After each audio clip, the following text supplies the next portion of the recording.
One day, a massive tower appeared in the middle of the city, a dungeon of monsters, treasures, and endless danger. Everyone entered seeking glory, but Seijin? Not invited. But he still managed. Armed with nothing but seeds in his own hands, he started to farm, deep inside a place meant for death. While others are fighting bosses, he grows to thrive. The farmer of the dungeon is no longer alone, and soon his quiet harvest will shake the entire tower. What happens when the quietest man in the tower becomes its legend?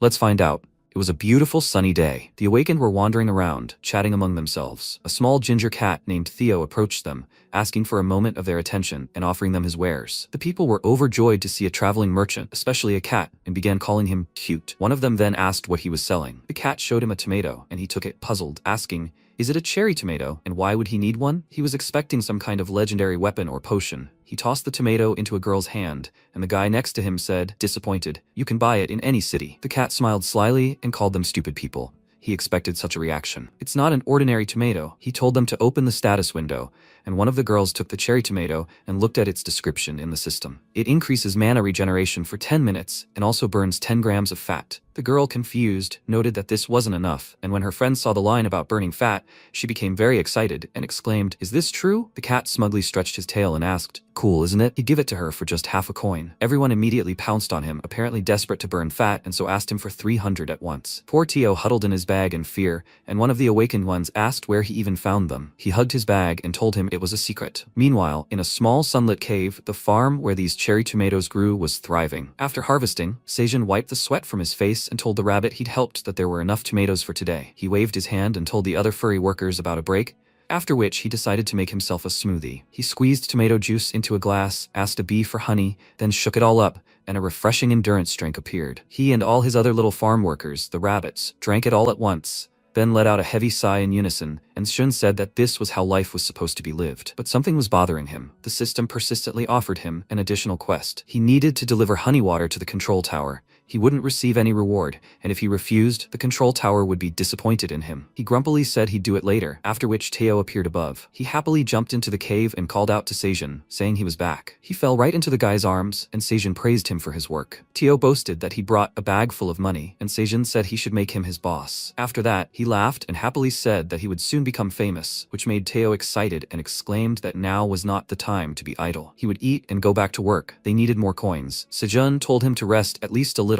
but he didn't listen and ran to a black rabbit named Piak, saying that he needed food. The rabbit nodded, then began to hit the water with a hammer with all his might, stunning the fish. An MC looked at the cat and noticed that he was so carried away by earning money. Remembering something, he got up and went to the rock and celebrated a new day lived here. As a result, he has been on this farm for 150 days already. The animals jumped on his shoulders and offered to help him, and he, looking at his wealth, offered them to start working. Seijun is a farmer. 150 days have already passed since he woke up in this world, the tower. This story is about how he survived here. 10 years ago, a black, 99-story tower appeared out of nowhere in Seoul, right in the middle of Gangnam. It wasn't just in Korea. Hundreds of towers sprang up overnight in major cities around the world. Scientists from all over the world rushed to study the tower, but discovered only that it was 990 meters high and covered with an incredibly strong material that could not be penetrated even by an atomic bomb. Until one day, people started emerging from the tower, right through the wall. Journalists immediately pounced on the poor, still confused awakenings and began questioning them about how they got into the tower. According to them, they all suddenly fell into a black hole and woke up on the first floor. News spread online that all the missing people had actually been there the whole time. Afterwards, a press conference was held to reveal more information. All hundreds of towers are connected into one. When you pass through the wall, you find yourself on the first floor, where you choose the mage or warrior class. Monsters appear from the second floor. After clearing a floor, various rewards are awarded. A ticket has a high chance of dropping. One of the journalists asked what it was, and the man said it was an item. Awakened ones can enter and exit the tower, but ordinary people need a ticket to enter. However, they cannot climb floors. The journalist asked if he thought humans should go to the tower, and where they even came from. He answered that no one knew, then nodded to a woman standing nearby, who opened a small chest and poured a pile of jewelry onto the floor. He said they were sure of one thing: conquering the tower brings in a lot of money. After this, the Awakened Association announced an increase in the ticket price, from 150 million won to 200. And now, hundreds of people are trying to buy tickets before the price increases. While the cashier at the grocery store was watching the news, Seijin approached her and, while putting his groceries in a bag, she said discontentedly that the world had gone crazy. Not only are they risking their lives for money, but they also have to pay 200 million? They're all crazy, right? Seijin laughed awkwardly and agreed with her, and then went home. On the way, he decided to check his expenses. After deducting tuition and housing fees, he would be left with 12 million won, at best. What if ticket prices jump again? When will he buy a ticket? Although the correct question is different. He looked at the tower and wondered if he would ever be able to afford a ticket. He sighed sadly, dreaming of a better life, then pulled himself together and told himself that now was not the time to give up. There had to be a way to save money. He looked at his bag of groceries with a smile and said that he had already bought vegetables on sale. Maybe he should plant them? They say vegetable prices are high right now. He remembered how his favorite idol, Sarah, advertised a device for growing vegetables at home, and the idea sparked his enthusiasm. He clenched his fist and resolutely declared that he would definitely save up for a ticket and get into a good guild. He would clear the entire tower, then propose to one of the most famous idols, the Twilight Fairy Sarah, and they would live happily ever after. He was so inspired by this thought that he immediately gained strength, and at that very moment, a black hole suddenly appeared behind him. He turned around in surprise and felt himself being sucked in, and wondered if this was the phenomenon that kidnapped the first generation of awakened ones. Maybe this black hole had come for him? He was overjoyed and spread his arms out to the sides, saying that he was ready to risk his life to climb the tower.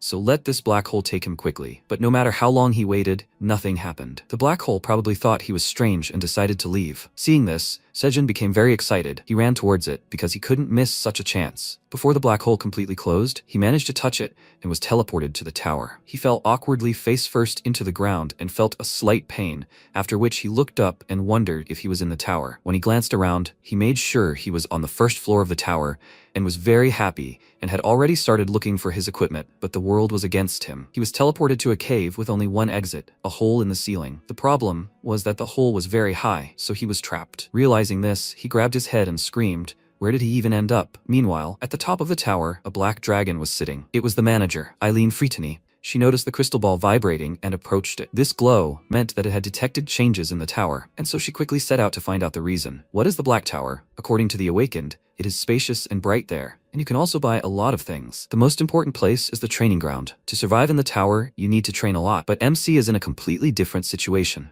There are no merchants or training grounds here. Fortunately, this cave at least has a source of water and light. He sat down on a stone dejectedly and realized that there was no way out at all. He walked the entire cave up and down. No training ground, no shops, nothing. Cries for help didn't help him either. There is nothing here at all. Maybe he's just lost? He laughed nervously. Then a ringing sound came from his pocket. It was an alarm clock, from which he realized that he had been here for a day. There was no reception, but it showed the time. His stomach growled loudly, asking for food, and he looked at his bag of groceries, then laid it all out on the stone. He has 1 bottle of water, 27 cherry tomatoes, 10 green onions, 7 sweet potatoes, and 1 washed apple. He decided to start with the apple. As soon as he took the first bite, he thought contentedly that he loved apples for breakfast. They were so sweet, but he ate it quickly and realized that 1 apple would not be enough. After that, he tried the potato. As soon as the food was in his mouth, he let out a contented sigh and thought that it was so delicious. It had such a pleasant crunch, much tastier than the usual one. Why did he cook this before? Raw potatoes are just as good, but because they were raw and hard, they got stuck in his throat, and he immediately grabbed the bottle of water and started pounding his chest, trying to push the food further. When he finished, he lay down and sighed heavily, noting that he had eaten well. But how long should he sit here? He needed to find a way to get out before he died. How much longer could he endure here? What if they didn't find him, and he became a mummy? He decided to throw all his gloomy thoughts aside and stood up,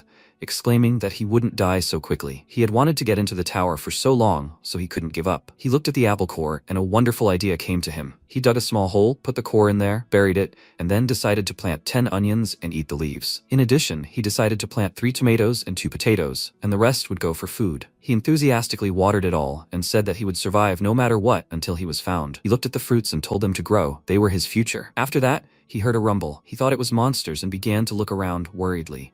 And when he looked up, he saw a blue moon in the sky, illuminating the cave with light. A loud roar rang out. He had to cover his ears, but the sound was so powerful that he trembled and fell to his knees, unable to cope with it. When he looked up, he saw a black dragon flying over the cave. This sight mesmerized him, and before he lost consciousness, the thought flashed through his head that this creature was very beautiful. He fell to the ground, and the moonlight fell on the sprouts and began to affect them. Early in the morning, MC woke up from his alarm clock. He turned it off and wondered how long he had been out. When he checked the calendar, he jumped up with the realization that he had slept for 2 whole days. Of course, his back was bothering him after such a long sleep, and when he decided to sit down, he realized that his whole body ached. What should he do now? He felt like he was leaning against something tall and thought it was a tree.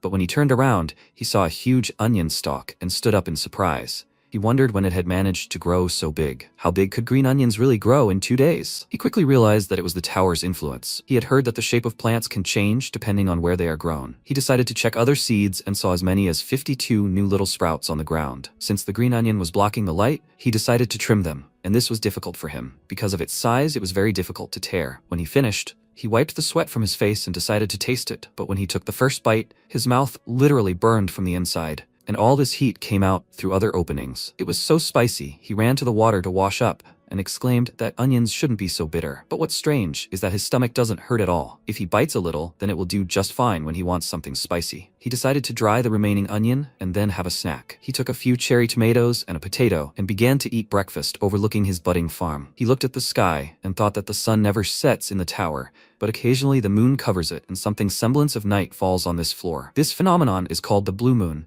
but it doesn't appear until the 10th floor, and he thought he was on the first. And that dragon, he definitely didn't imagine it. When the towers first appeared 10 years ago, one of the strongest guilds, Phoenix, cleared the 37th floor. Information about floors after the 30th is hidden by the top guilds, but there's plenty of information about the rest on video hosting sites. The 2nd through 10th floors are filled with skeleton warriors, 11th through 20th are goblins, the 21st through 30th are orcs. There are rumors that spiders appear on the 31st floor, but not a word about dragons. No one has ever even seen lizard monsters. Now he wonders what floor he's on. Maybe he's so high up that people haven't gotten here yet. He was distracted from his thoughts by a few drops that suddenly fell on his face, and he stood up, thinking it was rain. They said the weather in the tower was always clear. When he looked up, he saw someone quickly hiding from above, and he became nervous, already thinking it was a monster, but it turned out to be just a drooling rabbit. He looked at it in surprise and thought, is this a monster too? Unexpectedly, a rabbit jumped down and Sejun ran towards it, trying to catch it, but it deftly landed on his head and jumped to the ground. MC followed it with a surprised look and said that he didn't think an ordinary rabbit could do that. The rabbit approached the onion and pointed to the leaves, squeaked loudly, and MC, realizing that it was hungry, plucked one leaf and gave it to the little creature. It thanked him with a squeak, after which it quickly ate the onion, and Sejun crouched down next to it, asking if it liked it. He could give it more. He had a whole bunch of onions. The rabbit squeaked happily in response, and MC thoughtfully said that they had grown so much again, he would have to harvest twice a day. Then the rabbit had an idea. It squeaked a few times, and then looked up and screamed loudly, after which Sejun saw a second rabbit above. It jumped down to them, and the first rabbit happily ran to it. The second rabbit took a hat with a watering can out of his bag and equipped the first one with it. Now they both looked like seasoned farmers. MC was surprised by another rabbit and asked, aren't they married by any chance? They squeaked happily in response, and then he decided to keep a diary of his survival in the tower. On the first day, a couple of rabbits joined him. Time passed, and the couple of rabbits were tending to the future farm. Wifey was trimming the onion leaves, and hubby was watering the sprouts, and they all continued to hum a melody. Looking at them, Sejun noticed that they made such a cute couple. But how did this happen? That day, the rabbits asked him for permission to live in this cave, and they looked at him with such a look that it was very difficult for him to refuse. It seemed like his heart would break if he didn't allow these cute creatures to stay here. In the end, he agreed, but on one condition: they would help him on the farm. They would just need to trim the onions. A couple of rabbits didn't listen to him and joyfully pounced on him with hugs, and he indignantly exclaimed that it was too cute. If they didn't stop rubbing their soft fluff against him, he wouldn't be able to refuse. And now, watching them work, he had the feeling that he was being manipulated. He distracted them and asked if their inventory was items, right? Hubby's watering can had an inexhaustible supply of water, and wifey's overalls had some kind of magical pockets because she was constantly pulling out new farming tools. MC smiled and said that he envied them if he had so many useful things. Hubby distracted him from his gloomy thoughts and waved his paws, attracting his attention, and MC, seeing a whole pile of folded onion leaves, asked if they were done yet. He came down to them and asked them to dry everything they had picked, and then he looked at the 2 mounds of dirt and asked in disappointment why the potatoes hadn't come up yet. But the tomatoes looked good. They were growing very well, and now he wondered if it was because of the rabbits. He noticed that a couple of rabbits were acting strangely. They were shifting from foot to foot and looking at him pitifully. Understanding what they wanted, he said that they were accepted into this cave, and they began jumping with joy, after which they began to actively discuss something. After that, they rushed at full speed to another part of the cave, and Sejun became curious about what they were planning. It turned out that they had decided to build themselves a house. Hubby dug a hole under the command of his wife, and they completed it quite quickly. As soon as the house was ready, wifey wove a flower wreath, hung it on the door, and now they could come in and live. However, her husband was very tired of such a hasty construction. MC approached them, surprised that they'd finished the house so quickly, then gave him a thumbs up and praised him. He squeaked in response, but his joy quickly vanished when his wife grabbed his shoulder and, with an embarrassed and playful expression, began hinting at something. She pointed questioningly toward the door of the new house, and he, realizing what she meant, was horrified. Then she grabbed her husband by the scruff of the neck and dragged him into the hole, leaving the poor rabbit to squeal loudly, begging Seijun for help. After that, the door slammed shut and MC waved them goodbye, noting that the life of a rabbit was quite harsh. But how he envied them. He decided not to lose heart and returned to his favorite rock, which now served as his bed, and lay down with the thought that until recently, it had been boring here. But thanks to the rabbits, all problems were solved. While he was lying there, he felt some warmth on his back, but then it became very hot and he even jumped. He started rolling on the ground, trying to cool down, and then looked at his bed and saw that the sunlight was refracting through a bottle of water and setting fire to the onion leaves. A great idea occurred to him. The environment in the Black Tower was merciless, but he did not lose hope. Luckily, he had a plastic bottle of water and dry leaves. He could use the bottle as a focusing lens and start a fire, just like in the first episode of Wilderness Survival. But no matter how hard he tried, nothing worked, and that made him cry. It only smoked, but didn't ignite. Why couldn't it work? He sighed heavily. He was sure he was doing everything right, but what was going on? When the airflow from his mouth reached a pile of leaves, he noticed a small spark and smoke. Meanwhile, the rabbits finally finished. An exhausted hubby emerged from the hole, followed by his contented wife. Seeing what Seijun was doing, they looked at him in surprise. He tried to light a fire and kept blowing on the leaves, but nothing worked. And then the rabbits came to him. He asked them for help, and they got ready, after which they began blowing on the leaves, and MC directed a beam of light. Teamwork paid off. They managed to light a fire, and MC cried out happily and decided to cook something to eat. He fried a few onion stalks, waited until they were crusted, then peeled off the burnt layer and ate the rest. When he took his first bite, he froze in place, his body trembling, overjoyed by the taste. It felt like he'd swallowed a sugar factory, and his mouth felt like a sweet horse galloping across his tongue. He immediately started frying a few more stalks and declared it delicious. The rabbits exchanged glances, then fried a stalk for themselves too, and when they tried it, they were as delighted as Seijun. That day, a very wonderful entry appeared in his Black Tower survival journal. He finally ate something warm and got a good night's sleep. A new day dawned. He stretched his legs, washed himself in the lake, and then looked around his garden. The green onions were harvested, the tomatoes were watered, and the potatoes had finally sprouted, which he was thrilled about. So much had happened lately. When they figured out how to make a fire, they created onion-based torches and lit up the entire cave. Now they could walk around without tripping. When they all went to the lake with a torch, MC noticed some splashes on the surface of the water, and then a huge fish jumped out, clearly aiming for the burning torch. But the fish missed and fell onto dry land, and he said in surprise that he'd never seen one before. Was it really the light that attracted the fish? So he was able to get fish in the cave, and they had a new dish on the menu, fish fried with onions. The smell was incredible, and the taste was even better. Of course, the rabbits also started drooling, and Seijun was a little surprised that they ate meat, but they are still tower monsters, so there's nothing strange about it. Soon, the blue moon appeared again. According to rough estimates, it appears every 30 days. MC charged his phone with a portable charger and a laptop to keep track of the days of the week, but all the batteries didn't last long. So he decided to use a more traditional method and started scratching out the days he lived on a stone. 61 days passed like this. Luckily, the pair of rabbits go to bed strictly at 7 p.m. and get up at 5 a.m. So if he keeps track of their schedule, he won't miscalculate the day due to the never-setting sun of the Black Tower. And also, a couple of days ago, a significant event happened. Hubby sleepily emerged from his hole, and several little rabbits ran out after him. Seijun was very touched by this sight. The rabbits pounced on him and knocked him to the ground, and he asked with a wide smile, did they miss their uncle? In fact, he was simply crazy about them. He glanced at the married couple and noticed that they weren't getting enough sleep. It must be hard being parents. He would sit with them for now, and they should rest. They thanked him and started eating, and he took the children to the garden. While he checked on his plants, the baby rabbits frolicked next to him, and he glanced at them with a smile from time to time. The bushes were blooming. Now his garden looked like a flower bed. It was important to pollinate all the flowers, but since there were no bees here, he would have to do everything by hand. He used a small stick to pollinate the flowers, after which he stretched and sighed heavily, saying that he had been standing bent over all day, and it was unbearably painful. It would be great if bees flew in here, but that was too much to ask. At that moment, he noticed how one of the baby rabbits stuck its snout right into a flower, and pollen stuck to its nose. This made it sneeze loudly, and the MC laughed at it. He picked it up and told it not to inhale the pollen, after which his gaze fell on something surprising. He noticed a few fruits on the bush. Finally, after a long time, his tomatoes began to ripen. He began to dance with the rabbit out of joy, and soon it was time to get ready for bed. He put out the fire, leaving a small flame, and covered it with stones, then made himself camouflage from an onion, while wifey drove the rabbits into the hole. Seijun looked at the sky and noticed that it was already getting dark, after which he said goodbye to them and said that they would definitely survive the blue moon. Night fell. The forest began to make many ominous sounds,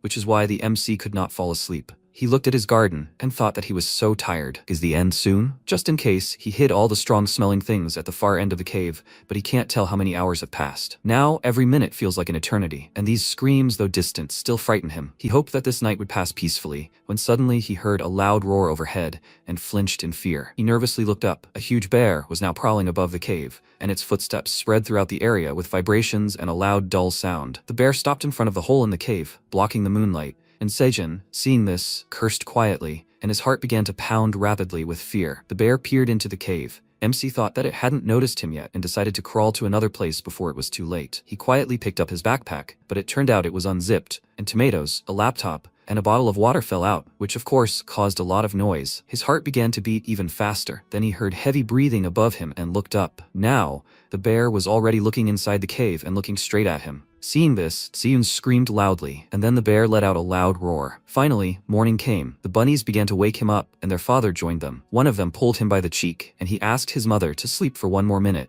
After which, hubby hit him in the face with all his might, finally bringing Seijin to his senses. Waking up, he abruptly got up and screamed in fright, then hugged himself by the shoulders and asked, "What even happened? What about the blue moon?" Looking up at the hole, he realized that everything had long since passed, and calmed down. He tiredly grabbed his head and realized that he had lost consciousness, and now his whole body ached. But what happened last night? He tried to remember everything and returned to the moment when he first saw the bear, and they both screamed. That beastly roar sent shivers through him. Even now he felt uneasy. And that night, he almost died. That nightmare still haunted him, and he began to shiver again, saying he was so cold, after which wifey immediately rushed to the fire covered with stones and made a bigger bonfire. Wrapped in a blanket, MC sat next to the fire, and soon wifey brought him fried fish. He was happy with the food and, thanking her, began to eat breakfast. As soon as he took a couple of bites, he smiled, but anxious thoughts still wouldn't leave him. The bear had found his cave, but had it sensed the presence of other monsters? Or was it simply unable to squeeze through such a narrow hole? But there was no guarantee that he would be as lucky next time. He decided not to rely on luck anymore if he wanted to stay alive. So much energy had already been spent,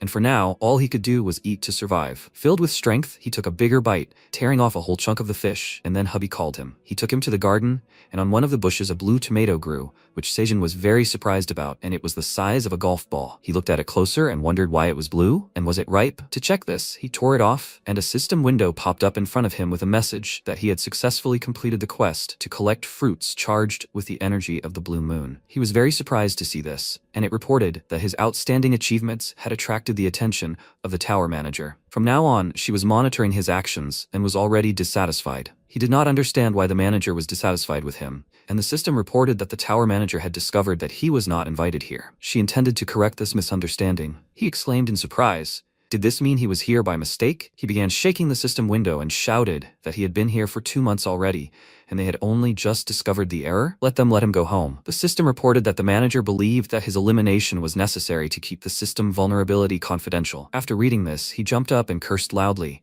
shouting, first they reward him for his achievements, and the next second, they were going to kill him. The system window went silent, and he was already thinking he'd overdone it, when a new message appeared in front of him. The tower manager was awakening him. A blue glow appeared around him, but it quickly disappeared, and he joyfully exclaimed, is he now officially awakened from the Black Tower? He began to wait, anticipating what class he would receive. A swordsman? Or maybe even a wizard? He hurried the system and happily asked, what will he be? Contrary to all his expectations, the tower manager appointed him a rank F farmer for the tower. He was shocked by this news. The system reported that his class had several features: disease resistance, affinity with nature, and experience gained from harvesting. He asked it to wait and exclaimed, what, you mean he's a farmer? What does that even mean? He excitedly called the system, and his status window appeared in front of him. All his stats were at their lowest values, and he looked at them in shock. His gaze lingered on his talent. It was ordinary. This made him feel uneasy, and he imagined himself going to an interview after leaving the tower. The host would say that they had a special guest today, who had become a frequent visitor to the tower despite his usual talent, so let them greet him. But what class was he? He chuckled and proudly answered that he was a farmer, and he grabbed his head and screamed loudly because all his dreams had just been shattered. He cursed loudly in rage and wanted to throw the blue tomato on the ground, but froze when he saw the couple and their children looking at him, confused and slightly frightened. He realized that he had given in to his emotions too much, after which he calmed down and looked around. A fire was burning next to the rabbit hole. Green onions continued to grow in the sun's rays, and in his hand lay a blue tomato. All this time, they had been working tirelessly to harvest the first crop. He decided to stay positive and smiled, saying that it looked like he'd have to be a farmer. Since he'd finally officially awakened, he could see the item descriptions. He now held a magical E-rank cherry tomato in his hand,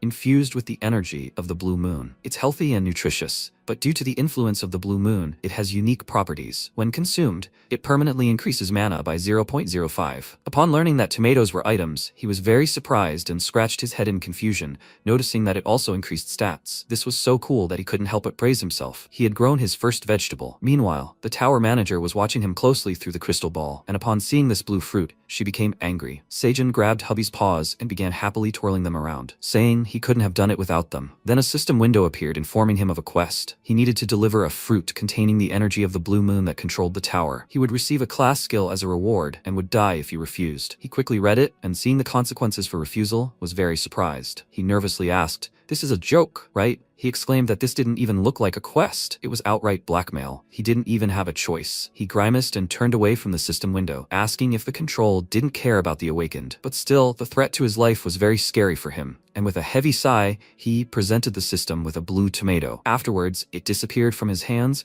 and informed him that the quest was complete, and he received a reward. He was delighted and remembered that there was something written there about a class skill. He was so nervous about the threat of death that he completely forgot about it. He laughed nervously and told the tower manager that it was so generous, then opened the reward, and a description of his new skill, sowing, appeared before him. This skill slightly increases the chance of seeds germinating after planting. Of course, he was disappointed. What did he expect from a farmer class? After that, he went fishing. He raised a torch over the water, waited for a fish to jump out, and then hit it with all his might with a tightly twisted club of onion leaves, causing it to fall to the ground. A system prompt appeared above the fish, piranha. He received 2 experience points for killing the monster, and happily picked it up, thinking that this was his 5th fish, bringing his total to 10 experience points. After awakening, he finally began to gain experience, and after catching 5 piranhas over the course of several days, he reached level 2. He wanted to catch more fish, but killing living creatures without reason is not in his nature. Besides, they are an excellent source of protein, so he needs to be smart about catching them. After frying several fish, he called the animals to eat, and the rabbits were the first to pounce. MC asked them to slow down, and noted that they only started eating so much when they grew up.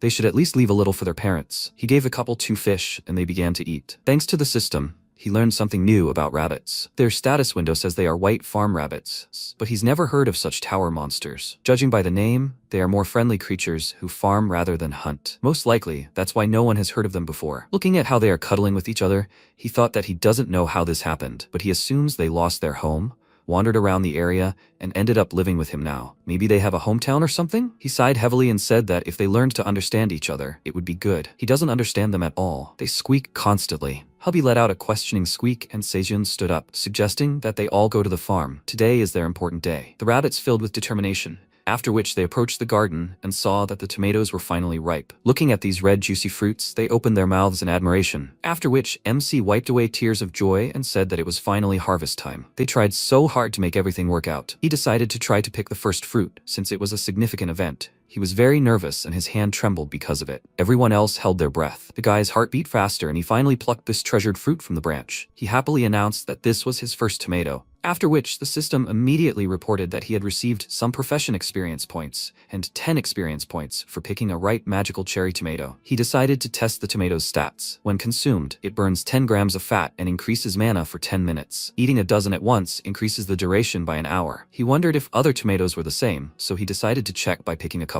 One of them was unripe, and he discovered that such tomatoes give less experience. And it wasn't an item, but a regular cherry tomato. This meant he needed to pick ripe tomatoes to gain experience. It turned out to be more complicated than he thought. After picking a few, he leveled up to level 4 and decided to take a break and sample his harvest. But before he could pop the tomato into his mouth, he heard a rabbit stomping discontentedly. He and his wife exchanged glances while the children grumbled indignantly. He apologized to them with a nervous smile and handed them the tomatoes, noting that they had done everything together. Hubby took the tomatoes indignantly, and Seijun asked him not to be angry, then suggested they celebrate their first successful harvest and wished them bon appetit. They began to eat, and when he popped a cherry tomato into his mouth, something clicked in his head. The taste was so wonderful that he felt like he was in the middle of a green field, lying on the grass and watching the shooting stars. The tomato's flavor blossomed, exploding like fireworks, and he felt the fresh aroma of grass, along with a sweet and sour taste that gently melted in his mouth, like fireworks in the middle of summer. This brought a tear to his eye and made him think deeply. The couple had no idea what was happening to him. For them, it was all ordinary. After this, their children carried the tomatoes to the stones,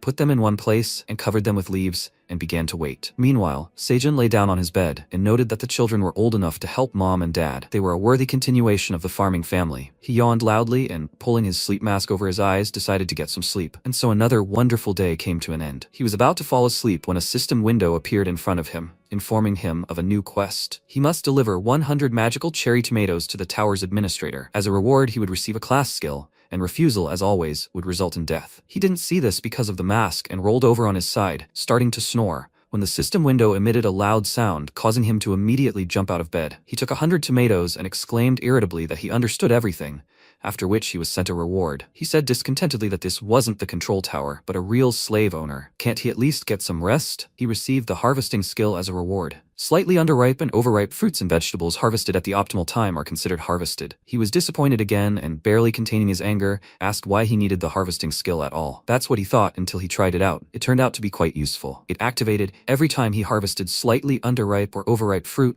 thanks to which he began to gain much more experience when harvesting unripe fruits. Now he doesn't have to wait until the tomato is fully ripe and can harvest earlier and faster. He suggested the rabbit take a break, and at that very moment, the system gave him a new quest. He needed to deliver 200 magic cherry tomatoes to the control tower. This time, there was no reward. He of course didn't like it, but since the previous reward had helped him so much, he decided to share the tomatoes with her. If only he had known that this was only the beginning, and that the previous quest would immediately be followed by a new one, each time with more and more. One day, the manager asked for 500 magic tomatoes and still didn't offer any reward. MC got fed up, cursed, and firmly refused, after which the system reported that the tower manager was surprised. That's how a new entry appeared in his tower survival diary. He rebelled against the manager's will for the first time. He got really angry and exclaimed, "Won't she be sick of so many tomatoes? They need to eat too, right?" The tower manager said it was their problem, so he should stop whining and give her the tomatoes. Seijun smiled nervously and said he'd worked around the clock to grow everything. The manager said he'd just planted the seeds, so there was no point in making a big deal out of nothing. These words finally broke his patience, and he told her to go to hell, declaring that he wouldn't give her the tomatoes. The manager became indignant at this and asked, "Is he really refusing the task?" Ignoring the system window, MC returned to his work, and she continued to try to get an answer from him. While he was frying food, the tower manager threatened to kill him for refusing the task, and he responded by saying that he wouldn't give his harvest to someone who thought he simply planted seeds. She said that's the whole point of farming. Isn't that right? He told her that's exactly why he wouldn't give the tomatoes. Any work should be appreciated, and for all his efforts, he received only pitiful compensation. And if the manager is so proud of her position, then she's a bad worker. He said these words with tears in his eyes, and the dragon stared at the crystal ball in shock. She nervously clenched her teeth, realized her mistake, and was about to apologize to him, but seeing him deliberately eating the tomatoes, she flew into a rage. A system window immediately appeared next to him, informing him that the manager was furious that he had eaten the magic tomato. She says she will kill him if he doesn't give her 500 tomatoes immediately. He said he could only offer her 5 and the rest later. After all, children needed to be fed too. The 5 tomatoes immediately disappeared from his hands, and the system window informed him that the manager was willing to compromise, but only this once. After that, it disappeared, and he smiled, thinking that she was definitely trying to apologize. The manager turned out to be simpler than he thought. It was the 91st day of his survival, and today the 4th blue moon would rise. The moon blocked out the sun, while Seijun hid. To avoid being startled by every sound that night, he made himself headphones, and now he sat and ate tomatoes in complete silence. He heard that people with a lot of mana can withstand the roars of monsters, so he's eating tomatoes now, but he hopes that won't happen to him again, and that time will pass faster. Moonlight illuminated his garden. The plants literally began to sparkle, and he jumped up excitedly. As soon as the moonlight hit one of the fruits, it immediately turned blue. He decided to quickly pick the fruits, then noticed that even the potato leaves were absorbing the moonlight, and decided to check it out. He approached the garden with caution, then ran up to the potatoes and began to dig them up. Soon he saw something amazing. The sweet potatoes had turned blue, now having a different taste due to the influence of the moon and increasing strength when consumed, and they also permanently increase mana by 0.05 points. He joyfully raised the potato above his head, and the system informed him that he had earned a large number of profession experience points for this. His harvesting skill had significantly improved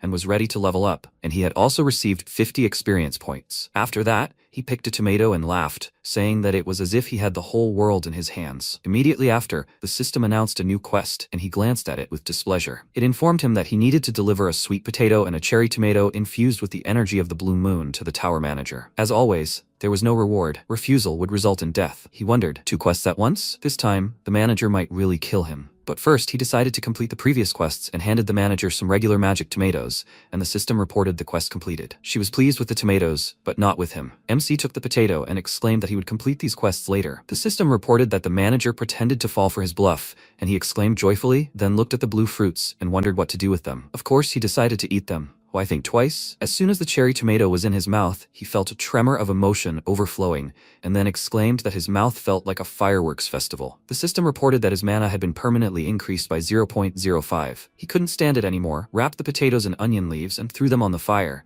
saying it was a pity he didn't have foil. But he did have these multi-purpose leaves. Cooking delicious food is no less pleasant than eating it. Finally, the moon set, and the rabbits crawled out of their hole, intrigued by some delicious smell. They approached the guy, and he told them with a smile that they were just in time, then presented them with a blue sweet potato cooked over a fire. The rabbits immediately ran closer and started drooling over it, and Sejun said that the potato was small, so they should divide it so that everyone got some. Suddenly, hubby jumped out in front of him and chased his entire family away from him and started squeaking. He said something to them, then pointed at Sejun with a pitiful look, and he asked, "What is it? Does he really want only him to eat this?" The rabbit nodded, and MC almost burst into tears from his generosity, then stroked his head and said that only he cares about him. He was so touched. Hubby stamped his paw contentedly, and he wiped away his tears and thought that it was good that they would never know that he had already eaten one potato. He started peeling the potato, then bit into a piece and his tongue burned. It was too hot. A sudden burst of pain caused him to let go of the potato, and it fell to the ground right in front of the rabbits. Then hubby had an idea. He reached forward to grab the piece, but his kids got there first, and he became very upset. All the rabbits, like Sejun, burned their tongues and spat it out, then started crying loudly. MC became very upset when he saw what had happened to his potato. He mentioned this event in his survival journal. Afterwards, he gathered all the rabbits and said that they needed to focus on growing potatoes. They looked up at him,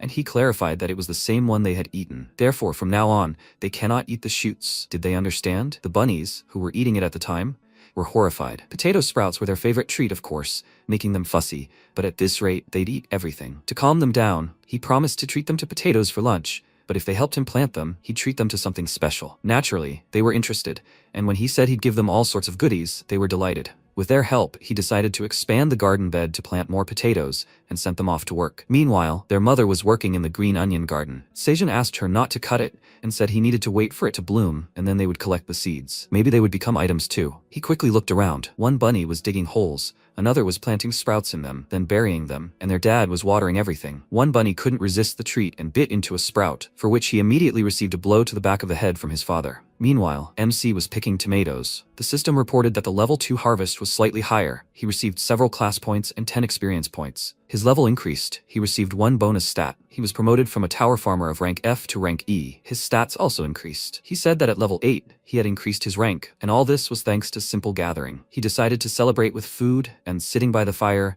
began skewering cherry tomatoes on fish bones. A system window appeared next to him, informing him that the manager was curious about what he was cooking today. As soon as he glanced at it, it disappeared, and he stared discontentedly at the sky before waving to the bunnies and inviting them in for a snack. He smiled as he showed them the fried tomatoes, still steaming. Since the vegetables had been cooked on washed bones, they had become softer and sweeter. The bunnies were very happy with this, and Sejun said that they were very comfortable to hold and hot, so they should remember to cool them before eating. He approached the garden bed and noted that he had planted enough potatoes, so he needed to dig up some for dinner. He dug up a sweet potato from the ground that burns 10 grams of fat and increases strength by 0.1 for 10 minutes when consumed. When consumed by an unawakened person, it burns 10 grams of fat and increases metabolism. After that, he dug up the remaining beds, ultimately harvesting 15 potatoes, 5 from each planting. He immediately decided to plant new sprouts so they wouldn't go to waste, and the rabbits joined in. The system reported that he had planted a potato sprout. His level 1 sowing skill had increased growth speed and efficiency. He was horrified and wondered if he now had to plant everything manually to increase his skill. He ordered the rabbits to stop and set to work himself. Meanwhile, the tower manager repeated the cooking method. She put a lot of tomatoes on one long skewer and fried it over the fire. As soon as she tried it, she immediately spat it out because it was bitter. Dissatisfied, she hit her tail on the floor, wondering what was wrong. The man was eating it with great pleasure. She took a closer look at the tomato and felt the sweet taste beneath the fried crust. Realizing why he liked it so much, she reached for the crystal ball, deciding to see what the man was doing, and when she saw him eating potatoes surrounded by baby rabbits, she said in horror that this was unthinkable. She became very angry and exclaimed,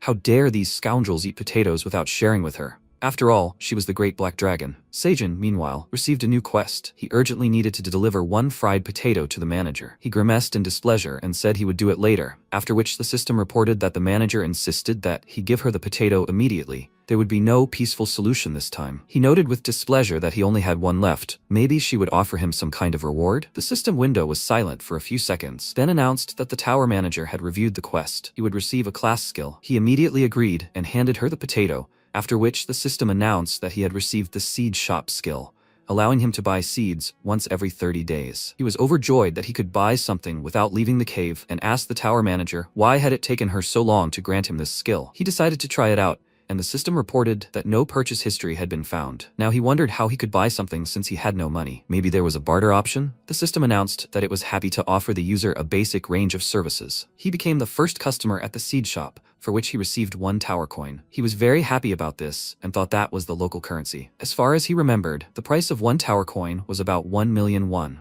He decided to check out the merchandise, and the system informed him that the starting range of services included 3 types of seeds, selected at random. There were 1,000 zucchini, red pepper, and carrot seeds available today, all costing 0.1 coins. He sat down and glanced thoughtfully at the system window, wondering what to choose. 0.1 coin for 1,000 seeds, so 100,000 won for 1,000 seeds was quite expensive. There was no point in taking red pepper and zucchini, because he couldn't even make kimchi here, so that left only carrots. As soon as he said that, all the rabbits looked at him. He looked at them and asked, "What's wrong with them?" They all squealed, and he asked, "Do they want carrots?" Already drooling, they squealed, and their ears perked up in delight. Seijin found this funny and said the word carrot, which provoked a reaction. He then did it a few more times, starting to really mock them. Eventually, hubby couldn't take it anymore and hit him in the face with his paw. He finally purchased some carrot seeds, and the system announced that he had received a voucher for the seed store. Vouchers can be used to level up, requiring 100. Afterward, a bag of seeds appeared in his hands, and he remarked that it looked even more expensive. The system reported that the manager was pleased with his purchase,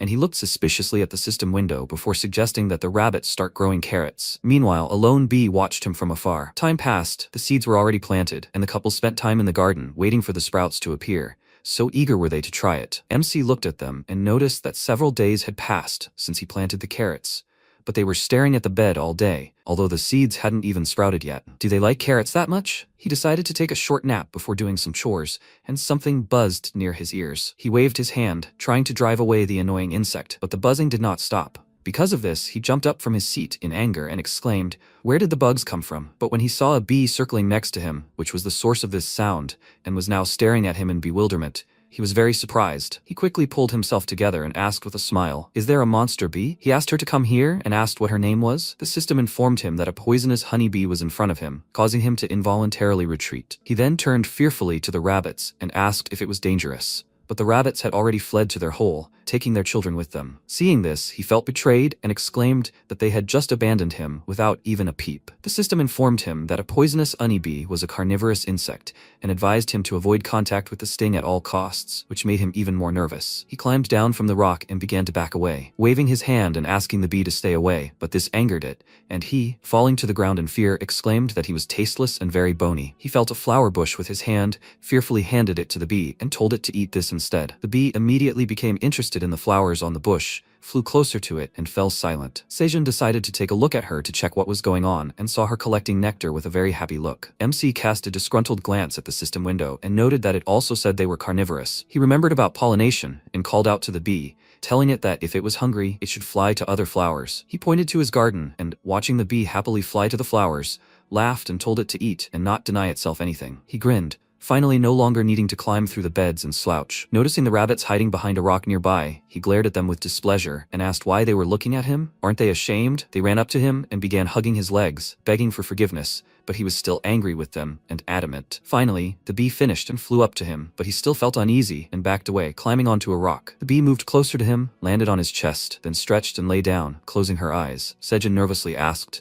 "Did she go to sleep? She wouldn't sting him, would she?" That day, they had a new family member, and soon the 120th day of survival arrived. They were all working together in the garden as usual. The baby rabbits were frolicking and bothering MC, but he wasn't angry, because babies are always hyperactive when they're young. A bee landed on his shoulder, She'd already finished pollinating, and he called her to dinner. The bee had been living with them for several weeks, arriving in the mornings, sucking nectar from flowers, and returning to the forest above the cave in the evening. Maybe she lives alone? A couple of days ago, she started secreting honey. Seijun gathered everyone around the fire, after which they fried their food, and the bee smeared green onions with honey. The system reported that the sweet taste of the fried onions was enhanced by the sticky honey and the bee's poisonous taste. MC, having tried it, felt simply divine, as do all rabbits. He said that he was afraid that the poisonous bees would cause more trouble, but now he was able to expand the farm even further. Soon he will have so much honey that any bear would envy him. The system reported that the tower manager was happy for him, and as soon as he glanced at the system window, it immediately disappeared. After finishing his meal, he looked at the marked days and noticed that the blue moon was approaching, which made him feel uneasy and hoped that this time everything would go without incident. A new day had arrived. Seijun collected the tomatoes in a basket,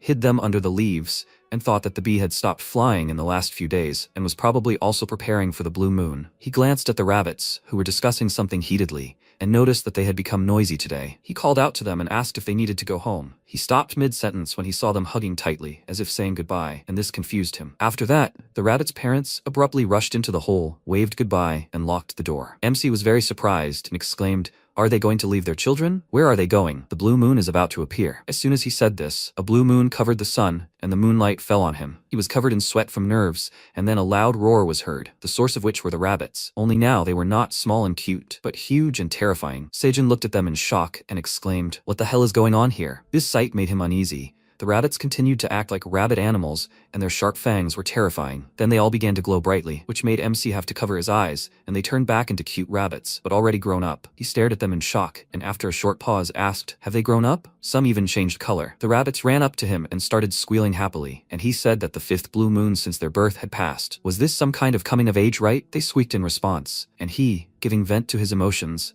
almost burst into tears and covered his face with his hands, saying that he thought they had become terrible monsters. The rabbits immediately began to console him, and he, grabbing one of them, kissed it and exclaimed that they were so cute. He asked them all to come to him so he could kiss them, but they were afraid of this and ran away. Finally, the blue moon went away. Hubby and wifey went outside and saw their grown-up children by the fire, after which they immediately began hugging everyone. Looking at them, Seijun suggested that they cook something special in honor of their growing up, and then one of the rabbits raised his paw and a shovel appeared. Seeing this, he was very surprised. The other rabbits were also not deprived of farming tools. One rabbit had a sickle, a second with a cart, a third with a watering can, and the fourth was still without a tool. MC noted that when a farmer rabbit becomes an adult, they receive their own tool, but they can't be borrowed. The white rabbit, who was pushing the black one on a cart, dumped it right in front of his feet, and he asked what he had. The black rabbit, Pibiak, proudly raised his paw and summoned a large hammer, which MC was slightly surprised at, as it wasn't a farming tool at all. The rabbit squeaked smugly, and Seijun glanced at the system prompt.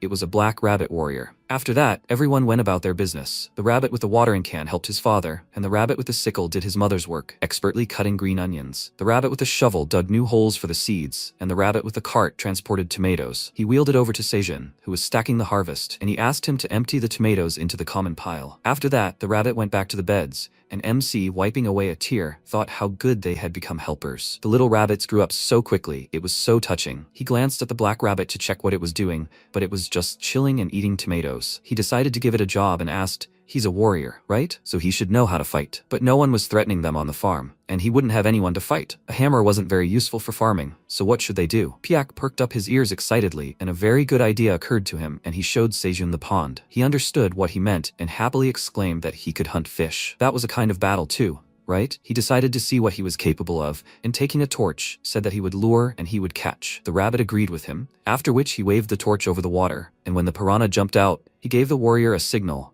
and he hit the fish with all his might with the hammer, causing it to fly off to the side and hit the wall at high speed, turning into a shapeless mass. MC looked at this in shock, and the black rabbit was clearly proud of his work and gave him a thumbs up, after which he exclaimed indignantly that nothing remained of the fish but a mush. Despite this, they still decided to fry it, but the rabbits were not happy, which upset the warrior. MC laughed nervously and decided to calm him down, telling him not to worry, he would still learn to hunt. He suggested that everyone start eating, after which they returned to their routine. The rabbits began to get used to their duties. Seijun continued teaching the warrior how to hunt, and after 125 days, the seed store opened. He opened it in anticipation, already wondering what they would offer him this time. He was given 3 goods to choose from: 50 sweet pumpkin seeds for 1 coin, 10 watermelon seeds for 5 coins, and 200 corn seeds for 0.5 coins. Compared to last time, the prices had risen significantly, which angered him. He only had 0.9 tower coins, which meant he could only afford corn. But should he do that? If prices continue to rise, he might not be able to buy anything next time. Moreover, he can't earn more money yet. There are 3 ways hunters can earn tower coins. For example, by clearing a floor,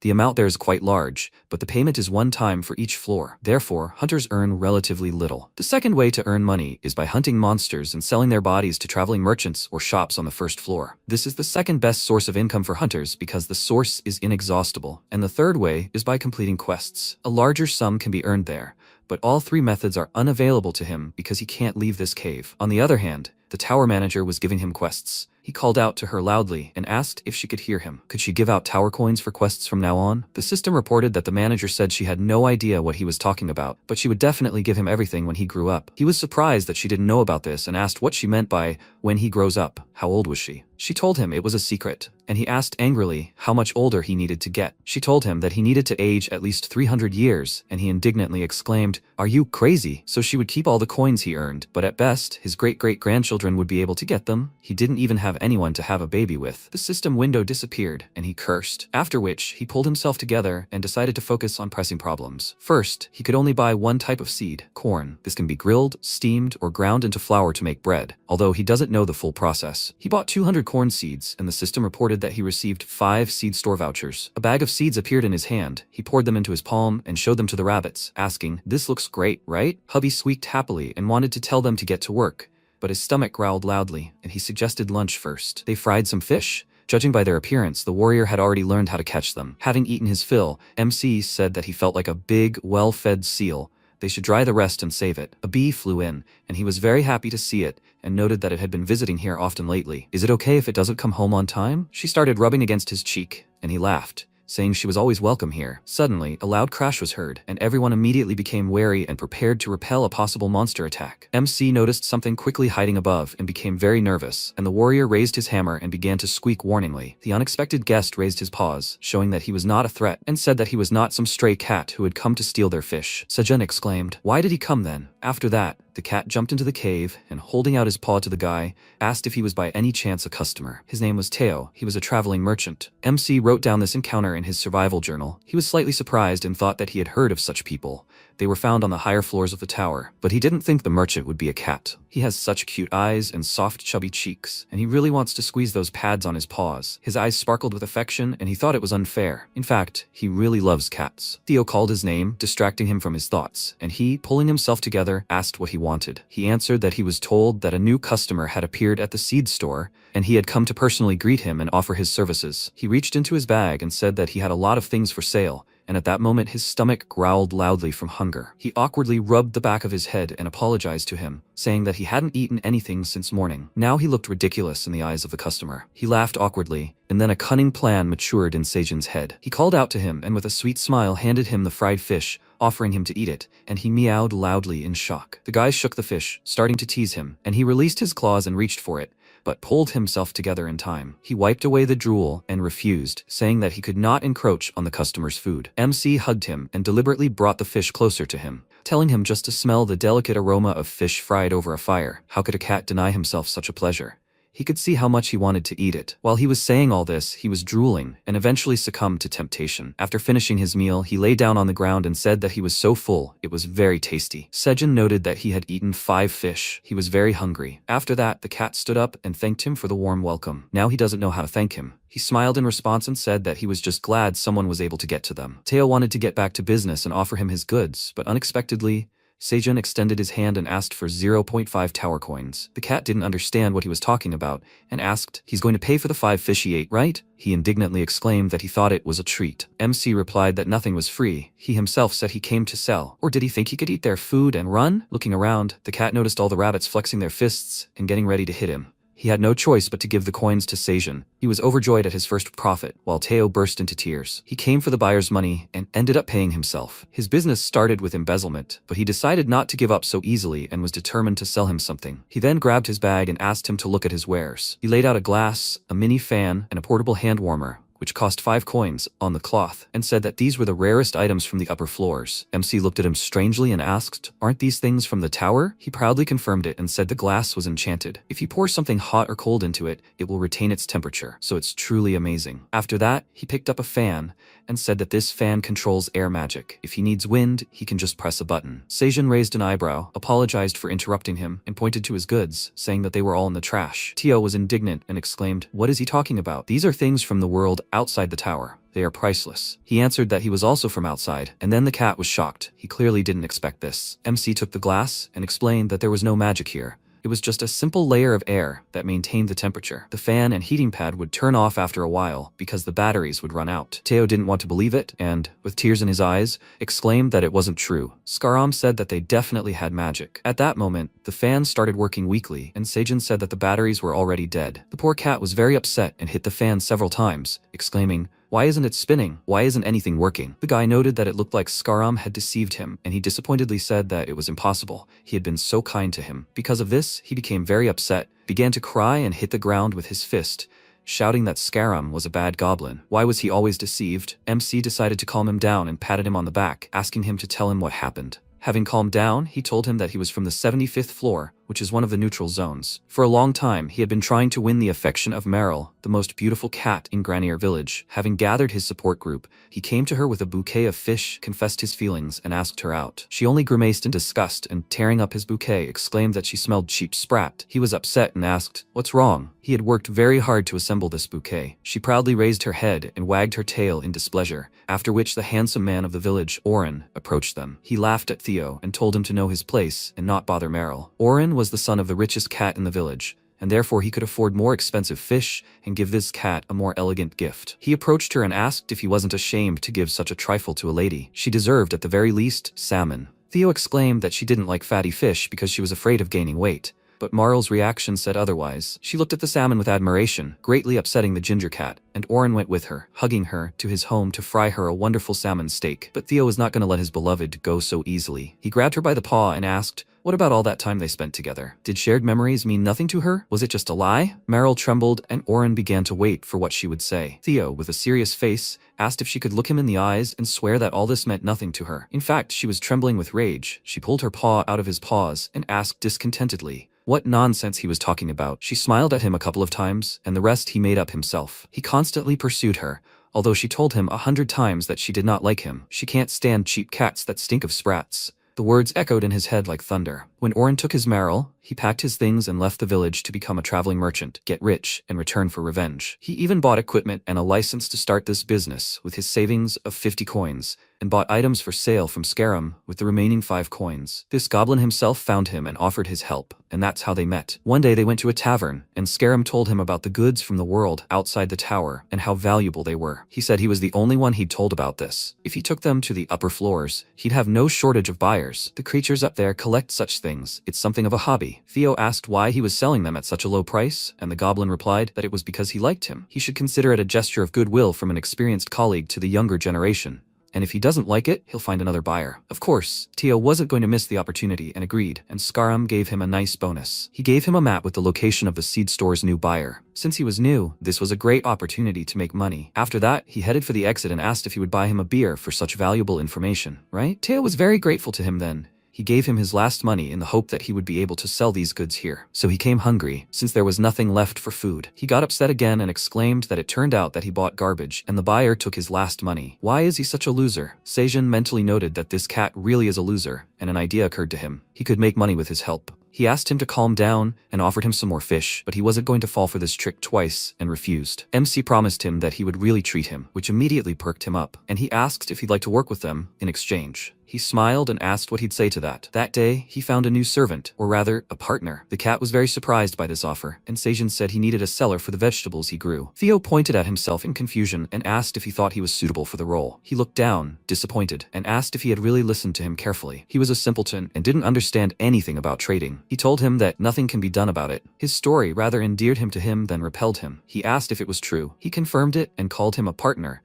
after which he called out to the rabbits, and they got everything ready for a business conversation. They lay down on the lounge chairs, and the MC, sipping a cocktail, asked if he bought a product that he couldn't sell and had no money left for anything, right? He hung his head sadly and confirmed this, and Sejin said that he wanted to offer him mutually beneficial terms. It's simple. He sells his products to people outside, and he will give him a percentage of each sale. He only needs to sell everything a little above the price he set. The more products he can sell, the more he will earn. They'll start with 3 to 5% of all revenue. While they were discussing everything, the rabbit started frying fish, and Tio felt uneasy, wondering how much he'd have to work for such little money. He thought he was trying to cheat him like everyone else and began to sip his cocktail furiously. Noticing this, the MC winked at him and told him not to frown so much. He hadn't said the most important thing. He waved to the rabbit and asked him to bring it all here quickly. Hubby and wifey brought them some fried fish, and Sejin said their deal wasn't limited to just money. He would pay him 10 fried fish every week. What would he say to such terms? The rabbits placed the fish on the stone between them, and Teo, drooling over it, said it smelled so delicious. He asked if he could take that as an answer. Teo shook his head and thought that he shouldn't forget how they treated him. He needs to be a smart cat and not fall for the scam again. But this fish smells so delicious. He wiped his drool and said that if he offered 10 more fish, he would think about his offer. MC was just waiting for this. He smiled maliciously, then threw a few more fish on the rock and said that he could give 15. He was in a good mood today. Seeing a whole mountain of food, the cat let out an admiring meow and, already stretching his paws to the fish, asked, "Does this mean he will get as many as 25 fish?" Sejin said that in addition to the weekly fee, he can eat from them every time he comes. He was very happy about this and exclaimed, "Is this true?" He confirmed it and added that he can eat as much as he can fit. At his words, Teo finally beamed with joy and was ready to sign the contract. He took out a piece of paper. MC wrote down the terms and they signed. Seyun said with a smile that they were finished, and at that moment, the cat came to his senses and realized in horror that he had just signed a contract. The sheet of paper flew into the air, then disappeared, and a system window appeared in front of Teo with the contents of a lifetime contract. First clause, the purpose of the contract is to secure the responsibilities of parties A and B in the production and promotion of manufactured goods and the resulting profit. Second, from the moment the contract is signed, Party B undertakes to sell the vegetables and fruits grown by Party A for the rest of its days, bringing Party A a profit. Compensation. Party A undertakes to pay Party B 25 fried fish at the end of each month or reimburse their cost in cash. Party A undertakes to pay Party B from 3 to 5% of the received profit as a bonus. Special provisions. Party B receives goods from Party A for sale in the form of vegetables and fruits. The contract terminates if the monthly revenue falls below 5 tower coins. Party B undertakes to sell the goods at a higher price than the price specified by Party A. Party B has no right to change the terms of the deal without notifying Party A, and also undertakes to use meowish when selling goods. The cat read the terms and fell to his knees in frustration, wondering what he was thinking when he signed this contract. MC, meanwhile, was happy. He said he had heard that a contract signed in the tower was practically impossible to break. He had always wondered why it couldn't be erased or rejected, but now he understood that this way the parties would definitely not violate their obligations. The cat asked angrily, "What did the last clause in the special provisions mean? What meowish? Do you mean granny or dialect? This is so embarrassing." Sejin laughed and said that with time he would understand all the benefits of this. He extended his hand to him, but he slapped him and exclaimed that there was no guarantee he would succeed. Clause 1 of the special provisions, if he performed poorly, the contract would be terminated. MC patted him on the head and told him not to worry about it. Sales would definitely be great. He believed in him. Theo really liked it. He began to enjoy his petting, and then asked what he needed to sell. He answered that for now only cherry tomatoes. He didn't understand what he meant, so he decided to show him. He took him to the garden bed and gave him a tomato, and he immediately learned all about it. He thought he'd be lucky if someone took it for 0.01 coins. Why would Awakened people buy tomatoes anyway? He asked how much he wanted to sell it for, and he answered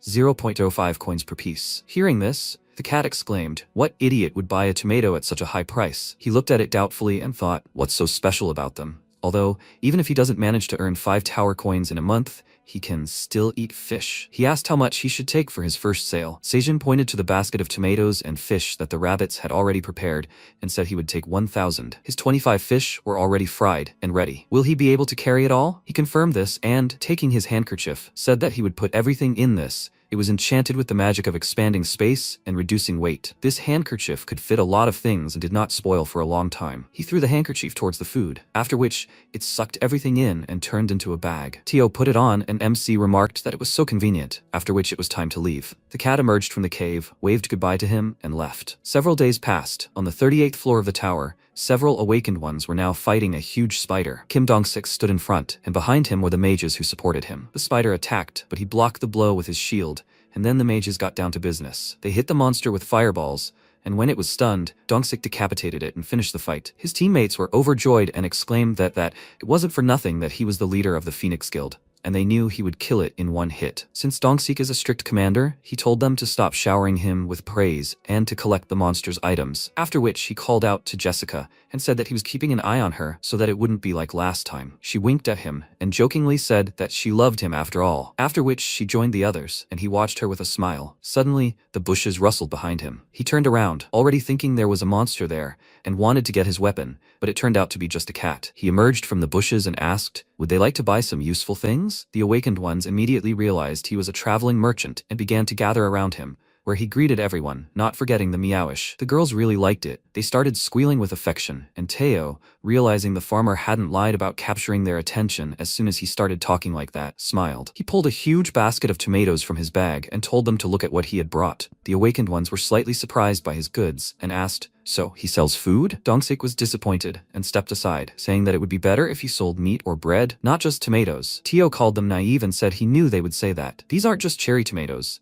Let them look at their stats. Realizing these weren't ordinary tomatoes, they were very surprised and looked at the stats. The guy said that everything didn't look so good and asked how much they cost. The cat answered that one piece cost 0.05 coins, and the guy exclaimed indignantly, are you crazy? He'd better put that money aside for equipment. They decided to leave, but a girl from their team noticed the words about burning 10 grams of fat and told the others about it, which is why they immediately stopped and turned to her, asking what she just said. They approached the tomatoes again and began examining them, and the girl asked if she could lose weight just by eating tomatoes. Her friend asked if she thought it was true. You can eat as many as 10 of them in an hour. The awakened ones immediately decided to buy all the tomatoes and began attacking Teo, as well as fighting among themselves. The rest of the team, looking at them, approached the merchant and also decided to take a few tomatoes. Seijin, meanwhile, was harvesting another crop, leveling up and receiving one bonus stat. He hoped that Teo was doing well now. He's probably already met his first customers. At first glance, these tomatoes provide a minor bonus to magic, but at the same time burn 10 grams of fat and saturate the body. You won't find a better dietary product. He popped a tomato in his mouth and added that there weren't even any side effects,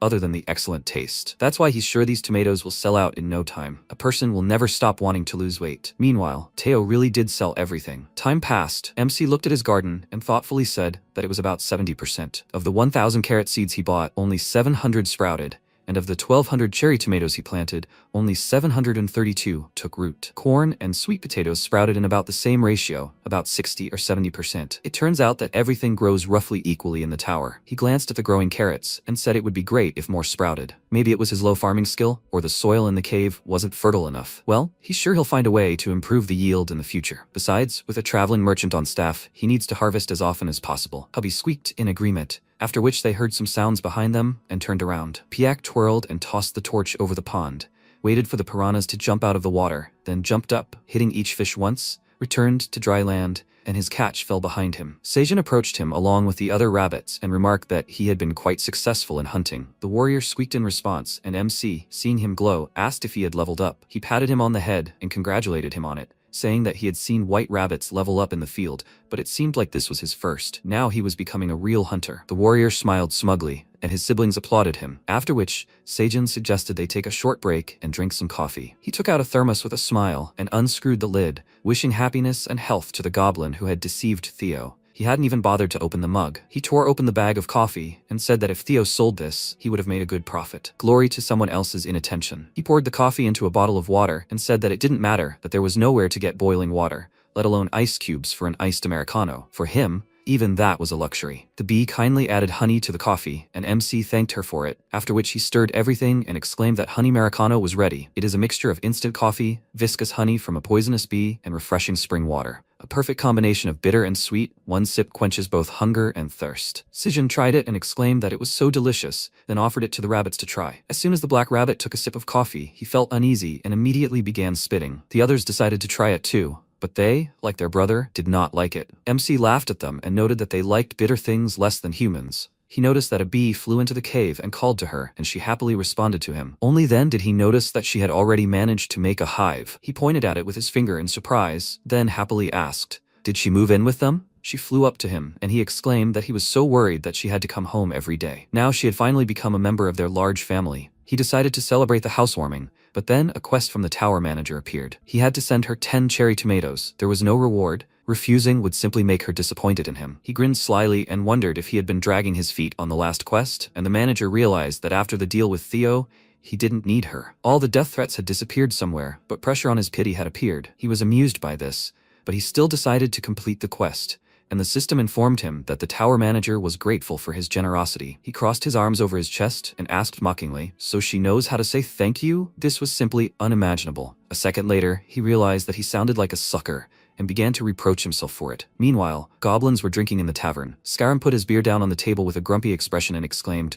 "Where's that cat?" His friend asked. Was he talking about the one who bought all his junk? Another friend said he'd cheated him outright, selling him all his trash at exorbitant prices. He could learn a lot from him, so where did that cat go? Skyrim said that considering he'd spent his last money on that item, even though a lot of time had passed, he hadn't complained to the Merchants Guild about not being able to sell the goods. The goblin asked if he was worried about him returning. Skyrim chuckled and said he was actually a kind-hearted goblin. He'd buy him a bottle of milk, offer him another lucrative deal, and even lend him money. Then, he'd make him work endlessly to pay off the debt. Only the interest would grow much faster than he could pay it off, and the ginger cat would become his slave for the rest of his life. He laughed maliciously, and his friends said in surprise that it was genius. In his place, they wouldn't sit idle and would search for this naive cat with all their might. Skyrim laughed contentedly and said that everything has its time, and it's not fitting for a hunter to run after prey. He decided to check the ranking table of traveling traders and opened it. Finding that he had finally broken into the top 1,000, he was delighted.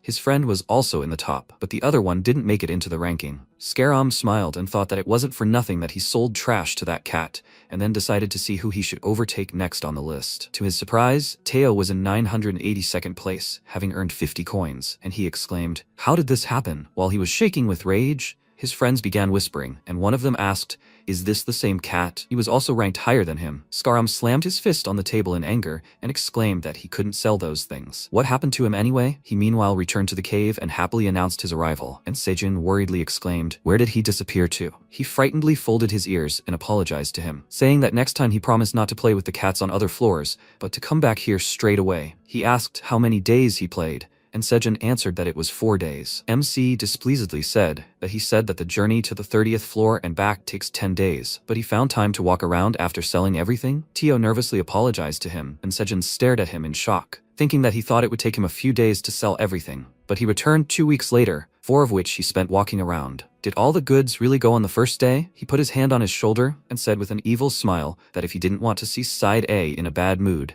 he should tell them everything quickly. After that, Teo told him everything, and he asked, he didn't really tell them anything about the product, and they still bought everything? He confirmed this and handed him a bag with 50 coins, and after checking it, he gave him his bonus, 2 coins. Teo was upset, because he tried so hard, and Seijin said that there was no point in lounging for 4 days. Next time, he should come back quickly, and then he would raise the bonus to 5%. He was very happy and promised him that he would be the hardest working cat. MC noticed that he constantly inserted meow and asked what was wrong with him. He answered with a proud smile that he decided that it would be better this way. People like it. MC laughed and said that everyone would soon know his name, but the cat didn't understand him, so he explained that the farmer's name was written on the vegetables grown, so people would soon find out that he was the one growing the magical cherry tomatoes. Upon learning this, Theo became very worried and thought it was very bad. There's a special system for newbie guild merchants that hides the manufacturer of the goods so that more experienced merchants don't steal the suppliers from the beginners. Since he had just embarked on the path of a tower merchant, Seijin's name would remain a mystery to the whole world for some time. If the evil side A found out about this, he wouldn't get a bonus. Noticing his strange reaction, MC approached him and asked what was wrong. He laughed nervously and told him that everything was fine,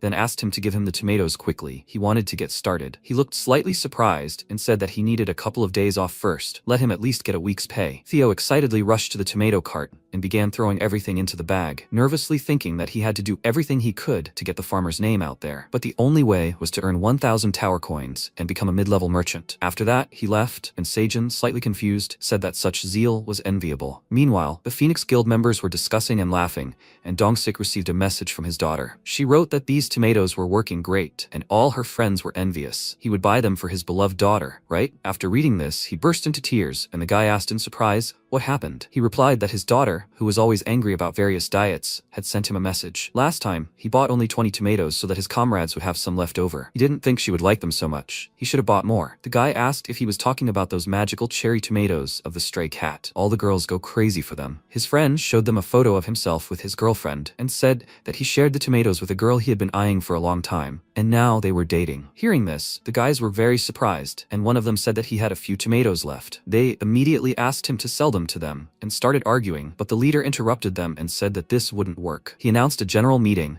and said that they were immediately heading to the 38th floor. The guy indignantly exclaimed that they had just returned from the dungeon. They can't go back so quickly. The people will be unhappy. At that moment, Jessica and the other girls appeared. They turned to the boss and asked when they were leaving. After eating all the tomatoes, they looked pretty good, and one of them said that they had already prepared the tower's coins for tomatoes, that is, for the expedition. Jessica said that now was the time to stock up, that is, to kill the next boss. Dongshik waved his hand and said that then they were on their way, after which he thought that for the sake of being a good father, he was ready to get these tomatoes at any cost. Meanwhile, Theo wandered around the tower floor and thought about how he could earn a whole 1,000 coins.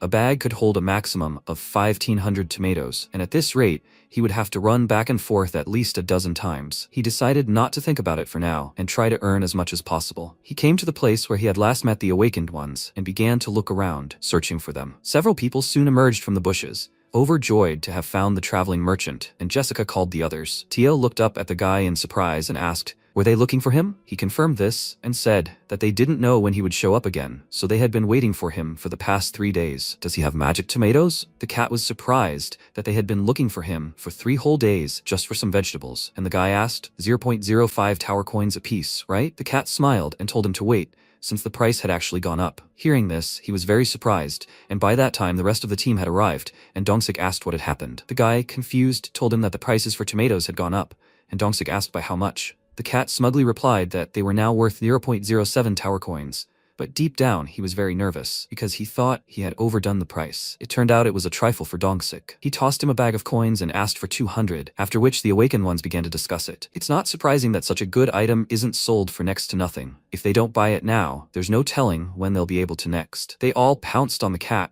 and eventually the goods were sold out again. Teo, looking at the coins, said that even at the new price, all the tomatoes were gone. Dongsik asked, "He'll be back here again, right?" Teo was slightly surprised and asked, "Do they want to meet again?" "Then he'd be here in 10 days. The man smiled and remarked that that was good, as they just have time to rest as a group. They agreed to wait for him here in 10 days with a new batch of tomatoes, after which he called his team members and said they were finishing the spider quest and going home. Meanwhile, Teo laughed slyly and thought that these were his first regular customers. He would soon earn 1,000 coins. He needed to quickly achieve a promotion in rank to reveal the name of the tomato grower. He was about to leave, but a girl stopped him and called him Mr. Cat. Her friend pointed at him and remarked that they looked very similar. The girl smiled and agreed with her, and he said discontentedly that his name was Teo, not Mr. Cat. The girl became flustered and apologized to him, saying that her name was Suha. He asked who he looked like, and she answered that he reminded her of another cat. He said that couldn't be. He was the most beautiful cat in the world. He said goodbye to them and was about to leave, but Suha started looking for something in her bag and asked him to wait. She handed him a cat treat and asked if he wanted to try churu. He crossed his paws over his chest and told her that he only eats fried fish, and she took advantage of the moment and squeezed the treat right into his mouth. As soon as it was on his tongue, he snatched it from her hands and began licking it, asking in surprise, "What does that taste?" "It smells like fish, but the taste is so bright it seems to melt in your mouth." He didn't notice how quickly he ate it all and asked if she had more. She took out a couple more bags of cat treats and said that there are different flavors. He reached out with his paws and asked her to give him more, to which she said that she would give it if he only let her take a picture with him. He agreed to this without hesitation, after which he climbed onto her legs and she, taking out her phone, asked him to look into the camera and smile. He posed perfectly for the photo and received the treat, after which he left. Sua watched him go with a smile, and her friends said that it was the first time she saw someone come to the tower with cat treats. "He's even cuter than they said, right?" Another girl said that she was smiling so sincerely. Maybe they should come back to him again? Suha looked at the resulting photo with a smile and said that they would definitely meet again. Meanwhile, MC was spending time with the rabbits. He was teaching the black rabbit a special swimming technique. But what about the piranhas? Naturally, for safety reasons, he temporarily closed the hole where they climb out, but he still looks back every couple of minutes. He told the rabbit to try swimming without a board. He did so well last time. When, overjoyed by the level increase, he fell into the water and almost drowned, his heart almost stopped. He thought the piranhas were about to kill him. He was just floating face down on the surface of the water, looking like he was already dead. Even the piranhas were scared. And now, Every time he remembers it, he shudders. Piak sat down next to him and laughed guiltily, after which Seijin looked into his backpack and said that he had a sweet tooth from splashing in the water. His bottle of honey was empty, and he looked at the hive and noticed that the bee hadn't been in their area for a long time. Maybe something happened? When he took a closer look at the hive, he was very surprised. The poisonous bee's babies were flying around. He said in surprise that he hadn't seen her for so long, and she had babies. Or were they not hers? How had he not noticed them before? He glanced at his garden and decided to congratulate the bee on her housewarming. Since that was the case, he wouldn't have to look far for a gift. Having plucked a flowering bush, he approached the hive and waved his hand, asking the bee to come out for a minute. He wanted to congratulate her on her housewarming. The baby bees took him for a threat and flew towards him, their stingers sticking out, and he exclaimed in surprise, "What's wrong with them?" He came in peace. The black rabbit squeaked threateningly, preparing to defend himself, and the baby bees only became angry. They were about to attack Sejun, but their mother's voice rang out, forcing them to stop. MC looked up at the hive in confusion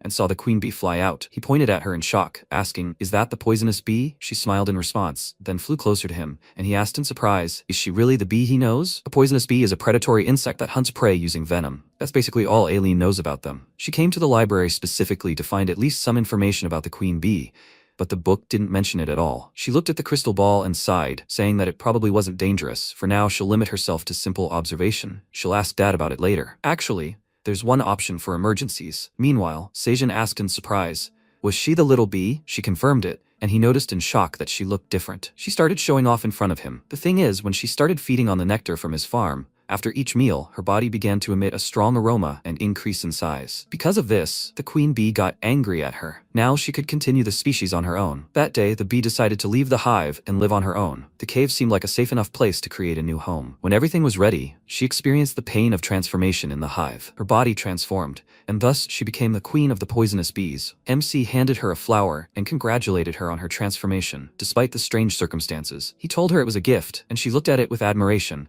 then happily hugged him and began rubbing her cheek against his. Her children realized he was their mother's friend and also rushed into his arms, then headed to the rabbits. Seijin laughed and patted the queen bee on the head, saying that he loved them all too. A few days passed and the rabbits woke him up. He got up, asking what had happened. Had he really slept during the moon? The rabbits led him to his garden beds, and hubby happily pointed to a blue carrot. He said in surprise that he thought it wouldn't ripen for a while, but it was good that he would have time to pick it. He looked at the rabbits with a grin and asked, "Is this why they woke him up?" After that, he pulled the carrot out of the ground and the rabbits squealed delightedly. He noticed that it was the size of a zucchini. The system reported that it was a carrot of agility, infused with the energy of the blue moon, which gave the root vegetable a brighter flavor. When consumed, it temporarily increases agility by 0.05, rank E+.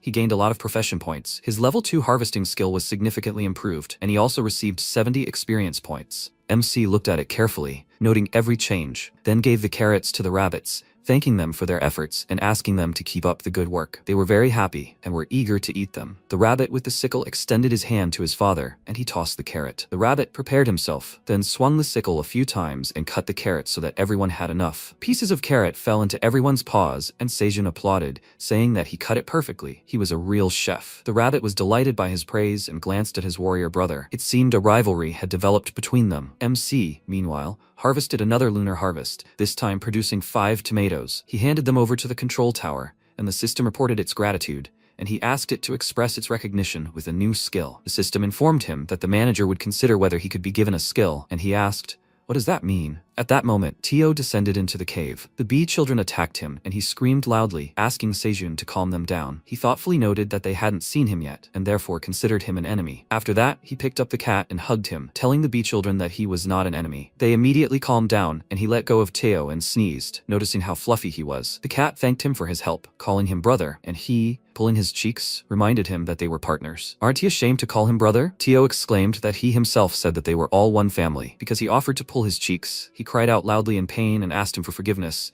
and he finally let him go. He asked how he was doing and handed him a bag with 75 coins in it. But that wasn't all. He proudly pulled out another bag and said that people had been waiting for him for several days, so he figured it out and sold the tomatoes for 0.02 coins more. While MC was looking at their earnings, the cat happily threw up his paws and asked, "He's good, right? He'll be an important merchant soon." He gave him his share, 2 coins, and praised him for his work, calling him an excellent worker. Tio was upset and said that he had tried so hard. Can he have a different title? He sternly told him that he still had room for improvement, so he should try harder. Teo was very upset and said that he didn't think it was so difficult to get a promotion, and the rabbit began to console him. Sejin, meanwhile, smiled and thought that he already knew everything. The manager can be useful sometimes. She told him that the cat was selling tomatoes for more than before, and he thought that for such information, it wouldn't hurt to share some blue tomatoes with her. Hearing a sound, he looked down at the cat and saw how it was happily devouring a cat treat. He pointed to it and asked what it was. He answered that it was churu, and he exclaimed in surprise, "Where did he get that?" He answered that people gave it to him for a photo together. It was a chicken-flavored treat, but he liked the salmon one the most. MC was very surprised that people fed him. You can bring something into the tower in 2 ways. The first is by falling through the portal. In fact, that's how he ended up here with a backpack. Only other people end up on the first floor and sell all the things they have on them to get starting capital. And the second is if an awakened hunter brings them with him to the tower. But they say the total weight of items brought in is limited to 1 kilogram, but you can take out as many items as you want without any limit. Usually they bring all sorts of trivial things into the tower, like special smartphones called hunter phones, packed lunches, and the only cigarettes available in the tower, and also all sorts of other things that might come in handy. And someone brought a treat to the tower to give to the cat. He had a brilliant idea, rubbed his palms together, and grinned, saying he was a genius. While he was plotting his cunning plans, Teo became uneasy, and he offered him a cat treat to calm him down. Seijun looked at him thoughtfully, then confiscated all the treats, and Teo angrily pounced on him, asking him to give it back. He was given it for a photo with a person. MC pointed out that that was the point. He made a deal and received a reward, which is a violation of Clause 3 of the special provisions of the contract. Party B has no right to change the terms of the deal without notifying Party A. Theo nervously exclaimed, "Is this true?" He didn't know about that. He almost burst into tears and patted him on the head,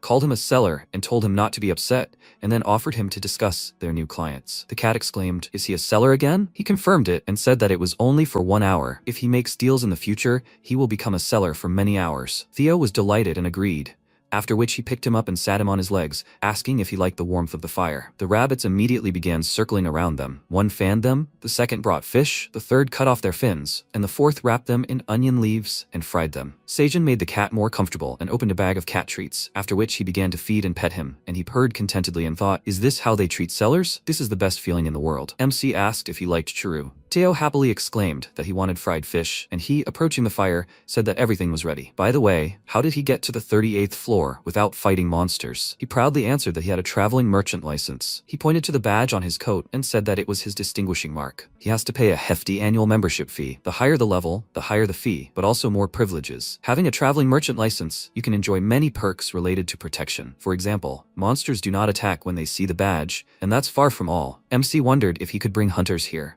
and he answered that, unfortunately, he cannot. Monsters only do not attack merchants, and it is impossible to protect hunters from danger. Moreover, all merchants use special paths between floors, access to which is prohibited to everyone except merchants. If he wants to use the path, he needs to pay for a license. Without it, he would never have reached the 38th floor in just 5 days. Seijun was surprised and asked, "What floor are they on?" He answered that they are on the 99th floor, and he was momentarily speechless. Not believing what he heard, he asked in surprise, "What did he just say?" Teo repeated that they are now on the 99th floor and asked, did he not know about that? The 99th floor. This terrified him greatly. He fell to his knees, causing the cat to worriedly ask if he was okay, but he ignored him. He thought that Teo was not able to use teleports like hunters, so it took him 10 days to get to the 38th floor and back. He became very nervous and mentally told himself to pull himself together. This does not change anything. He just found out what floor he was on. He tried to calm himself down, but nothing worked. Then Teo pulled him out of these dark thoughts. He grabbed his face and called out to him loudly, asking him to come to his senses. MC asked what was wrong, and he, pointing to the fire, said that his weekly wage had become coals. Seeing that the fish was burning, Seijun sat down next to the fire and began to fry a new batch, thinking that the hunters had only recently made it to the 40th floor, and they were still a long way from the 90th. Maybe he should forget about all his attempts to escape from here? Teo told him to fry everything well, so that it wouldn't be like last time. This was Teo's salesman's order. MC said that his hour had passed, and he asked in surprise, so quickly. He was very upset and sighed heavily, and when Seijun glanced at his badge, a great idea occurred to him. He imagined a small group of hunters stopping for a rest, and one of them saying that not only were they running low on strength, but also on provisions,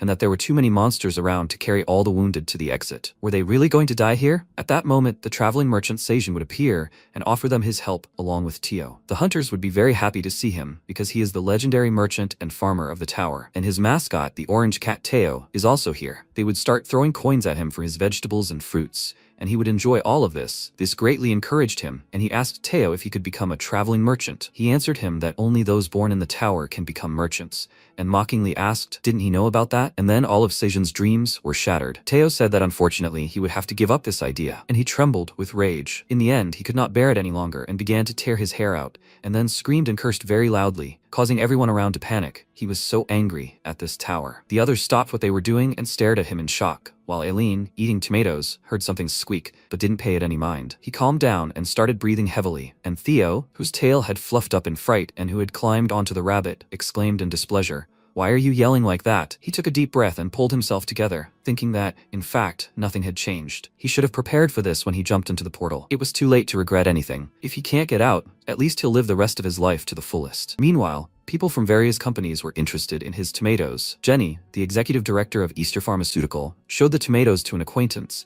and he asked if these were the magical tomatoes famous among hunters. She confirmed it and said that her brother, a member of the Phoenix Guild, had bought some on his last foray. He said that some traveling cat merchant was selling them. She asked him to look at the tomato's status window, and he laughed nervously, asking, "Is this a magical cherry tomato? And what does she propose to do with it?" She wondered if Michael McLaren, the deputy director of Gagel, which controls 39% of the global agricultural market, had lost his entrepreneurial instinct. He asked in response, does she think that if she's the director of Easter Pharmaceutical, she can open her mouth without thinking? She snapped her fingers, and a system window appeared next to her, displaying how many calories these tomatoes burn and how it all works. Seeing this, he was very surprised, and she said that they hadn't been able to extract the component that gives tomatoes such an effect, which doesn't rule out the outstanding properties of these vegetables. He asked what she was proposing. After all, she could monopolize this industry herself. She told him that she needed his unsuccessful work on the tower farming project. Realizing that she knew about this, he was very surprised, and she walked up to him with a laugh and asked if he didn't think it was time for him to earn the trust of his father, the director of the company, again. They said that elections for a new chairman of the company would be held soon, due to the illness of the current one. She handed him a cherry tomato and asked what he said about that. Didn't it look extremely appetizing? He took it with a smile and ate it, after which he laughed and said that it was very sweet and delicious. This made him burst out laughing even louder, and after he calmed down, he ate a second tomato and asked if she had any more. She noted with displeasure that he had already eaten her tomato,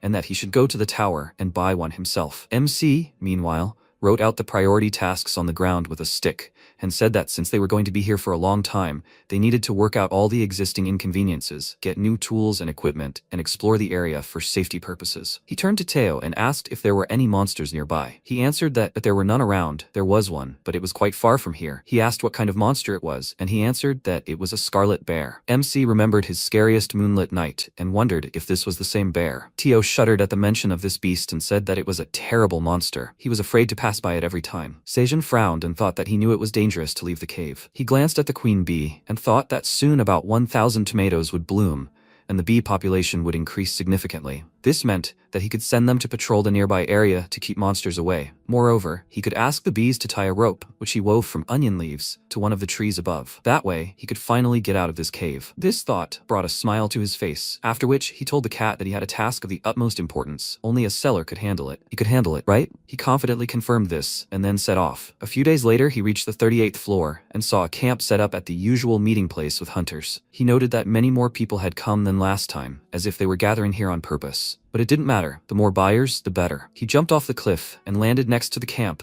then waved to the people and said that he had arrived. Everyone immediately ran up to him, and one of them handed him a bag of coins and said that he would buy everything. The guy next to him exclaimed indignantly, he didn't want to stand in line? Was this really his first time here? Those who had come before had formed a line. The guy told him not to talk nonsense. Do they really think that the Phoenix Guild can monopolize this floor? Isn't that too much? Theo told them not to fight and to listen to him. From now on, he has a new selling method. They became wary, and he said that he will sell 500 tomatoes to the one who offers the highest price.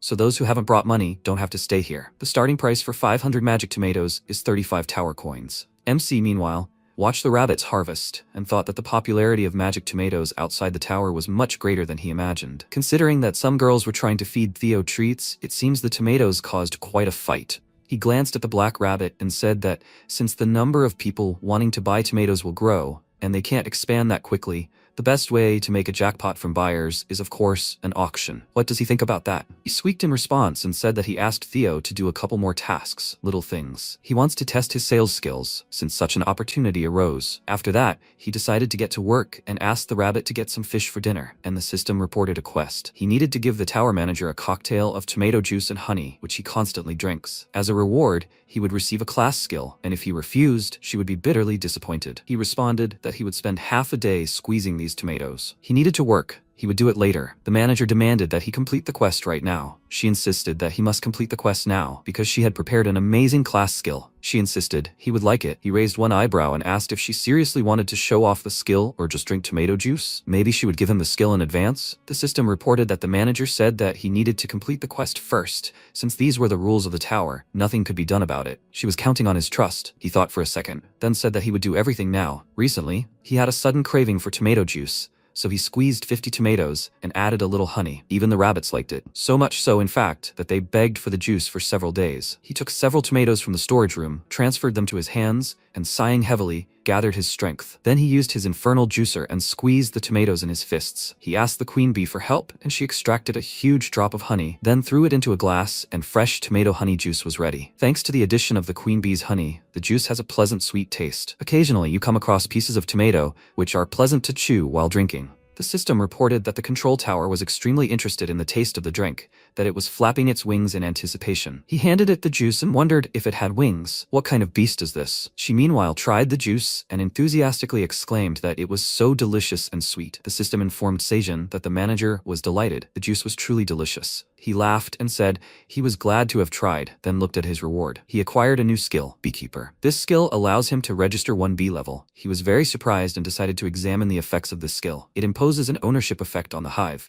Bees from such a hive will not attack the owner. The owner can issue orders to the bees, and the harvesting radius is increased. The egg-laying speed of the hive queen increases, as does the harvesting speed of the bees. This skill accelerates the pollination of flowers within the hive's radius. MC was overjoyed and said he thought the bees would leave when he got out of the cave, but with this skill, they'd be right there. He looked up at the sky and asked the tower manager with a smile, did she really listen to his problems? He was so grateful to her. She smiled and, shyly running her finger along the edge of the glass, said that since he was so grateful to her, he could give her another glass of tomato juice. At that moment, Seijin wanted to ask her something. Is she by any chance a flying pig? As soon as he said this, her face darkened, after which he was inundated with system windows with all sorts of insults, all accompanied by loud notification sounds. He covered his ears and then exclaimed, what kind of hysteria is this? Meanwhile, Teo started the auction. Dongsik was terrified that if he returned to his daughter without the tomatoes, his reputation as a loving father would be ruined. He raised his hand and said he'd buy them for 41 coins. A girl from his team looked at him in surprise, and he said the main thing was to sort out the lot of tomatoes. He'd split them and the money later. A guy from outside their guild exclaimed that he'd take the tomatoes for 45 coins, and then everyone slowly started raising the price, which made Dongsik nervous. He turned to the girl and asked if she had money. She confusedly replied that she hadn't brought much with her because she wanted a little. At that moment, Michael appeared and declared that he'd buy all 500 tomatoes for hundreds of coins, and everyone fell silent. Teo started counting, and since no one wanted to buy the tomatoes at a higher price, he sold them to the man. The awakened one started whispering, and Dongsik looked at Michael in surprise and thought, what was he doing here? After all, they call him the Master of Hunters. Behind him, he saw a guy named Chris and approached him, asking what he was doing here. It was his day off. He answered with an awkward smile that his sister asked him to bring Mr. McLaren here. He apologized to him and remembered that he was the brother of the director of a pharmaceutical company, after which he gritted his teeth in frustration and thought that they would have to compete with large corporations. He didn't think that the rumor about tomatoes would spread so quickly. There were only 2 rounds of the auction left. He had to win at least one. Teo, meanwhile, began to open the next lot. He announced the starting price of 35 coins, and Dongsik said that he would buy it for 60 tower coins. But Michael raised the price again to 100 coins. Dongsik rushed to his comrade and started shaking him, asking him to lend him money. He did have some with him, right? Meanwhile, Teo sold the tomatoes to Michael, and before he could announce the next lot, the man declared that he would buy all 1,500 tomatoes for 300 tower coins. Hearing this, Dongsik was very upset, because at this rate, he would lose his status as a loving father, and the guy suggested that he buy the tomatoes another time. Michael's subordinates collected the tomatoes and said they could go, and he, looking at one of them, thought that it was a truly wonderful product.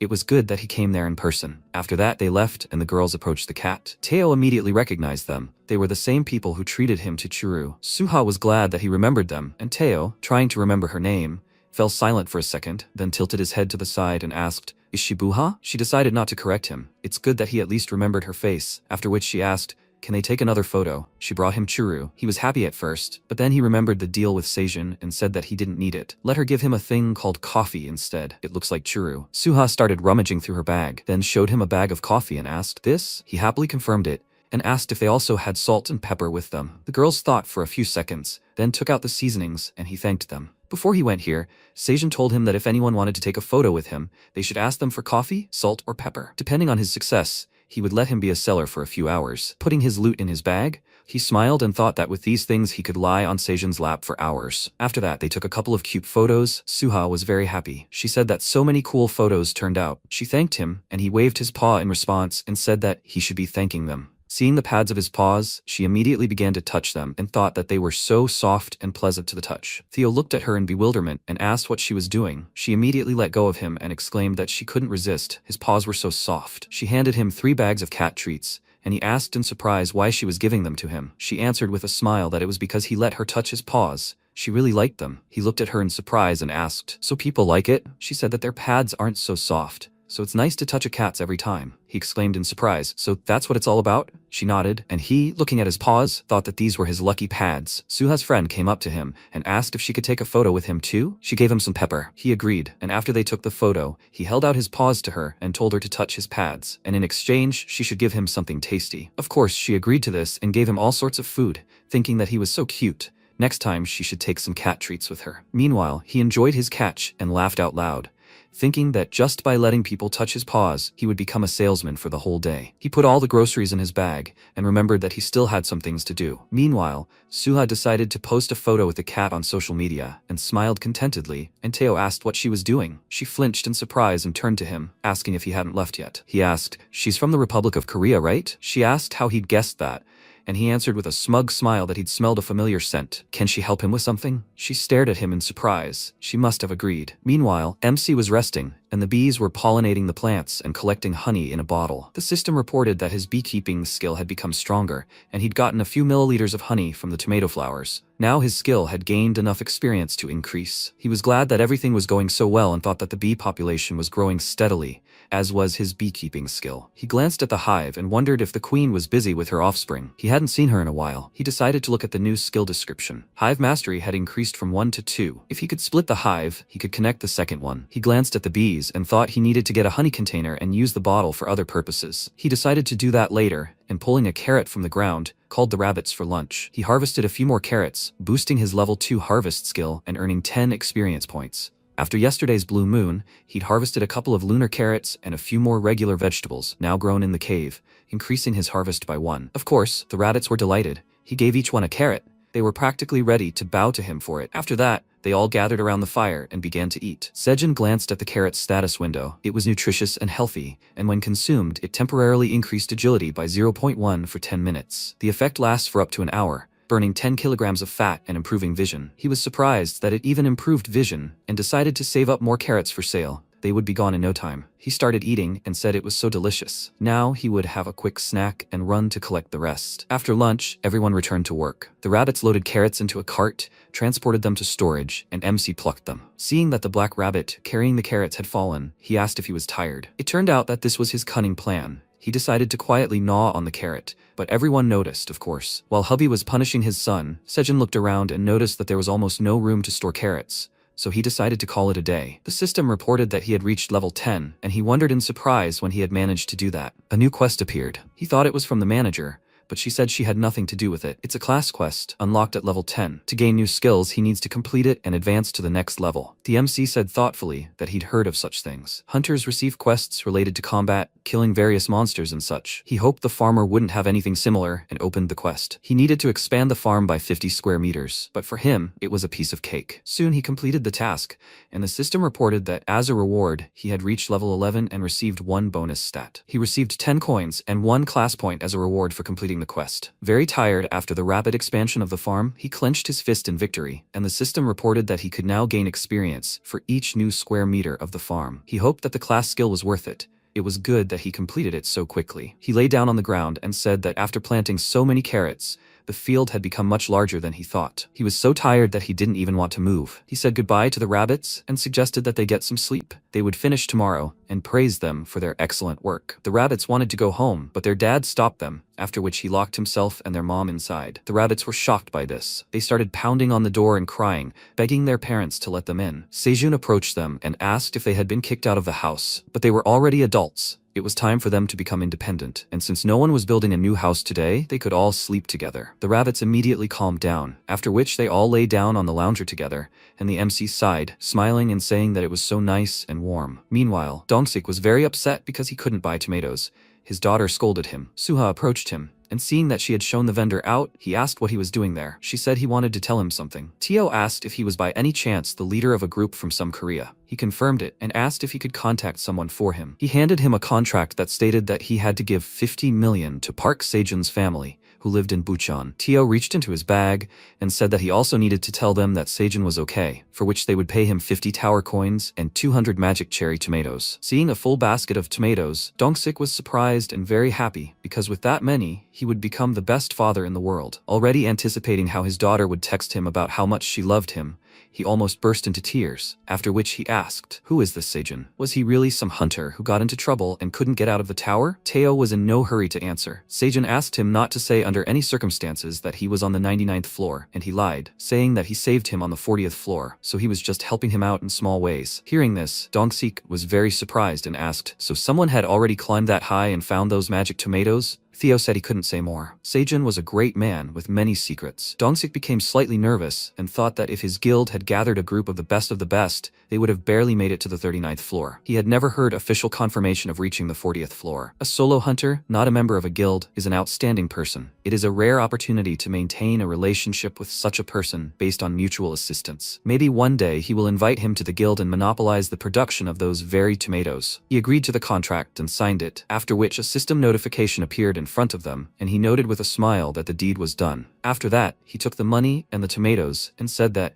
as far as he knows, the contract cannot be broken even outside the tower. They will see each other in 10 days. He will tell you how it went. Let him pass this on to Sejun. He, Kim Dongsik from the Phoenix Guild, will take responsibility for notifying his parents. A new day has arrived. The rabbits have started building their house. The MC approached them and asked how things were going, and the rabbit with the sickle happily waved his paws at him. When he saw what they had built, he smiled broadly and said it was simply incredible. The roof was made of onion leaves, and the walls were made of dirt. The rabbits with the shovel and sickle had done a great job. They both proudly raised their heads, and MC, looking at the resting rabbit, asked if they'd even made a bed to rest on. He wanted one too. He petted them and praised them, and they decided to celebrate their housewarming. A few days had passed since the older rabbits kicked the children out of the house, and they began building their own house, and the older ones still lived together. They gathered in a circle, and Sejun made a toast to the rabbits, who had just gotten their own home. He poured the black rabbit a glass of juice, and thanked it for the steady supply of fish for dinner. It squeaked contentedly, and MC said with a smile that they were so smart. It was a great idea to make glasses out of carrots. Of course, such a glass is a bit small for him, but it still looks good. He drank and ate. He noticed hubby and wifey,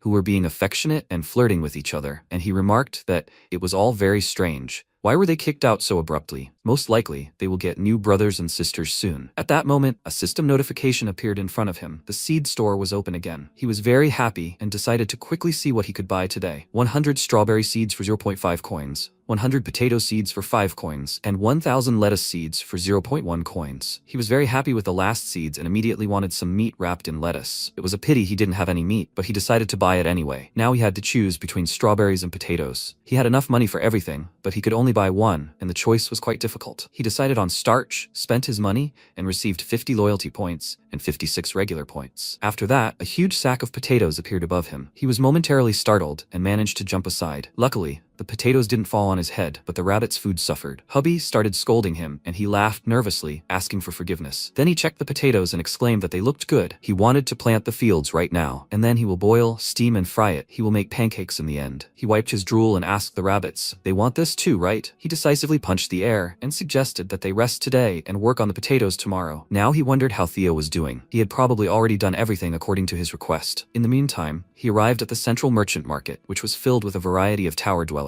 In the bustling market, he found a small shop with kitchen utensils. He had already managed to grab a blanket and pillows. Now all he had to buy was a ladle, a bowl, and a spoon. He found an excellent frying pan among the pile of goods and asked the merchant how much it all cost. He answered that he would take 1.6 coins for it, and Theo immediately asked him for a discount. The merchant laughed and remarked that he was such a straightforward young cat. He didn't remember him here. Well, so be it. he would lower the price to 1.5. Theo asked disappointedly, "Is that all?" The merchant said that he also needed to make money and couldn't lower the price any further. Then Theo threw all the goods into his hands and left, saying that he would buy everything elsewhere. The merchant immediately stopped him and said excitedly that this was not possible. The cat asked in confusion why this was not possible, since it was expensive. Then the merchant gave in and lowered the price to 1.3, but the cat brazenly said that he would give him only 1.2 coins or leave. The merchant agreed, after which Theo gave him the money, grabbed his purchases, and ran away, thanking him. Looking after him, the merchant sighed heavily and said that he thought he was some kind of newbie, but he was already a seasoned merchant. He looked at the coins he had given him and saw that they were all wet. The cat must have been very nervous, and his paws were sweaty. Meanwhile, Theo paused to catch his breath and was glad that he had finally succeeded. He had bought something and hadn't been fooled. Just recently, Sejin had given him a lecture on how not to screw up a deal. First, you need to find out the prices and ask for a discount. Second, if you're refused, you need to leave immediately. Third, if they don't let you go, ask for a triple discount. These are 3 simple rules to avoid being scammed. Remembering his lessons, Theo smiled broadly and mentally told him that everything worked out. He was so grateful to him. Content with his success, he continued down the street, thinking that now he knew how to get a discount. He passed an alley and heard a familiar voice coming from it. Scarum was there now, scamming a newbie merchant. He showed him things from the outside world and said that he simply wanted to help newbies in their development. When Theo saw him, he became very angry. He walked up to them with a serious expression and said that he couldn't forgive this bad guy for cheating other aspiring merchants. Scarum was very surprised when he noticed him and he called his name loudly. He came quite close and said loudly that they finally met. He decided to pretend like everything was normal, put his hand on his shoulder, called him a friend, and said that he was finally here. Where had he been all this time? Were the things he gave him so good? Theo, with a serious expression, removed his hand and asked how he could talk to him like that. She shouldn't trust this swindler. He was indignant at his words, and loudly asked what he was saying. Why was he saying such terrible things? He gave him luxury items at a low price because he understood his situation. However, he stabbed the one who saved him in a difficult situation in the back. He pointed to the item in the merchant's hands and said loudly that he would not cheat him. He must have told her that this flask contains magic, right? He can't be trusted. This flask blocks the contact of the contents with the outside world and retains heat. Because of its temperature drops very slowly. He will reveal all his cards. Everything that this deceiver gave her was just trash. Scarum was worried about this and wondered how this idiot knew everything. He said that it was just a misunderstanding. He must have made a mistake with the thing. They just needed to sit down and talk. He didn't listen to him, loudly called the guards and said that there was a nasty goblin trying to deceive a novice merchant. He pointed his finger at him with a displeased look, called out his name, and said that he would not let this go so easily. Immediately after that, he ran away very quickly, and Theo remained standing and said that despite the fact that he spoke so confidently, he cannot be trusted. The merchant thanked him for saving her and asked if she could know his name. He stated his name with a proud air, and she bowed and said that she was very grateful for his help. He started to leave and said that there was no need for thanks. She should be careful and not get into such situations again. As soon as he had gone far enough, she said that the mission was accomplished. They could leave. Immediately after that, several dogs in police clothing jumped down from the roof towards her. She asked what was going on here. Hadn't she told them to eliminate all possible interference before the operation? One of them apologized and said that their agents had scanned the entire area within the next 100 meters, as planned. They had no idea how this merchant had infiltrated here at all. He identified her as Agent Zerath and said that there was no forgiveness. An agent of the Secret Inspection Bureau, an association of traveling merchants, stood in front of him. She asked with displeasure, "He calls this an apology?" Now the operation to capture Scarum, for which they had been preparing for the past several months, could fail. They must return to the headquarters of the Inspection Bureau. His new assignment was 100 letters of apology. This surprised the employee, and she said with a serious expression that he should bring her 100 letters of apology to reflect on his mistake today. The employees were trembling with fear, and she walked down the street, thinking that lately they had been receiving many reports about a scammer in the Traveling Merchants Association. After a long time, they managed to track this goblin's movements. He knows how and where to get items that can only be found outside the tower. They were unable to track whether he was using illegal routes. Capturing him quickly was impossible. However, she managed to contact him under the guise of a novice traveling merchant. However, before the impending arrest, they were interrupted. She said with a thoughtful look that they needed to reconsider their plan. His name was Theo, right? It seems he is not on the best terms with Scarum. We need to take a closer look at this cat. At the same time, he was happily walking through the forest, eating fish and saying that everything was so good. At the same time, Sejin was holding a potato in his hand and asked if he understood everything. He pointed to 2 lines with his finger and said that it needed to be cut like this. The rabbit with a sickle easily cut the potato into 4 equal parts. He loudly praised him for this and said that this is what he needed. Now they need to generously water the soil and put 1 piece. He looked at the rabbit next to him and asked if this didn't surprise them. What trick did he know? With this, you can make 400 potato seeds from just 100 potatoes. He saw it in one video. It turns out that what he watched without thinking while eating wasn't so useless. The system notified that he had created a potato field measuring 33 square meters and received 10 experience points. He calculated how many square meters he received an experience point for, and said that it wasn't that much, but it was a nice addition. Now that he was almost done with the potatoes, maybe they could dig up some sweet potatoes? He hadn't eaten that since they were kids, so it had been a long time. However, before that, do they know what to do? The rabbits looked at him intently, and he said that he was talking about sweet potato sprouts. After all, before digging up sweet potatoes, you need to cut off the sprouts. They can't just throw away the sweet potato sprouts once they grow, right? The rabbits were very upset by what they heard, but a black rabbit came up to them and started telling them something. They remembered how it happened earlier and looked at him with a satisfied look. The protagonist sat next to them and asked if they thought that growing sweet potato sprouts was his job too. He refused with a determined expression and said that today he decided not to share the pleasure of growing sweet potato sprouts with them. In farming, everything has its time, and he wouldn't ruin farming just to improve his skill. The rabbits were upset about this, but after that, they all started working in the potato field together. When they finished, he wiped the sweat from his forehead with a tired expression and looked away. The system announced that he had created a sweet potato field measuring 500 square meters. He received 150 experience points, leveled up, and received 1 bonus stat. He looked at this with a joyful expression and said that even without farming alone, he could gain experience while expanding the territory. The rabbits began to dance around him contentedly and sing a song. He looked at them with a puzzled expression and asked what they were doing. The system announced that the rabbits were hoping for a rich sweet potato harvest. They say this is a cheerful dance of abundance intended for the tower's farmers. The tower administrator also sang along with the rabbits. He sat down on the ground and asked with a smile, "Will they harvest it with their help?" He looked at the buried potato and noticed a bright light coming from it. It grew brighter and brighter, and he began to guess with surprise what it was. He dug it up, and the system announced that it was a solar sweet potato, a mutated sweet potato that absorbs sunlight from the top of the tower and stores the sun's energy. When consumed, it burns 100 grams of fat and grants resistance to cold for 24 hours. Expiration date is 30 days. Rank E. Received an award for breeding a new variety in the tower. MC was very surprised by this and loudly asked, did he breed a new variety? At the same time, Dongsik got out of the car with a package in his hand, looked at the building, and asked, "Is this Mr. Sejin's house?" At the same time, he looked at the system windows with a surprised expression, which said that he received an award for discovering a new variety in the tower. His experience increased slightly, his level 2 harvest skill increased, and he gained 10 experience points. The tower granted him exclusive breeding rights to a new variety. No one can breed the sunny sweet potato variety without his permission. He laughed joyfully and asked, "This notice says that he is the only one who has such a sweet potato, right? Even if he grows it and sells it to someone,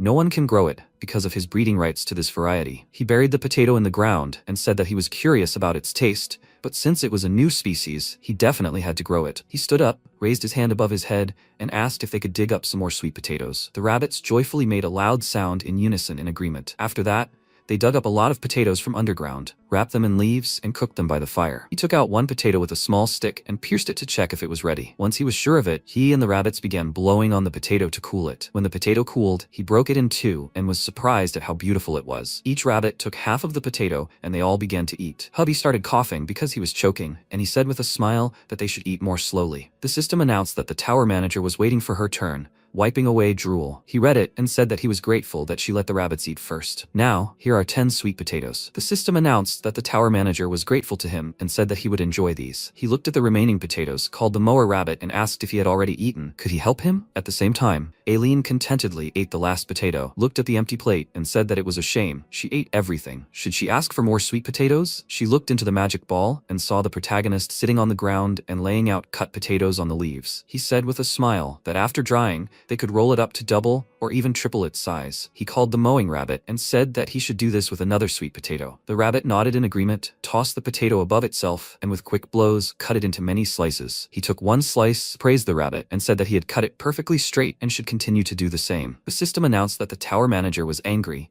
and wondered why he was throwing away the delicious sweet potatoes. He calmly said that he wasn't throwing them away, but drying them. He was making something very delicious. Had she ever heard of dried sweet potatoes? At the same time, Domsik walked to the door, rang the bell, and from inside, someone loudly asked, "Who is it?" He said hello and asked, "Is this Sejin's house?" His family opened the door, and his brother loudly asked, "Is this the older brother?" When they saw him, they were a little confused, and his mother asked who he was. After that, he went inside. She brought a plate of fruit and said that they haven't had guests for a long time, so she doesn't know if he will like it. He said that everything is fine. He would be grateful even for a glass of water. The father asked, however, why is he looking for his son? He doesn't know if he knew, but his son is missing. He handed him a business card and said that he apologizes for such a late introduction. He gave his name and said that he is the leader of the 5th team of the Phoenix Guild. Sedol was very surprised by this and asked loudly, is this the same famous Phoenix Guild? His father was very surprised by his reaction and asked what happened to him. He took the business card and asked in surprise, is this really true? This is one of the top guilds representing their country. Moreover, this is the 5th team.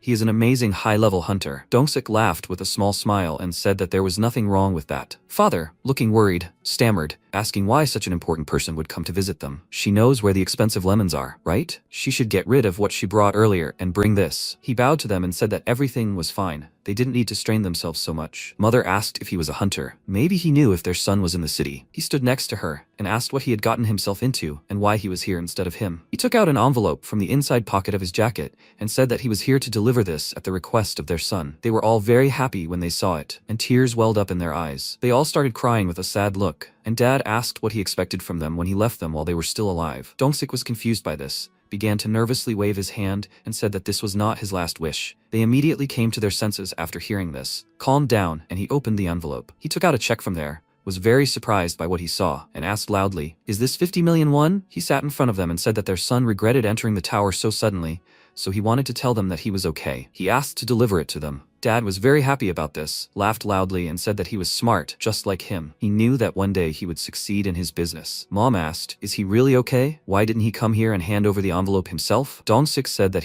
he couldn't go out because of the quest. This always happens to hunters, so they have nothing to worry about. He turned to their son and asked, he said his name was Sedol, right? He looked at him and told the team leader that he could call him whatever he liked. He agreed and said that he heard from his parents that his brother was missing. He didn't know that he joined the tower. He agreed and said that they simply lost contact with him about 5 months ago. They hadn't heard from him for several months. They asked the Korean Association if they knew anyone with that name, but they didn't know. By the way, players use pseudonyms there, right? He agreed and said that some use pseudonyms. However, no one is immune to mistakes. He would ask the association about it a little later. He thought that according to information from his family, he got into the tower 5 months ago, but there was no record of this in the association. He climbed to the 40th floor of the tower while playing alone. The tower appeared 10 years ago. At that time, there were no players who had climbed so high in such a short period of time. Had they really witnessed a genius hunter, the likes of which had never been seen in all of history? Sedol called him and asked, by the way, if he somehow cultivated talents in the guild. His father hit him on the head and said that his brother was working hard in the tower and he should better help him outside. He cried out in surprise and said that maybe he was talented too. Dongsik said that working as a hunter is a very dangerous occupation,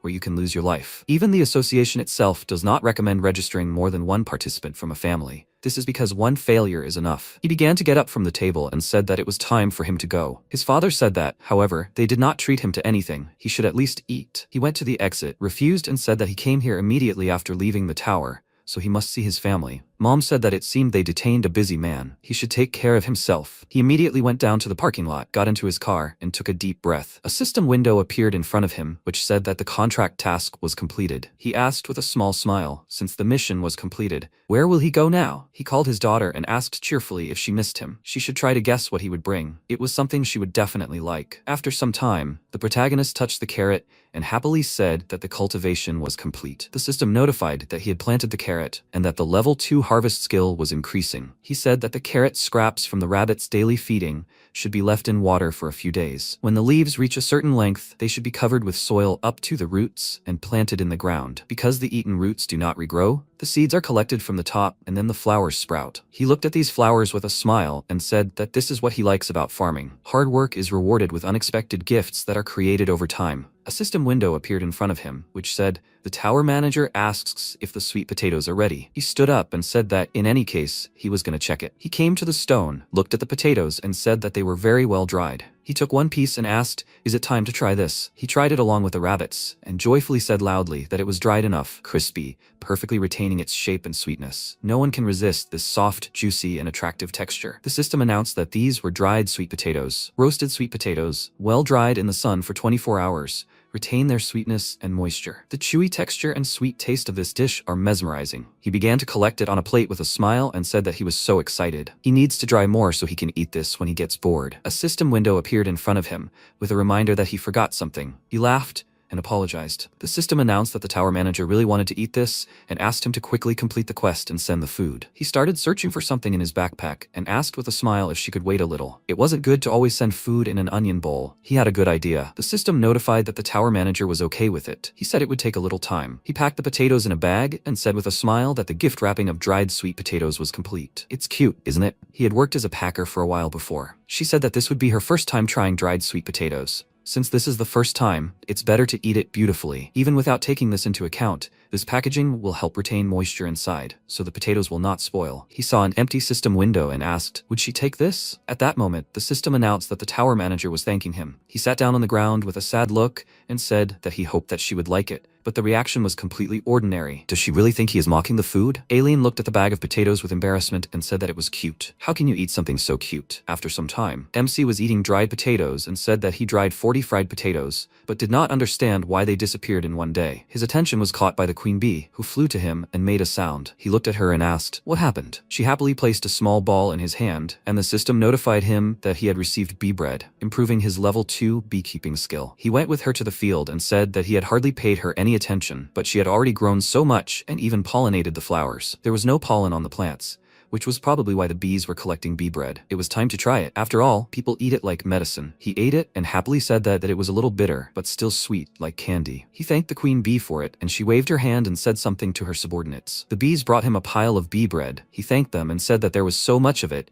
he couldn't eat it all, but it was very valuable. At that moment, Theo jumped down from the cliff towards them, called loudly to him, and said that he had returned. His good mood immediately changed when he noticed the queen bee next to him. He asked loudly with a serious look, will the queen bee attack him again? Cian said that he doesn't have to worry. They all know that he is on their side. She happily threw something at him, and he began to sniff it with disbelief. He jumped on his leg, sneezed loudly, and said that he hates pollen. He was a little indignant because of this and said that you can't wipe yourself on his clothes. This is his only t-shirt. By the way, he completed his assignment, right? He happily agreed and said that he completed all the missions and even sold everything. He happily asked then, did he convey the news to his family? Teo opened the system window and said that there was even a contract. He saw it and said that the contract had already been agreed upon. So, his reward and 50 million won have already been sent? He closed the system window and said that everything must have gone well. The tower's contracts are very reliable. He's gonna go there someday and check. He laughed, agreed, and said he was counting on him. He was so worried that he hadn't warned them about entering the tower. They were probably really worried about him. They couldn't even imagine in their dreams that he would get into the tower and be farming here with the rabbits. If he told them that his job was farming, what would their faces be like? Sedal would probably laugh at him. After all, annoying is his profession. His father's hobby is growing flowers. He would probably ask about fertilizers and give him a couple of tips. Now, he understands that his talent came from his father. When he came home, his mother would set a big table with kimchi for him, like always. He looked at the sky and said that he really misses his family. Everyone around immediately came to him and looked at him with a joyful look to support him. He smiled, began to pet them, and said that they were right. They were all his family now. Theo sat on his leg and asked if he was too. He agreed and said that he was his only and competent employee. He said with a satisfied look that then he should look at the coins and things that he, as part of his family, brought. He used 50 coins to pay the contract and another 14 coins spent on the messenger. He still has 208 coins. The protagonist was very surprised by this and said loudly that this was amazing. He stood nearby and said that as expected, when doing business, as he said, people raise prices at will. He took out the items he bought earlier from the bag and said that here's something else. He and the rabbits began to examine it and said that it was so long since he had seen these items of civilization. As expected, it was made in the tower, so it has a description. The system announced that it was a unique iron frying pan, made of iron, quite sturdy. The handle is covered with wood, so the user can enjoy comfortable cooking. There is no usage limit. The manufacturer is unknown, Class D. The description caught his attention, and he asked why the manufacturer is unknown. He was very surprised when he noticed a short dagger, took it, and said that this is the first item in his entire stay in the tower that looks like a weapon. The system notified that the usage limit is from level 10, the strength is from 5 points. The manufacturer is unknown, Class E. He read this and asked, but why are there only question marks in the description? Where did he get it? Theo was showing the toy to the rabbit and said that he heard that the blacksmith's lottery corner sells cheap items, so he just chose what he thought was cheap. He was a little surprised by this and asked, since he read the terms of use, maybe he should use these items. The system notified that the tower manager was notifying him that if he used an unknown item, he could get into big trouble. MC read this and asked what might happen if he just used it. The system notified that the tower manager said she would appraise these items for him. A new quest was received. Send an unknown short blade. There will be no reward. If you refuse, the item will not be appraised. A new quest was received. Send fried dried sweet potatoes to the tower manager as a gift. The reward is appraisal of the short blade. If you refuse, he will not be able to get the blade back. He looked at this with a slightly displeased look and asked, "Do you seriously need to do this?" The system notified that the tower manager strictly denies it and says that the reason is not because she wants to eat fried potatoes. He asked, "So does that mean she agrees on the terms of strict denial?" The system notified that the tower manager was drooling. He became angry about this and loudly said that he knew it. She had already taken so many sweet potatoes. He finally agreed and said it was only because he was afraid to use things without knowing the information. He held out the dagger and the system alerted. The tower manager was using his assessment skills. Fortunately, this device wouldn't cause him any problems. He also sent a portion of potatoes, and the system notified him that as a reward for completing the quest, he would receive Keynes' short training blade. This is the short blade that Keynes of the Red Mountain used for training as a child. The knife is made of black steel for weight,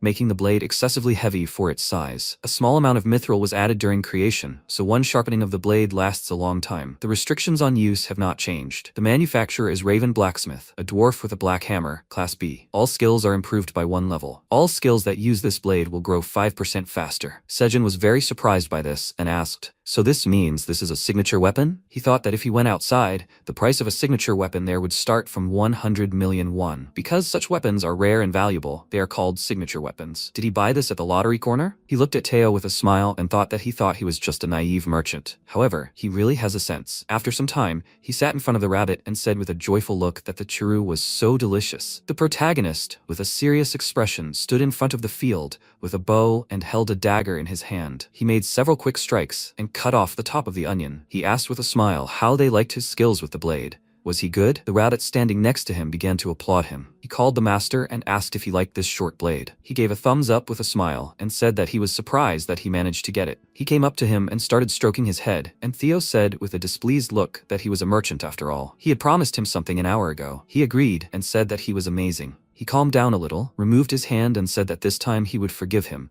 but he should be more careful. He touched his paw and thought that he would be a naive pawn. However, he really has golden hands, or rather paws. He unexpectedly turned out to be very nice. He was starting to get angry and asked the master what he was doing. He said with a happy look that he had very cute paws. He picked him up and asked if he could give him another pack of churu. He looked at his paw with a sly look and thought that, as expected, he was still a human after all. All people bowed before his front paws. His front paws brought good luck. He turned to him with a happy look and asked, "Isn't it obvious?" He should hurry up, because he didn't have much free time. MC looked at him with a slightly displeased look and thought that it was a bit rude. He picked him up and immediately put him on the ground, after which he said with a smile that his 1 hour was up. Theo was surprised by this, grabbed him by the pant leg and asked, "Did it end so quickly?" He wanted a little more. He should extend the time. He refused with a serious expression and said that the time was up. He grabbed his bag with a displeased look and thought that this wouldn't do. He'll have to use plan B because he wants to keep being served. He called him by name and said he wanted to show him something. He dumped the contents of the bag on the ground and said loudly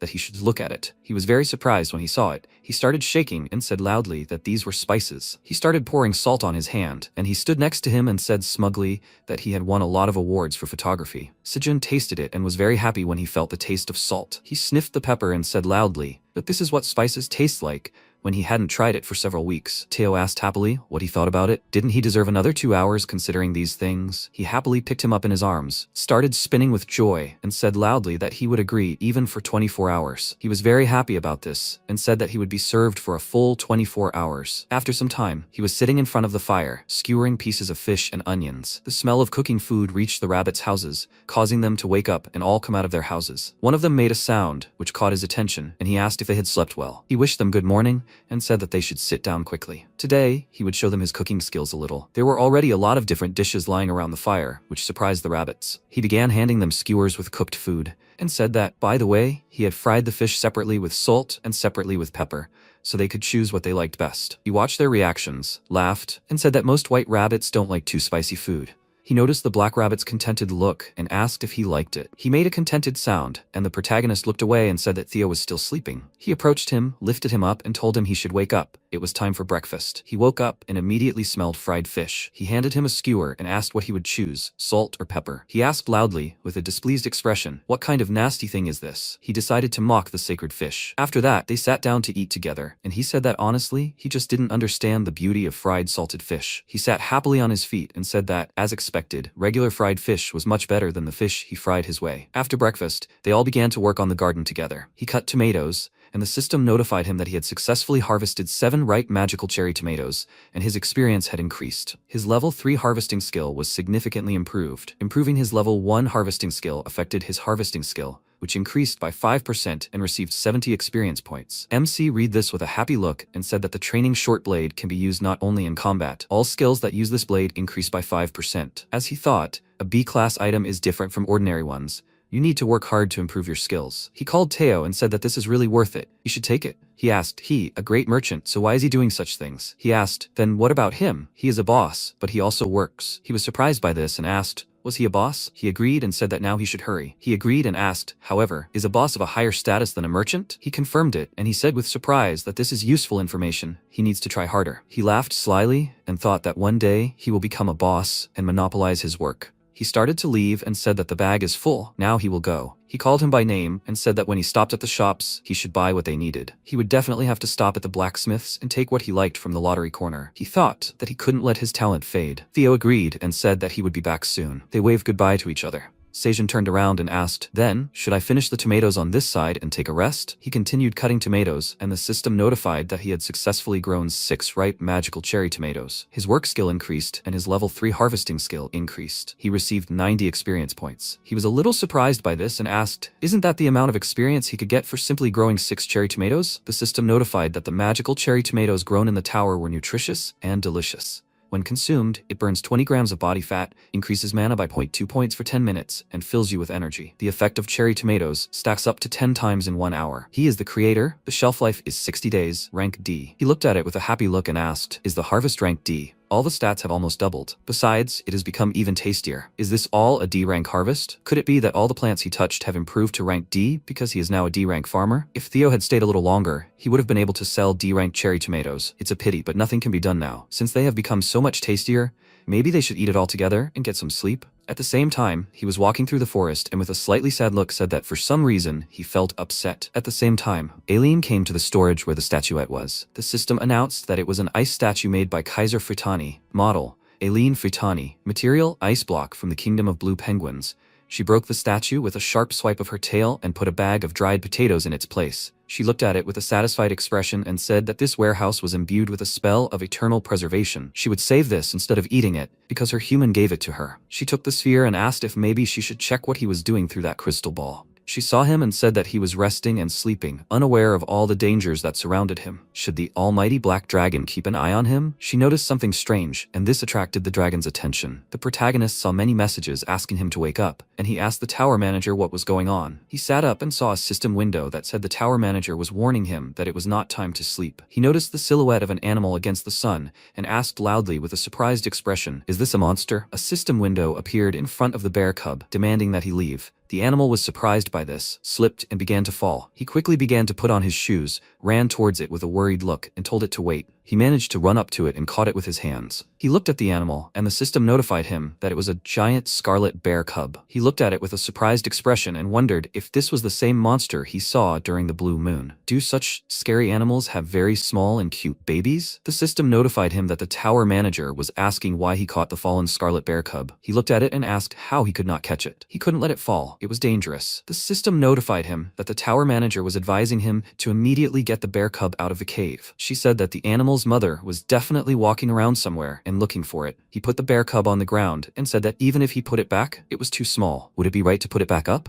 It was better to wait until the mother took it. The system notified him that the scarlet bear was an insatiable monster and would eat all the food in the cave. MC read this and said that, however, this bear cub was so small. Is she exaggerating about this? The little bear walked up to the black rabbit, raised his paws and started growling happily. In response, he stroked the little bear on the head. He turned around, looked up and saw bees flying nearby. He ran after them and started growling, and the bees looked at him with an angry look, which made him nervous. The little bear started running towards them, growling loudly with fear. He calmly raised his hand and said that everything was fine, he was not their enemy. He looked at the little bear and said that they reacted that way because he suddenly paid attention to them. Maybe it was because he smelled somehow wrong? He called the queen bee and asked if he could ask her for honey. She thought about it, blew out some honey, which she put into the bear cub's paws, and he said that he should try it. It's called honey. He watched him eat it and said that he knew he would like it. It seems that he came here because of this smell. The cub came to him after eating it, and he asked if he liked it, and if he wanted more. He was surprised when a system window appeared in front of his face. It said that a new quest had been received. Get the Scarlet Bear child out of the cave. The reward was 1 work skill, and refusal meant death by starvation. The tower manager was angry at the Scarlet Bear cub. Seijin was indignant about this, and loudly asked, "What is she talking about? It was just a child. How much does he eat if she reacts like that?" The system notified that the tower manager was saying that she was only helping him get rid of the threat. He looked at it and said that she was really exaggerating. He wouldn't have fallen into that cave if she hadn't surprised him. The system notified that the tower manager honestly admitted that she made a mistake back then. She orders him to listen to her right now. He petted the little bear and said that he had been told that entering the tower was also a mistake. Everyone looked at him silently and waited for his decision. Aileen looked at this with an upset look and sent a message saying that he can do whatever he wants. He looked at this and asked how much this baby eats, which made the manager so angry. He will return him back when he starts walking. He picked up the bear cub, looked at him, and asked if he was asleep yet. He put the bear cub on his mat and said that he was so cute. Today, he would let him sleep in the cave, and tomorrow, he would bring him back up. After some time, he slept peacefully, and the bear cub left him. The rabbit came out of his house, saw something and screamed loudly in surprise. The other rabbits also began to say something loudly. The protagonist woke up and asked, "What was that noise? Where did the little bear go?" He went to the disgruntled rabbits and asked them what had happened. He was very surprised when he noticed a lot of bitten vegetables lying on the ground. The little bear ate all the food they had stored in the warehouse. The black rabbit started hitting him on the head with a hammer, among the other disgruntled rabbits,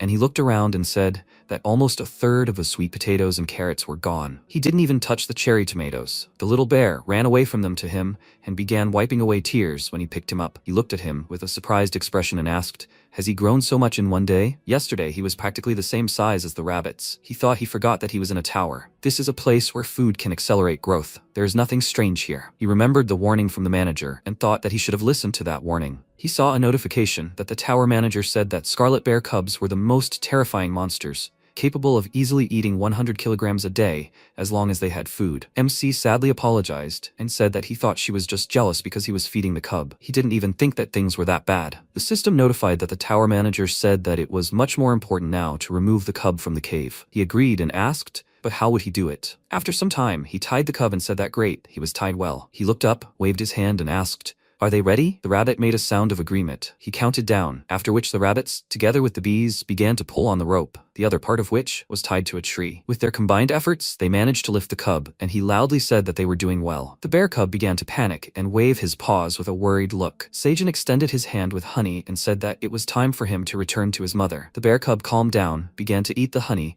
and he and the queen bee waved goodbye. He looked at them with a happy expression and waved his paw goodbye. The system notified that as a reward for completing the quest, he had received the level 1 seed collection skill. This skill increases the chance of getting better seeds than from harvesting. After some time, he was sitting on the ground and a group of rabbits returned to the farm. He looked at them with a smile and asked, "Did the bear cub get home safely?" They had done a very good job. His stomach began to rumble and he looked at the remains of his supplies lying on the ground. He looked at the rabbits with a small smile and asked, "Maybe they would like some cherry tomatoes?" A few days later, while they were working on the farm, they saw a huge shadow and were very surprised when they looked up. They saw a baby bear waving at them, standing next to his mother. He asked with a very worried look, what was going on here? Why was the red bear's mother here? Did she really come here to eat him? He imagined the bear eating him, thinking that he had stolen her baby for the whole day. He started calling his family members with a very scared look and wondered if he was really going to die like this. He knelt down, started crying, and said that he didn't taste good because he only ate tomatoes. The system announced that the tower manager said that they were not going to eat him. He was surprised by this and asked, "Does she understand what they were saying?" The system announced that the tower manager confirmed this. The mother bear said that she wanted to feed her baby honey. He was a little surprised by this and asked, "Does she want to feed her baby honey?" The bear growled loudly and looked at him with a kind look. The system notified that the bear said that in exchange for honey, she would protect the surrounding area. She extended her paw down to pick him up. He turned around with a smile and looked at the rabbits, who were also happy with this offer. The protagonist happily agreed and said that he would give them honey. The system announced that the tower manager told him to climb onto the bear's paw. He did so, window. She lifted him up, and the rabbits began to wave their paws at him. As he climbed, he looked at his fields and thought that he was very glad that it was growing very well in the cave. He looked around, and with a small smile, thought that he had finally gotten out of this place to the real world of this tower. He was very surprised when he noticed a very high beam of energy standing in the distance among the mountains. He was very surprised at how spacious it was and asked if they were really inside the tower. He tried to take a closer look at it and asked, "What is this beam?" The system announced that the tower manager said that this place is the starting point. He thought that the spawn point is the only tool that allows hunters who came from outside to move between floors. Right, if he learns to use it,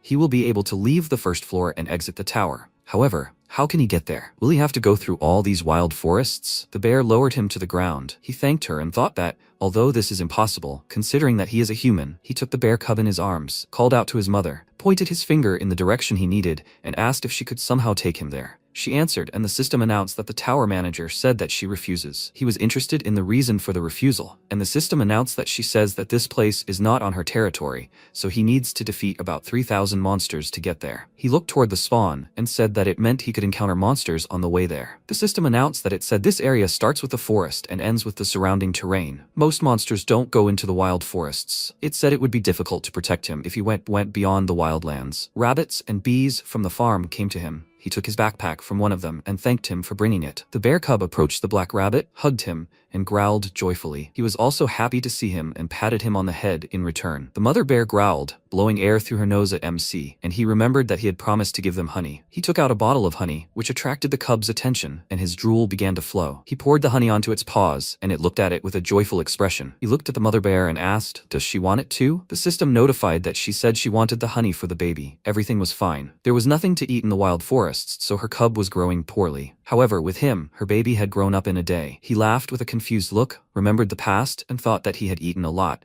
considering that almost all of their supplies were gone. The system notified that she said that honey that smelled good would help him. He looked at the queen bee hiding behind him and said that she says her honey helps. Is she shy? He turned to the bear and said that he apologizes if there is nothing to eat in these parts. Was she hungry today? He heard from the tower manager that scarlet bears eat a lot. The system announced that she said that they had been hungry for 3 days until they came across this cave. He was surprised by what he heard and said loudly that although she cares about her child, there is no need to suffer like this. This will not do, she should wait a little. He called the black rabbit and said that it was time to get to work. He took a dagger and a frying pan and said with a smile that she should let him demonstrate his cooking skills. After some time, the rabbits caught fish, cut vegetables, and he began to prepare the dish. When he finished, he tasted it and said that it was excellent. He was done. He prepared many different dishes and a tomato stew with fish and carrots. The bears looked at all the dishes he brought them with joy and surprise. He said with a smile that the tomato stew with fish was very nutritious. They were a little short on ingredients, but he vouched for the taste. She needs to eat well so that her baby grows up healthy. The mother bear kindly grabbed him and the rabbits to hug them. Aileen watched this, and the system notified that the scarlet bear was thanking him. She said that she had been watching them from the moment the cub left the cave, because she was worried that the baby would call for its mother and they would attack the human. She didn't know why, but the mother bear seemed to want to create a peaceful relationship with the human, so she intervened and said that she would pass on her words. However, she didn't expect things to turn out this way. If he goes beyond the tower, she will have more food and his crops will grow. If this scarlet bear becomes his protector, she will have less trouble. That way, she will cope with 2 problems at once, as expected from a brilliant black dragon. At the same time, in the main building of the Bureau of Inspection of Traveling Traders, Zerath was sitting in her office, looking at Theo's dossier with information about him, and said that there was too little information. The same situation is with Scarum. Judging by his character, he is not very good at trading. She wondered how he managed to make so many sales. An employee entered the office and said that right after the robbery of the warehouse of the famous farmer Grid on the 55th floor. Recently, many reports began to come in about stolen goods on the black market in small quantities. He was here to report on the stolen goods that the director was interested in. She said with a slightly displeased look that this was an evil landowner who stole at the expense of his peasants. She began to check the documents they brought her and asked why their inspection bureau should help barbarians like him. The director should shut down his business. Another employee entered the room, called her loudly, and said that he had come with a report. They received a report from an inspection bureau agent who was monitoring a traveling merchant named Tio. The agent reported that he had just arrived on the 75th floor via the traveling merchant passage. Zerath put on her cloak and said that she would go scout and return. She put on her hood and thought that she would definitely find out everything about this traveling merchant. After some time, the bears came to the cave again. Seijin wished them good morning and asked if she could pick it up. He thought that 3 days had passed since the deal with the scarlet bear was made. The bear pulled him out of the cave. He gave her some food packed in leaves and said that she should eat it while she patrolled the area. He thought that a big scarlet bear leaves her den every morning and goes out to patrol the area. After leaving the cave, he and the rabbits began to slowly move things and began to clean the area around the cave. The ground on the surface was completely different from the ground in the cave. The rabbit dug up some stones from the ground. He looked at it and said that there were too many small stones and the ground was too dry. It would be too difficult for the seeds to germinate. He heard a loud sound and turned around to look at it. A bear cub ran past them, loosening the ground with his paws. He was happy about this and said loudly that he was doing a great job.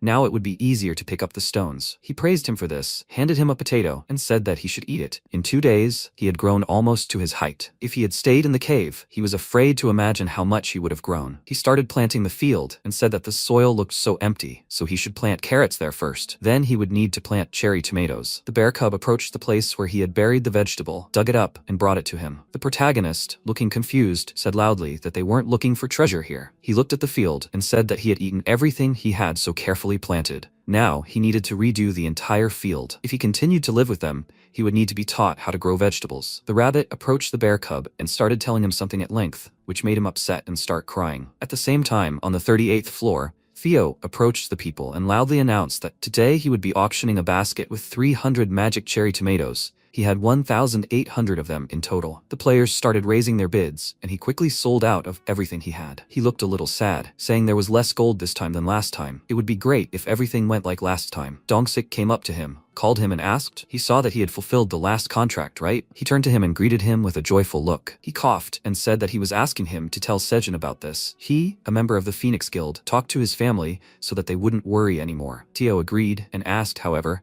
why he hadn't participated in the cherry tomato auction this time. He started searching for something in his pocket and said that he didn't need cherry tomatoes this time. Could they take a photo together? His daughter likes cats. He asked for a reward for this, and he immediately pulled out a small bag and said it was red pepper seasoning. South Koreans can't eat food without it. He took it, tasted it, and became worried about it, and said that if he eats it without anything, he didn't have time to finish because he felt the taste, jumped high in the air, and screamed loudly. Sometime later, he came to the Merchants Association building, and an employee said that the upgrade of his bag was complete. He took it, went to the exit, and said that his tongue was still burning. On the street, he smiled and said that the capacity had increased, so now he could put more than several hundred tomatoes. Donating all the gifts was worth upgrading his bag. At this rate, he will collect 1,000 gold coins and become a traveling middle-class merchant. Not only that, he will become the chairman, and Seijin will kneel before him. Then he will stop at the shopping alley and complete his errand. A delicious smell caught his attention. He turned around and saw a merchant preparing food. He looked at it with a happy expression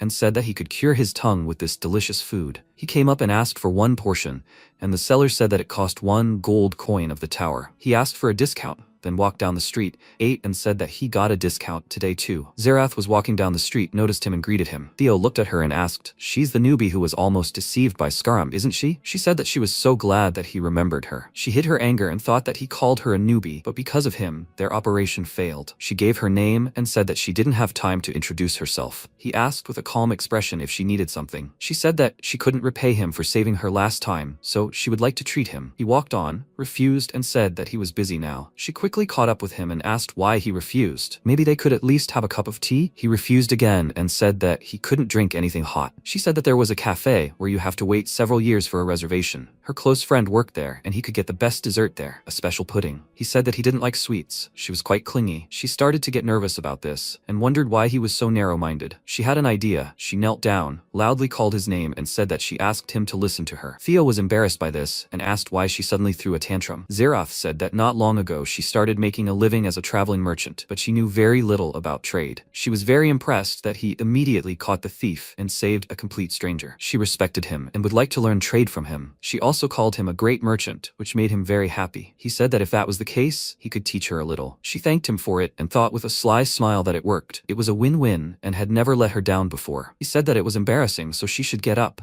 She agreed with a confused look and stood up. She looked at him and asked where he was going. He said that he wanted to buy something, so he was going to the street of blacksmiths. This caught her attention and she asked if maybe he was trying to buy things that could be sold. He laughed and said that she would know when she saw it. After that, they came to the alley of blacksmiths together, and her attention was caught by a beautiful dagger lying on the counter. She walked up to it, pointed to the side, and said that she had heard that there were a lot of high-ranking items in this forge. Theo walked calmly on and said that he didn't buy such useless things. Zirath followed him and wondered how expensive he wanted to buy something. He noticed something, pointed, and said that this place must be good. He approached a shop that had 50% discounts and asked if the shopkeeper was here. They went inside.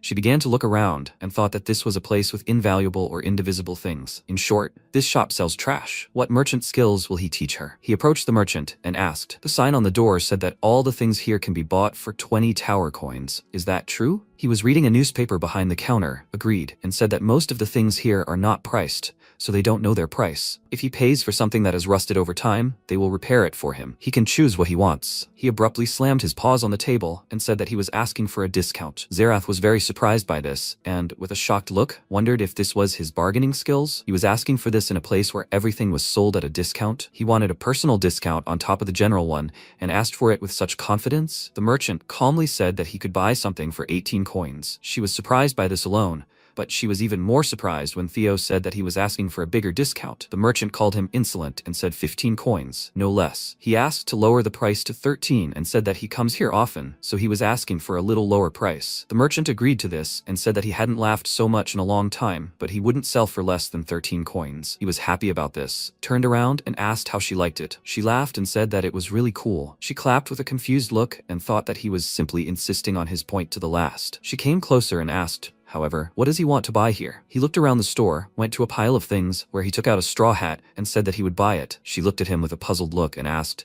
is he seriously wanting to buy it? He agreed and asked, what's so special about it? She pointed at it and said that it wasn't even a weapon, just a straw hat. It was definitely a useless thing. The merchant looked at her and asked if there was something they weren't happy with in this store. Zirath was confused by this and said that it wasn't so. Theo looked at her and said that it was rude. She apologized and with a puzzled look, wondered why she should apologize at all. He happily held the hat in his hands and said that he liked it anyway. He thought that Seijin asked him to buy it. They left the store and he said that he showed her everything, so he was leaving. She was embarrassed by this, and he came closer, put his hand on her shoulder and said that this was his trading technique. It was well demonstrated, right? He hopes that she will become a good merchant. After that, he left, and she remained standing and said that she could not do anything. Following him further would be too strange. It was time to go back. Suddenly, she remembered something, turned around abruptly, and looked at the hat he bought. She remembered that she had seen a similar hat in a book before, and with a confused look said that this could not be. At the same time, the protagonist was sitting in a cave and thought that the seeds from the carrot flowers grew faster than he expected. He will leave half of it to germinate in the cave and plant the other half on top. He needs to get rid of half of the carrot stalk in the warehouse because of the bear cub. Otherwise, the rabbit started shaking again. He noticed the rabbits who brought fish and asked, is it time to eat already? He stood up and said he was offering to make fish soup. Will they be able to clean the fish with the rabbit chef? It seems the mother rabbit has completely lost her appetite lately. He'll bring some ripe cherry tomatoes. He went to the garden and cut 10 ripe magic cherry tomatoes. His attention was drawn to the system notifications that his sewing skill had increased to level 4. With increasing skill level, new effects were added. Unripe or overripe fruits become suitable for sowing. Tops with a low probability of ripening after planting in the ground increase in level. He read this and said that the low probability part sounded unclear, but now he will be able to plant plants of the new level. He is happy just at the thought of being able to eat tastier cherry tomatoes. So, leveling up his profession skill to level 4 will also bring additional effects. Perhaps he will only be able to find out about this by leveling up other skills? His attention was drawn to the rabbits waving their paws. He came out of his thoughts and said that he had no time to be distracted. He prepared a bowl of soup, put it on a stone and said that the perfect fish soup for pregnant women was ready. Even if she has no appetite, she still needs to eat. Health is very important for pregnant women. They have a good harvest, so they do not need to worry. Hubby should focus all his attention on his wife, because soon they will have children. They will soon see little brothers and sisters. A bear cub came to them, began to growl to get their attention, and MC looked at him and said that he was just in time. He took a small bag, a backpack, and said that they should go upstairs and eat. He leaves the sprouts for the carrier rabbit and the cook rabbit. He tied a rope to himself and the bag, then raised his hand and said that he could pull. The bear cub began to pull the other part of the rope and lift him up along with the bag. He waved to the rabbits and said that he would see them at the top. They climbed out of the cave together, and he thought that a few days ago, with the help of the mother bear, They used a rock for support and made a traction elevator. Now they start the day with the arrival of the baby bear, who comes to work to deliver him upstairs along with breakfast. He looked around and said that it was delightful here. He remembered what happened earlier and said that he asked for a rock to tie a rope to. This is not at all what he expected. Maybe it's because he is on the 99th floor? In any case, he is grateful that now he can climb up in peace. He stroked the baby bear with a smile, praised him for his work, and said that he has become stronger. Today he got him out of the cave faster than yesterday. Apparently he really wanted to see him. Was it because he wanted to eat faster and not because he was bored? He opened the bag of food and said that he should try it. It was fried sweet potatoes. He always ate it raw and probably never tried fried, right? Last night he left some for him. Even though the tower manager was mad at him for it, the bear started eating it and he stood next to him and said that he should eat more slowly. When there were only last potatoes left in the bag, he had an idea. He put it in his mouth, ran a few meters away and started doing something, and Sejun looked at him and asked what he was doing. The bear seemed to bury the fried potatoes, and he asked, did he decide to plant the fried potatoes in the ground? Does he want to eat it when it grows? Unexpectedly for the bear cub, he and the rabbit started laughing because of this. He calmed down a little and said that it wouldn't grow only because he planted it in the ground. That doesn't work with food cooked over a fire. Since he liked it so much, he would make more for him. He started wiping away tears after laughing, looked to the side and noticed a fish's head sticking out of the ground. Looking around, he noticed several fish buried nearby and said that they would need to have extra lessons. The bear cub was upset about what happened and his stomach rumbled. At the same time, the queen bee was sitting in the hive and looking at the cocoon in her hands. After some time, the black rabbit stood in front of the bear cub and held his hammer in his paw. He quickly ran towards him and tried to grab him, but he jumped up and swung his hammer. He ran very quickly along his back and dealt several blows with his weapon. The bear cub didn't even notice it, grabbed it with both paws and started licking it. The protagonist watched from the side and asked if they were training or playing. A rabbit came to him with a cart filled with juice in carrot cups. He happily took one glass, thanked it, and said that he was just thirsty. He started drinking, noticed several bees flying out of the cave and said that it looked like they were out on patrol. He was a little surprised when he noticed the queen bee and asked why she flew out of the cave. Wasn't she tending to her new offspring? She flew up to him, handed him something, and he asked what it was. Immediately after that, she flew back, and he began to unwrap the leaves that wrapped the object and asked what she gave him before leaving. The system announced that it was the cocoon of a poisonous queen bee. The poison queen bee caterpillar prepares to become a poison queen bee after consuming royal jelly. With 10 days left until birth, the bee will mistake the first target it sees for its owner. He was surprised by this and said that he understood it didn't take her that long to become a queen. This means that their power in the hive doesn't really matter. This means that the previous queen must leave the hive. Since she gave him the cocoon, this child must have been very dear to her. They must work hard so that she can become a beautiful queen. He is waiting for the day when he will meet her. At the same time, Theo was walking through the forest, humming a melody, and said that he had almost reached the cave. He said with a satisfied look that he would bow before him and that he would enjoy the position of manager. He reached the cave, noticed the bear cub and asked, "Who is it?" He walked up to him and loudly asked who he was and what he was doing near the cave. He turned to him with MC's backpack in his mouth. He was surprised by what he saw and loudly asked why it was outside the cave. He asked with a very worried look, did he really eat it? He fell to the ground with a dejected look and said that it couldn't be. Why do all his ominous thoughts always come true? No wonder. He felt that something was wrong even when he fell to the 38th floor. He needed to run as quickly as possible. He started crying and said loudly that, however, he had not fully enjoyed his time as a merchant. He jumped towards him and loudly said that he would avenge him. He turned around in flight when Sejun called his name and asked, "Is he back already?" He landed, ran very quickly towards him, and loudly called his name. He jumped on him and loudly asked, "Is he okay? Did he bite him somewhere?" He looked at him with a puzzled expression and asked what happened. Theo jumped on his leg and asked loudly what was wrong with his knees. How did he manage to get out of the cave? He was surprised by this and said loudly that he was going to fall. He grabbed his face and asked loudly what a scarlet bear was doing here. He said with a calm expression that he was asking too many questions. He calmed down, and the main character said that as far as he could see, it was a scarlet bear cub. He accidentally fell into the cave and they became friends. Because his mother protects the area, he agreed to feed him honey and food. It's not surprising, because this child is already quite big. Calling him that way until now is not very good. It's time to give him a name. He called Theo and asked, could he ask what his name is? He said with a calm expression that a bear cub will be a bear cub everywhere. He looked at him and asked then, maybe give him a temporary name? He has an idea. He looked at him and asked what name he thought of. He laughed and said that he thought of an amazing name. It's Be. Since he growls all the time, this name suits him perfectly. Theo looked at him and said that he's not good at thinking of names. He became indignant about this, stroked the bear and asked, however,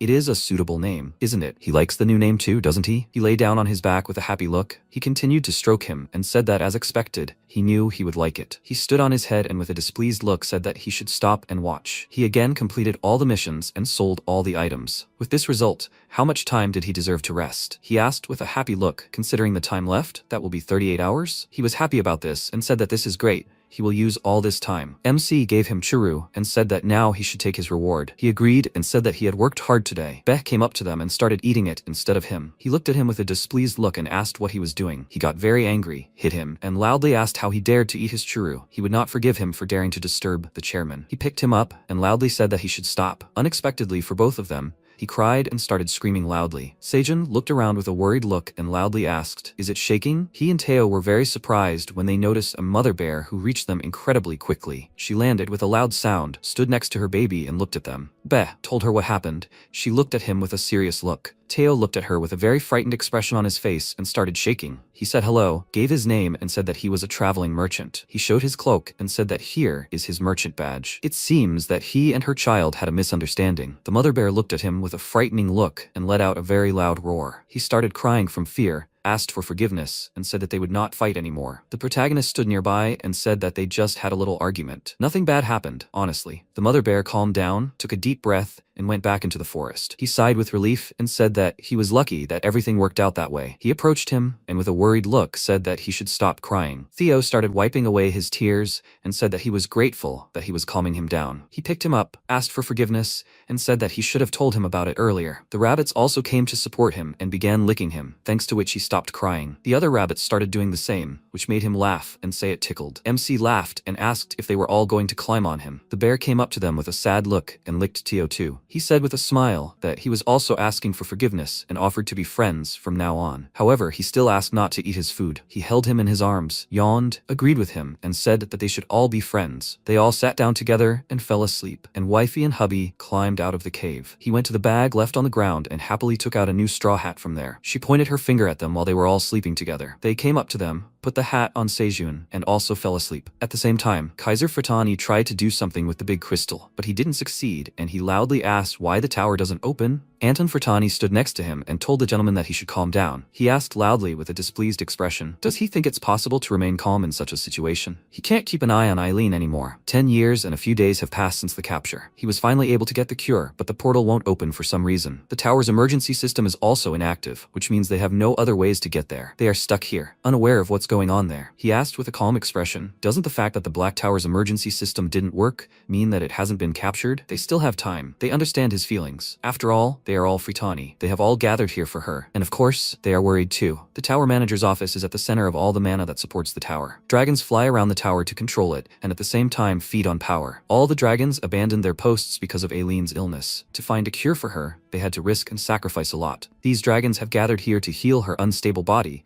which was broken by her dragon heart. All the dragons gathered here are worried about her. Kaiser called his name and said that despite his speech, they were powerless. Anton, with a calm expression on his face, told his father that he understood what he meant, so he was calm. She was his daughter, and he believed in her more than anyone. He was confident that this child would cope with the capture. He looked at him and said that if he really believed so, then everything was fine. The Furtani dragons will remain nearby until the tower opened. Anton looked up and said that the day of the capture they had been waiting for would soon come. Perhaps he thought that good changes had occurred with Aileen's heart, right? Kaiser started to leave, looked at the crystal and said that he hoped that his granddaughter was eating well. At the same time, she was sitting in her room, reading a book and eating cherry tomatoes. She asked, is it because the tomatoes were upgraded to D-class? The taste became brighter. Before, she could only taste the taste when she filled her whole mouth with them, but now a couple of them are enough for her. Suddenly, she felt something in her heart and was very surprised by it. She said that her dragon heart had not beat even once in the last 200 years. For a second, her heart moved and absorbed mana. She should be expecting a capture by now, right? Perhaps it's all because of the cherry tomatoes? They are human seedlings that increase mana, and she forgot about this quality. She thought that they only tasted good. However, it also heals the dragon heart. She laughed and said loudly that she is a great dragon. She has finally found someone she can protect. Once her dragon heart began to beat again, even if it was fleeting, she will protect this farmer. He should be proud of it.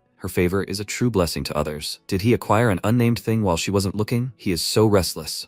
After a while, the system window notifies that the tower manager is asking for something. The protagonist opened his eyes and noticed, too close. MC was terrified and screamed that the status window was so close that he couldn't see it. The system window notifies that the tower manager asked if she told Seijun that using unnamed items could cause big problems. The protagonist adjusted his hat and said that the tower manager caught him while he was sleeping. What unnamed items are you talking about? MC, surprised, took off his hat and looked at it, asking, "Isn't that a straw hat? Why was he wearing it?" Hubby picked up the bag and beeped. The protagonist noticed it and asked, could it really be from Tio's bag? Did his friend bring it to him this time? MC moved Tio's tail with his hand and asked him to wake up. Tio, covering his face with his paws, asked not to wake him up. He wants to sleep longer. Seijun placed Tio on Bei's back and asked, is Tio going to wake up? The protagonist looked at the hat with interest. The system window announced that it was a farmer's straw hat. The usage limit was level 20, with strength and endurance above 20. Manufacturer unknown. Class unknown. Skill, land protection, level 1. It provides protection, albeit weak, for all lands owned by the farmer. Intelligence recovery is slightly faster. MC inquired with admiration. The hat doesn't have a land size limit, does it? It was a very good thing,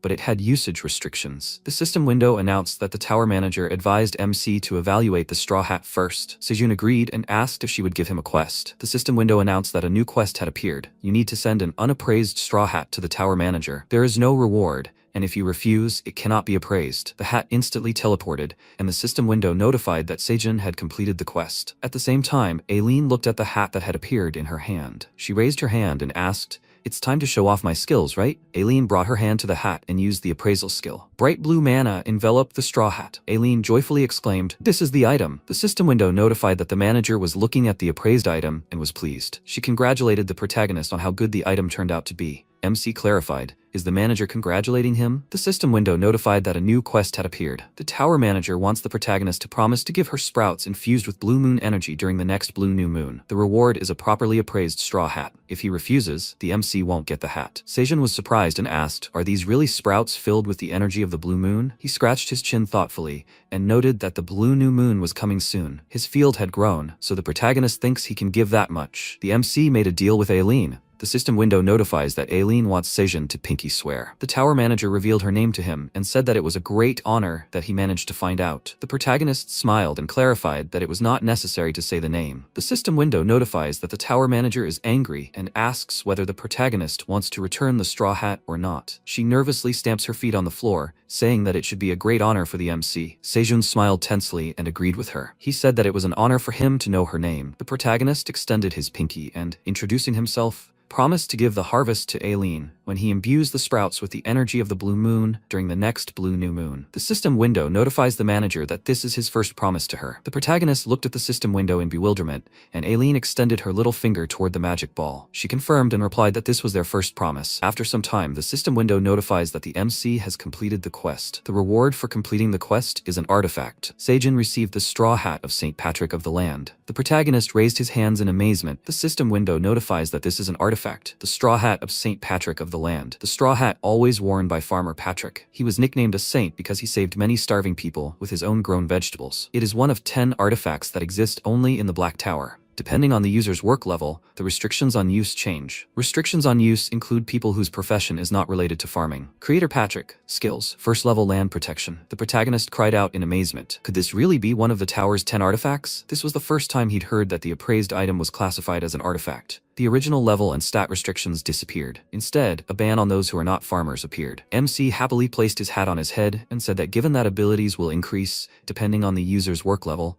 it looks like they will be determined when he puts it on. Seijun stepped back in surprise, looking at the system windows that appeared. The system window notified that Class E restrictions had been lifted. Skill restrictions. Level 3 land protection have been removed. Skill Level 1 farmer constitution unlocked. Class D restrictions have been lifted. Skill restrictions. Level 3 land protection have been removed. Skill Level 2 farmer constitution unlocked. The skill wish for a good harvest level 1 is unlocked. St. Patrick's straw hat of Earth D. Third level land protection grants stronger protection to the wearer of the hat. Intelligence recovery has increased slightly. Farmer's constitution level 2. The farmer's constitution must always be strong. All stats are increased to 3. Wish for a good harvest level 1. With a very small chance, some farm workers will have a good harvest for an entire week. During a good harvest, the amount of fruit will increase by 50%. The protagonist exclaimed in surprise that the item's options were so cool. So that's one of the 10 tower artifacts? This item is simply amazing. These skills are just right for developing the seedlings planted outside the cave. This will help him a lot. MC knew Teo had good luck. His guess was correct. Seijun quickly hugged Teo and shouted that this is his favorite and good merchant. He kissed his comrade's paws. Teo opened his eyes in fear and asked, What is the protagonist doing? MC confidently crossed his arms and exclaimed that Teo would receive the merchant's glory for another week. Teo was very surprised and yelled, would Sejin really give him this role for another week, not just 38 hours? The protagonist took Teo in his arms and lifting him up, replied that everything was right. Teo enthusiastically yelled that he didn't know the reason, but he was very happy. He smiled, raised his paws up, and shouted that he was the merchant Teo. Sometime later in the cave, Piak sat tensely among the rabbits. The protagonist kicked the ground in anticipation. Teo sadly lowered his ears and began to shake. He looked at MC and asked, can the protagonist stop shaking his legs? Teo was about to go crazy. Sejin yelled that he couldn't help it. He was too worried. He looked at the rabbits and clarified that a lot of time had passed, and there was still no news. Teo looked at the protagonist and remarked that it was hard to wait so long. MC could give him one treat, right? Sejin agreed and said that it looked like they would have to wait a little longer, so they would rest for a while. The rabbit instantly opened the door to the cave. The protagonist asked worriedly, were they born? How many are there? Are they all right? The rabbit, holding a blanket with newborn rabbits in its paws, squealed. MC yelled, are there really 3 of them? Hubby came out of the cave and squealed. He looked at Sejin with a smile, holding 3 rabbits in his paws. The protagonist cried out tenderly, are there really 3 more? MC smiled and remarked that there were only 6. We need to make soup to help wifey recover from her hard work this morning. What a good event. The protagonist laughed and remarked that they were very cute. He turned his head to the side and asked, what is Teo doing? MC asked his comrade to come here. Teo sadly asked, can he come closer? Sejin agreed and exclaimed that the little bunnies were so cute. Teo looked at the bunnies with admiration and said they were very charming. The protagonist raised his hand with a smile and clarified that Teo had become an uncle. Teo was surprised and asked if he really was an uncle. The MC agreed and asked cool Uncle Teo to take good care of the bunnies. Teo quickly lifted his cape. He handed the food to the bunnies and exclaimed that cool Uncle Teo would give them the chura he loved most. Teo asked the bunnies to eat. Sejin clarified that the bunnies were still too small to eat chura. Teo was very surprised and raised his paws. The protagonist grinned mischievously and asked, so Teo had been secretly keeping chura from him? Theo smiled fearfully and laughed, replying that it was a reserve for a bad day. He suggested they just forget about it, and the protagonist replied that today was a good day, so he wouldn't pay attention to it. The 179th day of survival in the tower, new family members were born. Sometime later, in a high tower in the desert, a bright crystal sparkled inside the tower. The Black Minotaur, the king of the Minotaurs, boss master of the 99th floor, addressed the proud warriors and asked them to listen to him. The king said that the blue new moon is near. The warriors must not lose to hunger. The Minotaurs must find them. Among these overgrown lands, they must find everything they can eat. After some time, the system window notifies that the first level harvest wish has been activated. A good harvest of magical cherry tomatoes will grow on the 30 peon field. The harvest quantity will increase by 50% next week. The protagonist, looking at the multitude of bees, noticed that the harvest was now much larger than usual. That's what happens when it increases by 50%. The 7th blue new moon, which they are planning to celebrate since entering the tower. I wonder if Bae and Mom are preparing for it too? They haven't shown up today. It's time to get to work and prepare too. MC noticed a squeak off to the side. Theo anxiously ran after the rabbits and asked them not to run away. He picked up a fishbone and yelled that it was dirty. Theo, holding the rabbits away from the fire with his paw, exclaimed that the fire was very dangerous. Everything here is too dangerous. He sternly ordered the rabbits to stay close to him. The protagonist looked at his comrade tenderly and remarked that he didn't think Theo would make such a protective uncle. MC, smiling, approached Theo and asked how his role as the cool uncle was going. Theo, tired, replied that it was exhausting. But this is interesting, because he became an uncle. Wifey and hubby rabbits gave the protagonist a thumbs up. Sejin smiled confidently and gave a thumbs up. He brought his hand to his mouth and yelled for them to come back before dinner. Teo, carrying the rabbits on his back, asked them to hold on tight now. This time, they will go on a trip. After a while, the bees are working in the hive. The doors of the rabbit holes closed. The protagonist put his hands on his briefcase and exclaimed that he was completely prepared. He turned his attention to Teo, who put his foot in the bag and asked what his comrade was doing. Teo replied that he would hide here to wait out the blue new moon. This bag can block the influence of the blue moon. It is about the size of a tent, but other cats use bags the size of houses. MC was surprised and noted that this bag has more functions than he thought. Sejun put his hand in the backpack and asked, then will Teo take this with him? He held out the cocoon in his hand and Teo asked what it was. The protagonist replied that it was the queen bee's cocoon. Teo said with a smile that he would hide it in his own fluffy fur. MC grinned and clarified that he was giving it to his comrade for safekeeping. A loud roar was heard in the forest, and Sejun, turning his head to the side, said that it had begun. The moon quickly covered the sun and darkness enveloped the space. The protagonist asked worriedly, will Bae and his mother be okay? A scream was heard through the trees and the ground shook. MC covered his ears and asked what it was. He had never heard such a loud noise. Another monster entered Bae and his mother's territory. Just in case, he uses cherry tomatoes and headphones. The protagonist was scared when he heard a loud scream. He looked up and noticed that the monster was gone. What was that sound? It sounded like a cow screaming. Are there really really cows on the 99th floor? MC noticed the blue cherry tomatoes. He asked in amazement, is the blue moon energy stronger than usual today? How many are there? An ear of corn appeared in the middle of the field. Seijin joyfully raised his fists and noted that it was a cornfield. Does corn also absorb the blue moon energy? The protagonist laughed maliciously and exclaimed that this was very good. Is it because of the good harvest skill? Sprouts influenced by the blue moon also grow well. After some time, under a clear sky, Teo looked around while sitting among the rocks. He happily said that there was no one here. The protagonist resolutely grabbed the rope with his hand. Teo asked if it wouldn't be better to go out when Bae and Mom came. It could still be dangerous here. MC calmly replied, but the last time the blue moon appeared, a monster was walking near the cave. He needs to check if the field is alright. Sejun asked his comrade not to worry, as he'll just look at the monster and then immediately return to the cave. Teo grabbed the protagonist's leg with his paws and said that then he too would go with the chairman, even though he was tired. MC smiled and thanked the merchant. After a while, Seijin said that, as he thought, they dug up the sweet potato field. The protagonist looked at the ground and asked, what are those tracks? Are they hooves? They are surprisingly large. MC thinks they are very strong, judging by how deep and high the dirt is trampled. He was very surprised to notice something. Seijin climbed to the top of the mountain of soil. Teo asked how much longer they would be here. It was time for them to go back. The protagonist, digging the ground with his hands, asked his comrade to wait because he needed to check something. MC happily looked at the dirt in his hand and exclaimed that it was just as he thought. The texture of the soil is different from that on the surface. It's soft and retains moisture, very good for farming. It's hard to believe that something like this was hidden under this devastated land. This is a very good opportunity to renew this land. They could create a good field, if only they could dig up all the soil here and mix everything. But MC doesn't have the necessary equipment, like a loader and a tractor. Digging that deep would be too hard for the rabbit's paws. The system window notifies that the manager is interested in what he is doing here. The manager says that the blue moon may have passed, but the territory is still inhabited by monsters. Therefore, she warns him that it is still dangerous here. She wants MC to return to the cave quickly. Seijin, sliding down the mountain, agreed and replied that he was just about to return. The protagonist asked how Eileen felt last night. The system window notifies that the tower manager says she feels well and doesn't want the MC to worry. She orders him to be more mindful of his own safety. Seijin raised an eyebrow wryly and remarked that she was especially worried about him today. He smiled and said that he learned a lot today. The protagonist is eager to harvest. After a while, the MC, holding on to the rope with his hands, remarked that Teo had worked hard. Teo, tired, took off his cloak and said he would go take another nap. Seijun picked one ear of corn. The system window notifies that the protagonist has harvested stamina corn, which contains blue moon energy. The MC's work experience has increased. His level 4 harvest skill has increased. As a result of advancing from level 1 to level 4, his level 4 harvest skill has increased by an additional 5%. The protagonist received 100 experience points. Seijin looked enthusiastically at the blue corn and exclaimed, "It's so good. Is this really stamina corn?" The system window notifies that this is corn grown in the tower. It is very healthy and delicious. Thanks to the energy of the blue moon,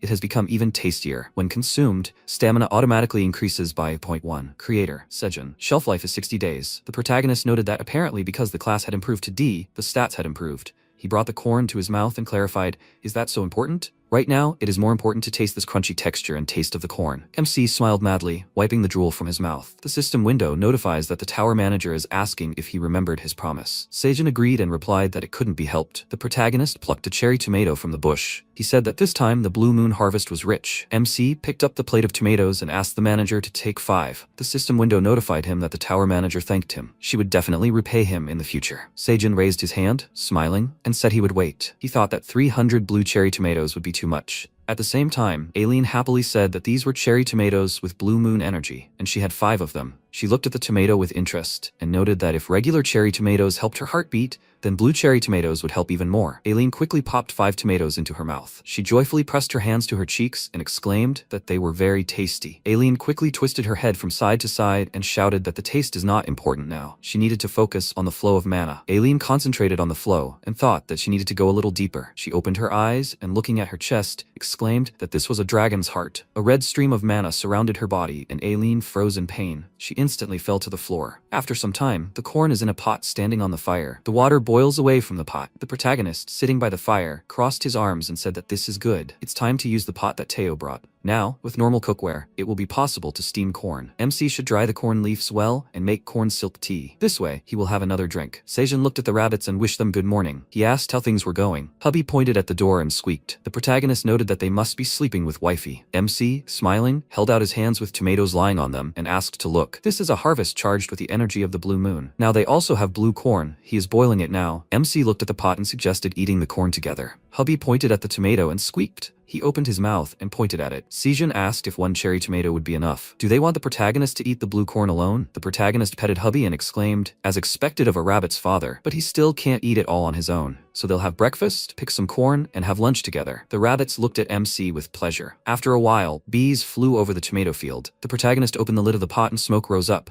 He looked at the corn lying in the pot and exclaimed that it looked delicious. MC took the corn in his hands and, exhaling cold air from his mouth, yelled that it was hot. Since it was a D-rank crop charged with the energy of the blue moon, the taste should be very good. Sejin excitedly picked up the corn while sitting among the rabbits and wished himself bon appetit. The rabbits happily bit into pieces of cherry tomatoes. The protagonist turned his attention to Hubby and asked, does Hubby want to go to the cave to share this with wifey? Hubby, holding 2 tomatoes, squeaked, and MC wished them bon appetit. Sejin exclaimed that he would try it too and bit into the corn. The protagonist joyfully shouted that it was very sweet. Each grain was delicious, a sweetness that grew while he chewed. He felt as if eating was like a melody of harmony. The system window notified that MC had eaten an ear of stamina corn, containing the energy of the blue moon. The protagonist's stamina increased by 1. Sejin smiled and, exhaling, noted that it was so delicious that he hadn't even noticed how he had eaten it all. He threw the rest of the corn into the fire. The protagonist shook his hands and asked, maybe it's time to collect some corn? The rabbit squealed enthusiastically. MC looked at the corn and noticed how big it had become. He plucked an ear of corn from the stalk. He inquired about the effects of corn. The system window notified the protagonist that he had harvested a ripe stamina corn. His job level had increased slightly. His level 4 harvest skill had increased slightly. Due to the effect of increasing his level 1 profession, his level 4 harvest skill had increased by an additional 5%. MC received 20 experience points. Stamina corn is corn grown in the tower. When consumed,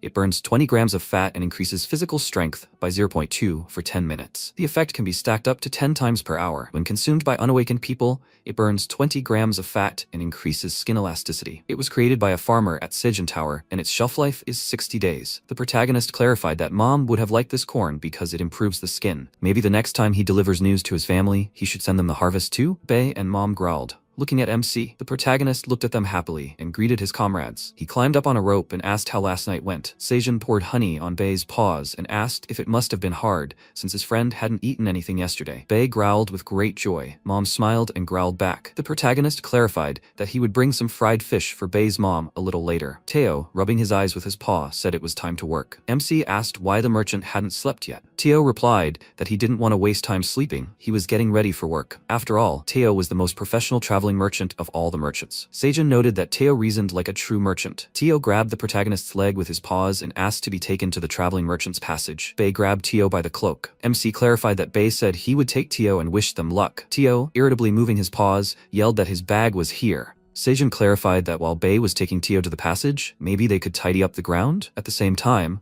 the king was sitting on the throne. The minotaurs brought dirt to the king's throne. The minotaur sternly ordered the second one to bring dry dirt. The assistant smiled tensely and laughed. The king raised his hand in fury and yelled, "What is the meaning of all this? There's nothing but dirt here." What were they even doing? The minotaur told them to bring food. Why did the assistants bring him dirt? The assistant raised his hand and replied that they hadn't seen grass in their territory for so long. Even if they searched everywhere, there was nothing but dirt everywhere. The king sat tiredly on his throne and exclaimed, "This is a curse." He exhaled and wondered why everything had turned out this way. Just recently, this place had been a green field filled with high-quality grass. The strongest monster in the Black Tower, guarding the teleportation zone on the 99th floor, was a black minotaur. If he hadn't refilled the energy taken by the blue moon, he would have lost his muscles. Therefore, the king ordered his subordinates to wander the surrounding area and eat grass during the blue new moon. However, the minotaur race is huge monsters with a huge appetite. Therefore, the amount of grass eaten was much greater than the amount grown, which turned the lands into a desolate place where nothing grows. The king scratched his beard and thought that the muscle strength of the newborn minotaurs was very poor. To maintain the strength of such proud and brave minotaurs, they need high-quality grass. The king exclaimed, "The next ox is 3. The assistants looked around and said they did not see ox 3. The king yelled, "Did the assistant really go into another territory and could not return?" Ox 3 immediately stopped and apologized for being late. When the blue new moon ended and he opened his eyes, Ox 3 was too far away. The king calmly exhaled and replied that it was nothing. The main thing was that the assistant was alive. The king was very surprised to notice something and moved forward between the assistants. Ox 3 asked fearfully, "What happened?" The king grabbed him by the shoulders with his hands and asked, "What does the third bull have on his head? What is this delicious, sweet-smelling root on the bull's head?" Ox 3 looked tensely at the beetroot hanging from his horn. He asked in bewilderment, "What is it?" Some time ago, Aileen, with sweat running down her face, sat up. She growled and clarified, Did she really lose consciousness? Aileen thought she would be fine. She sat up and hit her head on the chandelier. Aileen looked at the chandelier in surprise and asked why it was so low. She noticed a small magic ball. Aileen took the ball in her fingers and screamed. It wasn't the chandelier that got lower, but she that grew. She thoughtfully raised her finger and noticed that she had suddenly grown. What was going on here? Aileen thought that magic cherry tomatoes, infused with the energy of the blue moon, definitely had 10 times the magical power of ordinary magic tomatoes. The manager clarified that she had eaten 5 of them at once. Maybe they directly affected her dragon heart and provoked her growth, but it was only temporary. Now her dragon heart no longer responds. Is permanent help really impossible? But she still confirms that her dragon heart can be cured, although the effect is temporary. Aileen brought her lips to the magic ball and exclaimed that the protagonist, their tower farmer, is very cute. She glared at the ball, which showed the protagonist eating corn. Aileen screamed that this couldn't be happening. MC was eating delicious food without her. The ball was now so small that she couldn't see anything. She needed the crystal ball Grandpa used. Aileen got stuck in the door and screamed that the door had become too small and she couldn't get out. She screamed furiously for some delicious food too. She wanted something delicious too. Beh was currently raising his paws and growling. The rabbits and bees were collecting corn and roasting it. The protagonist smiled and exclaimed that it was a good job. He had just boiled the last cob. MC suggested finishing up and asked if they would tell the others to gather for dinner. Sejin opened the lid of the pot and exclaimed that they would get out the boiled corn. It smelled delicious and looked incredibly appetizing. The system window notified that the manager wanted to try it too. A new task has appeared. You need to share some corn with the hungry control tower. The reward is maximum gratitude. Refusal would be the ultimate frustration. The protagonist exclaimed that he was going to share anyway. Can she wait a bit? MC will make some fried corn and will definitely share it. The system window notified that the tower manager had nodded and agreed to wait. The rabbits picked up the fried corn and Sejin exclaimed that it was good work. He asked the rabbits to put the corn here. Sejin laughed and clarified, "That's good, right?" He picked up the corn and clarified that the seasonings Teo brought were good for fried corn. It's a shame the protagonist can't make the original fried corn here too. The protagonist asked the rabbits to coat the corn with sugar and fry it over the fire until it turns brown. Then he needs to sprinkle some parmesan on the finished corn. Who thought of bringing cheese to the tower? The protagonist reached into his backpack. He happily picked up the spice bag and exclaimed, "The last one is pepper." MC found it in Teo's bag after his comrade returned with the straw hat. Teo hadn't told Sejin about such an important ingredient. Teo should be disqualified from the merchant title, but this time the protagonist will forgive him. MC sprinkled pepper on the corn. The system window notifies that it's fried corn. After adding sugar, which Teo the merchant acquired from the hunters, the corn was fried and sprinkled with parmesan and hot spices. It's so delicious, it's impossible to tear yourself away. The protagonist threw his head back in delight and exclaimed that it's spicy, sweet, and hot. This is the taste of home he achieved in the tower. It was worth watching cooking videos every day. MC picked up the plate of corn and asked Aileen to enjoy. The system window notifies that Sejin has completed the quest. The tower manager is very grateful to him. The protagonist looked at the rabbits and asked, "What about them? The rabbits like it, right?" The rabbits squealed happily. The MC looked at wifey and hubby and noticed that they were feeding the rabbits first without trying a single bite. He brought a spoon to the corn and scraped out a few kernels. Sejin said that this way the rabbits wouldn't have to be fed one grain at a time. The rabbits would be able to eat on their own. He wished wifey and hubby bon appetit and clarified that he would watch the children. The MC brought the corn to his mouth and asked if maybe it was time for him to try it too. He noticed the rabbit's screams. Sejin instantly spat the corn kernels out of his mouth. The protagonist looked at the rabbits covered in kernels and, laughing, asked, "What's going on?" The MC, picking the kernels off the rabbit's fur, exclaimed that they would drive him crazy. He would pick the kernels off. Sejin, tired, noted that working and taking care of children was hard. He misses the merchant Teo. The protagonist's diary is about getting lost in the tower. They grew corn and shared it with everyone. Sometime later, on the 38th floor, in the temporary camp of the Phoenix Guild, the guy slammed his fist on the table in rage. He yelled, "Why hasn't the traveling merchant arrived yet? The merchant is staying longer than usual this time, isn't he?" His friend asked if something had happened. Is he going to buy cherry tomatoes again? Didn't he ask the girl to buy them last time? The guy asked, hadn't he heard? Right now, rich people outside the tower are buying up magical cherry tomatoes for a lot of money. One tomato costs over 500,000 won. Shouldn't they earn a lot of money before word spreads and they're bought up en masse? Jessica asked what they would do. They need to prepare to enter the tower because of the planned dungeon expedition. Dongsik lowered his head thoughtfully and scratched his chin. Jessica clarified that if this dragged on, they might run out of supplies. They needed to contact the guild. Dongsik stood up and replied that they had no other choice then. He asked for a minimum number of guild members to participate in the auction.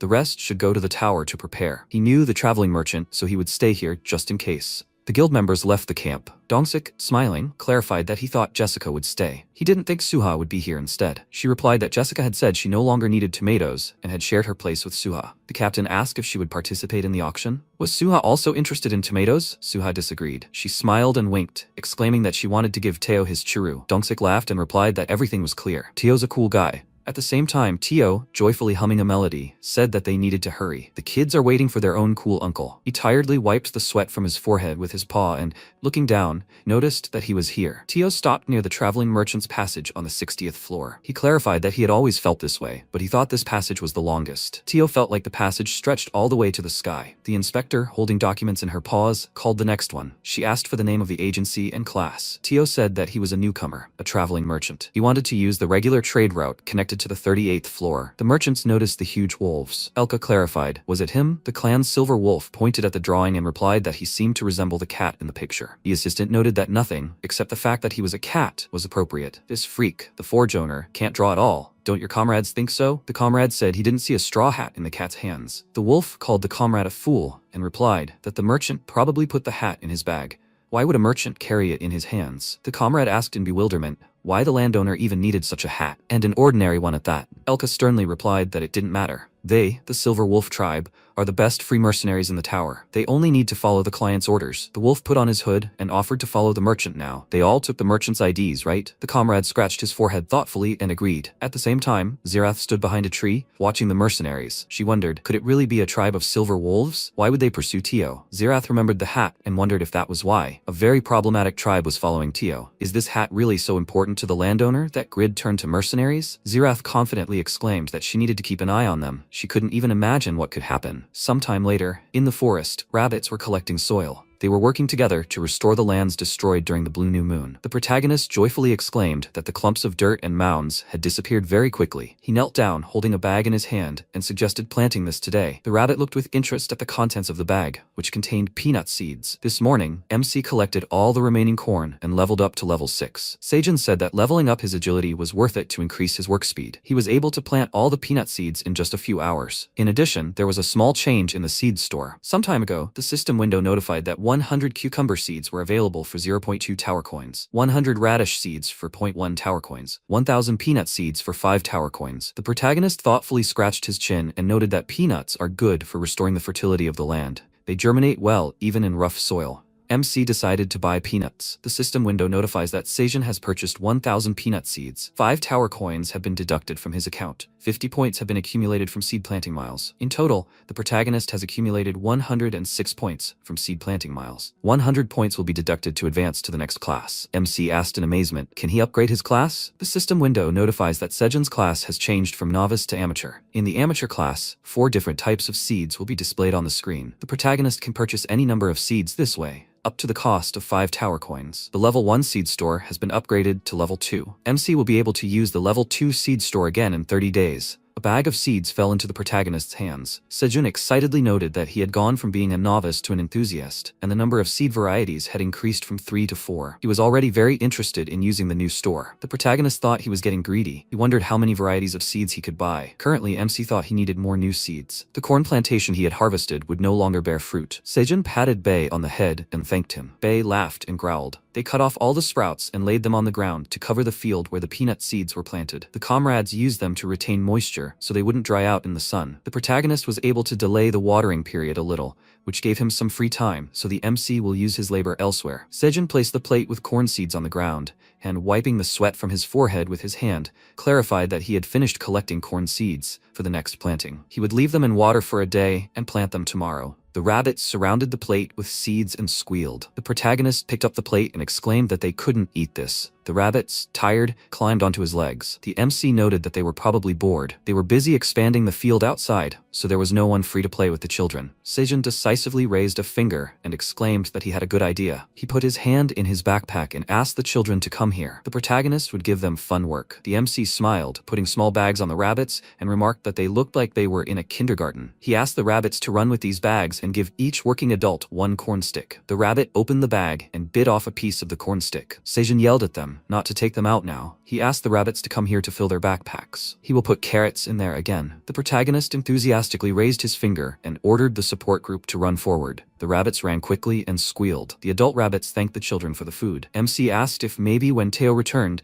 they could ask him to buy cute clothes for the baby rabbits. Seijin tenderly imagined the outfits for the rabbits and remarked that they would be very beautiful. What a pity he couldn't take a picture of them. Sometime later in the mountains, Ox 3 are walking on the ground. He thoughtfully turned his head to the side and asked asked, "Where was it?" Because of the blue moon, he doesn't remember anything, but it must be somewhere around here. Why did the captain give this task to him? Ox 3 remembered the past. The king pointed at the beetroot and yelled, "Where did the assistant get this grass and roots?" Ox 3 tensely replied that it seemed to be a glacier near the border. The king sternly asked, "Did the assistant really go beyond the boundaries of their territory?" Ox 3 moaned, and disagreeing, replied that he had lost consciousness because of the blue moon. Therefore, he knows nothing. The king clarified that he had definitely never seen anything like this in his own territory. He noted that it smelled very good and popped the beetroot into his mouth. The bulls, drooling, looked at the captain. The king moaned with pleasure and opened his eyes wide. He raised his hands and shouted that the more he chewed it, the sweeter and spicier it became. The king felt a surge of strength and his muscles bulged. He ordered Ox 3 to immediately find the place where Ox 3 found this grass. The future of the Minotaur race was at risk. Relying on the warrior's honor, the bull must find it. The king believes in Ox 3. Ox 3 came out of his memories and said that if he doesn't find that place, the captain will beat him with his huge muscles. This is the border where the forest intersects with their wild lands. And what will Ox 3 do if he meets the red furry ones? Now he's not sure he can fight. Ox 3 tensed up and smelled a pleasant smell. He looked at something with great amazement. Ox 3 yelled that it was grass. Is this whole area really covered with grass that looks amazingly delicious? He began to eat the grass and thanked for the food. Ox 3 opened his mouth with pleasure and exclaimed that it was amazingly tasty. But what kind of grass is this? He doesn't know, but it doesn't matter. Ox 3 grabbed the grass in his hands and yelled that he would take it. The captain will thank him, won't he? At the same time, among the trees, Bei's mother turned her head to the side, sensing something. She became very angry and wrinkled her nose. After a while, Aileen took a sip of drink from her cup. She exhaled with pleasure and remarked that it was very good. Because her body has grown, she can safely use adult spas. This was difficult before because she was small. Aileen noticed the system window that appeared. She irritably clarified how dare he distract her from. Aileen immediately fell silent and, after thinking, asked, "What happened?" The system window notifies that the Crimson Grizzly wants to contact the control tower. Aileen angrily clarified, "What did Mom say?" After a while, the protagonist is sleeping peacefully on the ground. He lifted the mask from his face and looking at the system window asked, "What is it?" The system window notifies that the tower control reports that the Crimson Grizzly has sensed the tracks of another monster near the cave. Mom growled, looking at the protagonist. After a while, the comrades looked at the empty field. MC was stunned and asked what had happened. He put his hand to his head and asked if all the corn leaves he had placed near the cave had disappeared. At the same time, Theo joyfully raised his hand and greeted the people. He had arrived on the 38th floor. Theo, smiling, exclaimed that he was back. The protagonist looked down thoughtfully and noticed that all the leaves had been stolen, and they did it very quietly, because he hadn't heard anything during the night. The system window notified that the Crimson Bear had suggested that this might be the work of the Horned Ones. MC tensed and wondered if these were the monsters who dug the hole during the blue moon. He said that could be problematic. Seijun knelt down and clarified that it was good that they only took the leaves lying on top and left the field alone. He thought they could just take the leaves of the blue tomatoes and cover the ground. The system window notified that Mama Bear wanted to expand her territory and would start patrolling today. The protagonist smiled and said he would be grateful. But still, she shouldn't strain herself too much. The main thing is for Mama to take care of her health and not expose herself to danger. MC was glad no one was injured, but they still needed to be on guard. Seijun decisively raised his fist and clarified that, as expected, he needed strength to defend himself. After some time, the rope descended into the cave. The rabbits covered the cocoon with leaves. The protagonist, sitting on a chair, thanked the rabbits for their help and exclaimed that they would see each other later. MC crossed his arms and thought that the bee's cocoon would hatch today. He said he'd leave farming to the rabbits. According to the system explanation, Seijun should oversee the birth. He thought the description of the poisonous bee's cocoon said that the first person the bee saw would become its master. At this point, the number of bees in the cave had increased to 200. The protagonist, eating corn sticks, said that if the second queen bee, which was about to be born, developed and created a new army outside the cave, it would be more than enough to protect this area. MC yawned, brought his hand to his mouth, and clarified, "Will she hatch soon?" He hadn't taken a day off in so long that he was getting sleepy. Seijun prepared flowers for her so that their first meeting would be a success. Which flowers would she like, tomato or sweet potato? The protagonist muttered something as he drifted off. MC fell asleep, and the cocoon began to stir rapidly. A bright light spread out from the cocoon. The leaves began to stir and the queen bee placed her hand on them. The second generation poisonous queen bee emerged from the cocoon and yawned. She raised her hands joyfully. The queen bee turned her head to the side in bewilderment. She flew up and quickly fell on the protagonist. The queen looked at MC's face in amazement. The system window notified that she considered the protagonist her own master. The queen bee smiled and buzzed. She looked at the flower with delight. The first queen bee quickly flew up. She flew up to the second queen and buzzed. The second queen flew up to the honeybee. They joyfully flew across the sky. The queen bees bowed to each other as a sign of respect. The second queen joyfully flew up to the protagonist's face. She hugged his cheek and buzzed. The queen quickly flew away and Seijun instantly woke up. The protagonist looked at the system windows in confusion, and asked what happened. He looked around and wondered where the newly born queen bee was. Had she really flown away? At the same time, Ox 3 picked up some grass. The king asked if it was lying on the road near the border of their territory. Ox 3 agreed with the captain. The king looked at the grass and noticed that it was a completely different type of grass that they had not seen before. He was seeing such grass for the first time. It was too small to share with others. Ox 3 exhaled tensely and asked for forgiveness. The king squeezed the grass in his hand and said that nothing could be done then. A huge appetite is the instinct of a minotaur as a race. He clenched the grass in his teeth and said that it smelled delicious. The king spat saliva from his mouth with great pleasure and shouted that it was amazingly delicious. He was overflowing with energy. The king, smiling madly, slapped his assistant on the shoulder and exclaimed, "Number 3 did it. If they have enough of this herb, they might even be able to bring life back to their dying lands." The king looked to the side and wondered what was happening in the forest area. This herb had appeared in such a desolate place. What changes were happening on the 99th floor? If he could, he would go there personally and collect all the plants that were there. But the king cannot thoughtlessly leave their base. So far, no one knows how much grass can be obtained there. The king sternly clarified that because the time when he can leave his post is limited. He paused and called out to Ox 3. The king ordered him to go and find the source of this grass. If it appeared there, it meant there was plenty of it somewhere. If someone grew it intentionally, they need to find them. Ox 3 yawned, covered his mouth with his hand and asked if he could get some sleep before that. He had eaten a lot, so he was sleepy. The king raised his axe and ordered Ox 3 to go faster. Ox 3 ran quickly and shouted that he would be back soon. After some time, the guy exclaimed that the traveling merchant Teo had arrived. He asked why Teo was taking so long. Teo smiled and, asking for forgiveness, replied that something had happened. As an apology, he'll sell them special tomatoes today. The guy was surprised to note that magic cherry tomatoes were already special. Teo disagreed and exclaimed that these tomatoes were even more special. He confidently picked up the vegetable in his hand and noticed that they were D-rank magic tomatoes. The system window announced that they were magic cherry tomatoes. The expiration date was 60 days, and the rank was D. The guild members shouted in amazement, "Are they really D rank? Do these tomatoes actually remove 20 grams of fat? And the mana bonus increased by 0.2. Do they even have a 60-day expiration date?" Dongsik thought in bewilderment that these were D rank cherry tomatoes, which he'd never seen before. This was amazing. He'd be able to eat them and save twice as much as last time. Teo put a huge basket on the ground and announced that today they were selling sets of 400 pieces, a total of 2,000 tomatoes. The guild members quickly began the auction. Teo announced that the tomatoes had sold for 90 coins. He calmly looked at the bag of coins. He smiled with pleasure and, laughing, exclaimed that with such demand, his earnings had risen to 1,000 tower coins. Finally, he could become a veteran traveling merchant. When Teo became a veteran, the restrictions on the names of suppliers would be lifted. Then, he would no longer have to hide everything from Sejun. Suha offered Teo a photo. He coughed haughtily and replied that it was time for him to go about other business as a veteran traveling merchant. Teo confidently raised his hand and ordered the people to line up now so they could touch his paws. He froze in bewilderment, looking at Suha standing alone. Teo looked around and asked why she was alone. Was there really no one else? Suha clarified that Teo hadn't shown up for a long time,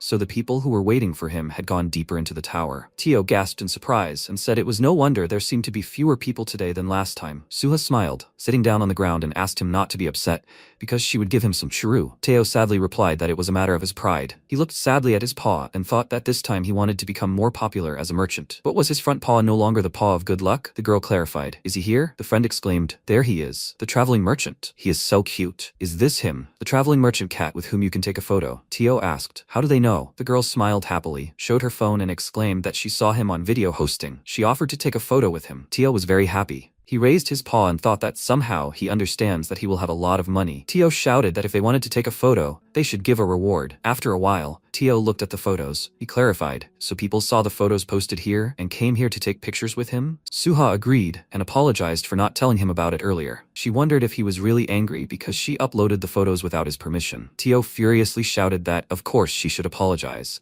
Why didn't she tell him earlier that something like this existed? Suha was stunned, and Teo barked. "What is she doing?" He ordered them to quickly take a photo of him and upload it. Teo started posing for the photo. Suha quickly took pictures of him from different angles and asked for more of the cute one. She happily exclaimed that he was very cute. Teo struck a pose and said that if anyone wanted to meet the cute and cool traveling cat merchant, she should tell them to come to the 38th floor. And if they bring back a lot of rewards, then Teo will dance for them. At that moment, a star was born in the person of a cat. After some time, Teo, tired, noted that it was very hard. Next time, the photos should turn out good too. He will come back well groomed. Teo laughed maliciously and said that he could hear the jingle of coins. Now he can even be given the position of chairman. Teo joyfully raised his head and laughed. A stream of powerful wind hit hit his back. Teo covered his ears with his paws and screamed. What was that? He was so diligently arranging his fur. The mercenary wolves looked at him sternly. Teo was very scared and raised his tail. He noticed the wolf standing behind him. Elka looked sternly at him, and Teo screamed in horror. Elka quickly slapped the ground with his paw. He looked angrily at the merchant and clarified.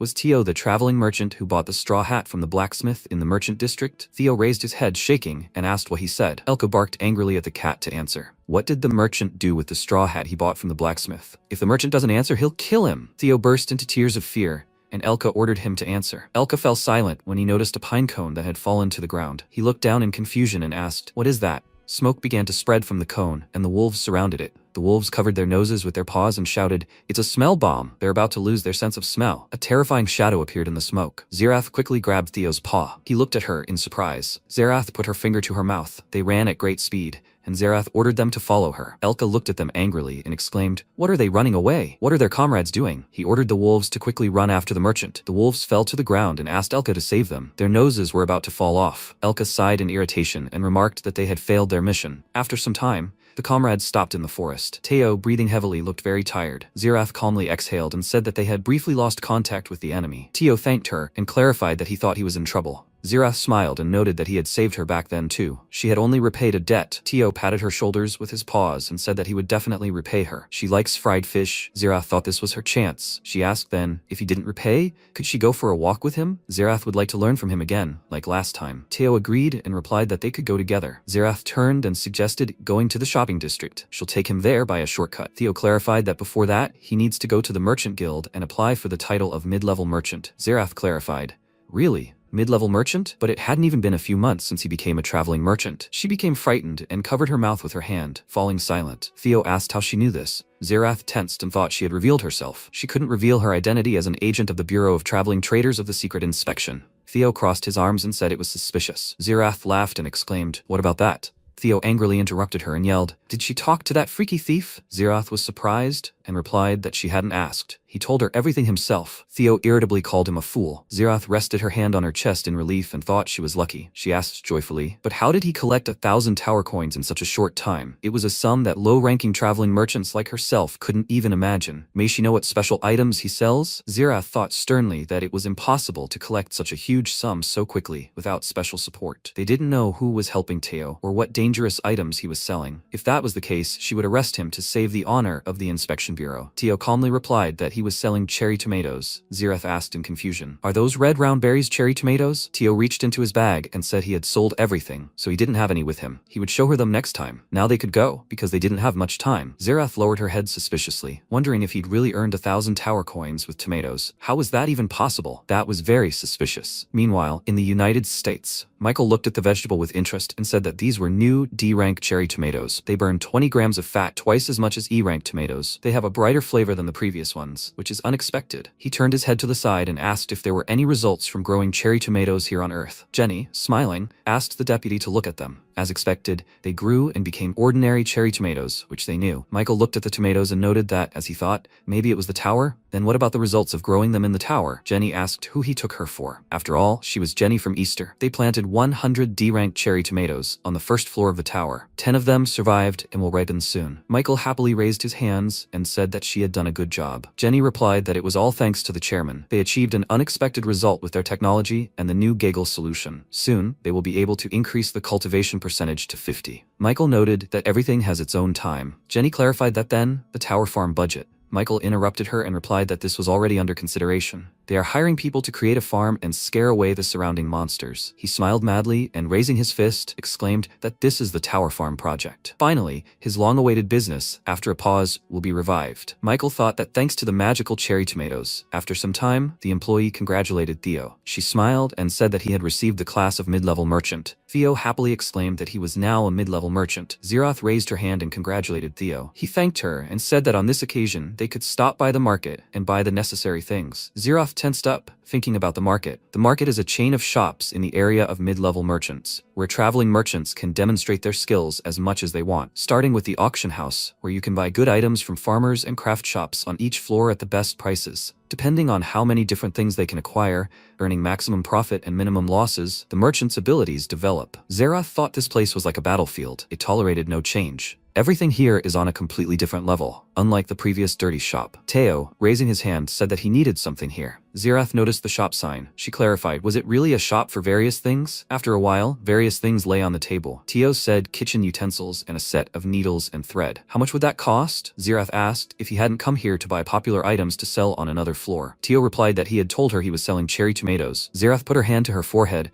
and thought that she had hoped to see his true abilities. The seller smiled and said that everything would cost 2.4 tower coins. Zirath was surprised and thought the pots were cheap. Even adding them to the rest of the items, the total would be less than 2 tower coins. This shopkeeper is lying, Teo. She was angry, imagining the shopkeeper with a sly smile yelling that he was overcharging. Teo confidently asked for a discount. Zirath was stunned and thought he had accepted it so easily. The same stupid method as before? The seller smiled and replied that he was already offering things at a generally available price. Zirath thought that back then, this was only possible because the materials were of poor quality. This place is completely different. The seller clarified that then he would sell them for 2.2 tower coins. He gives the buyer a discount because Teo made a good impression on him. Zirath looked at the seller's sly smile and thought it was an old technique. Offer a high price at the beginning. The technique involves tricking buyers into buying cheap goods at an inflated price, which then seems to be going down. The seller at this shop isn't that simple. Teo knocked on the table and asked for a further price reduction. The seller raised his hands and asked, didn't the buyer hear? He had already offered them a good price. The buyer wouldn't buy such things at that price anywhere else. Teo asked, is that so? He turned around and headed for the exit, asking Zirath to leave. Zirath asked, didn't he intend to negotiate anymore? Teo asked, did the seller say he wouldn't lower the price any further? The seller sighed in irritation and asked, why is the buyer so impatient? He was giving in and would sell them for 2 tower coins. The seller thought the buyer looked foolish, so he mistook him for a fool. Theo grinned and raised his paw, specifying that he needed 1.8 tower coins or he would leave. The merchant sternly agreed and asked to take the items for 1.8 tower coins. Theo happily thanked him. Zirath, watching in amazement, thought it was a technique for extracting a discount that didn't give anyone a chance. Sell it this way or he'd leave. An undeniable victory for the merchant they were trying to cheat. It had been an unequal fight from the start, a very good victory. She had received a special education from her family, but even she couldn't handle this so easily. Zirath would have ended it all with 2 tower coins. Then it would become clear how he'd earned 1,000 tower coins selling only tomatoes. Theo asked Zirath to leave. Zirath wondered if she hadn't just witnessed the birth of a new, historically brilliant merchant. Theo, smiling happily, thought he was very excited. As the protagonist had said, he'd asked for a discount 3 times today. In fact, only Teo insisted on a 3 times discount. After some time, the comrades were walking along the market street. Zirath bowed and said that it was time for her to go. Theo offered to eat before she left and clarified that he would treat her. Zirath smiled and, disagreeing, replied that she did not want to bother him even more. She thanked him and noted that she had learned a lot. He made her look at her own ignorance. Theo was surprised and asked what he had done. Zirath laughed and said that he was also modest. She asked him to be careful, because he might meet wolves next time. Teo looked at Zirath as she left. He noticed that she was a very strange fox. He should go back. Teo wants to hear praise from MC. After some time, they entered the building. Zirath was writing a letter with a pen. She, tired, lowered her head and exhaled. The assistant said the director wanted to schedule a meeting regarding the stolen items of the grid landowner. Should I tell the director that Zirath was busy with work? Zirath handed him the letter and, disagreeing, replied that she would visit the director soon. She stood up from her chair and clarified that it was a report on a traveling merchant who was under surveillance. Zirath asked that the document be sent to the manager of the trade passage and told him to remove this merchant from the list of those under surveillance. The assistant looked at the report and clarified, is this the traveling merchant? Is he really a genius at reducing prices? Zirath put on her hat and said that it had been a long time since she had met a real merchant. Meanwhile, in the forest, the protagonist put the leaf on the ground. He wiped the sweat from his face with his hand and said that Bay's mother was currently on patrol, so there shouldn't be any thieves here now. Today, they will plant corn and cherry tomatoes. Finally, you can feel the expansion of his plantings outside the cave, right? The MC noticed a rabbit holding a watering can. Seijin sat down and wondered if the water wasn't flowing. The rabbit squeaked sadly and the protagonist asked if the water in this watering can was supposed to be endless. Piak quickly ran toward the protagonist and squeaked. The rabbits began waving their paws. The MC asked if it was supposed to be endless. After a while, Seijin looked at the water in surprise. Numerous crayfish were swimming along the bottom of the pond. The protagonist screamed, are there really that many of them? Did they get in through the hole where the piranhas swim? What kind of ecosystem do they even have in that hole? The MC delightedly presented the cooked crayfish and, wiping the drool from his mouth, exclaimed that this video had gotten a lot of likes on video sharing sites. It must be delicious. Seijin resolutely raised his fist and challenged the black rabbit to catch them. Payak squeaked sadly. The protagonist, drawing the blade from its sheath, noted that although they looked strange, they were very tasty. Everyone would definitely like them. More than anything, They couldn't afford to miss the opportunity to get new protein. The comrades got ready and began the hunt. MC bit his tongue and, standing in the water, raised his dagger. The crayfish was terrified and jumped out of the water. Seijin quickly chopped the crayfish with his dagger. The system window notified that the protagonist had defeated the crayfish. 30 experience points were earned. MC happily turned his head to the side and called out to the black rabbit. Piak resolutely jumped towards the crayfish. He struck his opponents with force. The rabbits collected the crayfish corpses in a cart. The rabbit calmly brought the sickle to the crayfish. He struck the crayfish's shell but was unable to break it. The rabbit looked sadly at wifey. The protagonist, holding the crayfish, said that since they have hard shells, they would be difficult to cut before cooking. MC wrapped the crayfish leaf and threw the cocoons containing the crayfish into the fire. Seijin, wiping the drool from his mouth with his finger, remarked that it smelled delicious. The salty smell of crustaceans filled the entire cave. He tensely opened the leaf and asked if they would check if the crayfish were cooked. MC looked excitedly at the cooked crayfish and exclaimed that it was red and very well cooked. The system window announced that these were fried crayfish. They were wrapped in onions and fried with corn and tomatoes. The fragrant smell of the crayfish soaked in seawater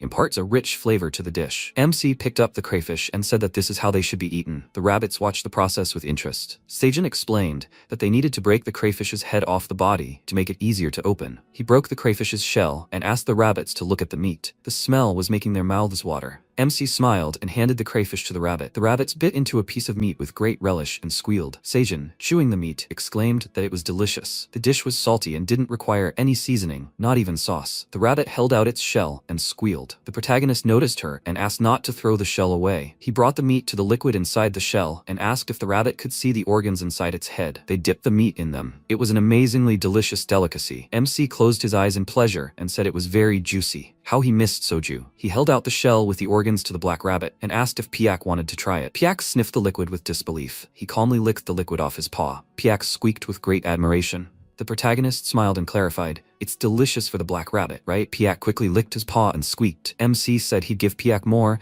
and told him to eat to his heart's content. Bei looked at them and growled. Seijun asked him to wait a bit and exclaimed that he would bring Bei some too. Otherwise, at this rate, Bei would fall here. After some time, Bei looked at the crayfish with great joy and growled. The protagonist calmly began to explain how to open crayfish. Bei quickly stuffed the whole crayfish into his mouth. MC asked, "Bei is delicious, right?" The bear growled happily, and Seijun remarked that he had heard that shells are very rich in vitamins. Sometime later, on the outskirts of the second floor of the tower in the skeleton village, the guy cut the skeleton with his sword. The opponents quickly began to run away. The skeleton stumbled and fell to his knees. He raised his hands in great fear. The guy struck the skeleton with lightning speed. The skeleton's head flew to the side and landed on the ground. Michael stepped on the skull, and it instantly broke into pieces. He smirked arrogantly and snorted. The guy greeted the vice chairman. Michael clarified that he saw that the conquest of land for the large farm was going well. The guy said that, as far as Michael could see, they had currently engaged all the mercenaries and captured more than half of the second-floor skeleton villages. Michael scratched his chin and clarified. The guy had said only half, hadn't he? The guy became frightened and apologized to the vice chairman. Michael inquired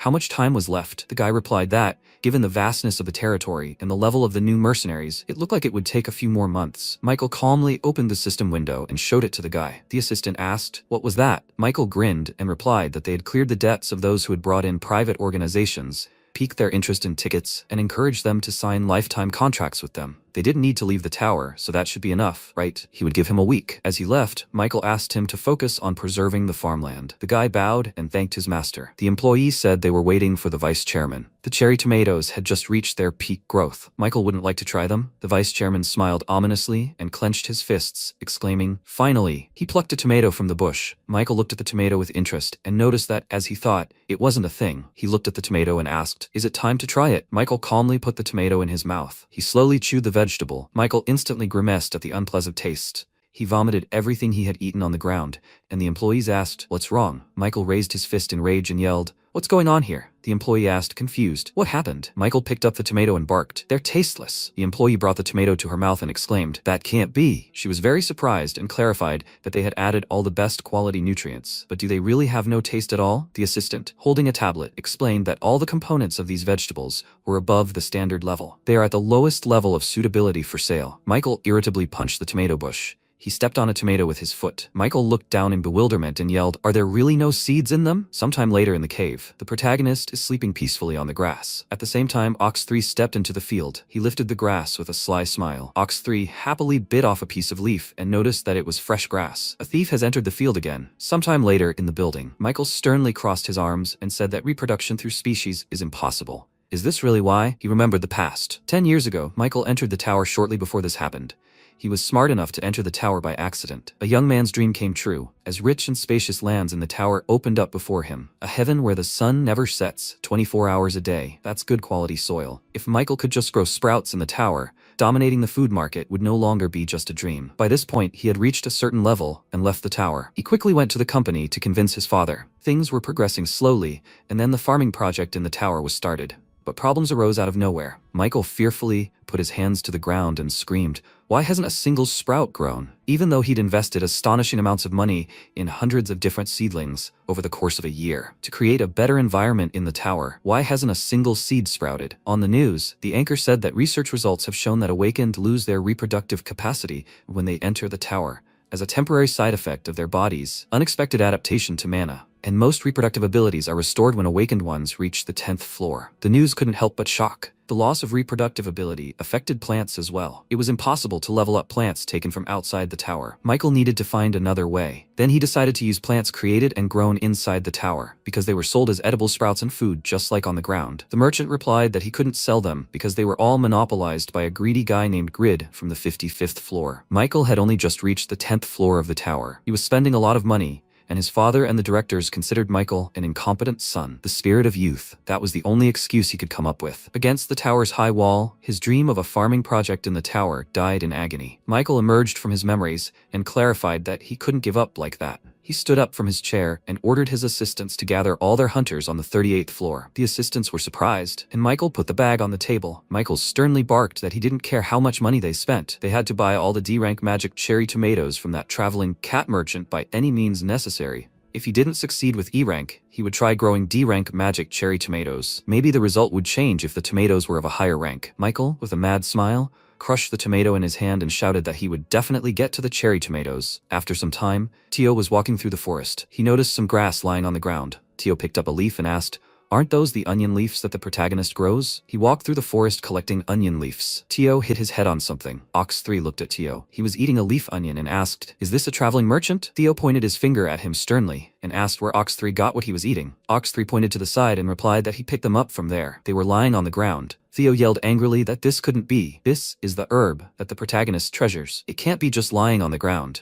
They can use this herb for bowls and even make herbal ropes. Sometimes, this herb can even be used to wipe the body. And Ox 3 dared to steal this valuable herb. Ox 3 angrily slammed his fist on the ground and yelled, "Does the merchant really mean that such an honorable fighter like him stole something? One of those who live and die by honor. He is a Minotaur warrior, accused of theft." Ox 3 can't hold back, even if a merchant insults a warrior. Tio resolutely exclaimed that he was telling the truth. He offered to go and ask Seijin personally. They would see who was right. Ox 3 calmly agreed and asked to be taken to the protagonist. Teo confidently raised his paw and ordered him to follow him. Ox 3 thought that that guy, Seijin, must have thrown away the grass. Otherwise, how could such delicious grass be lying on the ground? Ox 3 happily noted that the commander had precisely told him to find the place where this grass appears. The commander will praise him again. After some time, MC is sleeping on the grass. Teo called out to the protagonist. He jumped forcefully on MC's stomach and yelled that he was back. Tio angrily barked that there was no time to rest. The protagonist needs to go up. Seijin shook in pain and clenched his hand into a fist. He asked in confusion, "What happened?" Tio firmly placed his paw on his chest and replied that he had caught the thief. The protagonist, with Tio on his shoulder, climbed up on a rope. MC looked at the bull with great fear and called out to Tio.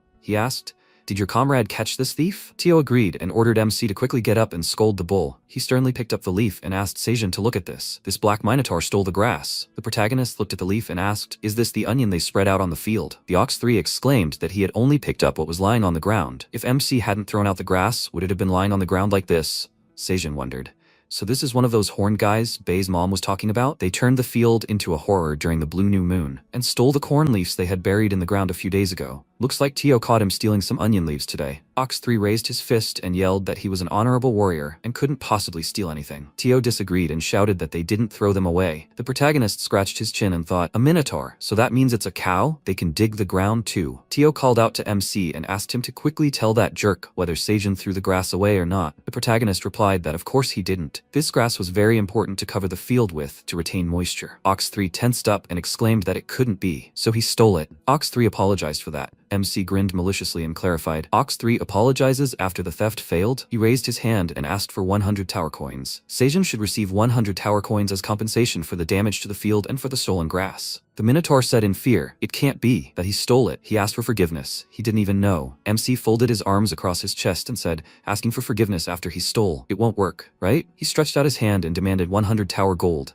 He's asking for 100 tower coins as compensation for the ruined field and the stolen grass. The Minotaur screamed loudly. What? 100 coins? Was this grass that expensive? He lowered his head and said that becoming a thief is scary. Seijin asked, does he understand now? Let him quickly pay 100 coins. Suddenly, Tio rushed at the Minotaur and shouted, Chairman, what should they do? This idiot is penniless. MC folded his arms across his chest and asked, what do you think? If he has no money, he should repay with his body. The Minotaur asked again, with his body? Tio asked, with his body. Seijin said, let him come here every day and work. He will give him 1 tower coin every day. That way he can pay off his debt. The Minotaur asked in surprise, do they want him to work here and pay off his debt? MC replied, he will give him food too. He likes onions, right? He will let him eat as much as he wants. He is not an evil employer. What will he say? Isn't that very good? The Minotaur interrupted him and shouted loudly, he agrees. He agrees if he can eat. MC smiled and asked, then the contract is concluded, right? He can start working from tomorrow. The Minotaur nodded his head and said, okay. They shook hands, and Teo looked at this in surprise and thought, if someone doesn't have money, he can pay with his body. As expected of the chairman, he learned a new lesson. Teo took out a piece of paper and said that he needs to write it down so he doesn't forget. MC and Teo waved after the Minotaur. Seijin said, Teo, this is great work. He caught the thief and even got an employee thanks to him. Teo asked again, did he do a good job? Really? He's great? MC folded his arms and replied, he's extending his merchant status for another month. Teo grabbed his leg and ordered him to give him more. MC screamed, he'll rip his pants. He ordered him to let go of him. The next day, Seijun went into the water and looked at the crayfish. He screamed loudly, Black Rabbit!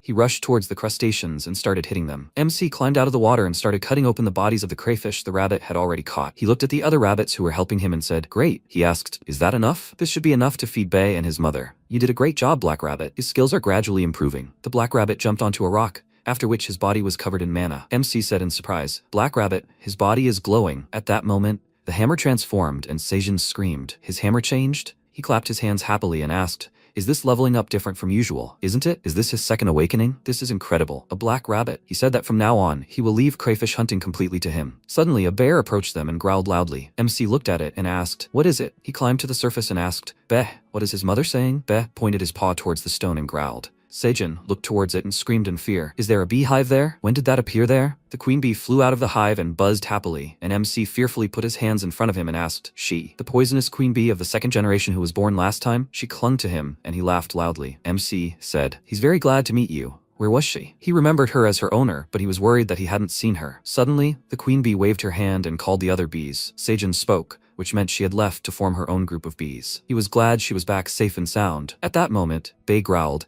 and MC asked him to greet her. She was the second-generation poisonous queen bee Elka, who had just been born. He needed to guard her home well. Then the queen would work hard to make the honey he loved so much. The bees flew up to Bay and started petting him, and he growled happily. Mother Bear came up to them and looked at what was happening with satisfaction. Suddenly, a loud moo was heard. The Minotaur said he had come to work. MC turned around and said, welcome. Before he could finish speaking, the bear suddenly became aggressive towards him. She growled loudly, and the Minotaur asked, Red Bear? He screamed. Horrible. He never thought he'd run into her. He clenched his fist, and MC asked Mommy Bear to wait, not to fight. The Minotaur asked to please listen, and at that moment the Mother Bear pushed Bay and MC aside. Tio climbed out of the cave and said, he heard a noise outside. What's going on, Chairman? He jumped on Seijin's shoulder and he asked Tio to try to stop them. He's not allowed to say a word. They'll get hurt if they start fighting. MC ran towards them again and shouted, Mommy Bay, Minotaur, make them both stop. No need to fight. Minotaur is here to work. He's not an enemy. The Mother Bear continued to growl, and Teo said, she wants him to go back to the cave. She says that she can't stand a Minotaur who has entered his territory. MC screamed, Minotaur, he said, as a warrior Minotaur he can't sacrifice his honor to avoid a fight. Bay growled, and Seijin asked, terrible. What should I do? Tio turned around and said, Chairman, he says he wants to do it again. Let him scold him quickly. The system window reported, the tower manager begging for a snack. MC screamed, Aileen, they're a little busy right now. The Minotaur and Bay's mom are fighting. The system window reported, the tower manager asking why the Minotaur is here. She asks him to resolve the conflict quickly, because she wants to eat right now. Seijin asked, if everything were that simple, would he be standing here? They obviously aren't listening to him at all. Beth tugged at MC's shirt and Tio said, Chairman, Beth says he's hungry. The Minotaur and the bear growled loudly, standing opposite each other. Tio, frightened, suggested to the chairman that they return to the cave. The system window reported that Aileen was asking him to resolve the conflict quickly. Tio was shouting that he was also hungry, the rabbits were squeaking loudly, and Bei was growling. Seijin seemed to be going crazy in this space. He frowned, and then couldn't hold back and yelled. If no one listened to him, he wouldn't give anyone food. The bear turned around in fear, and the Minotaur asked, "Won't he get food?" Bei and the rabbit squealed loudly in fear, and Aileen burst into tears. Tio clung to Seijin and tearfully begged the chairman for forgiveness. "Chairman," the MC ordered everyone to sit down, which the animals quickly did. Aileen also obediently sat down. Seijin put his hands on his hips and said, "If they continue to quarrel like that, not only the field and the sprouts, but even those nearby will be injured." He exhaled and said, "Okay. First, they need to eat to resolve the misunderstanding between the two of them." And now the rabbits. They started squeaking questioningly, looking at him. MC clapped his hands and offered to eat. The food preparation began, and after a while, everything was ready. The Minotaur looked at this happily, and then sat down and thanked him for the food. MC told them to eat. The system window reported that the tower manager was thanking him. MC replied, "Here, bon appetit, Aileen." The Minotaur reached for the roasted corn and said, "It's too delicious." The Minotaur and the bear reached for the plate at the same time and started getting angry again. MC cleared his throat and ordered them to listen to him while they eat. "This is Bei's mother. She protects their fields and the cave together with Bei." He pointed his hand at the Minotaur and said, "This, his name is." The Minotaur hit himself in the chest and said, "He is a bull. He is a Minotaur warrior." Ox 3. Seijin said, "Yes, it is Ox 3. He will help them with the work in the field." The mother bear growled again, and MC asked, "Do they understand? They are not allowed to fight here. If they do, he will stop feeding them." The mother bear and Ox 3 thought, they won't be able to eat. They shook each other's paws. The negotiations were successful. Seijin happily said, "Great, great." Tio said, "Chairman, the way they shake hands." Ox 3 asked, "What kind of work will he do?" MC asked again. He asks, "What will he do?" He petted Tio and asked, "Isn't it obvious?" After a while, they reached a deserted area and Seijin said, "Just like he dug up the soil during the blue moon, he needs to dig up the soft soil underground every day before lunch." Ox 3 asked, "Is that all? And will he feed him too?" MC replied, "Of course. He is a good employer." Ox 3 dove for the ground and started sniffing it, which left Seijin and Teo somewhat shocked. Ox 3 rushed forward and screamed loudly, raking the ground with his horns. He screamed, "Food! He needs to work hard!" MC looked at what was happening and said, "Great, now they can easily dig the ground." He looked at the rabbits and suggested planting green onions. Of course, it's not that easy to go down into the cave and carry it back up. For some reason, he feels like he needs to increase his green onion yield. Increasing his onion yield isn't difficult. They just need to plant and trim the mature onions, leaving only the roots. After a while, the roots of the green onions will divide and grow from the trimmed portion. Then they just need to replant the divided roots. MC took it out of the ground and asked, "Did the roots grow well?" The system window reported that he had created 200 peon of green onion fields. 200 experience points received. After a while, Seijin said in surprise, "Wow, the green onion plantation field is complete." Inside the tower, the green onions grow very quickly. From now on, the field will grow faster if they divide each sprout as these crops grow. Then they only need to solve one more problem. The rabbits looked into their watering cans, and MC said that the watering can has a limit on the amount of water, so it's impossible to water all the sprouts. So this will remain a problem for them even after the field grows. He looked at the rabbit in surprise and asked, "Is it glowing?" A golden watering can appeared in his paws and Seijin screamed. The watering can had changed. Is this a second awakening like the black rabbits? He congratulates, "Hubby, it's just in time, isn't it?" Is it because he's been using it up to his limit lately? What does he think? Has the amount of water increased? The rabbit showed his paw and squeaked. MC screamed, "Twice as much? Great." He suggested increasing the field. The rabbit squeaked happily. At that moment, the Minotaur sat on the throne and asked, "Ox 3, why isn't he coming back?" Today is the first day the baby rabbits left the cave. Seijin opened the bag and said, "Now kids, let them come out. This is Uncle Bear." The bear cubs sniffed the baby rabbits and began to lick them happily. The baby rabbits got scared and ran away, but then ran back towards Bei, climbing onto his belly. MC smiled and asked, "Bei is looking after the kids well, right?" Bei laughed happily, lying on the ground. Tio folded his paws and asked, "Uncle, it's him, Uncle." He waved his paw and told the kids to go. Their uncle will take them on a tour outside the cave. He turned around and looked in surprise at the baby rabbits who continued to play with Bei. Tio burst into tears and screamed, "Kids, have they forgotten their uncle?" MC said, "Kids grow up fast." Tio slammed his paw on the ground and screamed. After all he went through to raise them, Seijin picked him up and told him not to be sad. "Let him sit here and eat some churu." Tio replied, "Okay," MC said. "Merchant Tio, isn't it time for him to go down to the lower floors and work on his sales?" Tio replied, "He wants to go down but he doesn't think he can." Seijin asked, "Why?" Tio replied, "That's it." After a while, MC asked, "What?" A bunch of wolves were looking for that straw hat. Tio waved his paw and replied, "Yes, that's why he can't go down." Where did all this trouble come from? MC looked at his hat and thought, "Why this hat? It's an artifact, and the effects are good, but it's an optional item for someone who isn't a farmer. Are there farmers on the other floors of the tower too?" He put the hat back on his head and said,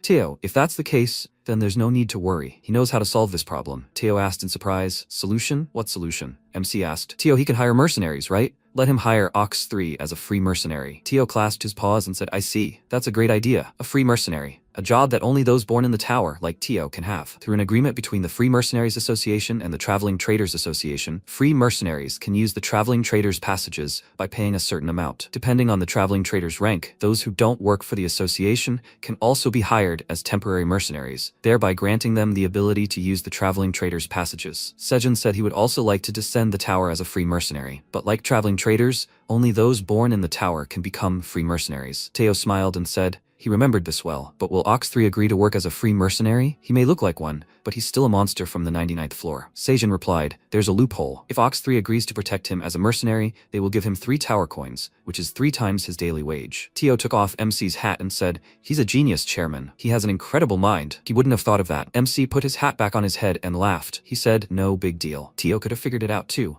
He showed some cat food and asked, here, does he want some? Tio happily replied, yes please. Tio happily lay in Sejun's arms and thought, he'll remember this method and use it himself someday. After a while, Ox 3 was peeking out from behind a rock when suddenly a voice was heard from behind. Ox 3, where is he going? Ox 4 screamed. She was looking for him, because she hadn't seen him for 3 days. Ox 3 cried out in fear, Ox 4, he's not going anywhere, let her go. Ox 4 spoke thoughtfully, his face was glowing. He's eating something, hiding it from them, isn't he? She started shaking him and screamed, let him take her there too. Ox 3 replied, no, it's a secret. Ox 4 screamed, she can tell by just one look. The commander is looking for him, she'll tell him everything. Ox 3 looked at her in surprise, then sighed and said, okay. Ox 4 screamed happily, and Ox 3 said, he will take her there, but she must be quiet. It's a secret. Ox 4 said, okay. After a while, MC widened his eyes in surprise, seeing minotaurs in front of him. He asked, what? He brought a friend? Ox 4 waved her hand and said, hi, she's Ox 4. Will he give her food if he digs the ground? Ox 3 asked, can he let his girlfriend work here too? If he doesn't, he'll be in trouble. Sejun answered thoughtfully, digging is not that important now, so he doesn't need to replenish the workers. He will let her work here, but can he ask for a favor? Ox 4 answered, of course. What favor? MC pointed and said, the important traveling merchant here, Tio, is currently under threat from wolves. Tio repeated, he's in trouble. Sejun said, if she agrees to protect Tio as a free mercenary, he will give her 3 tower coins, which is 3 times Ox 3's current daily salary. What will she say? Ox 4 said, she doesn't need it. MC asked again, why? She said she wanted to work. Ox 4 replied, you can't eat tower coins. MC and Teo looked at her in surprise, and then Sejun asked, then he will give her 3 meals a day. What will she say? There will also be snacks during the breaks. Ox 4 asked, really? Then she agrees. Ox 3 said, he does too. He wants to go too. MC folded his arms and thought, yes, they are obsessed with food. He said, okay, there's more to hope for with 2. He'll prepare some food so they can eat along the way. The minotaurs screamed, right? Ox 4 threw herself into Ox 3's arms and screamed, thank him so much for showing her this wonderful place. Ox 3 was a little embarrassed and said, Ox 4, he's glad she's with him. Theo asked in surprise, wow? After a while, he chopped up some green onions and said, how many? But will it be enough? Theo asked, chairman, will he need to take it all? MC asked again, will it fit? There's so much here. He thinks even the tomatoes won't fit after this. Theo opened his cloth and laughed lightly. He said not to worry. He threw the cloth on the green onions, after which it formed into a bag and began to absorb the onions. MC asked, can this fit more than usual, right? Theo showed his badge and said, yes, because he's a mid-level merchant now. When he became a traveling merchant, the capacity of his bag increased. Sejun asked again, a mid-level merchant? Come to think of it, the icon on his cloak changed a little. Tio said, he's so tactless, he only noticed now. MC pulled his cheeks and told him to get ready already. Tio, he has a gift he'd like to send to his family this time. He knows what to do, right? Tio turned around and said, he got it. He can rely on him. He waved his paw and said, see you then. Let him take care of himself. The minotaurs also waved, and Sejun said, Ox 3 and Ox 4, let them protect Teo well. He folded his arms across his chest and watched them go. He asked, they won't try to eat Teo when they finish all the green onions, right? The black rabbit looked at him, puzzled. Passage Village, the main residence of the Passage traveling merchant. Animals were walking down the street, and Elke said, Chief Elke. She brought a snack. He replied, well done. How much money do they have left? Elke replied, they're almost broke. Elke turned around and told Elko to take it. Elko replied, he wasn't in the mood. Chief Elke, how much longer do they have to hang around here? He was already tired of standing here all day and peering at passersby. He suggested they go back to the 85th floor. Elke got angry and asked, was he going to keep talking nonsense? And he didn't want to think about their pack members who were now dying of hunger on the 85th floor. If they don't complete this mission, they won't get their ration from greed. The survival of their pack is now in question. Elko burst into tears and asked for forgiveness. Don't be angry, Chief Elke. He was wrong. Elke grabbed his head and Elke handed him the food again and said to eat. Even if he has no appetite, this is precious food, bought with the money their pack collected for this task. He needs to eat to gain strength. And he, Chief Elke. He waved his paw and said, yes. Suddenly, he saw something and cautiously grabbed the railing. Elke asked, what is it, Chief Elke? He thought he found it. A cat. A traveling merchant. This time he was obliged to get information about the straw hat, no matter the cost. At any cost. Everyone around froze in surprise, looking at the minotaurs. The dog asked, is it them, right? Wow. He never would have thought that he would see black minotaurs. Another dog said that this was the first time he saw the monsters of the 99th floor. A traveling merchant who was able to hire hire black minotaurs as free mercenaries. He wondered how cool this merchant was. Theo coughed and asked, "Are they looking for him?" The dogs looked down in surprise and asked, "What's wrong with this traveling merchant cat?" Theo replied, "It's him. He is the traveling merchant Theo, the one who hired the minotaurs as free mercenaries." He laughed out loud, and the dog asked, "Is he the employer, Theo?" He heard this for the first time. Another dog said that there was no point in lying. Theo turned around and irritably ordered Ox 3 and Ox 4 to come here. Theo didn't see them and was very surprised. He asked fearfully, "Where did they go?" At that moment, Ox 4 told Ox 3 to look at this interesting herb. Ox 3 said that it looked very tasty. Ox 4 asked, "Is he selling this?" The chinchilla asked to spare him. Theo found them and shouted, "Ox 3, Ox 4, there they are. He's been looking for them everywhere. Aren't they his mercenaries? They're supposed to protect him. What are they even doing here?" Ox 3 apologized and said they couldn't resist because it was so interesting. Theo asked if this was their first time in the Village of Passages. Ox 3 replied, it was their first time. They had never gone beyond the 99th floor. But why are the passages called trading passages? Can't everyone in the tower use the passages? Not just traveling merchants? Theo replied, so he really doesn't know anything because he's a hillbilly from the 99th floor. He folded his paws, then climbed onto the boxes and said, "This mid-ranking traveling merchant, Theo will explain it to them out of the kindness of his heart. A long time ago, all the tower's approaches were stretched randomly, like branches, from the 1st to the 99th floor. However, because there were too many passages, all of them could be dangerous, and no one could predict which one would lead to danger. The first great traveling merchant created the Traveling Merchant Association and organized those passages, cutting off the paths to the dangerous passages and choosing safe ones. The Association of Free Mercenaries, which later became the main power of the tower, united with the Magic Tower. They all entered into an agreement. They provided the resources and assistance needed to regulate the management of the passages, and the passages are still managed by the Traveling Merchant Association. That's why the passages are called trading passages. Ox 4 said, "That's amazing. How did he know so much about this?" Theo laughed and replied, "That's the basic knowledge of a mid-ranking traveling merchant." He thought for a moment. This is the first page of a beginner's guide to traveling merchants. It was a good book. He spoke as he said, all permanent residents of the tower can use the passages. But there are toll passages that only traveling merchants can use, something like shortcuts. Ox 3 asked, "A toll gate?" Theo answered, "That's right. They can only use this toll gate because he's a traveling merchant. If they take the regular gate, they'll have to walk much longer. This gate village is the center of a branch line that connects these toll gates. They need to go to the 38th floor, so they use the toll gate until the 40th floor, and then they switch to the regular gate." Ox 3 said, "What a complicated way." Theo answered, "Yeah, that's why first, he suggested everyone eat." The Minotaurs cried out happily, "Yes!" They followed Theo, and he said it was his favorite fish restaurant. Suddenly, Elka appeared above him, stretching out his clawed paws. Theo turned around and asked, "Do they guys like fish?" He looked up in fear, seeing a wolf. Elka said, "We got him, a traveling cat merchant." Theo hissed and said, "A wolf, just like last time." Elka ordered to answer him, "Where did he get the straw hat?" Ox 3 swung his fist and tried to hit the wolf, who quickly dodged. Elka looked at him and asked, "A minotaur?" Ox 3 asked displeasedly, "Who is he?" Theo screamed, "It's him, that bastard is chasing him." Ox 3 suggested to just get rid of him. The other wolves jumped onto the road and screamed, "Leader!" Suddenly Ox 4 appeared in front of them, who struck the other wolves. Elka turned and cried out, "Elko, Elkai!" Ox 4 asked, "So there were 2 more cute puppies here." Ox 3, "Let him protect Teo, she will deal with them." He answered, "Okay, Ox 4. Theo looked at him and asked, "Can Ox 4 handle it alone?" Ox 3 asked, "Who did he take them for?" They are monsters from the top floor, 99. Those dogs are no match for them, and Ox 4 is stronger than him." Theo looked at him in surprise and then shouted, "Oh 4, they can't be killed." She flexed her fists and said, "She doesn't know if she can hold back." Elka ran up to the wolves and asked, Elki, are you guys okay?" Elka replied, "They're fine." Elki asked, "What should they do, Chief?" Elka frowned and said, "They can't retreat.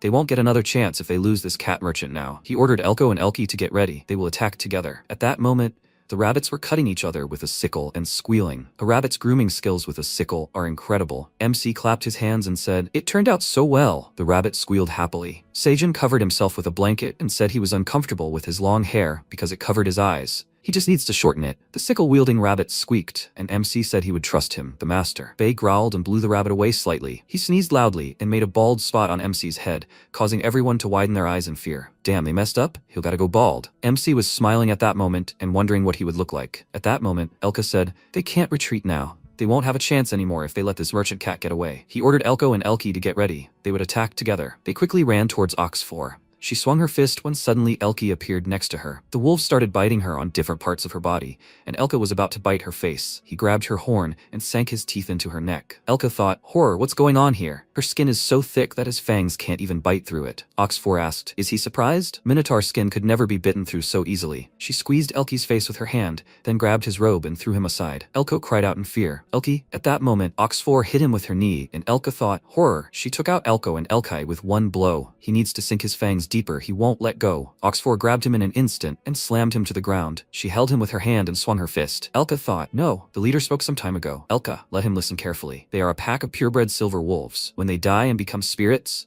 they turn into guardian spirits that protect their pack. They are much stronger than other packs, and they can improve their abilities, watch over prey, strengthening their defenses, and following the will of their ancestors. Their honor is the honor of their ancestors. They must behave correctly and live honestly, so as not to desecrate the honor of their ancestors who protect them. And one day they will get answers to all their questions. Elka cried out, yes, Grandpa, for the honor of their ancestors. Then, he should be ready to get his answer, right? After a while, little Elka saw a fish and looked at it greedily, and the wolves were arguing with each other. The wolf cried out, because of the long drought, they have nothing more to eat. Another wolf said, the western packs are tearing and throwing, they are killing each other. After a while, there was a battle, and the old wolf carried Elka in his teeth. The wolf ordered them to run away. Elka cried out, Grandpa. After a while, Elka grew up and a cry was heard. Chief, is it true that he went to work for greed? Isn't he ashamed in front of their ancestors? They are looking after them, and he works for this despicable swindler. Who started all this? Elka clenched his jaw and said, they have no other choice. They don't even know if they'll last until tomorrow. Now it's time for them to think about their children. For the sake of their children, he can even dishonor their honor and whatever it is at any moment.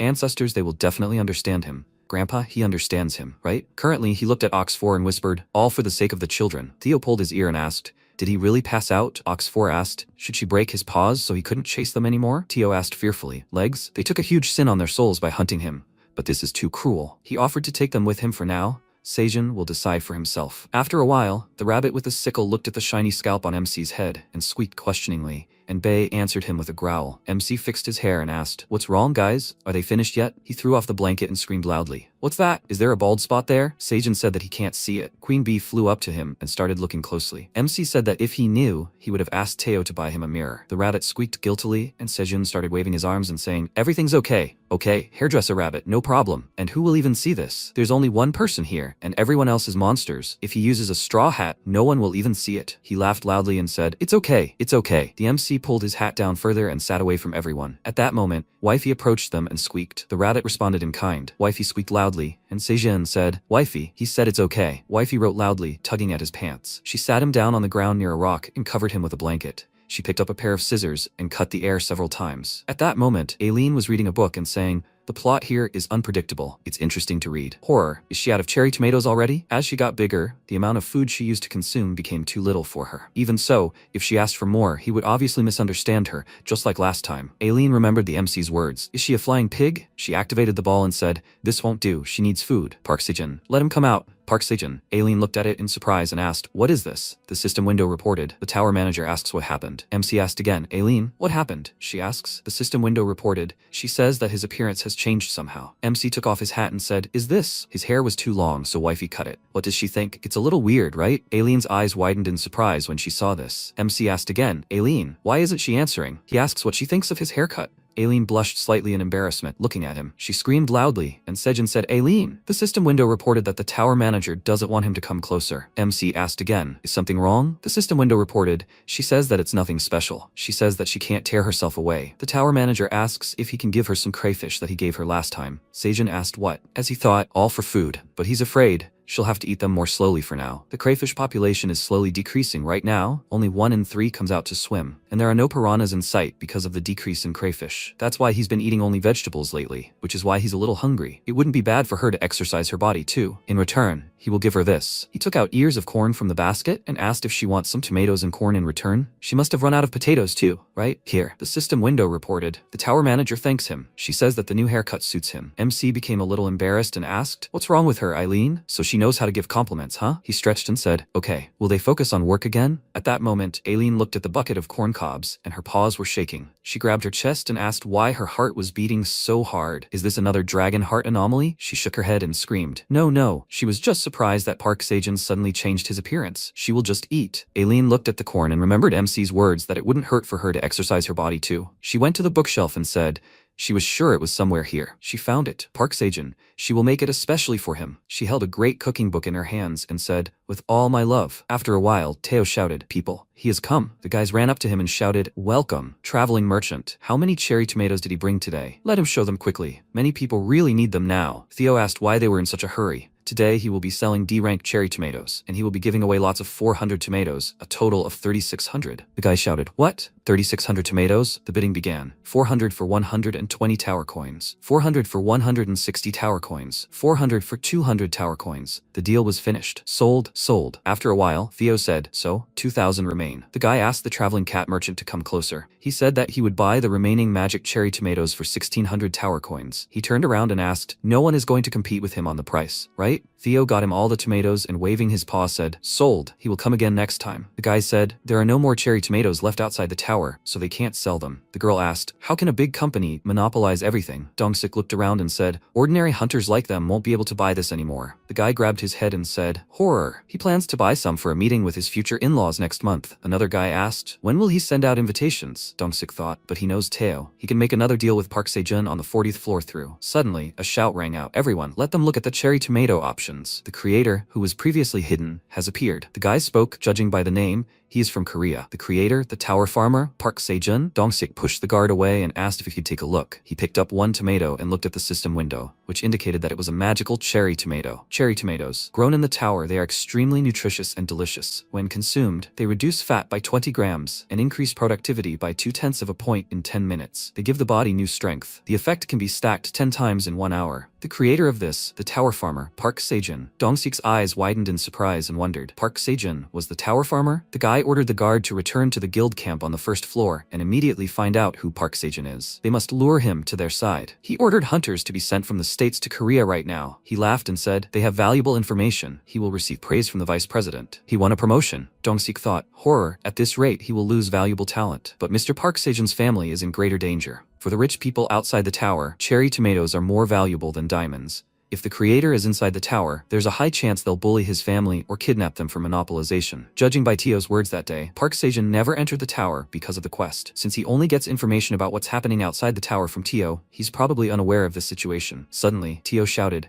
"Kim Dongsik, there he is!" Dongsik grabbed Teo and ran away. Teo asked, puzzled, "What's wrong?" Dongsik asked, "Teo, what's with this sudden revelation of the creator's identity? The name was unknown before, but why is everyone seeing it now?" Teo replied, "Because he became a mid-ranking traveling merchant. To protect aspiring merchants, the names of creators are hidden from others." "But what's wrong?" Dongsik replied, "Now Park Sejun's family is in danger." Teo looked at him in surprise, and Dongsik said, he doesn't know about the situation inside the tower. But right now, everyone outside is going crazy over cherry tomatoes. Everything was fine all this time because the name of the tomato cultivator was hidden. But now that Mr. Park Sejun's name has become known, many will not think twice about doing bad things for the sake of monopolizing cherry tomatoes. Everyone will target Mr. Park Sejun's family. Teo asked, "Is it all because of him? Because he became a mid-ranking traveling merchant. What should they do? They are in big trouble. The chairman will scold him." Dongsik said, "No, Teo, there is no need to worry. He, Kim Dongsik, will protect the Park Sejun family, even if he has to put the honor of the Phoenix Guild on the line." Teo thanked him and said, then he needs to hurry and return to the lower floors of the tower. He has a favor to ask of him. He pulled out buckets of corn and carrots and said they were a gift from Master Park Sejun to his family. The terms were the same as before. 200 magical cherry tomatoes as payment. Dongsik asked in surprise. Carrots of agility and corn of endurance. Unbelievable. What if the world finds out? Teo asked. Is it dangerous? Dongsik replied, no need to worry. Let him tell Park Sejun that he'll pass it on. Teo thanked him and, moving a little further away, waved his paw. Dongsik looked around and said, as he thought, he needed to report this to the master. At the beginning of the passage on the 38th floor sat the minotaurs, and next to them were tied up wolves. Elka screamed, they stupid cows. Are they so stupid that their honor is so easily trampled? How can they work for such a low-ranking traveling merchant? Are they such idiots? They wait when they were told to wait and leave when they were told to leave. So the legends about the 99th floor were all lies. He laughed out loud, and Ox 4 asked if she should hit him on the head again. Ox 3 replied, he would die if she hit him. Suddenly, Teo ran up to them and screamed, Ox 3, it's urgent. They need to go up quickly. Ox 3 said, Teo, he came back so quickly. Urgently, what happened? Teo screamed, Mr. Sejun's family. He'll explain on the way. The minotaurs threw the wolves over their shoulders, and Elka ordered them to let him go. The terrible minotaurs. Ox 4 said that when they went up, she would need to eat again. Teo asked them to wait a bit. He would stay a bit longer at that street vendor. He approached the raccoon and asked how much it cost. The raccoon replied, it will cost 2 coins. Teo smiled and asked, can he give me a discount? The raccoon looked fearfully at the minotaurs who were standing behind Teo and began to sweat. After a while, Dongsik stood in the office in a warm jacket, and steam came out of his mouth. Han Taejun spoke. Park Sejun, 26 years old. Predictably, he got into the tower by disappearing, and he reached the 40th floor in a very short time. Current whereabouts unknown. He looked at the report and said that information was recently revealed that he is the creator of the magical cherry tomatoes sold by the traveling cat merchant Teo, the tower's farmer. How interesting. Dongsik. Han Taejin, former master of the Phoenix Guild. Now he's a member of the Korea Rebellion Association. Dongsik asked, Master, how's his body? Taejin asked again. He's asking if he's okay? He covered himself in flames and screamed. Does he think so? He's been hiding such incredible talent from him all this time. And he reached the 40th floor? He has to sit here in this refrigerator and watch everything from the sidelines. He still thinks he's okay? Dongsik took off his hood and said, he's being reckless, Master. Didn't he also reach the 52nd floor unofficially? Taejin screamed loudly. That's different. Let him tell him, Kim Dongsik. What is he hiding from him? Dongsik replied. No, he told him everything. The tower farmer's job is an unknown faction that never existed before. He sighed when he saw the master burn his report. Taejin sat down on the sofa and told him to forget about it. He's bored with him. Dongsik looked at Taejin's hand and said, the fire curse is spreading. Taejin waved his hand and said, it just tickles a little. If it weren't for that thing, he would have fled to the tower a long time ago. So what brought him here? He didn't come to watch his master suffer, did he? Dongsik replied. He came to request support from the Rebel Association to protect Park Sejun's family. Since it became known that the cherry tomato producers from Korea, people from all over the world will now use any means to exert pressure. Taejin told him then not to worry about it. He had already founded a protection group as soon as he received the call, and let him take responsibility for it. Since he knows him, it will be much more convenient for him to run things. They can't allow such a valuable talent to be stolen by another country. They say that other countries have already made several attempts to reach his family, so he agreed. Dongsik asked for forgiveness, already, as expected of the master. Thank him. He took out a small basket and said, Master, this is a gift for him. Taejin picked it up and asked in surprise, tomatoes? Dongsik replied, these are magical cherry tomatoes grown by Park Sejun. Teo gave them to him. Their characteristics may not be as strong, but they can help him. Taejin looked at it and asked, is this a magical cherry tomato? He tried it and laughed slightly, saying, it's delicious. After a while, the MC family looked at the buckets of vegetables in surprise. Mom asked, what are these? Sedal asked, corn, carrots, and cherry tomatoes. This is food from the tower, which has become very popular now. Cherry tomatoes help you lose weight. So there are also carrots and corn? Did his brother grow all of this? Dongsik said, most likely, they don't know what's going on, but right now, many people are hunting him,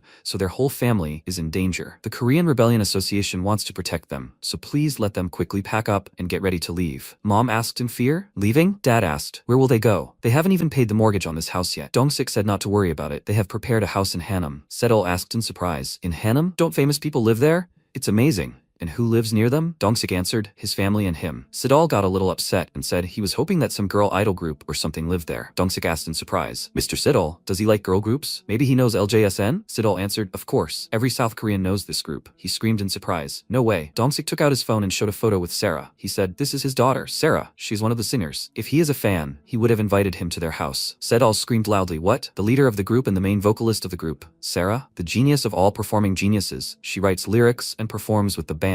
She's even a genius at choosing images. On the album cover, she said her father was a hunter, but it turned out to be the group's leader, Kim Dongsik. He bowed and called him Dad, asking to take him in. He loves him, Dad. Thank him. Dad asked why he calls him Dad. Mom sighed, and Dad asked, Darling, what's going on? She replied that she was worried about Sejun. He says he'll become rich, make money in the tower, but who would have thought he'd become a farmer there? He works so hard. Does anyone even care about him? At that moment, Eileen was reading a book and speaking. She put in some magic mushrooms.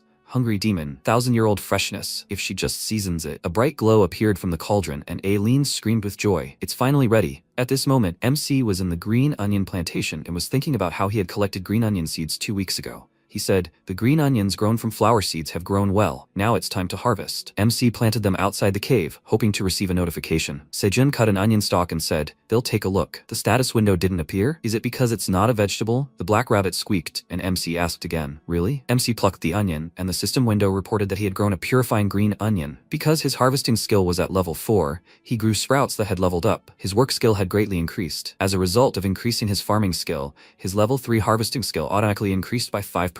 He received 36 experience points. Purifying green onions are green onions grown in the tower. They are highly nutritious and delicious. They purify poison of rank C+ or below for 1 hour after consumption. When consumed, the liver's detoxification function is activated for 24 hours. Sejun said happily. Finally, a notification. It definitely appears if he grows vegetables or seeds. He should have planted the seeds and grown the onions a long time ago. The black rabbit squeaked, and Sejun asked, detoxifying green onions? How does it taste? The black rabbit bit into it and looked questioningly at MC. Sejun tried it himself and asked, It's not much different from the usual one, right? And he doesn't know anything about the detoxifying effect. It activates the liver. This can really help drinkers, right? The green onions grow quickly, so when he grows enough sprouts, he will sell everything. Suddenly, a white rabbit appeared, squeaked and waved its paw. MC asked, "Is it time to eat yet?" He walked to the lake and said, as he thought, "The number of piranhas and crayfish has decreased significantly. They don't appear, even if you lure them with blood. For now, they will have to give up meat." Suddenly, a system window appeared behind him, and he asked, "Aileen?" The system window reported that the tower manager said that she had prepared a gift for him in honor of his 200 days in the tower. Sejin smiled and asked, "What? It had already been 200 days since he entered the tower? And she had prepared a gift for him?" He was touched that she had done something for him. And what was this gift? The system window reported a new quest. He needed to give Aileen 1 magic cherry tomato. The reward was secret. MC gave her 1 cherry tomato, and the system window reported that the quest had been completed. The quest reward had been received. He received health-boosting soup from Aileen. A huge cauldron appeared in front of Sejin, and he cried out, "What is this?" MC looked at the contents of the cauldron and grimaced at what he saw. The system window reported, "Aileen's Health Enhancement Soup. This is the first ever dish prepared by the Great Black Dragon, Aileen Pratani. Its taste can't be guaranteed, but the effect is excellent. If he survives it, all stats increase by 3 points upon consumption. Upon consumption, poisoning occurs, causing C-rank paralysis. Upon consumption, it infects him with C-rank acid poison." Sejin asked again, "Is this a confirmed item? She really prepared this for him to eat, right?" The system window reported, "The tower manager says she's going to bed because she's tired, having expended too much effort preparing this dish." MC asked in surprise, how hard had she tried that she was tired and decided to sleep? At that moment, Aileen lay down on the pillows and laughed lightly. She said she prepared it with great love, so he has to eat it all. Then she wants to hear feedback when she wakes up, and she will kill him if he doesn't eat this. Sejin grabbed the system window and yelled irritably, "Aileen, Aileen." It disappeared and he asked, "Is anyone willing to eat this instead?" The rabbits scattered in different directions, and MC said, "Guys, don't abandon him, guys." Queen Bee looked at this with a slight gag reflex, and Aileen fell asleep peacefully. Sejin looked at the contents of the cauldron again, and the system window reported that upon consumption, all stats will increase by 3 points. Possible poisoning with C-rank paralyzing poison. Upon consumption, poisoning with C-rank acid poison occurs. MC folded his arms across his chest and said, if he eats this, all his stats will increase by 3 points. This is actually not a bad thing, but C-rank paralyzing and acid poisons are too risky. Suddenly, the black rabbit started squealing, attracting Sejin's attention. He cried out happily, "Right, they have onions that cleanse the body of C-rank poison, don't they? With this, he can survive. At least he won't die from the poison if he eats this." He suggested eating a lot. The system window reported that he ate the cleansing green onions. For 1 hour, his body will be protected from poisons of C+ rank or lower. MC said, "Great, preparations complete. How does this dish taste? It doesn't look much, but maybe it won't taste so bad." He extended the spoon to his mouth and thanked for the food. He spat out the contents and screamed loudly, splashing everyone near him. The queen bee began to shake herself off in displeasure, and the rabbit stamped his foot and squealed loudly. Sejin began to vomit on the ground and said, "It's so bad." The system window reported that he ate Aileen's healing soup. He was poisoned by a C-rank paralyzing poison. His body was cleansed. He was poisoned by a C-rank acidic poison. His body was cleansed. MC cried and said, "They say the worse the taste of medicine, the more beneficial it is. But this is the most disgusting thing he has ever tasted." He clenched his fist and said, "Aileen, what a pig. Did she really decide to kill him?" Sejin grabbed the cauldron and said, "He has to eat it all at once." The rabbits looked at him in fear, and he started eating it. He thought he could do it. He could already see the bottom. At the bottom, Sejin saw a blobfish and throwing it aside, screamed, "What's going on?" The cauldron fell into the lake and MC screamed, "Oh my god, he threw it away by accident." The system window reported that he ate all of Aileen's healing soup. All stats increased by 3 points. He killed the piranha and received 2 experience points. Sejin said, "Thank goodness he was able to eat all of this soup." The system window reported that he killed a crayfish and received 30 experience points. He screamed, "What?" The system window reported that he killed a giant electric eel and received 5,000 experience points. MC screamed, "A giant electric eel?" After a while, he looked at the water and said, "The whole pond is poisoned." The rabbit started jumping and squeaking, and Sejin asked for forgiveness. He was so surprised that he couldn't help himself. Now, they won't be able to eat anything from the pond at all. They can solve the drinking water problem with rabbit watering cans, but this pond worries him. A lot of piranhas and crayfish died from poisoning, and even a giant electric eel. This means that the ecosystem inside the pond was much larger. Recently, the number of piranhas and crayfish in the pond has decreased, so he was already worried about it. If he finds a way, they will be able to obtain various protein resources in the future. The black rabbit squeaked and swung its paws. Sejin asked, "Does he want to try swimming?" "No, the water in the pond is still poisoned. And even if he eats the peeling onion, the hole in the pond is too small. What if something happens and he gets stuck in it? Because of that, he won't be able to return, and might even die." He understands his feelings, but he is too precious to him to send him to such a dangerous place. MC petted the black rabbit and suggested that they at least wait until the water in the pond dilutes to a certain state. "It's okay, guys. They still have the food they saved up, so they won't have any problems for a while. So there's no need to be sad." At that moment, at the teleportation location, at the King of the Minotaur's base, the king was sitting and asking, Ox 3, why hasn't he returned yet? Has he forgotten his orders? Ox 4, who went to look for Ox 3, hasn't returned yet either, right? Ox 1 replied, yes, the King of the Minotaurs, she hasn't arrived yet. Could these two have wandered into the red fur zone or the poison bee zone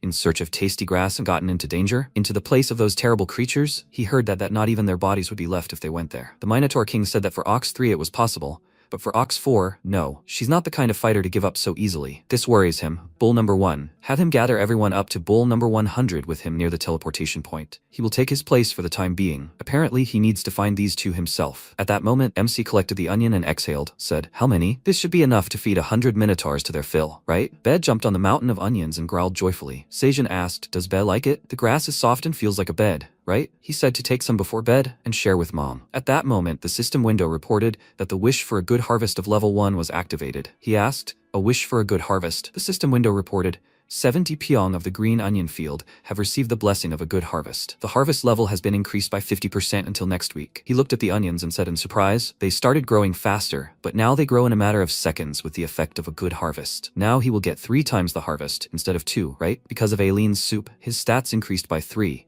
So growing has become much easier. He can help him, right? The rabbit squealed happily, and a system window appeared in front of MC. The tower manager asks if he ate her soup. Sejin cried out, Aileen, of course he ate it. Thanks to her, he even leveled up. The system window reported, the tower manager wants to know what it tasted like. MC asked again, taste? He laughed and asked, taste then. Well, the system window reported, the tower manager is upset and asks if it really wasn't that tasty. Sejin screamed, it was delicious. Really? That's why he ate it all. Or should he say the taste was to die for? He laughed, and the system window reported that the tower manager picked up her pot, saying that she would make another serving if he liked it so much. MC screamed, what? No, but Aileen. The tower manager asks what happened. Sejin wondered, it's just that she said that she used up all her energy because she tried so hard to make the soup, right? He shouldn't go that far for him. He likes chatting with her like this, so there's no need to waste all your energy because of him. He will do the cooking. He likes feeding Aileen delicious things, so she doesn't have to try so hard to cook anything anymore, okay? He put his hands together and thought, please, Aileen asked shyly. What, does he care about her that much? She laughed slightly out of embarrassment and said, seriously, Park Sejin, how proud she is of this tower farmer. The system window reported that the tower manager agrees. Sejin shouted, thank you so much, Aileen. He exhaled and thought, what a relief. The system window reported that the tower manager is asking what's on the menu for lunch today. Suddenly, the ground started shaking, and MC looked around in fear and asked, what?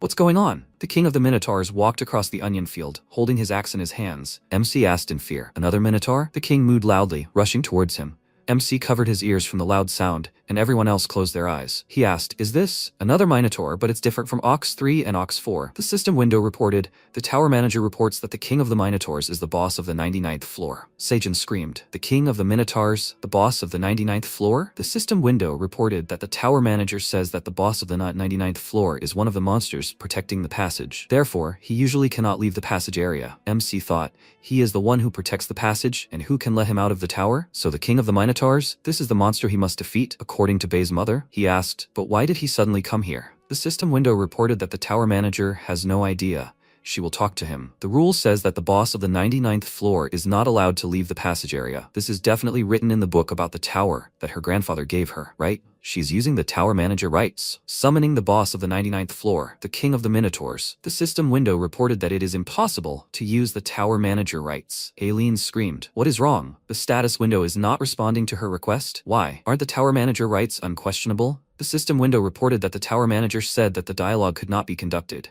She did not know what to do. Sejin asked again, what then? She means that there is simply no way to stop this terrifying monster coming their way. The mother bear rose to her paws and growled loudly. MC screamed, no, he's at a level that Mom Bei cannot handle. He is the boss of the 99th floor. The Minotaur King pushed off the ground and swung his huge axe. MC pressed himself against Bei and screamed, they are finished. At that moment, Aileen fearfully grabbed the ball and screamed, no, Park Sejin. The Minotaur's axe crashed into the ground and MC looked at it. The Minotaur fell to his knees and began quickly eating onions. He moaned joyfully and Sejin asked, isn't he an ordinary bull, a huge bull that likes green onions? The Minotaur King grabbed a pile of onions and, grabbing an axe with his teeth, screamed. MC screamed, he's running away with the onion. What was he even doing here? The system window reported. Aileen said, he must be returning to the passage. MC fell to the ground and said, he was so nervous that his legs almost gave out. Everyone was really scared, huh? Mom Bei, Thank her for trying to protect them. She growled happily in response, and MC said, but the field. He went to collect the remains of the onions with his assistants and said, oh my god, it's such a mess here. He ate a lot. The system window reported. The manager said she was glad to see that the tower farmer survived, but she was sorry that the field ended up damaged. Seijun thanked Aileen and asked her not to worry. In fact, he was even glad. He had to meet the boss of the 99th floor, the Minotaur King anyway. He came here himself. The system window reported that the tower manager was asking what he meant. MC laughed and asked, the Black Minotaur tribe puts a warrior's honor first, right? Besides, it was the Minotaur King. Aileen asked not to say what. Seijun interrupted him and said, he destroyed his field, ate it, and then ran away. And how much should he pay him for this? After a while, he cooked for him and offered to quickly eat and remake the field that the Minotaur King destroyed yesterday. The rabbit started jumping and squeaking loudly. MC sat down next to them and said, they complained too much about the lack of meat. They decided to help mom and dad, as well as the field. Come on, let them sit down normally and eat. He turned around and pointed his finger, ordering everyone to look. Even Bae was sitting quietly and eating without saying a word. When the blue moon appears, they will become adults. Don't they want to grow up? That's it. Now they're doing well. This is what makes them cool white rabbits.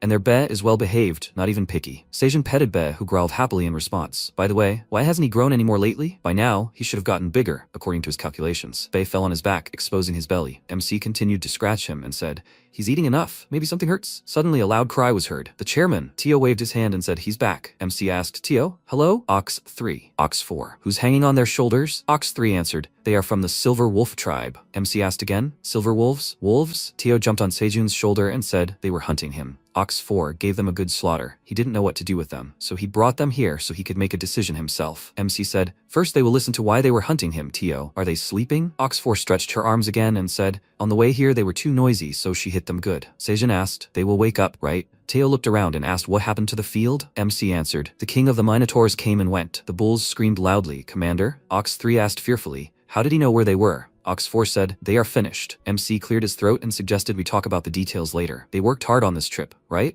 He offered to eat. They were just about to. The bulls shouted joyfully, food. They rushed forward and shouted, food, food. Ox 4 screamed, she wants corn. Tio said, chairman, he needs to tell him something important. MC asked again, what's wrong? What happened? Tio said, to be honest, on the 38th floor. At that moment, one of the wolves woke up and reached for MC's hat. Bae saw it and tried to strike, but the wolf quickly jumped back. MC asked, Bae? Elka stopped and said, this cub. Tio said in fear, chairman, his hat is gone. MC was scared, and at that moment, another wolf rushed forward. Elka thanked them for the straw hat. Seijun cried out in fear, it's his straw hat. Tio said, those idiots pretended to pass out to take the straw hat. Elka grabbed the hat with his teeth and ordered Elki and Elko to leave. Suddenly, a she-bear appeared in front of them, which instilled fear in the wolves. She slammed her paw on the ground and opened her toothy mouth. Elko threw down the hat and said that he surrenders. It's better to surrender. MC took his hat and said, great, it didn't wrinkle. Then, Ox 4 clenched her fist and said, it's time to break their paws. The she-bear growled loudly. Tio said, chairman, Bess says they should eat these wolves. MC asked again, what? He patted Bae on the head and said, Bae, no. Kier, he wants some honey? The second poisonous queen bee, he relies on her. And they, guys, let him stop being angry. Let them sit down here. Everyone sat down on the grass, and Elka asked why those minotaurs and crimson bears, who have incredible strength, obey that man. Elki answered, Chief, that traveling merchant. The cat definitely called him chairman. Isn't that some nickname that is only used on the 99th floor? Elko said, Black Dragon. He's a black dragon. Moreover, not all the monsters of the 99th floor can obey him. The great black dragon really does exist. Elko covered his eyes with his paws and said, Chairman, this is how they address the black dragon. Elka thought, the great black dragon that rules over the 99th floor,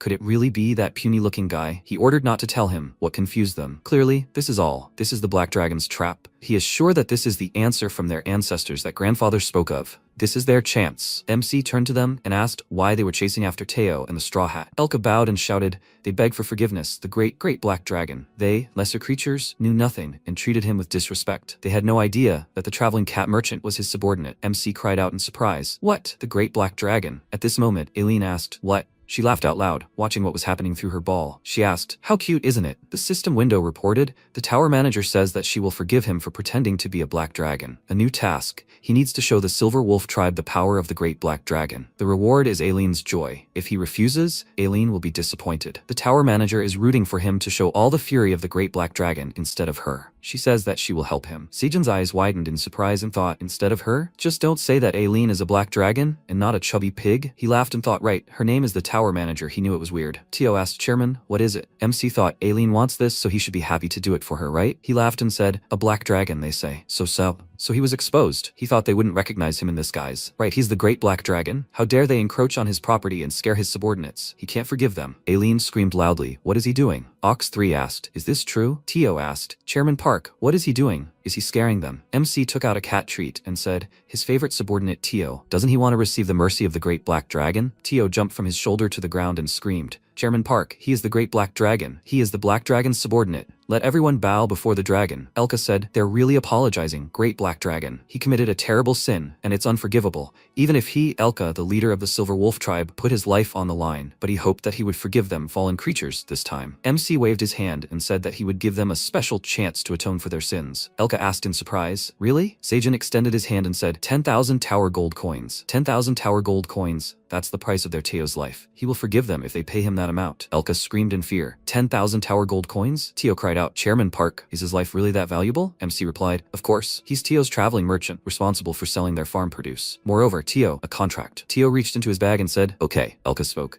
Dear great black dragon, they don't have that much money. Tio threw down the land contract and shouted, if not, then let them pay with their bodies. Elka asked again, with their bodies? Tio replied, that's right. Let him repay with work here. Elki said, Chief. Then, the contract with greed. Elka frowned and bowed, asking the great black dragon's forgiveness. He didn't think it was within their power. MC asked, puzzled, what? The system window reported that the tower manager said she wouldn't forgive them for daring to refuse the black dragon. Seijin sat down and asked, there is a reason, right? Can they name it? Elka replied, the 85th floor, where their tribe is located, is currently experiencing food shortages due to the prolonged drought. So, strong guys like them became mercenaries and were hired by the great lord of the land, Greed, who pays them with a small amount of food delivered to the 85th floor. The payment for what they get for greed this time will come from the stolen straw hat. Now that they know it belongs to the great black dragon, they will have to fail the task. Then, the food provided to the 85th floor will stop coming. And while they work for the great black dragon, the young wolves of their tribe will suffer from hunger. So please let him have mercy on them and allow us to repay with their lives, dear great black dragon. MC asked what his name is. Elka replied, he is Elka, dear great black dragon. Sejun asked, Elka, what does he think this place is? Elka replied, he grows food here. He widened his eyes in surprise, and MC said he will add a condition to the contract. For their entire tribe, they will have to pay 10,000 tower coins, and in exchange, during the period of work here, he will provide them with food for the entire tribe. What does he think? Elko shouted, Chief, then they won't have to listen to that terrible piglet. Elki shouted, hooray, they will survive. Elka bowed and thanked him. Dear great black dragon, thank him so much. They will try their best. Elka burst into tears and repeated, thank you. MC looked at the bulls, and Aileen happily watched what was happening from the tower. The system window reported, the task is completed. The tower manager is glad that he acted like a black dragon and answered on her behalf. Elka signed the contract and Seijin said, excellent. As the contract says, traveling merchant. Tio will keep an eye on them, and they guys will be his subordinates. Tio happily said, now they guys will have to obey him well. He ordered to say hello. These are Ox 3 and Ox 4. These are their elders, so they need to treat them with respect. Workers. Elka bowed and said, they are very sorry. They are counting on him. MC thought, the great landowner of greed then. Maybe he is incredibly important in the tower. In the future, other threats may come. They need to make sure that the wolves protect Teo at any time when he goes down the tower. Then Ox 3 and Ox 4 will be able to dig the field without problems. Teo approached MC and distracted him from his thoughts. He said, Chairman, he is hungry.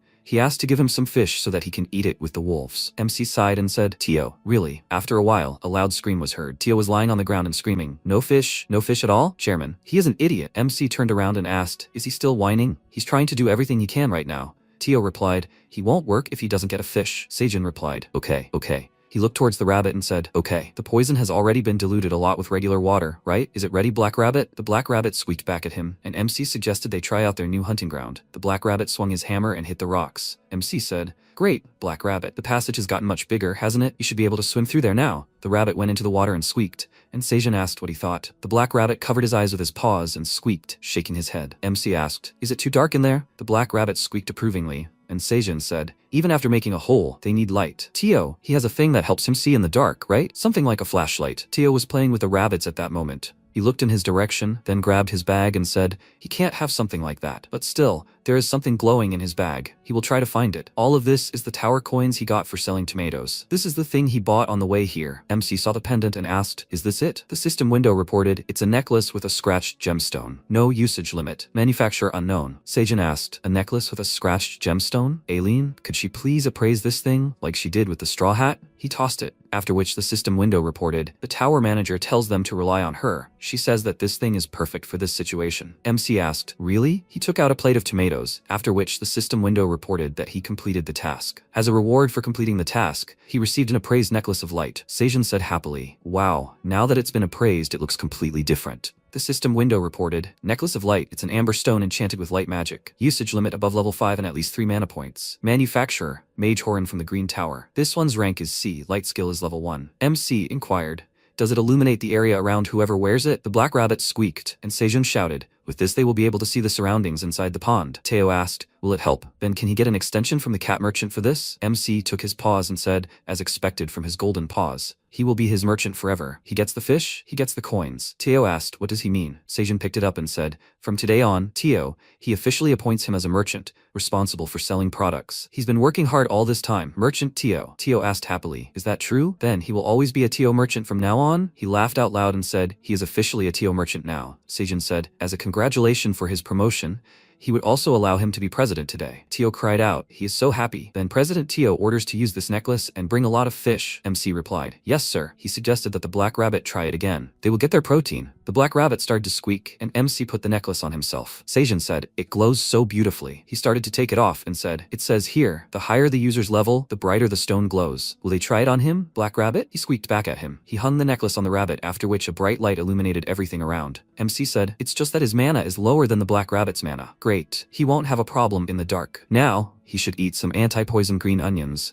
and he definitely needs to hold on to this lifeline. If he can't breathe or something dangerous happens, have him pull the rope twice immediately. After that, he'll quickly pull it out. Have him take the dagger and the bag too, since it will be difficult to use the hammer underwater. Well, good luck. The rabbit jumped into the water and squeaked. The black rabbit dived under the water and began to swim through the tunnel. Suddenly, he saw a bright light and swam into an underwater space where there were many huge fish. A large whale swam above the rabbit, and he saw smaller sea creatures. The black rabbit remembered the cauldron falling into the water and grabbed the dagger. He attacked the fish, cutting its body. A bright glow emerged from the deep cut, which attracted the rabbit. The system window reported that this was inside an electric eel. He imagined Seijun hugging him and shouting that the black rabbit was the best. He tied the rope around the eel's body and turned around, seeing the shark's huge mouth in front of him. The shark grabbed the eel's body, and the rabbit stretched its paws forward in fear. It began to sink and yanked the rope with its last strength. MC felt it and shouted, "Call." He turned around and ordered everyone to pull. The rabbit squealed, and Seijun yanked hard. He pulled out the black rabbit and grabbed it in his arms in fear. He started shaking it and asked it to wake up. "Black rabbit." He put it on the rock and screamed,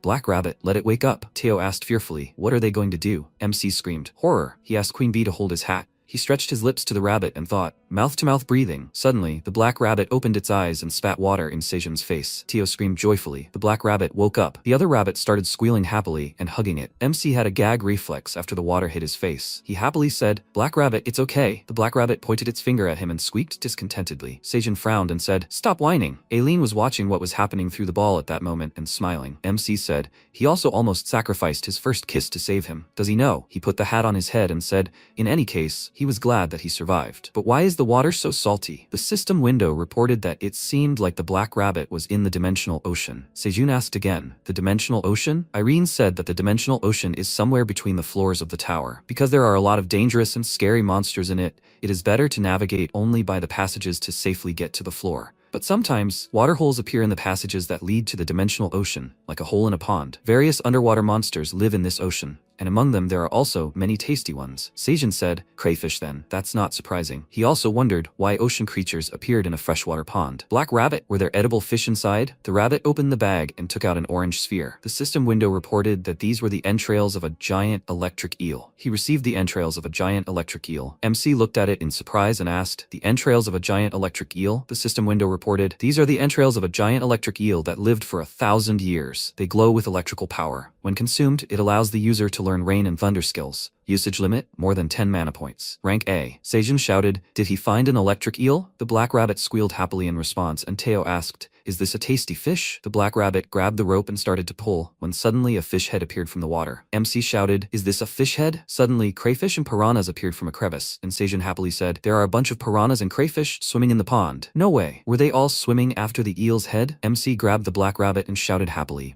"Meat, their protein." He's a good boy, Black Rabbit. Guys, they need to start a fire. They're having a meat party today. The rabbit squealed happily, and Tio said, "Great." After a while, the soup was boiling in the pot. The MC asked, "What? Is his family in danger?" Tio answered as he said, "Kim Dong-sik said that he would protect his family." Seijun grabbed his head and said, "It's terrible. His cherry tomatoes have become so popular on Earth that it's hard to imagine. Who would have thought that his family would be in danger because of this?" Mom, Dad, said all. "Will they be okay?" "Okay. Next time he goes down to the lower floors, please let him find out how he is going to protect his family and get more information." Tio replied. He understood. The MC looked away and said, "That guy, Kim Dong-sik from the Phoenix Guild. He is grateful to him, so he should thank him." Tio said, "It seems Kim Dong-sik likes cherry tomatoes." Seijun asked again, "Is that so? That's wonderful. He'll give him more of this." Tio climbed into MC's arms and told him to give him a churra. MC replied, "Okay. Then he'll give him 2 for today." A sphere rolled out of his pocket and Teo said it was the bead the black rabbit got. Seijun replied that he was fishing and completely forgot about it. It was called eel entrails. If he eats it, he can learn a new skill. Teo asked again, "A skill? What kind?" "It smells delicious." Seijun asked, "Like rain and thunder?" "It's probably an electric skill." Teo screamed, "Like static electricity?" He doesn't like it. It will make his fur stand on end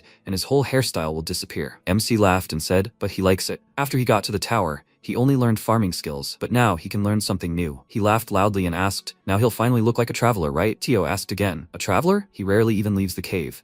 But he's not going to eat it now, is he? If he can get a new skill, wouldn't it be better to eat it right away?" MC replied, "He can't eat it now." Tio asked in surprise, "Why?" He said sadly, "He doesn't have enough mana." The system window reported, Tower Farmer, Park Seijun, mana amount 8 points. Giant electric eel entrails, usage limit more than 10 mana points. Tio pointed his paw at him and laughed loudly. He screamed, "Seijun doesn't have enough mana, how weak he is." He fell to the ground and continued laughing loudly at him. MC asked discontentedly, "And how much mana does he have?" Tio turned away and replied, "He won't tell." MC extended his hands towards him, after which a bright glow occurred. Seijun slammed his fists on the ground and said, "Damn it, everyone has more mana than him." Tio coughed and said that from now on, he will protect the chairman. Bei growled joyfully, and MC asked, "Does Bei want to upset him too? He can't eat that." At that moment, the bulls and wolves were eating. Elka said, "Thank you, rabbit with a cart." The rabbit squeaked happily in response. Seijun asked, "Did everyone like the food?" Elka bowed and said, "Great Black Dragon." MC waved his hands and said, "It's okay, let them enjoy their meal." Elka said, "Great Black Dragon. He shared such valuable food with them. His favor knows no bounds." Elki said the food was delicious. MC asked, "What's wrong with Elka's face?" "He's probably worried about the pack members on the 85th floor, right?" Elka apologized and spoke as expected. "Nothing can be hidden from the Great Black Dragon." MC asked him not to worry too much. He will be able to see his pack members soon. The blue moon will come in a few days, so he will have to return to the 85th floor, right? If they help with the work, he will give them a lot of fish for their brethren. Elka bowed again and shouted, "Thank you, Great Black Dragon." Seijun and Teo exchanged glances. MC said, "Then, they need to plant and grow what has not yet been planted. Teo, he leaves this work to him." Teo asked him to rely on him. He jumped off his shoulder and said, "Let them follow him, wolf workers." Elka cried out, "Yes." MC approached the bulls and said, "They also need to get ready, guys. There is something to go somewhere tomorrow. They will accompany him." Ox 3 asked, "Where are they going?" Seijun folded his arms and said, "Collect the debt from the Minotaur King." The bulls screamed in fear. What? After a while, the Minotaurs were eating onions and screaming with tears in their eyes. How long has it been since they tasted grass? They were so happy. It was so delicious. The Minotaur King grabbed his head and said, he created a terrible situation. He screwed up so badly. He thought about it, crossing the border of the territory to find Ox 3 and Ox 4 and saw the red wool and other creatures. But he got too excited and lost control when he saw the grass. He should give up the title of Minotaur Warrior and the title of King of the Minotaurs. But at least he got this edible, self-cultivated grass. Did the creatures next to the red wool really cultivate this? He remembered the blurry image of MC and wondered, who is he? He still remembers his appearance. The king said, it must belong to that rabbit farmer. He thought about it. He doesn't know why the red wool was with that white farmer, but it's interesting. And as a black Minotaur warrior, he shouldn't steal what belongs to the little monster owners. The blue moon will come soon. He will have the opportunity to leave this place. As the protector of the 99th floor passage, he will only be allowed to leave for 1 hour. The Minotaur king clenched his fist and said, time is short,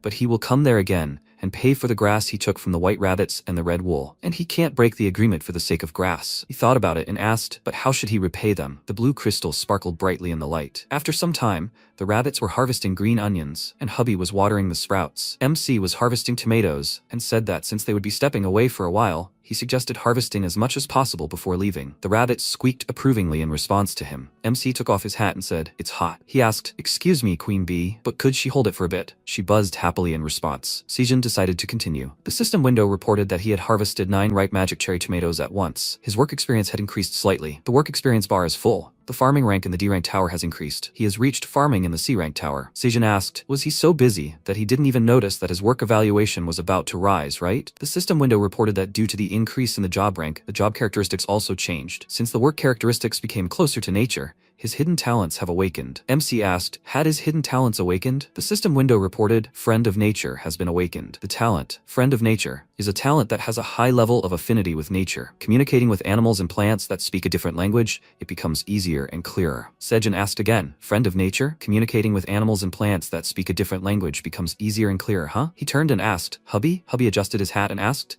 Mr. Sejin, was he calling him? MC jumped back in surprise, his eyes wide. He asked, one more time? Can he answer him again? The sickle rabbit asked, what happened? Uncle, is something wrong? Sejin hugged him and said, Mower rabbit, let him say it again. What did he call him? The rabbit tried to push him away and ordered him to let go. Uncle, or he will cut him. MC said, he can't be cut. Does he want to leave a bald spot on his head again? The rabbit said in surprise, he understands. Hubby asked, their speech? MC happily answered, yes, he got a new skill. The rabbit screamed loudly and happily, everyone, over here. Everyone gathered in one place, and wifey asked, what? Does Mr. Sejin understand them? Honey, let him be honest with her. Mr. Sejin didn't eat anything strange again, right? Hubby answered fearfully, no. Sejin answered, he didn't eat anything strange. Wifey, she doesn't believe him, right? Wifey screamed in surprise. Oh my god, so it's true? The black rabbit ran into his arms and screamed, Uncle, is this true? He understands their speech? He wants to discuss so many things with him, Uncle. Sejin said, Black rabbit, rabbit with a watering can, and a cart, mower rabbit. They are all shocked, right? He suggested discussing what they couldn't discuss before. At that moment, a bee flew up to him and started buzzing. MC said, Queen Bee? She asked if maybe he understands her too? Sejin stroked her head and said, of course, the poisonous Queen Bee. He understands her speech perfectly. The bee ran into his arms and screamed, Mr. Sejin? All the bees rushed at him and knocked him to the ground. MC laughed and said, and he loves them, guys. Outside the cave, he has good news to share too.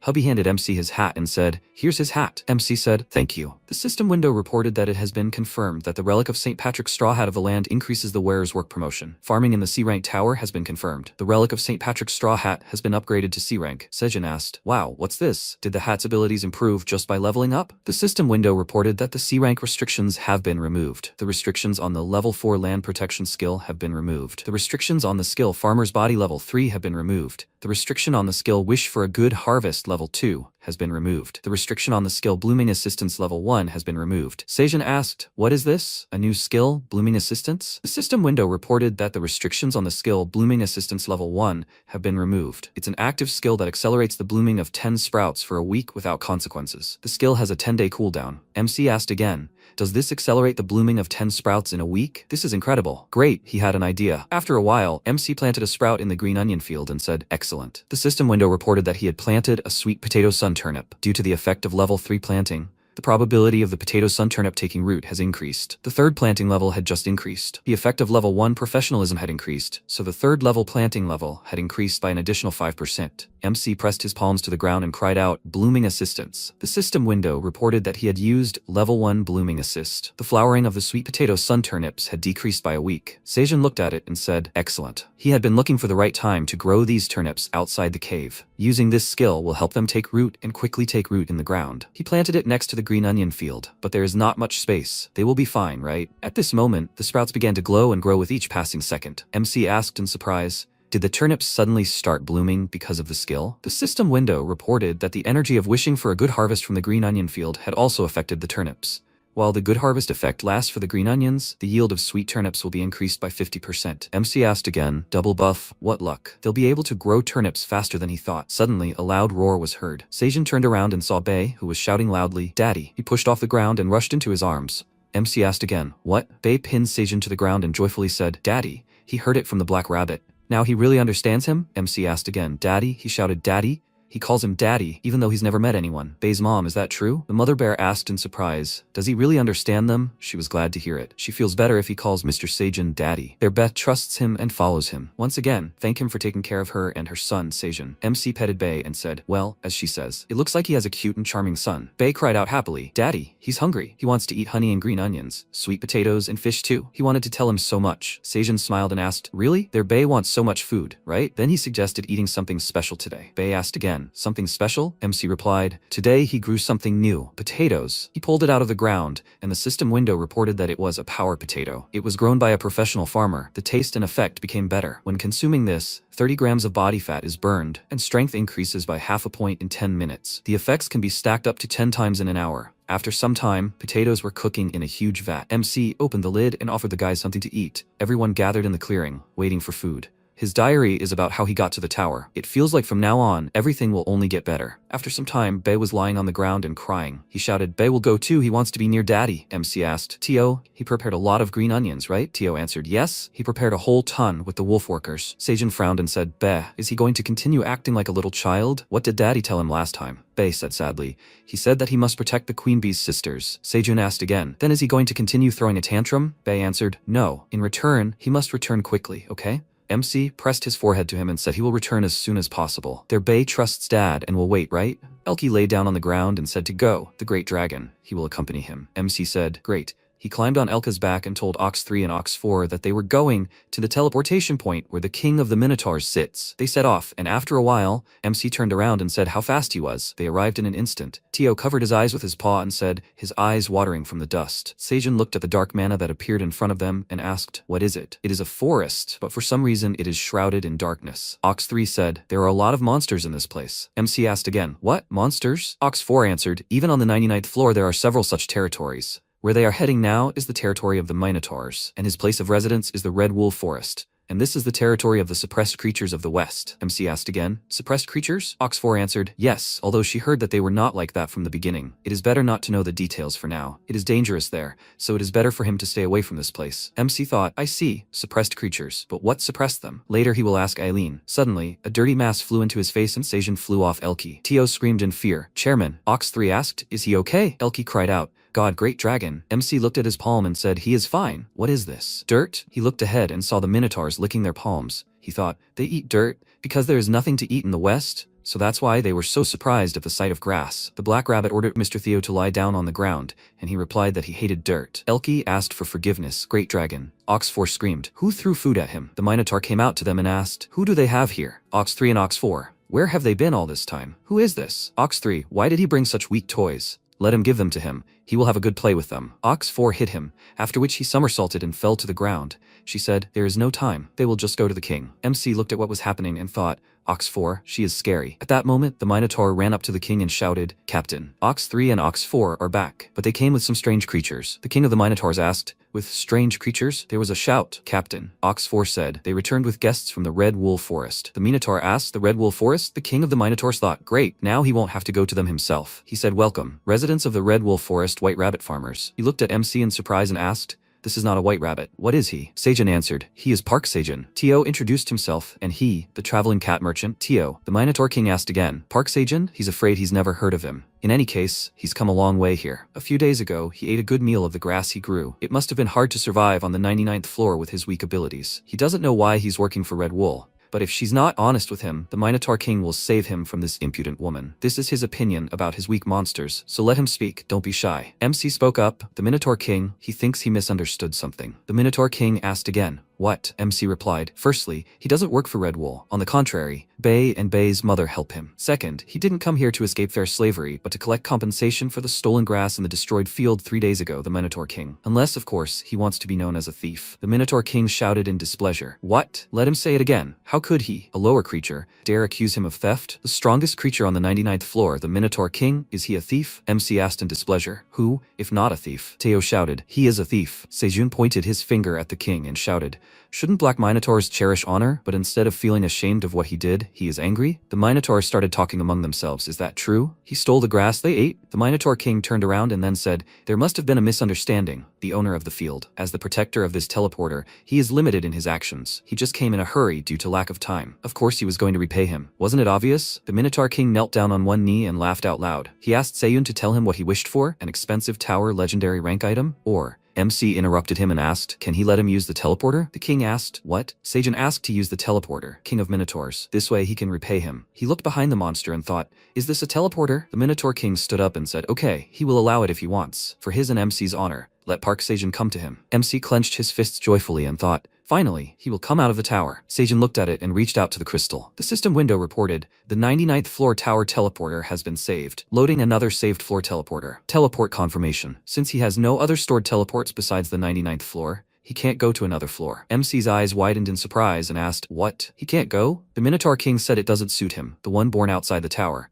He doesn't know how he got to the 99th floor, but the system registers stored teleports on each floor, starting with the first floor teleport so he can legally move to other floors. This is the tower's unbreakable rule, a limited offer provided by the tower for foreigners. The 99th floor is the only teleport on his list, so he can't go to another floor. Seijun clenched his fist and fell to his knees. He thought he could get out of the tower, but now that hope was gone. Tio touched him with his paw and said, Chairman. MC exhaled and said, terror. That's right. He always knew he wouldn't be able to get out of this place, even if he found the passage on the 99th floor. When the fears were confirmed, everything became futile. The king of the Minotaurs said, Park Seijun. He was sorry that everything turned out this way, but he allowed him to use the teleport, and he accepted the conditions. There are no more outstanding debts between them. Park Seijun? MC rose from his knees and replied, of course, he doesn't owe him anything anymore. The king of the Minotaurs said, then let him go back to his place. Seijun asked to let him make an offer. The king of the Minotaurs frowned and asked, what? How dare he make him some offer? MC ordered Teo to open his bag. Teo jumped off his hands and replied, okay. A huge amount of grass fell out of his bag, and the Minotaur saw it, and cried out loudly, what? This is the most delicious grass they ate back then. This grass must be very tasty too. He can't resist. The king asked, Park Seijun, what is this? MC replied, it's a gift with the wish to remain good neighbors with them. The king of the Minotaurs asked again, a gift? Seijun grinned and replied, but he was confused. They are expanding their territory now, so they need a lot of labor. Does he understand? If they expand the fields, they will be able to eat all this delicious grass 3 times a day. The king would make a deal with him? At that moment, Bei was sitting on the hill and looking sadly into the distance. The queen bee was sitting on his head and buzzing. Suddenly, Bei was inspired when he saw MC in the distance. Seijun saw him and waved his hand. Bei ran faster and shouted, Daddy, Daddy is back. MC hugged him and asked, was he a good boy? Bei replied, he didn't cry and was a good boy. Hubby came up to them and happily said, Seijun, he was back so quickly. Were the negotiations successful? MC replied, yes, everything went very well. He waved his hand and called all the guys here. The bulls came up to him and said,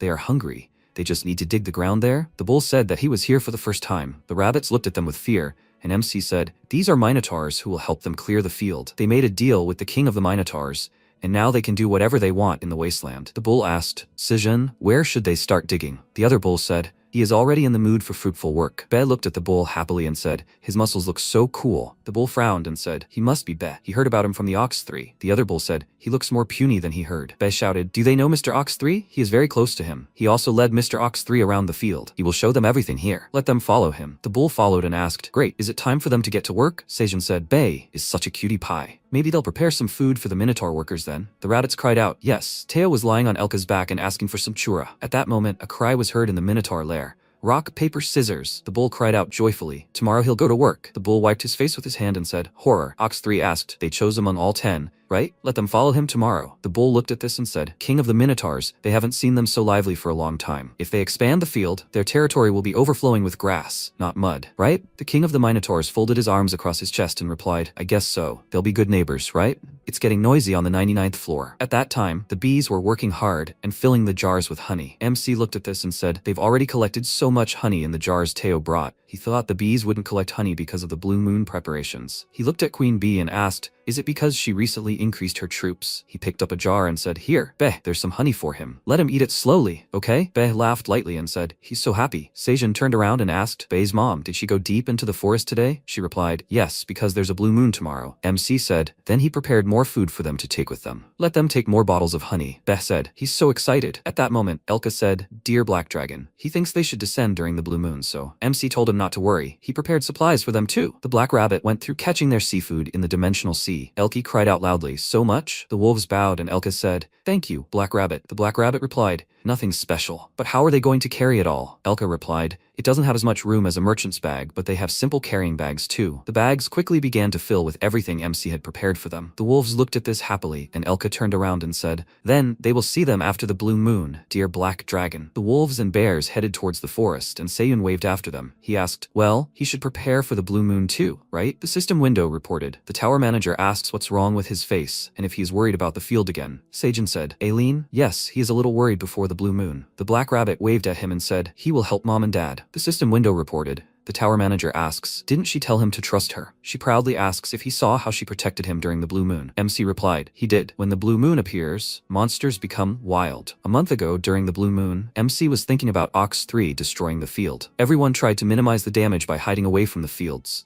But the fields on the ground were left unprotected, and he shared his thoughts with Aileen. The system window said that she would protect the fields. Sejin thought he doesn't know how she's going to protect it, but he saw the black dragon during the first blue moon, so it was Aileen. He smiled and said, okay, he believes in her, Aileen. She sat in front of the orb and said to just believe in this great black dragon, Aileen Pratani, and let him plant a bunch of plants. Then, should she prepare for the blue moon too? She opened the doors and left the room. She started climbing the stairs and came out to the teleporter, from which the whole space was visible. Aileen spoke. She hasn't gone out for a long time. The breeze is so refreshing. Well, she put her paw on the teleporter and said, great, now it's her turn. Is it finally time for her to enter the game? After a while, Sejin made a fire and said, great, they just need to protect themselves, so this should be enough. Suddenly a scream came from the side. Tio was crying and hugging the rabbits. He asked, who would have thought that these baby rabbits would grow up so quickly? Uncle is so touched. Sejin told Tio not to disperse. The blue moon will come soon, so let him hide in the shelter already. Teo asked him to take good care of the little rabbits. If something happens, let him definitely call him, okay? MC handed him a cocoon and told him not to worry. Let him keep it to himself. Teo asked again. Again? Sejin said, the poisonous queen bee left this in the morning before leaving. Maybe because the bee population has become so large, they continue to leave cocoons.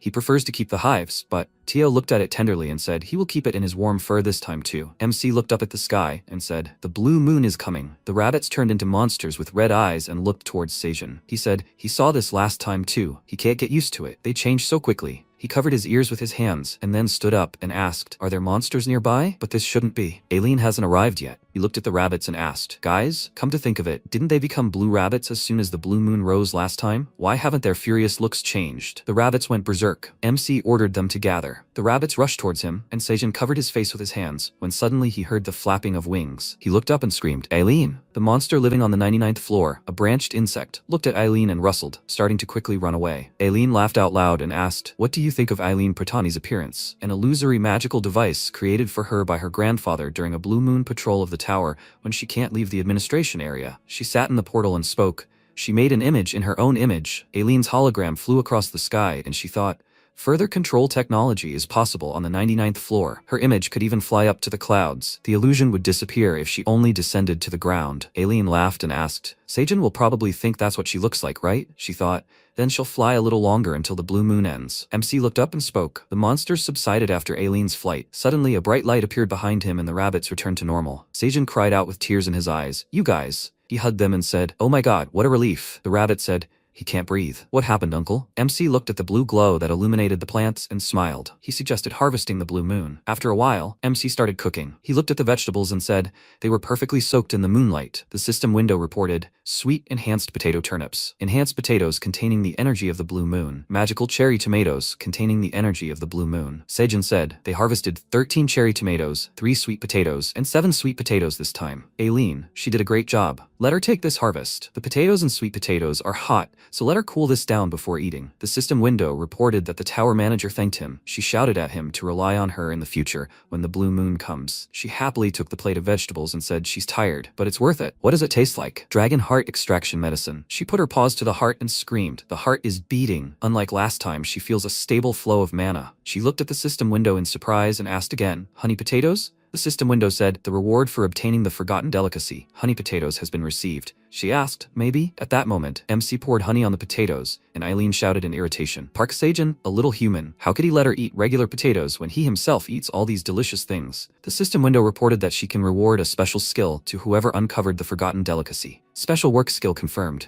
Aileen laughed and said, "What a wonderful reward for a tower farmer." The system window reported that honey potatoes contain blue moon energy. The enhanced potatoes containing blue moon energy were doused with honey. When consumed, mana increases by 3/10 of a point immediately. Seijin said, and now he made honey potatoes. Potatoes are even tastier with salt, but sweet potatoes are quite delicious. He handed it to the rabbits and asked them to try it first. Suddenly, a rabbit appeared in front of them and screamed. Don't they remember what Dad told them? He said that they should give the entire blue moon harvest to Uncle. The rabbits started asking, why? The rabbit waved his hand and screamed, because Uncle is weak. MC burst into tears and apologized for his weakness. He bit into the potato, and the rabbit said, Uncle, let him eat quickly. The rabbit said, they will eat normal potatoes and sweet potatoes. Seijin said happily, delicious. The crispy texture and the sweetness of honey go so perfectly together. The system window reported, he ate the enhanced potato containing blue moon energy. Mana temporarily increased by 3 points. MC said, wow, this is so delicious. The system window reported, the reward for creating the forgotten dish, honey potatoes, has been received. Seijin asked again, a reward? A forgotten dish? For pouring honey on hot potatoes? The system window reported, the tower manager nods, looking at him, who received a wonderful reward. A new quest has appeared. He needs to give the tower manager the honey potatoes. The reward is 1 job skill. If he refuses, Aileen will be disappointed by his refusal, but she will not show it. MC asked again, is it all because he covered the potatoes with honey? Well, he wonders what kind of skill it is. He accepts the quest. Can he just cover ordinary potatoes with honey? He did so, and the system window reported that he completed the quest. As a reward for completing the quest, he will receive a job skill, a level 1 cooking skill. With level 1 cooking,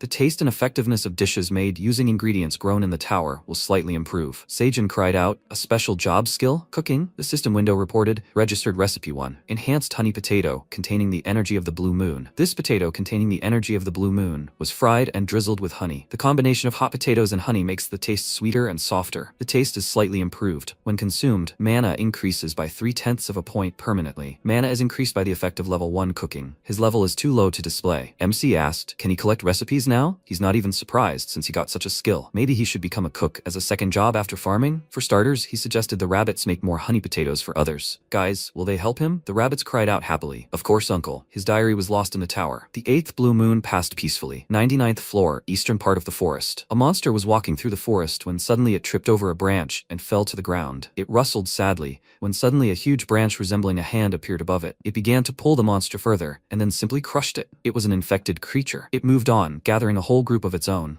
At that moment, MC was having breakfast with the rabbits. Elka was distributing food to his relatives. He smiled and said, here, let him enjoy. The little wolf cub thanked the leader. The she-wolf asked, are they leaving right away? Elka nodded and replied, he must return because the blue moon has ended. The wolf wife said, darling, he should at least see the children when they wake up. Elka took her paw and said, wife, they serve the black dragon now. He has no time to waste, he'll be back soon. Elka adjusted his cloak and said, forward to the 99th floor. After a while, loud screams were heard in the village of passages. Quickly, let everyone run. They must not be caught. The rabbit ran after him and asked him to wait for him. A huge wolf ran up to him and hit him with his clawed paw. He bent over the others when suddenly Elka heard the animals squealing. He turned around and asked what that sound was. Elki asked, they're not leaving, chief? The wolf squeezed the rabbit and asked, these idiots, where are they going? Do they know how far he went to catch them? Who would have thought that they could get away from them? The wolf laughed and asked, are they having rabbit meat for dinner today? He opened his toothy maw and asked, they won't know if one rabbit goes missing, right? Suddenly, Elka's clawed paw flew at his head and slammed it into the ground. He grabbed the rabbit and the wolf asked, is he Elka, Greed's subordinate? Why is he attacking them? They're chasing the escaped slaves. If Greed finds out about this, he'll be in trouble. Elka replied that he didn't care if they reported him. He ordered them to get lost before his teeth sank into their throats. The wolf grabbed another and told him to go. Elki ran up to Elka and screamed, chief, he did it. Elka asked for forgiveness, but he couldn't hold back. Elka reached for the rabbits and asked,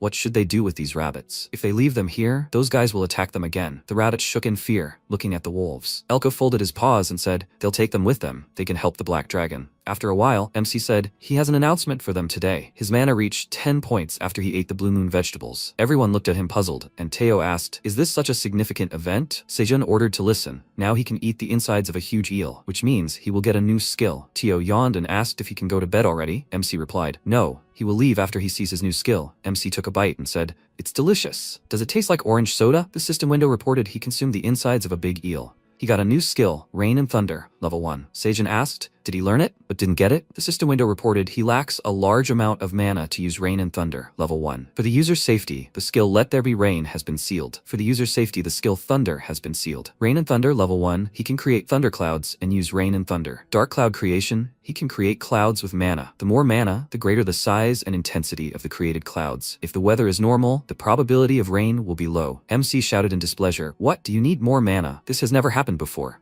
How to control rain and thunder if they are sealed?" He waved his hand and said, "Create clouds." At that moment, all the clouds gathered into one small thundercloud. Seijun fell to his knees and screamed, "Damn it, he used a third of his magic power, and that's it." The rabbits turned around and said they will get back to work. Tio touched him with his paw and asked him not to be upset. "Chairman, even though he is weak, he is still the chairman." MC asked, "Is he trying to comfort him, right?" Beth shouted happily, "Dad, so cool, it even blocks the sun. He will soon become even bigger, Dad is the best." MC hugged him and said, "This is cute." As expected, Bei will always support him. Dad is very happy, thank you. Tio lay down on Seijun's leg and said, "Yes, it's great that the sun does not hit him anymore." He asked to please move the cloud to the side a little. MC looked at him with displeasure and said, "How annoying." At that moment, Elka's voice was heard. "The great black dragon, they're back," Seijun said. "Elka, welcome back." He looked down in surprise, where the rabbits were sitting under the wolf's paws. He asked again, "Who are these? The gray rabbits?" The rabbits were crying and begging not to eat them. MC looked at them and thought, "They're all covered in scars." He asked, "Where did they get these guys from?" Elka said, "This." Suddenly, there was the sound of falling pruning shears. Seijun asked, "Hubby and wifey?" Hubby screamed, "Are they alive, guys?" The gray rabbit burst into tears and asked, "Uncle?" MC looked around and asked, "What's going on here? Do they know each other?" After a while, everyone watched attentively as the gray rabbits ate. MC asked them to take their time and eat calmly. The gray rabbit said, "Thank you, great black dragon." MC asked to be called Seijun. Elka screamed, "The Great Black Dragon." Seijun turned around and asked, "Isn't that a long name?" There was no point in formalities. They were part of the family now, so let them call him Seijun. Elka nodded and said, "The Great One," meaning Mr. Seijun. He understood. Elko said, slightly embarrassed, "Family." MC looked at the rabbits and said, "But gray rabbits." Teo reached out to him and said, "Chairman, he wants churu." Seijun looked at the system windows, which indicated that among the gray rabbits there was an artist, a carpenter, and an architect. He thought they were all technical experts. He cleared his throat and said, "When they were climbing the tower to escape the farm that was exploiting them, Elka saved them when they were almost caught by their pursuers." MC looked at the rabbits and asked, "Which floor did they escape from?" The gray rabbit replied, "They came from the 55th floor." Hubby screamed in fear. "From the 55th floor? They were on the 55th floor this whole time?" He started shaking the rabbit and asking, "What happened to the kingdom? What happened to the king, queen, and princess? What happened to the monsters?" MC grabbed Hubby and asked him to calm down. "What happened to the kingdom? What is he talking about?" Hubby replied, "Long ago, the 55th floor was a kingdom of rabbits called the Red Ribbon Kingdom." MC asked, "Was there a kingdom there? What happened to it now?" Hubby replied, "The Red Ribbon Kingdom fell a few dozen days ago. The Red Ribbon Kingdom of rabbits. They grew seeds in fertile soil, ate healthy food, had excellent architects and culture, and lived a peaceful life, knowing how to stand up for themselves. But one day, a warrior rabbit was standing at the monument when he suddenly felt dark mana. The kingdom, consumed by the unexpected appearance of a shadow that destroyed everything in its path, eventually disintegrated." Hubby sat down and spoke. "The kingdom fell apart instantly because of those unknown creatures that appeared out of nowhere. In the chaos, the king, queen, and princess disappeared, and the animals, having lost their king, had to fight the monsters for survival. They, too, eventually ended up here when they fled in search of a safe place." Seijun spoke thoughtfully. "So the 99th floor. No wonder it was strange. Rabbits don't usually live here." Hubby replied, "They thought those monsters had taken over the entire 55th floor. But who would have thought there were still survivors there?" The gray rabbit spoke. "Their family and the remaining rabbits couldn't pass through the passage because it was guarded by monsters. But for some unknown reason, the monsters suddenly disappeared, and whoever set them on fire at the sight of the devastated lands was..." Elka frowned and cried out, "Greed." MC asked again, "Greed?" The rabbit replied, "Yes, that wild boar, Greed. He led a huge number of wild boars and introduced himself to them as the great master of the lands. He took control of the 55th floor because its owners had disappeared, and he began to exploit the rabbits. Greed turned the land that was formerly the land of the Red Ribbon into his huge farm, where only food is produced. They simply couldn't resist him." The gray rabbit burst into tears and began to wipe his tears with a blanket. Seijun asked them to calm down and suggested that they get some rest first. They had been through a lot. He asked the black rabbit if he would share his bed in the cave. The black rabbit spread his paws and said, "Please, let them follow him." The rabbits went towards the cave, and MC asked Elka, "Come to think of it, Greed was the one looking for that straw hat, right?" Elka replied, "That's right. He is a rich boar who has influence throughout the tower thanks to the food supplies. He is a disgusting idiot boar, exploiting the inhabitants of a ruined kingdom as if it were all a setup. He's ashamed that they worked for him before." Theo extended his paw and said, "He knows. Most of the food in the tower is supplied through the Merchant Association, and he heard that most of this food comes from the farm of the landowner Greed." Seijun asked, "Elka, is there a chance that this guy named Greed will reach the 99th floor?" Elka answered, "No. No matter how much money he spends, not a single mercenary will dare to go to the 99th floor. Most mercenaries are cowards. MC exhaled and said, then he can breathe easy for now, because he won't be able to keep up with those guys. The 55th floor, Greed Castle, the former Red Ribbon Kingdom. Greed screamed loudly, what? Let them say it again. The wolf said,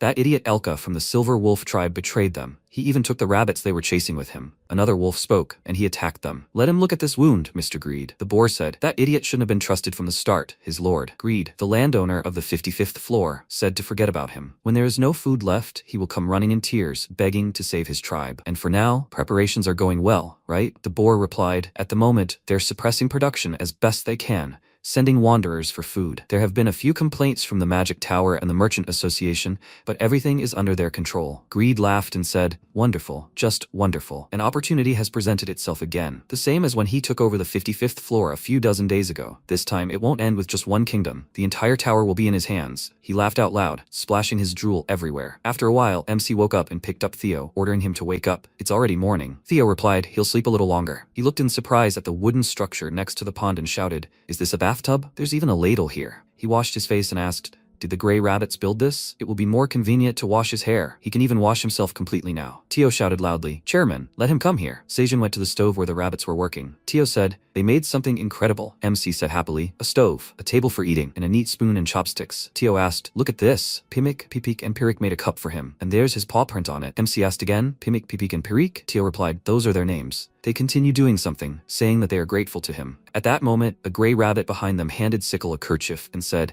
thank you for taking care of them yesterday. MC said, you guys? The gray rabbit turned around and said, Mr. Seijin, thank him so much for yesterday. It's not enough, but they will be happy to help him in any way they can. Seijin took the rabbit by the paw and asked if maybe they, the guys, needed a job. The rabbit asked, excuse me? After a while, MC happily announced that Pimik, Pirik, and Pipik would stay with them. The rabbit offered to get along well. All the other rabbits squealed happily in response to him. Seijin said that with the arrival of excellent engineers, their pharaoh will reach a new level. The rabbits said they will do everything in their power. MC asked, then, can they build houses for the rabbits first? The baby rabbits have grown up, so they don't have enough space. They will also need a house, and those second-generation kids should already be independent, but he thinks that building a house is too difficult for them. The rabbit laughed and said that this is his profession, so he asks that he be trusted. Tio said happily, he also wants a house. MC said, he has his bag. Rabbit said, he can make a cat house. He looked at the bed of leaves and asked, Mr. Seijin, does he not have a house? Seijin answered, he just sleeps on the leaves of green onions. Rabbit asked, maybe they will make a house for him too? MC asked again, his house is here? Rabbit said, it will be difficult to make a house inside the cave, but maybe it will work outside the cave. There are many stable materials like wood. Seijin answered, he would really like to have his own house, and he has to go up many times so that he can expand the fields on the lands. Since there is Bay's mother, minotaurs, and silver wolves, his safety has increased. Okay, he will trust them. Do they need something? Gray Rabbit answered, it would be great if they had material for making bricks. Is there an area with mud or sand on the 99th floor? MC said, sand or mud. He knows such a place. After a while, they came to the Minotaur's territory and MC asked what they thought. The rabbit replied,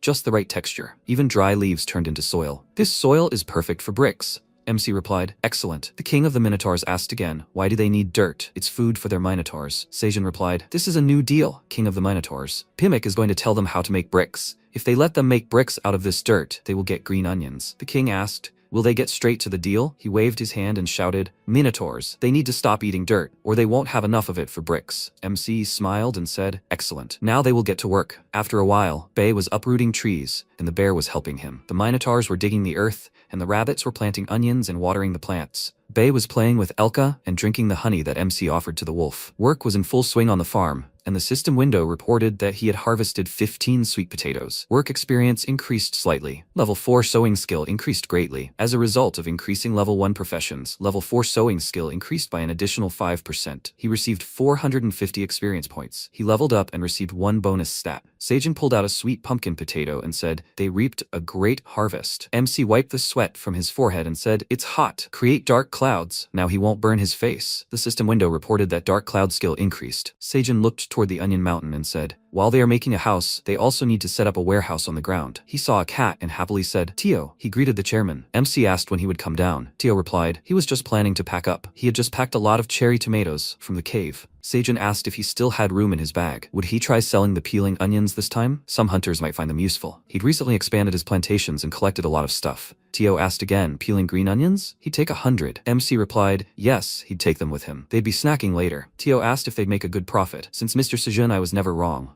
He sniffed the onion and grimaced with displeasure.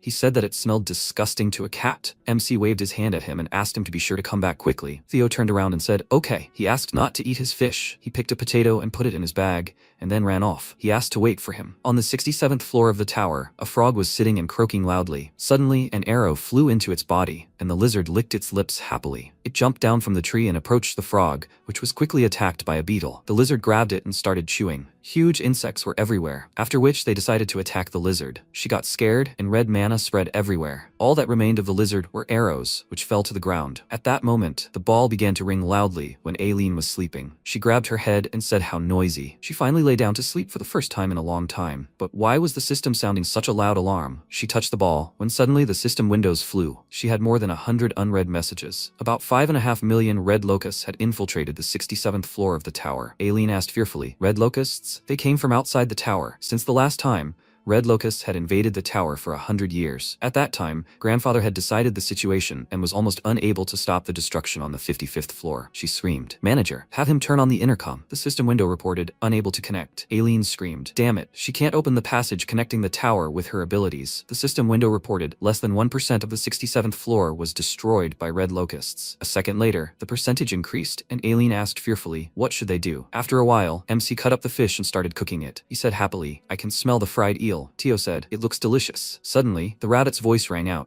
Uncle, he collected 2 kinds of potatoes as he asked. MC replied, thank you. While they're eating the eel, it's better if they stand back a bit so they don't get splashed with hot oil. Black Rabbit asked, what did he do? Theo said, my mouth is watering. Sijin replied, something tastier than honey potatoes. Black Rabbit asked, does that even exist? MC asked, have they ever heard of honey sweet potatoes? He threw it in the oil and said, it's good that he preserved the eel's fat. This is very useful. Theo sat on his shoulder and watched the cooking. Sejin said, first, you need to fry the sweet potato until it's crispy. They add honey to the fried sweet potato, and now turn it over and wait until it's cooked. Done. The system window reported, honey fried potatoes. There are 2 registered recipes. Enhanced honey sweet potatoes containing the energy of the blue moon. Honey sweet potatoes are sweet potatoes fried in oil and drizzled with honey. It's amazing, not only in appearance but also in taste. A reward for cooking a new dish, honey sweet potatoes, was received. The honey potatoes recipe was registered with cooking level 1. The level 1 cooking skill has increased greatly. The Black Rabbit happily said, it looks delicious. Theo asked to fry his fish the same way. MC replied, good. The system window reported, fried piranha. Sejin said thoughtfully, the fried piranha recipe wasn't registered. He wondered what the criteria were for registering a dish. If that's the case, he'd try making gamjatine out of it later. It's a spicy soup made with potatoes, vegetables, and pork. MC has so much fun finding recipes. Teo said to drizzle honey on the fish too. Sejin happily said, guys, it's time to eat. The system window reported that there was fried eel, fried fish, sweet potatoes with honey, and sweet potatoes on the table. Ox 3 happily said, eating is best after hard work. The wolves ate the soup and said it was delicious. Teo lay on MC's legs and said he was full. Sejin asked if he was ready to go down to the lower floors. Teo answered, yes, as he promised. Wolf workers, it's time for them to go. Elka answered, yes, Teo the merchant. Teo looked at MC and asked, Mr. Sejin, what's that leftover food? MC replied, he left it for Aileen. She doesn't answer, no matter how hard he tries to call her. And the food has already gotten cold. He grabbed Bae by the nose and paw, which he extended towards the food. Theo asked if she was sleeping. Sejin replied, he hoped so. Nothing terrible happened, right? At that moment, Aileen stood in front of the huge system windows and said fearfully, not that, she can't take control with the force. His dragon heart finally began to recover a little. Aileen grabbed her head and said, she doesn't know what to do. She doesn't know at all. The animals had gathered in the central office of the Trade Passage Management. Mason from the Fox Tribe of the Traveling Merchants Association. Hannibal from the Tiger Tribe of the Free Mercenaries Association. Iona from the Hamster Tribe of the Mage Association. Zirath looked at them and thought, the leader of the Mage Association, Iona, she's seeing her for the first time. She heard that the tower's 7 most powerful mages usually don't appear in public, and it's rare to find all the association leaders in one place. It looks like something serious has happened. Mason waved his hand and said, several days have passed since the red locusts appeared on the 67th floor. According to their traveling merchants, 2/3 of the 67th floor fell to the red locusts. Currently, the lizards are desperately defending the post near the teleporter. The situation is not simple. Hannibal asked, are the merchants' passages currently under control? What is the likelihood that the red locusts will get to the other floors through them? Mason looked at him and said, the red locusts came here from outside the tower. He wasn't surprised that the locusts had entered the tower. After all, the passage can't be used by those who came into the tower from outside. In any case, the passage is safe. They should be afraid of something else. If the red locusts take over the teleporter, they can then reach the other floors. Hannibal said, the 68th and 69th floors are under threat. A loud cry rang out. Isn't one of the 5 main storage facilities of the tower located there, where the Dragon Kingdom's lizard farm is located? This is a problem not only for the lizards. Mason closed his eyes and said, A great famine could arise again. The dog asked fearfully. A great famine? Date said, the 55th floor, the incident with the destruction of the Red Ribbon Kingdom. Iona asked, everyone knows about this, right? Currently, the storage facilities are spread across several floors of the tower, but at that time, the Red Ribbon Kingdom was the largest supplier of provisions in the tower. There was a large-scale invasion of the Red Locusts, as a result of which the Red Ribbon was destroyed. If only that idiot hadn't intervened and taken over the kingdom. Mason asked Iona to calm down. Greed. This is a good boar. Didn't he restore the storage facilities of the ruined kingdom? Iona asked discontentedly. A good boar? When he exploits the rabbit tribe and blocks the supply routes to the tower? Hannibal shouted. Leader of the Magic Association, she's going too far. Mason asked Hannibal to calm down. A loud cry rang out. Black Dragon! Why is the Great Black Dragon, who should protect them, hiding? That's right, the Black Dragon should protect them. Iona grabbed her head and jumped onto the table. She said, 200 years ago, Red Locusts invaded the tower's territory. The Great Black Dragon protected the tower, so the enemy was quickly eliminated. However, now that the Red Locusts appeared, for unknown reasons, the Great Black Dragon took no action. He folded his paws behind his back and continued speaking. The situation was brought under control only after more than half of the royal residents died. All the storage facilities were destroyed, and a huge food shortage arose throughout the tower. There are still places that haven't been restored. Now that only a few days have passed since the Red Locust invasion, there's no guarantee that the Great Black Dragon will respond quickly. They must minimize the damage by exerting all their strength until the Black Dragon appears. Otherwise, the tower's order will be disrupted. Iona frowned and said, under his leadership, Iona, the leader of the association, one of the 7 strongest mages in the association, 200 battle mages will be dispatched. What are they, the leaders of the tower, going to do? After a while, Elka stood next to his wife and son. Theo looked at him and asked, they stopped because they wanted to see the pack. But how long will they be here? They don't have time. They don't have time. The wolf cub looked at Theo and said, Uncle, is he the Black Dragon? Theo stood up and answered, no. He is the Black Dragon's direct subordinate, a mid-level traveling merchant. The wolf cubs happily said, Mr. Theo is the Black Dragon's direct subordinate. Theo put his paw to his ear and asked, what did he say? They screamed again. Master Theo is the Black Dragon's direct subordinate. Theo laughed joyfully and said, as a reward, they will all have delicious food. He laughed joyfully and reached into his bag again. He took out a turnip and asked, why is it here? Elka asked, Trader Theo, did something happen? Theo jumped on his head and screamed, nothing special. Elka asked, right? Okay. He said that then he will run at top speed. Theo answered, okay. Elka asked him to hold on tight, Trader Theo. He thought they were in big trouble. Maybe it accidentally got into his bag when he was taking the green onions? He must destroy the evidence. Theo screamed, they need to run to the 38th floor quickly. Elka answered, okay. The protagonist anxiously sorted through the harvest, shouting, there's nothing here. Not a single thing. Where did it disappear to? He grabbed his head and shouted, the sun-grown pumpkin potato that was here while he was cutting the peeling onions. Did Theo accidentally grab some sun-grown pumpkin potato when he left? He put his hands on his waist and added, I wanted to try a couple when I got back. When he got back, he'd punish that bastard. Then he looked to the side, and the system window said, seed store opening. The seed store's open. He said, the store opens today. He'd completely forgotten about it. He had so many other things to do. Should he see what they were selling? It said user, Park Sejin, rank, normal. He'd be presented with 4 random types of seeds. At his current level, he could only buy as many seeds as he wanted, spending a maximum of 5 minutes and 5 tower coins. 1 fire bean seed was offered for 5 tower coins, 20,000 carrot seeds for 4 tower coins, 5 chongyang pepper seeds for 0.5 tower coins, and 100 strawberry seeds for 0.5 tower coins. He asked thoughtfully, a fire bean seed? What's that? Oh, just 1 seed costs 5 tower coins? He had enough money, but because the terms stipulated that he could only spend 5 tower coins, he couldn't buy all the other seeds if he bought the fire bean seed. The risk was too great, but fine. He wouldn't risk it and would take what he was more familiar with. He placed his finger on the strawberry seed icon and said, there's a lot of them now, so I should take more. He'd buy everything, carrots, strawberries, and chongyang pepper seeds. The system reported that he bought 20,000 carrot seeds, 100 strawberry seeds, and 100 chongyang pepper seeds. 5 tower coins were deducted from his account. 50 points were earned, bringing his total to 56 points in the seed shop. Thank you for using their shop. He smiled and said he had a lot of things to plant. He looked at the bags of seeds in his hands and added that he could already imagine eating strawberries and feeling the chongyang pepper filling him with energy. Then he shouted, hubby. He brought carrot seeds from the shop. The rabbit turned around and shouted in surprise, carrots! The protagonist, holding the bags of seeds in his hands, suggested they plant them quickly. He can rely on him, right? He said, of course. Then the protagonist suggested expanding their fields even more. The rabbit agreed. Meanwhile in Gangnam, Taejin walked to the edge of the roof and said, the weather is beautiful. He folded his arms across his chest, smiled, and added, it's been a while since he left the refrigerator. The view from the tower is simply beautiful. Doesn't he agree, Siyuk? Cha Siyuk, Han Taejin's student, sighed and said he didn't know about the rest, but he wasn't in any condition to go for a walk. If he slacked off, the fire curse would spread further, so he should go back. Taejin turned around and said, "By the way, he's gotten better at ruining his teacher's good mood. Is he a manager or something?" he asked. "Where did he learn that?" He added, "They'll be making a deal with a traveling merchant soon, right? Is Dongsik on the 37th floor now?" Siyuk confirmed. "There." He said he was currently having trouble defeating the boss monster on the 38th floor, the deadly tarantula, because it had made its nest at the teleportation point. Even with restoration magic, it's very difficult to neutralize the poisonous gas secreted by tarantulas. It's said to be impossible to resist without an antidote made from the blood of a poisonous spider, the servant guarding the nest. Moreover, finding an alchemist to concoct the antidote is extremely difficult. Taejin looked at him and said, "So they still haven't made any progress. He's guarding Mr. Sejin's family in place of Dongsik, who went to the tower, right? He should report the situation. Has something happened?" He confirmed this after Mr. Sejin's family moved to Gangnam. Since they're constantly on the move and their desire to live as they once did,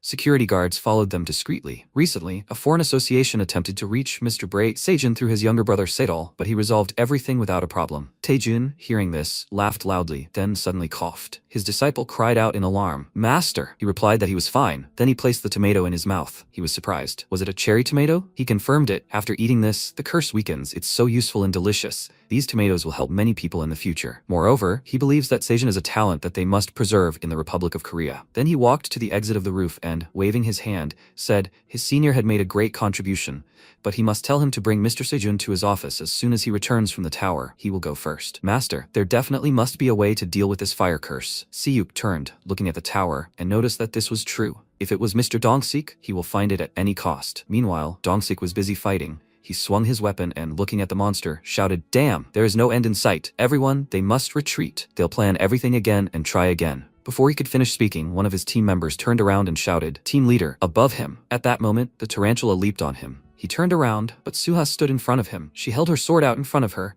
protecting the leader. A drop of poison splashed on her cheek, and then she swung her weapon, drawing another sword and stabbing it into the monster's body. The rest of the group shouted, "Are they okay?" Dongsik called out anxiously, "Suha!" He ran up to her and, holding her by the waist, shouted, "She's been poisoned by the spider's venom." The mage holding his staff shouted, "Restoration magic." They laid her on the ground and then began restoring her. Then one of the mages turned to the leader and said that they were stopping the poison from spreading throughout the body, but they couldn't stop it, otherwise it would progress. Dongsik, reaching for his bag, said, "Damn it. They've used all the antidotes. They won't make it to the alchemists in time. What should they do?" At that moment, Tio approached them and asked, "Isn't he Dongsik? Why was he here? Shouldn't he be at the fair?" The team leader shouted in surprise, "Tio!" Then he scratched his head and asked, "Why is he here? Oh, so the fair was supposed to be today?" He got completely caught up in his work and forgot. Then Teo looked at Suha lying on the ground and asked in surprise, his subordinate. He climbed on top of her and asked, "Why is she lying on the ground?" He needed to get his photos, so she should get up quickly. She said, "Heavy, fluffy, cute." Then Dongsik said that she was poisoned by spider venom. He said in surprise, "She must be in so much pain. Is she okay? She should lie there. Don't get up." The leader added,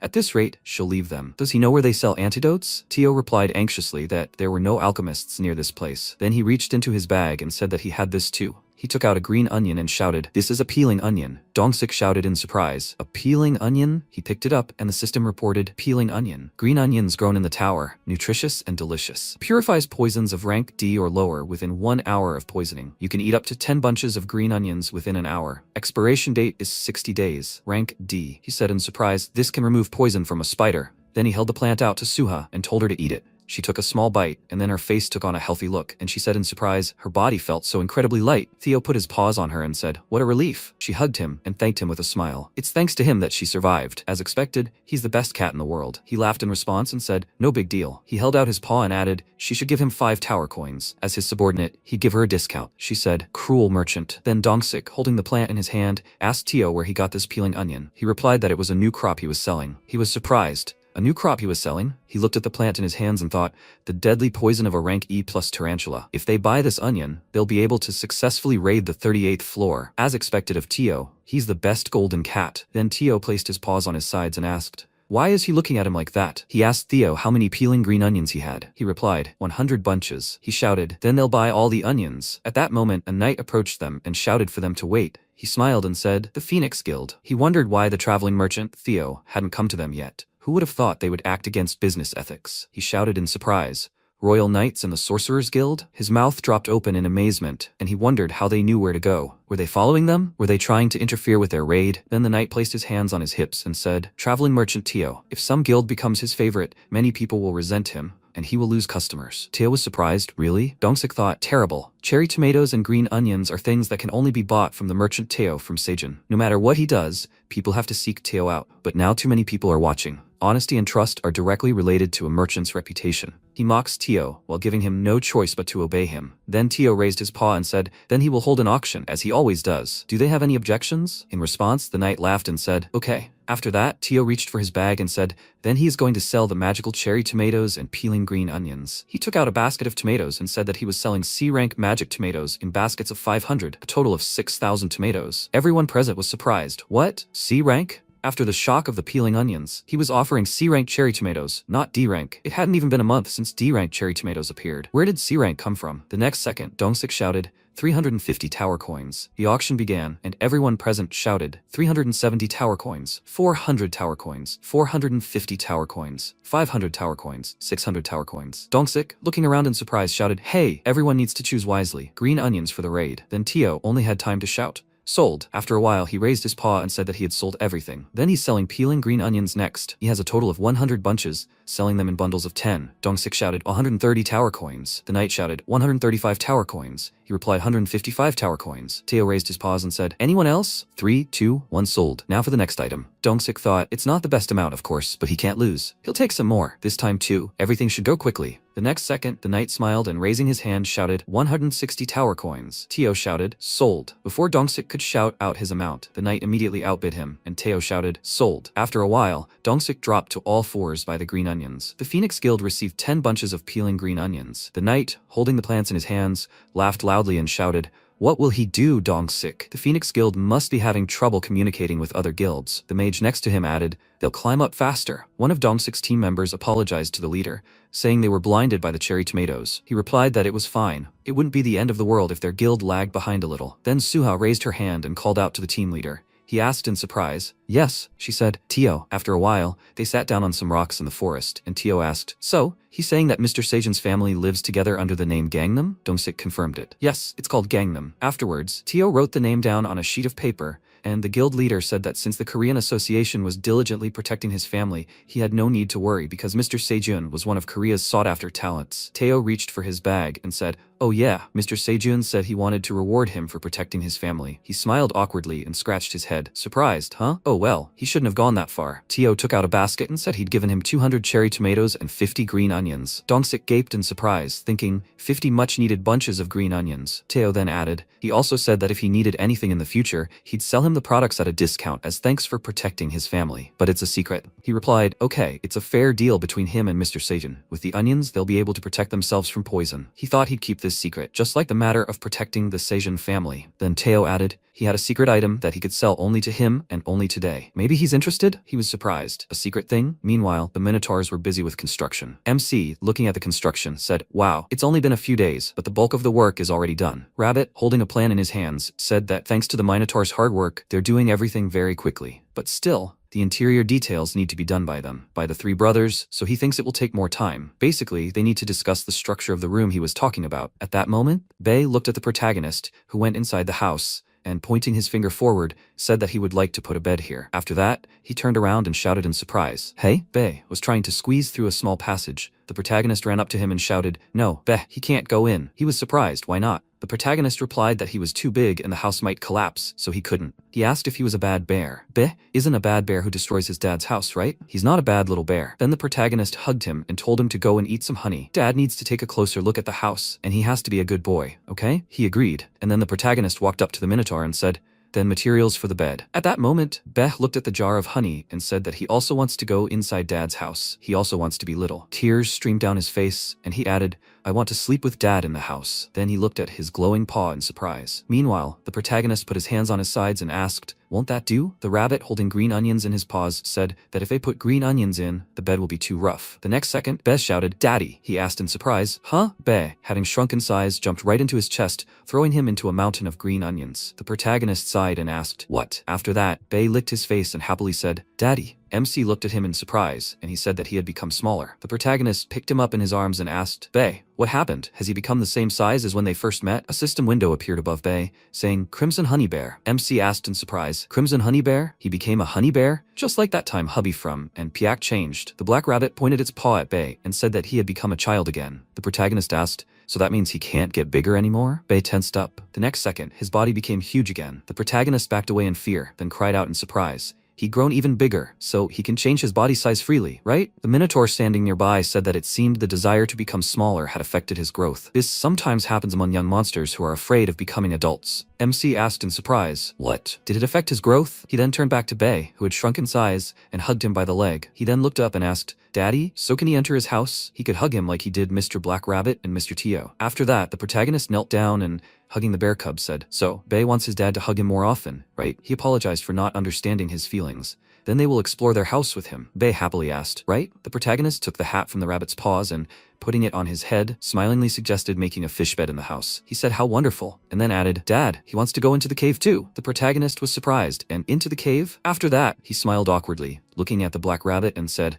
"Well, everything will be fine, right?" Piak shook his head. Meanwhile, Dongsik looked at the root vegetables and asked in surprise, "Is this it?" Tio, taking one in his paw, said, "Sunny pumpkin sweet potato." He was surprised. Sunny pumpkin sweet potato? The system reported, a mutated pumpkin sweet potato that absorbed the sun's rays from the top of the tower. Pumpkin sweet potato grown in the tower is nutritious and delicious. When consumed, 200 grams of fat is burned. Fire resistance is gained for up to 5 hours. In addition, it will be immune to cold for 24 hours. Shelf life, 90 days, rank C. Dongsik, picking up the root vegetable, thought in surprise, an item that increases fire resistance? Huntajan, a living legend of the Republic of South Korea. Being the first to reach the 52nd floor, he fought an inevitable duel against a wild fire boar guarding the teleporter. The fierce duel, lasting 3 days and 3 nights, was endless. Ultimately, it ended in a draw. Both sides were forced to retreat due to critical wounds inflicted on each other. During that duel, a fire curse fell upon him, burning everything around him for an extended period. The only way to slow the curse was through magical means or lowering his body temperature. Everyone assumed he would eventually perish, but he couldn't abandon his conquest of the tower. Dongsik thought that with this, they could temporarily slow the master's fire curse and defeat the wild fire boar. Then the curse would be lifted and the legend would return. What's more, they even had a purifying green onion for the 38th floor raid. Then he said, "Theo, thank you so much. This is just what they needed." He replied, "That's nothing." He thought if Dongsik took this, no one would know about his mistake.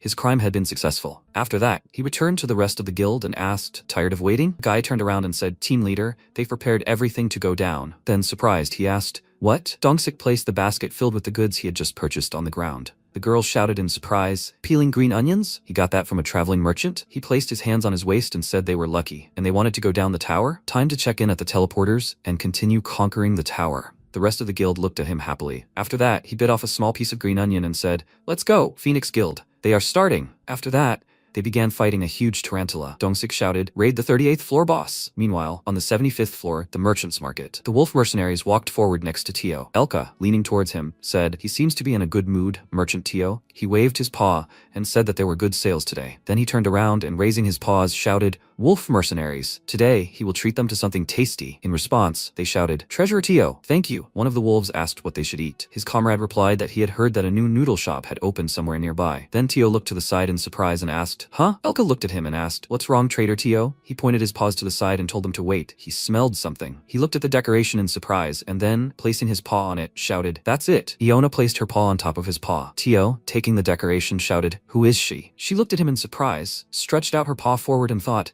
"A traveling merchant, apparently, of mid-ranking." Then she said that he didn't need this thing. She would take it. Please, he must give it back. He asked, "What is she talking about?" He took it first. She, the little one, must get lost. Iona asked indignantly, "Small." Then Elka approached them and said, "Merchant Tio, what happened?" He then cried out in surprise. "Huh?" He thought, "This hamster? Iona, the archmage of great destruction?" He was definitely not mistaken. This robe and the tower's legendary artifact, called the Staff of Calamity, the embodiment of destruction, whose one wave can turn mountains into ruins, and whose second wave can turn rivers into oceans. What is such a person doing here? Iona asked, "Doesn't he know who she is?" She would give him a chance to take it back, but she's in a bad mood right now, for she's tired. So she'll take his life as an apology. With these words, she pushed off the ground and began concentrating energy in her staff. The next second, Elka cried out, "No, Mistress Iona! This guy is the Great Black Dragon's subordinate." She cried out in surprise. "The Great Black Dragon's subordinate?" She knelt down and asked, "He?" Elka knelt down and, placing his hand on his chest, introduced himself and said that he was the leader of the Silver Wolf tribe. She asked, Does he understand what he just said? If he used the name of the black dragon to protect this cat, he would surely die. He replied that it was true. He swears on the name of the tribe that he is not lying. Teo raised his paw and shouted, "Yes, he is the black dragon's subordinate. He's not lying." She said that in that case he should prove that he is his subordinate. He looked surprised. Prove? And how did she imagine that? She asked him to take her to the black dragon. He asked indignantly, "For free?" Elka thought,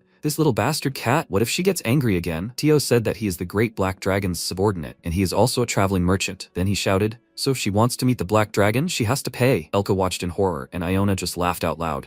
She then wiped away a tear and added, "He really is so confident." She liked how he didn't even blink. "Okay, what does he want?" he asked in response. She said her name was Iona. He was buying something for the great black dragon. Iona asked, "So he wants to give this ring to him? Then she would buy it for him." Teo asked in surprise, "Really?" She replied that he should tell her. If he needed anything else, she would buy it for him. Iona thought, if she really was going to meet the black dragon, this was her chance. Teo happily thought, what luck. After a while, Teo pointed his paw at a bottle and told the seller to give him 100 bottles. Then he pointed to the hat and said, "This, and this too." Theo, handing Elka the hat, laughed and asked, "Do they guys need anything?" "He thinks it will suit Elka's son." He said no. At that moment, Iona asked, "Didn't he say that he was buying things that a black dragon needs? Does he really need all this junk?" Theo put the hat on himself and said, "That's right, he needs all this. He likes it. They should buy it." Iona clenched her fist and said, "They'll see if he's lying to her or not, the asshole cat." Then Theo called her and, putting the hat on her, said that he thinks it will suit her very well. She adjusted the hat and then said that she was grateful. "But not all mages wear hats like that." Theo asked, "What is she doing? She should pay for these hats quickly." She took off her hat in annoyance and asked,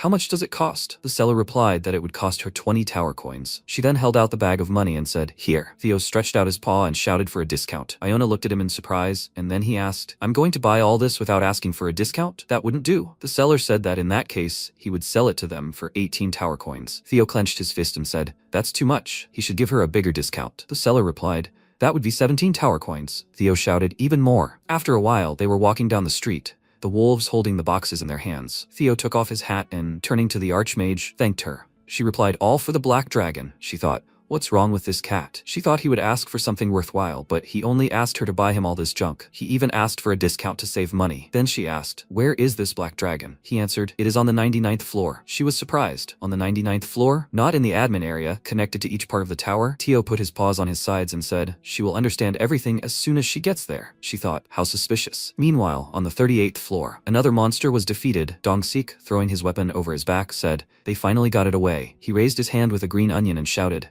They, the Phoenix Guild, finally successfully completed the raid of the 308th floor. The others rejoiced, and he looked at the crystal, and coming closer said, "Well, they will go to the 39th floor." After that, the system reported congratulations. The checkpoint of the 38th floor was registered. Do they want to go to the 39th floor? Meanwhile, the main building of the Goggle Tower's farm streets. The vice chairman asked in surprise, "What? The Phoenix Guild had passed the 38th floor? So quickly? How?" His subordinate replied that it was true. News had surfaced of a new plant called the peeling green onion. It seemed to have increased raid speed. He slammed his fist on the table and shouted indignantly, "Peeling green onion? They couldn't grow a single tomato, no matter how much money they invested. Yet something new had already emerged." He placed his hand on his forehead and said that they could no longer contain the discontent of the Goggle Association members. They needed to show at least some results. The next second, a girl entered the room and shouted, "Vice Chairman." After a while, he came outside and, looking at the plants, asked in surprise, "What is this?" He asked, "Is this a cherry tomato?" Jenny stood next to him and said, "It looks like a mutation has occurred due to growth activation." He took a knife and said they should have destroyed it long ago. Why hadn't they done it? He then cut off the plant and added, "It doesn't look like a plant, but like a living monster." Then he looked in surprise at the system window that appeared. It said,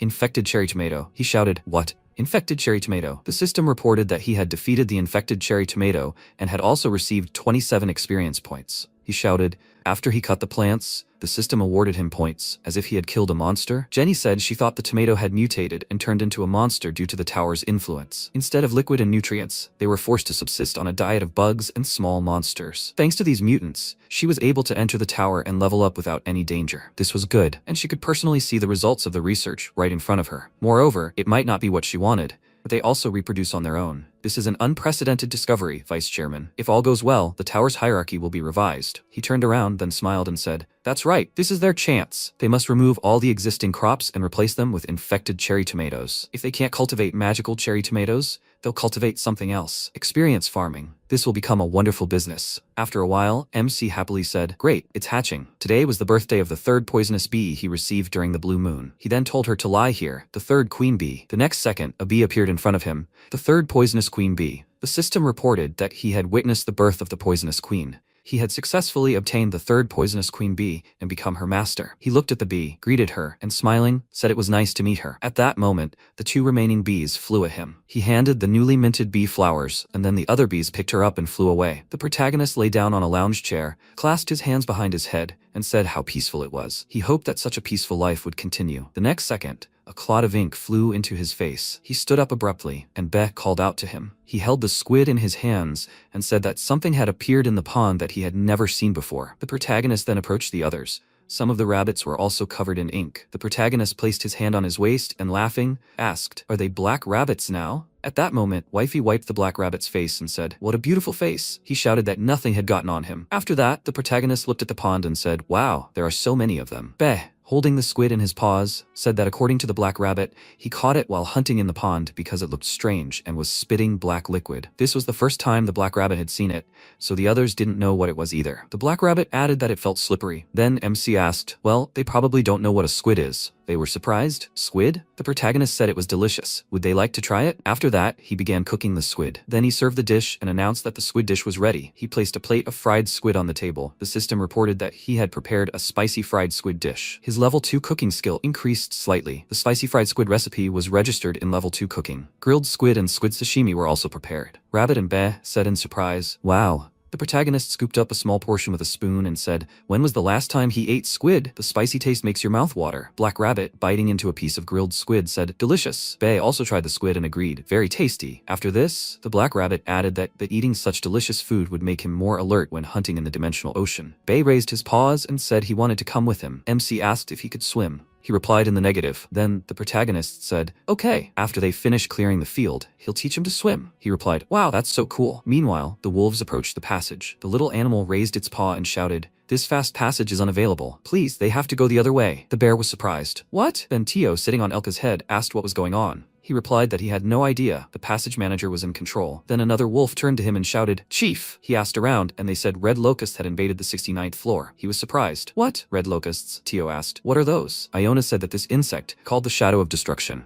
was like the beginning of a catastrophe. Teo looked at her and asked, "Insects?" She replied, "Exactly. Creatures created to devour and destroy everything in their path. They were trying to take the tower's inhabitants' homes right now. The Magic Tower and Mercenary Alliance were most likely controlling traffic in the passages to catch the red locusts. Originally, she was supposed to join the Alliance, but first, she had to face the Black Dragon, so she needed to quickly go to another passage. Tio was surprised. Wasn't the Fast Passage skill a special passage that only high-ranking merchants could pass through? He was a mid-level merchant, so he couldn't go there. Then Iona said that everything would be fine because they had her, so they should go. Then she pulled out a gold medal from her cape. Tio was surprised and thought, "What? Isn't this a gold medal that only great traveling merchants possess? A symbol of power that allows uncontrolled use of all shortcuts." Then he said that they need to get along. She said that she doesn't want to. Meanwhile, the protagonist cut another bunch of green onions. Sighing heavily and wiping the sweat from his forehead, he said, "The green onions have grown so much." They continued to separate them and grow them, and before he realized it, the field became 2,000 pyong wide. It turned into a forest. But where is everyone? He hears the sound of cutting green onions, but sees no one. Then he heard a beep and asked, "Is that a rabbit cutting onions?" He approached the rabbit and asked, "What happened? Is something wrong?" He replied, "Uncle, the green onions here are somehow strange. You can't cut them." The protagonist laughed and said that it was impossible. Following this, he grabbed the stalk of the green onion and cried out in pain. The rabbit asked, "What is it, uncle? Is he okay?" The protagonist looked at the wound that had formed on his palm and asked, "Did that cut him?" He then touched the plant with his fingers and added, "Hard as steel, really." He pulled it out by the roots, and the system reported that he had grown a durable blade of green onion. He had earned a reward for creating a new variety in the tower. The tower grants him exclusive rights to cultivate new varieties. No one is allowed to grow a durable blade of green onion without his permission. Durable blade of green onion. Due to frequent cutting of the leaves, the green onion mutated, turning the leaves into a kind of defense. This used all its nutrients to make its leaves sharp and hard, eventually losing its flavor and nutrients. There is no effect when consumed. Creator, Seijin Tower Farmer. Shelf life, 90 days, rank C. MC looked happily at the plants and said that he knew it. It's a new species, but it has no effects upon consumption, and it says it's sharp and hard. He then swung the green onion blade, cutting off the bunches of green onions that had grown nearby. He shouted, "Unbelievable. He's using green onions to cut green onions. This could be very useful. I need to grow a lot of them." Then he was surprised to see a system window in front of him. He said, "Aileen." She didn't answer when he called her. He was very worried. The system window said the tower manager was tearfully asking for help with her worries. He asked, "Help with what? What happened?" Then drops of tears began to pour from the system window, and he shouted, What, is she crying, Aileen? After a while, he sat down on the grass, folding his arms across his chest. The little animals surrounded him, and he asked, "So, the red locusts have invaded the 67th floor of the tower?" The system reported that the tower manager had confirmed it. Wifey put her paw to her head and said, "Those creatures have entered the tower again." Her husband told her to calm down. "This is bad for the babies in her belly." The protagonist then said, "In the past, those creatures destroyed the rabbit kingdom, right?" The tower manager confirmed this, and he asked what exactly they looked like. She said that one of them wouldn't scare anyone, but since they devour everything in their path, their colony is growing to an alarming size. If this problem isn't solved quickly, none of the living creatures on the 67th floor, which is overrun by locusts, will survive. Everyone will disappear. They will infiltrate other floors one by one through portals, and then this place will no longer be safe. The protagonist said thoughtfully, "Locusts destroying everything." Aileen added that she had encountered certain difficulties, because of which she can't do anything on the 65th floor right now. So she was truly sorry, but she needed his help. He nodded and told her not to worry.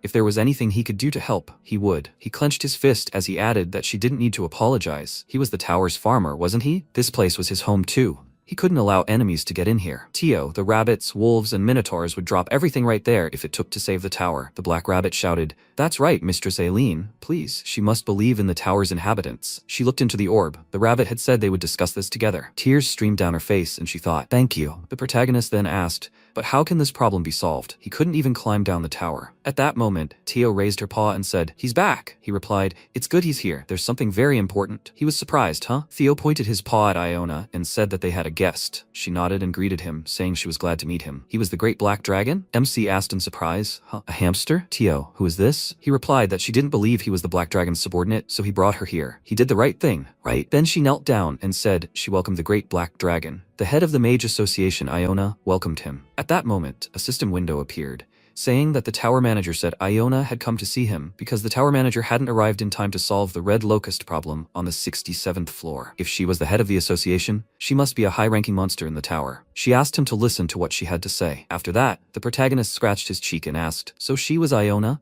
He can't just send back a guest who came from far away, so wouldn't she like something to drink first?" After a while, she was sitting on the table next to a small container of drink. The protagonist sat at the table, scratched the back of his head, and with a slight smile said, "Nothing special, so she should just enjoy it." Tio, looking at Bae, cried out in surprise, "Hey?" Following this, the protagonist asked, "Iona, what brings her here?" She replied that she had a serious request to the great black dragon. He asked, "It's because of the red locusts that appeared on the 67th floor, right?" She was surprised. The great black dragon, as expected, knew about it. Then why didn't he do anything? He replied that there were certain circumstances. After that, Tio raised his paws and said, "Chairman, I'd like some churu." Bess said, "Daddy, he wants to eat too." He replied, "Guys, they have guests right now." Iona wondered in surprise, what was with this relaxed atmosphere? Was he really a black dragon? Moreover, why were they calling him Chairman and Dad? Aside from his black hair, he didn't seem to resemble a black dragon at all. On the contrary, he looked more like a human, of which there had been many in the tower lately. The same applies to the lack of strength she felt. He was weak, but no living being in the tower could sense the energy of a black dragon.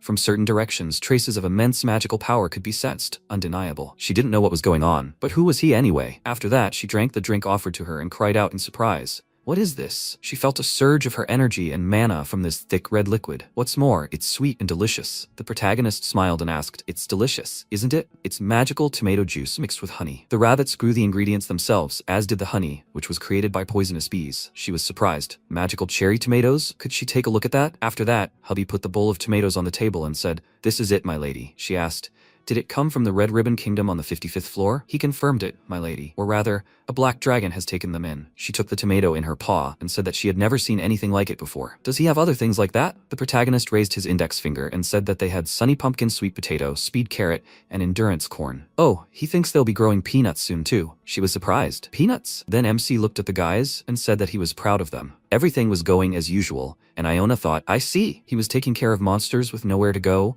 while he worked on solving the food crisis and finding new things. The fact that she sensed the black dragon's energy only weakly could be explained by his concern for the monsters. Now she realized how foolish she had been, not understanding the one who had sacrificed himself for the tower and humiliated himself. Then the protagonist looked at her and spoke about the problem. She then lowered her head and said that she begged for forgiveness. A lowly creature like her could not understand the generosity of the great black dragon. She sank to her paws and declared that she had committed an irreverent sin. He wondered what she was talking about. Then he placed a green onion blade on the table and said that he thought it might help. What did she think? A sturdy green onion blade lay on the table. she asked in surprise. A sturdy blade and a green onion? It is said that people in the north could easily hunt even the fiercest wolves with a single painted blade. It's simple. They squirt blood on a blade and stick it in the snow. Hungry wolves smell the blood and start licking the blade. After a while, the blade cuts the wolf's tongue, and it bleeds to death. But when its tongue goes numb from the cold, the wolf no longer understands that it's dying. The protagonist raised his index finger and added, "That's how wolves bleed to death." He read about it in a book a long time ago. Theo, climbing on the wolf's head, said,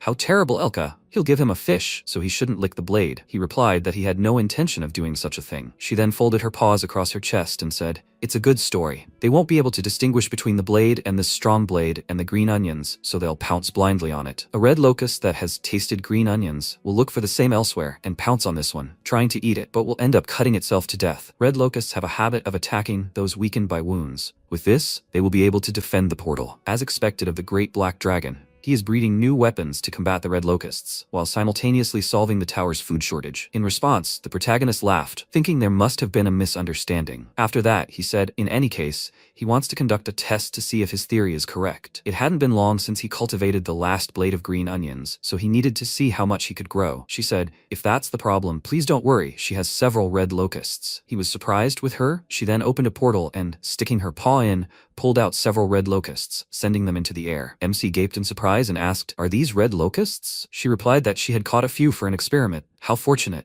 Black Dragon, what does he want to do with them?" He stood up and told her to wait a bit. After that, he planted several green onion blades in a row and asked, "Can she let them go?" After that, she let them fly freely. They saw the plants and quickly flew there. They began to bite the first green onion and then flew to the next one. But this instantly cut them down one after another. The protagonist shouted, "There it is. Success." Then he looked at the system window in surprise. It said that he had accomplished a great feat, killing insects with his plants. One work field was added as a reward. The experience points he earned can be obtained by killing insects with plants. He scratched his head and asked, "A reward? If he killed a red locust with a plant blade, he could get experience points? That's wonderful, isn't it?" Meanwhile, Taejun, leaning back on the sofa, said that Dong-sik, as expected of his disciple, had raided the 38th floor earlier than expected. He thanked him in return, and Dong-sik asked if he had visited him immediately after leaving the tower, so he must have very good news, right? He replied, as expected, "Master knows everything." He then handed him a sweet potato and said, "Master, everyone is waiting for the hero's return. They must enter the tower together." The system announced that the fire curse would be neutralized for 5 hours. Sometime later, on the 67th floor, a swarm of locusts flew forward at a rapid pace. The lizardmen attacked them with their weapons. The battle continued.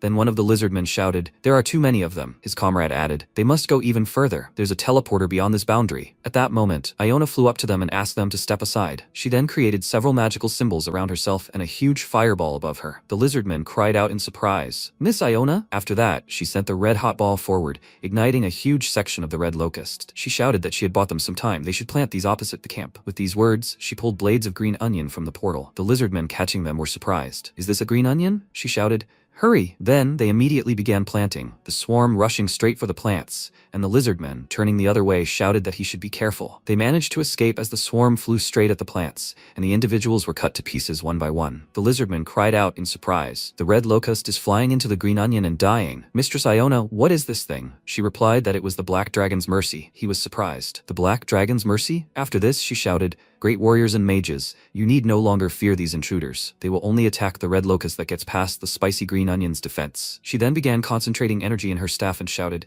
"For the Black Tower." The others also ran into battle, and she shouted, "For the Great Black Dragon." Meanwhile, the bees were busy pollinating. MC looked at the system windows that appeared, which said his plant had destroyed the insect. He had received 1 experience point. He said, "It looks like there were no problems with the spicy green onion. How is Bae doing?" At that moment, Bae concentrated all his power and split the green onion in 2. He turned to the protagonist and happily announced that he had split the spicy green onion in 2. The protagonist, smiling, said, "Excellent. The spicy green onion is hard," so he was worried about dividing it and growing it. But he was lucky that Bae was very strong. He smiled and replied that he was strong. He could divide the spicy green onion. The protagonist thought about a few days ago, when he made a deal with Iona to build a defensive line against the red locusts using spicy green onions. He then placed several plants and told her to take this green onion blade to protect the tower. In response, she bowed and said that she was very grateful for the Great Black Dragon's kindness, but if she didn't watch out, there might be cruelty when using this onion in the tower. She was sure that selling this plant would also help Mr. Traveling Merchant who serves the Great Black Dragon. He said, "Yes, sir." The protagonist said,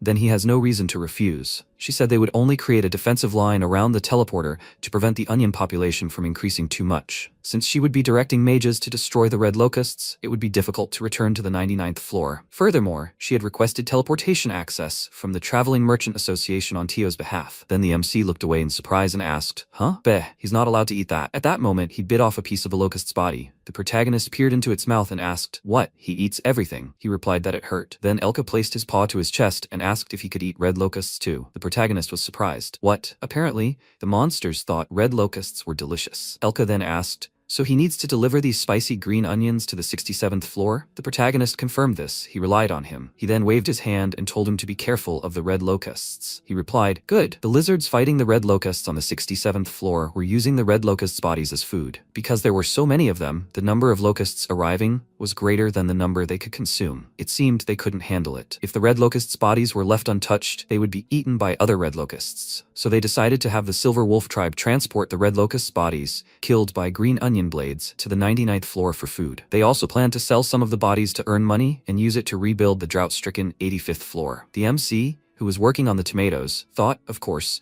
he also gave part of the profits to the wolves as a commission, creating another source of income on top of the income from the blades of durable green onions, and the profits turned out to be good. Then he said indignantly, "Hey subordinate, is he slacking off? The wind from the fan isn't refreshing enough." Tio, holding the fan in his paw, looked at him indignantly, then pressing his ears, said that his paw already hurts. "Can't he go back to being a merchant?" The protagonist responded, "Not even 5 minutes had passed since he started blowing the fan at him. The sin of stealing the sun-drenched pumpkin potato and selling it is great. Thank goodness they can grow it by dividing it. By the way, they could have said goodbye to the new plant forever." He replied that he wouldn't make such a mistake again. But still, it's good that he sold it to Dongsik. He's a kind hunter who keeps secrets. It seems he really needed that potato. Thanks to this sale, the trust between him and him will grow even more. The protagonist said that it adds another 30 minutes to his work as a fan. He shouted indignantly, "Why?" He waved the fan and shouted that he was trying too hard to blow air on him. He should be nicer to him. After that, the protagonist put his hand on his shoulder and said, "Oh my god, my shoulder hurts." Tio extended his paw and told him to let him have a look. He would give him a massage. He asked, "Really?" The cat put its paws on his shoulders and said, "Mr. Seijin, it's hard enough for him. He shouldn't get sick anymore." The protagonist thought, maybe he should tease him a little more? And then he looked in surprise at the system windows that appeared,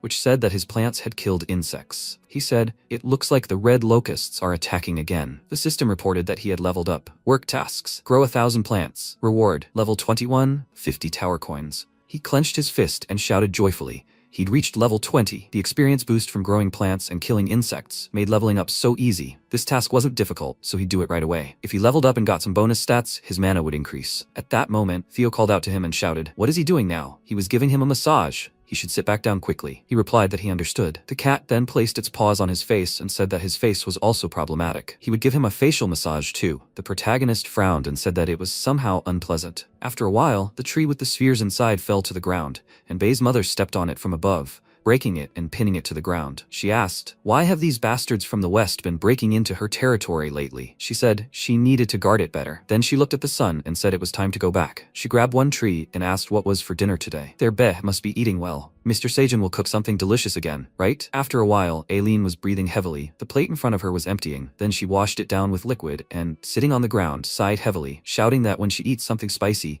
she copes with stress so easily. She had been so worried all these days that she couldn't eat properly. But now that she had eaten for the first time in a long time, the food seemed even tastier. The protagonist, wiping sweat from his face, smiled and said that he was glad to know she liked it. Later, he would give her some sweet potatoes for dessert. The tower manager was happy. Following this, the system reported that his plants had killed insects again. He was surprised, Must be another attack of red locusts. How many of these are there? Their numbers aren't even decreasing. Aileen looked at the system windows and said, "But the red locust numbers have stabilized." The system windows said she destroyed 1,003,781 red locusts on the 67th floor.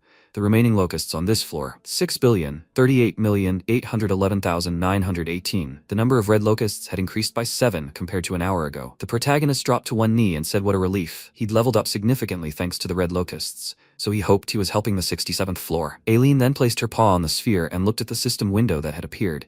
It said, "Assistance in destroying the red locust on the 67th floor. First is Seijin, 303,113. Second is Iona, 123,812. Third fighter is the lizard Tomorrow, 11,929. She thought she lacked mana, so she couldn't fix the situation on the 67th floor with the crystal ball, but she could track the situation through the help list. Then she said, "The spicy green onions definitely played a huge role. these aren't just empty words. Moreover, once the red locusts are destroyed, he can receive rewards based on the amount of help he has, so he needs to hold out a little longer. He was surprised. A reward? So there's a reward for killing the intruders? Was that a quest too? And what's the reward? The system window said it was a secret.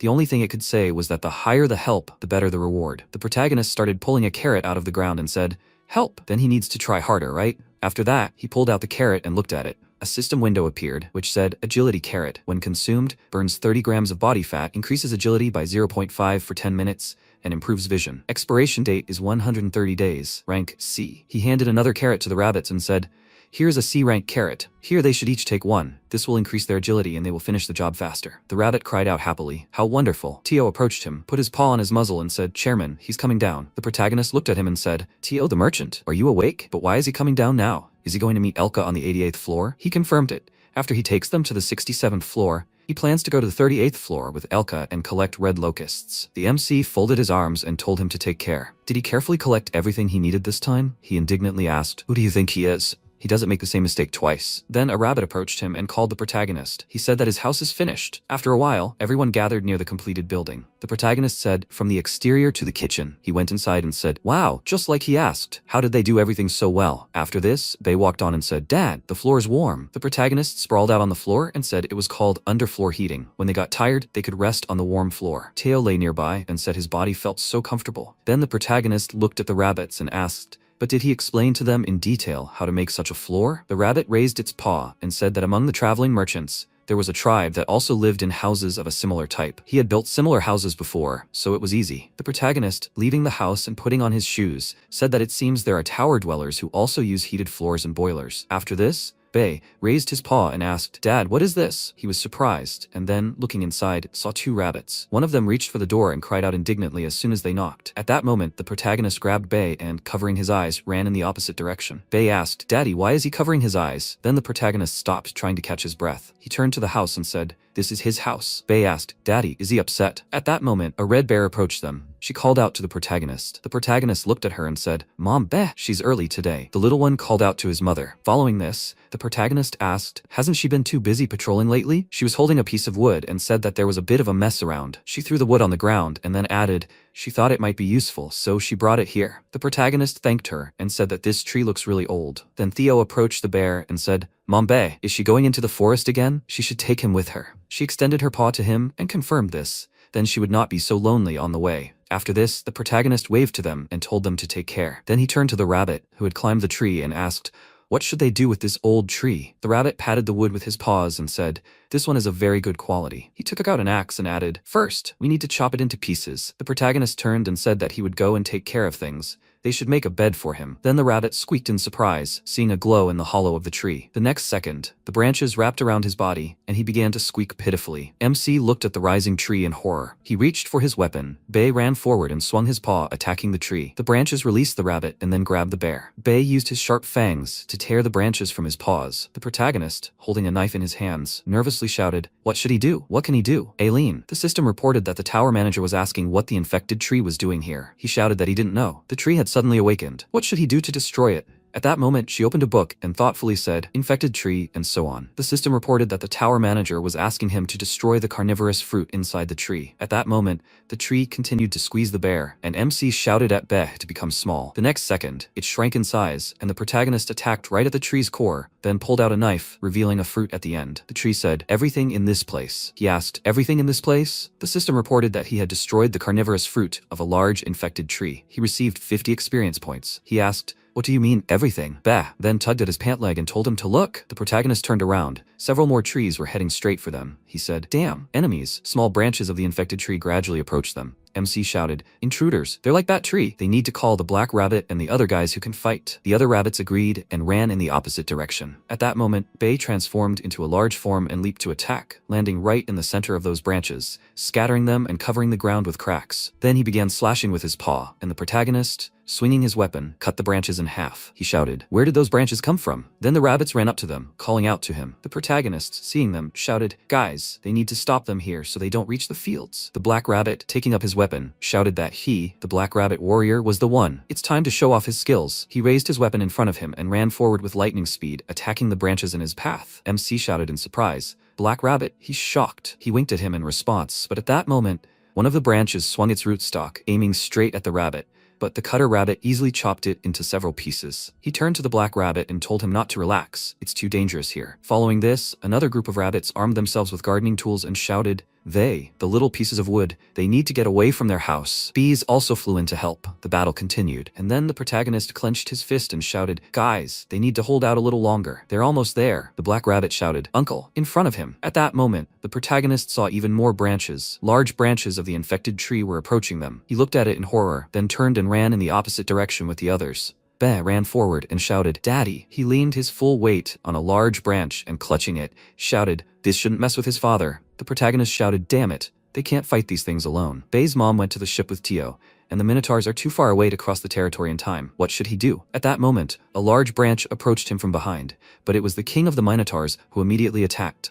MC looked at him in surprise and shouted, King of the Minotaurs. He looked at him and shouted, Sejin, is he okay? He pointed to the side, indicating the Minotaurs, and said that everyone had come to help. The protagonist joyfully shouted, Bull 4, Bull 3. Branches flew in all directions, and the bear, tearing through several branches at once, screamed at how dare she invade her territory and interfere with Lord Sejin's fields. She won't let this happen so easily, you half-baked log. Then the Minotaur King slung his weapon over his shoulder and said, the red bear is rampaging. The protagonist turned and shouted, how did he know to come here? A system window appeared in front of him, saying that the tower manager had said she had called them here herself. Aileen said she had confirmed that the infected had come to him from afar and had contacted the Minotaur King and the Red Bears to come. She had told him to trust her. He said her name with a smile and then shouted, excellent. They're protecting the fields. When this is over, he will prepare an incredibly delicious meal for everyone. The Minotaur King joyfully shouted, food! The bear sighed and shouted, he said food! After that, everyone ran towards the monsters, and the protagonist, pointing his weapon forward, shouted, attack! Get food! Meanwhile, on the 67th floor, the misty lizard forest. Tio, looking ahead, asked, didn't he say it was a misty forest? Elka looked at him and said, all the places the red locusts passed through have become abandoned. Not a blade of grass remains. Tio, watching the wolves, said, it's scary, but what are they doing now? Aren't they supposed to just take the red locusts? He replied that the lizards also asked them to clear the destroyed lands. They were fighting other locusts, which is why they lacked paws. Tio raised his paw and asked if they were getting paid for this. He replied that they weren't. It wasn't that hard a job anyway. Tio shouted indignantly, what are they, some kind of slaves? Then he turned and walked in the opposite direction. Elka asked where he was going. He replied that he wouldn't go like that. They should follow him. He turned and shouted that he was going to get them money. After a while, two lizard guards stood at the entrance to the tent. Tio, turning to them, told them to move away. He's here to meet their leader. The lizard said that not everyone can just come in. Tio hit his chest with his paw and shouted, he's not everyone. They should call Iona or someone. The guard replied that Lady Iona was busy, so she couldn't see him. Tio shouted, it's not like they don't know each other at all. They have a very close relationship. An awkward silence fell around them. Everyone stared at him. Elka wondered in surprise. What the hell is this asshole cat even talking about? Then he asked, Tio the merchant, what is he talking about? He looked at him in surprise and asked why he was so surprised. He was Sejin's subordinate. Iona bowed her head to Sejin, and what's more, Iona obeyed Sejin. Both obeyed Sejin, so they had a very close relationship. He shouted that they were indeed related to her. The next second, the tent opened and Iona emerged, shouting indignantly, stop saying things that others might misunderstand. Theo looked at her in surprise, and a few moments later they entered the tent. The Archmage said they were in the midst of an important meeting to prepare for the next red locust attack. What brought him here? Perhaps it was about the money for the spicy green onions. The cat replied, that wasn't why he came here. The wolves were clearing the contaminated ruins. Wasn't the agreement that they were only to remove the red locust bodies? That was too time-consuming a task, an unfair agreement. She said she had no idea because she was always on the battlefield. Toro, the leader of the lizard chief, responded awkwardly. Oh, well, they, the lizards, are always fighting. Only the very young and old lizards remained to clear the designated area, so they asked for help. Teo folded his paws across his chest and said that this wouldn't do. They should compensate them well for the extra work. He asked. He was apologizing. How much? Teo extended his paw forward and shouted, how dare they control his subordinates without his knowledge? For each wolf, it would be 1 tower coin, so they should give him 100 tower coins. Toro shouted indignantly, what? What a greedy traveling merchant. Iona shouted, Toro, this guy is a subordinate of the Great Black Dragon. Please, he mustn't forget that it was thanks to his good nature that they were able to protect the lands on the 67th floor, and that they also got the green, spicy onion from him. Teo noticed that it was true. If it weren't for that handsome orange cat, Teo, a subordinate of the Great Black Dragon, they would be in big trouble. So they must pay the price. At that moment, one of the lizard men turned to Toro and asked him to calm down. In response, he nodded and said he understood. They had to pay the price. After a while, Teo happily held the bag of money in his paws, then turned to Elka and said, that's it, he should take it. He held his paws out in front of him and said, "No need." They were his subordinates and had already earned a lot of money selling the remains of the red locusts. Tio reached his paw toward the bag and said he was proud of them. To treat him, the Black Dragon's subordinate, badly was to treat the greatest Black Dragon himself in the same way. Therefore, they must be bolder and take the money. They mustn't be wimps. Elka said, "Yes, Master Tio." After that, the merchant turned to Iona and thanked her. Everything had gone well because she had sided with them. She replied, "No need." She hadn't known what was happening because she commanded the vanguard. She apologized. Then Teo turned to the wolf and told him to go to the 99th floor. He would go to the 38th. Iona thought the lizard tribe is known for never giving up what belongs to them. Because of this, rumors are spreading that the merchant Teo used the Black Dragon's name as an excuse for compensation. This will reflect badly on Teo, but that doesn't matter. What matters is who is behind him. The Great Black Dragon, all spheres of governance are regulated by this name. What could be more influential? Right now, this tower is captured. Possession of food gives complete power over the tower. They can't allow assholes like Grid to monopolize this sphere. Many influential people in the tower will keep a close eye on this traveling merchant. After that, Teo looked at her and said that they will go. They will come next time. She asked, "Really?" He waved his paw at her and told her to take care of herself. She replied, "So did he." Rumors breed rumors. The story spreads and will be exaggerated. Teo will become a famous traveling merchant. After some time, the system reported that his level had increased. He had reached level 22. He had received 1 bonus stat. MC sat down on the ground and adjusted his hat, said he decided to take a little rest and eventually fell asleep. He had no idea he had reached level 22. Then he looked ahead and saw minotaurs raking through branches, and then he put his hands on his waist and said that he still had a lot of cleaning to do. It felt like they had just split a mountain. Suddenly, the attack of the infected plants with the help of Bei, his mother, and the minotaurs ended easily. He was able to level up thanks to Bei. At that moment,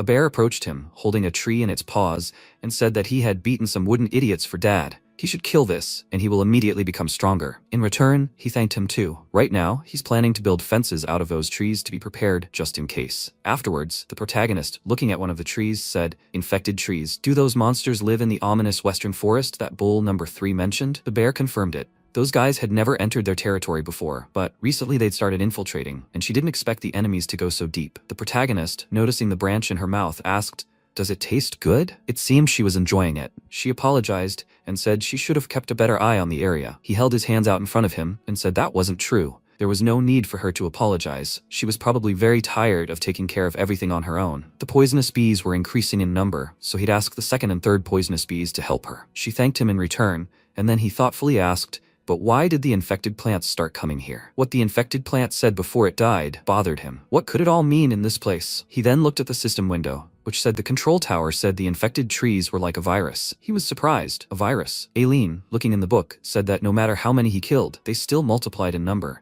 and would appear again. Annoying creatures. They try to infect any strong tree nearby in any way possible. So all the strong trees on the 99th floor were infected with these plants. It said here that they sleep and do not move unless there is a suitable target nearby.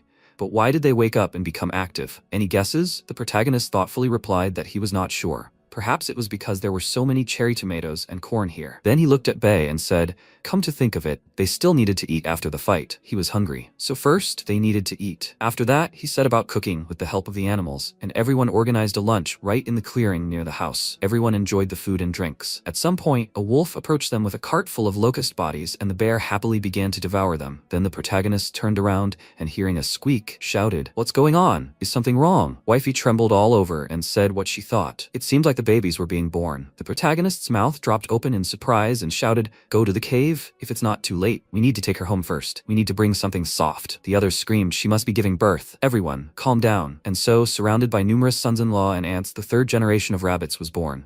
Sometime later, on the 52nd floor, a mountain of scarlet flames. The burning monster looked at Taejin, laughed, and asked who had visited them. It was a person from the outside world, after all. He felt like he had died long ago, cursed by his flames. He looked at him calmly and said that he had gone on a pleasant vacation for a few years and was grateful to him for it. He seemed to be enjoying his life in the tower with only one eye, right? He seemed to smell barbecue even from here. The monster became very angry about this, loudly called him a freak, and said that he would make him regret ever showing his face here again. He slammed his hands on the table very hard, and the flames engulfing him intensified significantly. He just chuckled at this and said that those techniques wouldn't work on him anymore. It was because he had a collapsible solar pumpkin potato with him. He ate it, and the fire around him immediately dissipated. The monster was very surprised by this and asked loudly, "How did he do that?" He did not answer this question and very quickly ran to attack. In response, the monster created a large wave of flame, which it directed at him. Taejin did not dodge it, and he laughed loudly and said that he hoped that he would be fried until golden brown. He flew through this flame and asked with a smile. He said that this would not work anymore, didn't he? When he ran close enough, the monster grabbed him with his hands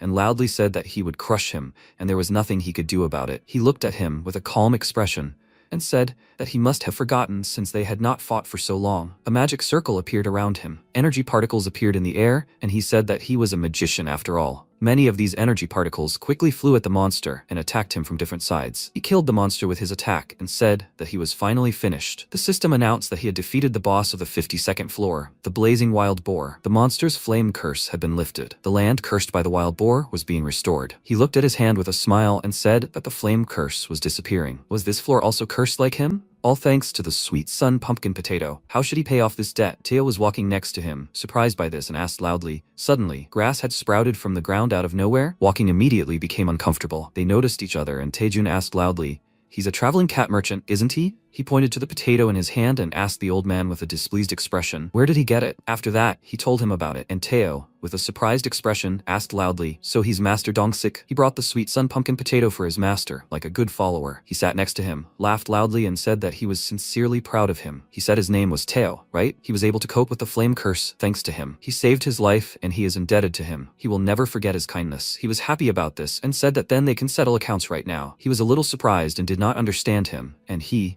with a serious look, said loudly that he was offering to make a contract. Taejun laughed and said that contracts in the tower are important binding magic. He does not want to be associated with him. He was surprised by this and asked loudly, "Didn't he say that he wanted to repay him his debt? He should become his subordinate." He refused, and he, with a pitiful look, took his hand and asked about it again. He raised his finger and asked what he thought about becoming friends. If something happens, he will fulfill his request as a friend. Theo was happy even with this and asked if he would fulfill any request. He said that he would do whatever he wanted. They were friends after all. He called him an experienced old friend and said that then they should go to the 38th floor. Sejun was preparing a dish, opened the lid and said that it smelled delicious. In his opinion, it had been cooking for 12 hours already. It was probably ready to eat by now, right? He was cooking red locust and said that it needed salt. He thought that he had recently seen monsters happily eating this, so he tried cooking it and was curious what it tasted like. It didn't look very appetizing, but getting various proteins is important. He finished cooking it and the system notified that he had earned an achievement. He was the first in the tower to cook boiled red locust. Cooking skill increased to level 3. He sat down at the table and said that it seemed like no one in the tower had cooked this before. He separated the hard shell, cut off the meat, and boiled it. What will it taste like? He tried to bite off a piece of meat, but he failed and hit his head on the wall. Pyeok entered the room and asked what they were doing. He grabbed his head afterward and said that it turned out so tough and dry. The system notified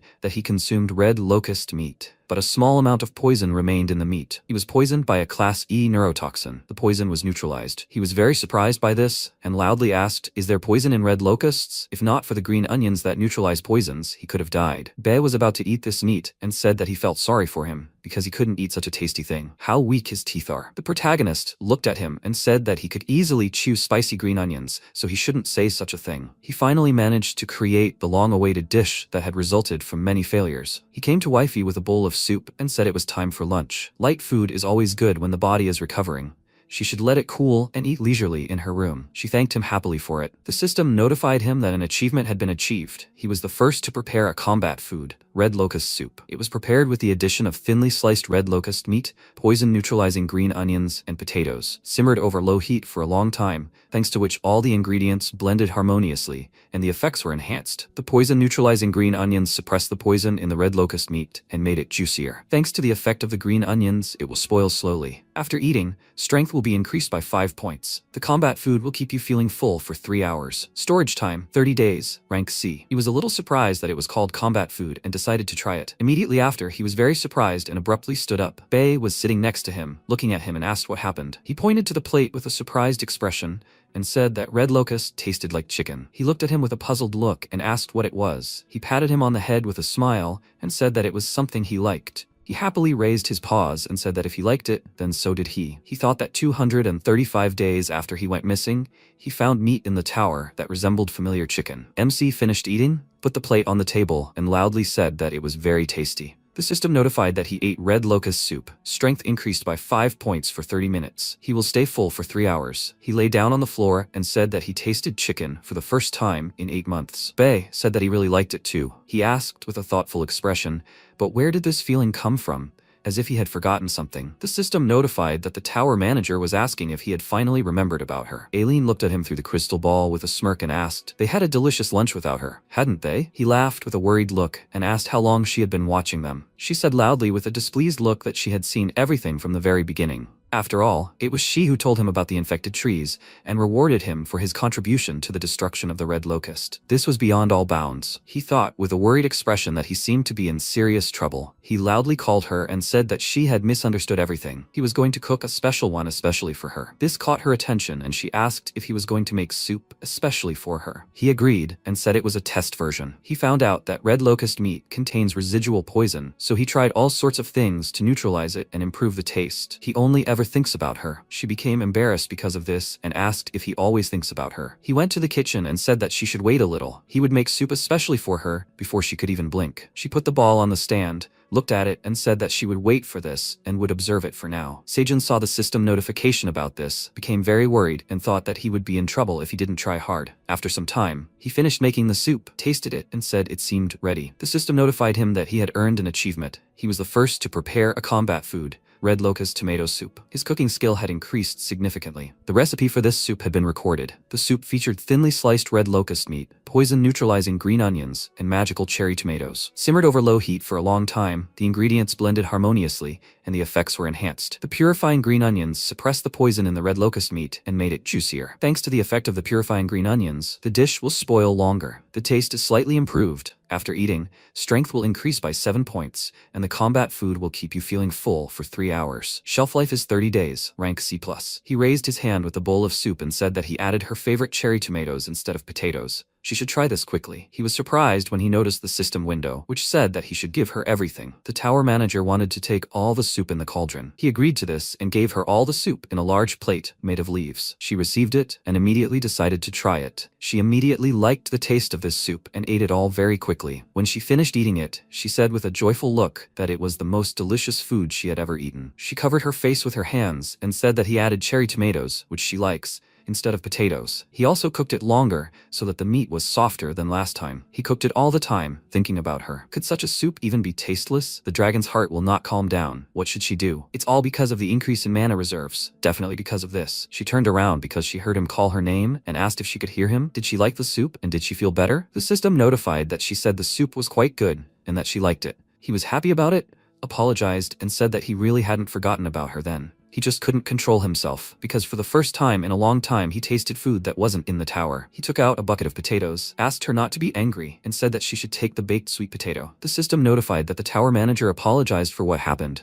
and said that it happened due to a misunderstanding. He said that he would never forget about her. At first, everything was different, but the fact that he has a very good time in the tower is only possible thanks to her. He is sincerely grateful to her for this. She looked at him with an embarrassed look and called his name. A system window appeared in front of him, which said that a new quest had appeared. Treat her to baked sweet potato, a reward for awakening one of his talents. He read it and asked, "This is an incredible reward, right? Ordinary hunters would have to work hard to awaken the talent. Was she really allowed to reward him like that?" Aileen said she used part of his contribution to exterminating the locusts and also added some of her own resources. However, he truly deserved this reward. He would definitely like this. He gave her the bucket of potatoes and the system notified that the quest was completed. As a reward for completing the quest, one of his talents would be awakened. The landowner talent was awakened.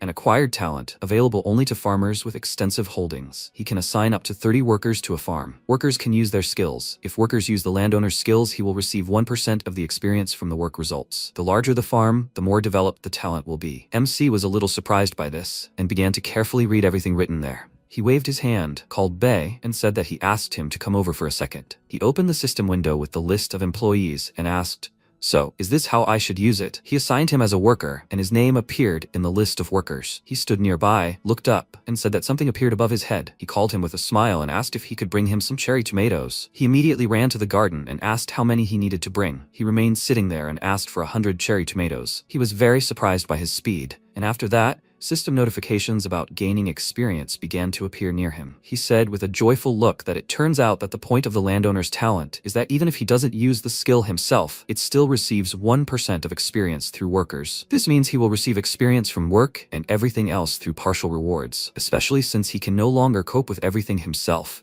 because the field has become too large. It has become difficult lately due to the expansion of the farm. However, since he can gain experience, even if just a little, it's a really cool talent. It's said that the bigger the farm, the stronger the talent will become, right? He approached the rabbits, called them, and said that they should get to work. It seems it's time to expand the field. Piak asked, "He's so full. Maybe they should take a short break? He's so sleepy." He clicked on the system window and assigned him as the second worker. He left the house with the rabbits and said that when they feel sleepy, they need to move. Otherwise, if they lie down right after eating, they will become very fat. Now they should work happily. However, while they were distracted, his fields were attacked by cursed trees. Later, they noticed the attack. Bed picked up one tree, Sejun set it on fire, and warned him about it. Immediately after that, he threw it very forcefully into the crowd of monsters and set them on fire. They began to fight against the rest of the monsters, and he said that fire is very effective against small parasites. They instantly catch fire, so it's easy to kill them when they run. However, problems arise with larger monsters. Piak ran forward very quickly and dodged many of the monster's attacks. He dealt a very strong blow with his hammer and killed a large monster. The she-bear approached another monster and began to deal many very strong blows with her paws. He looked at them with a surprised expression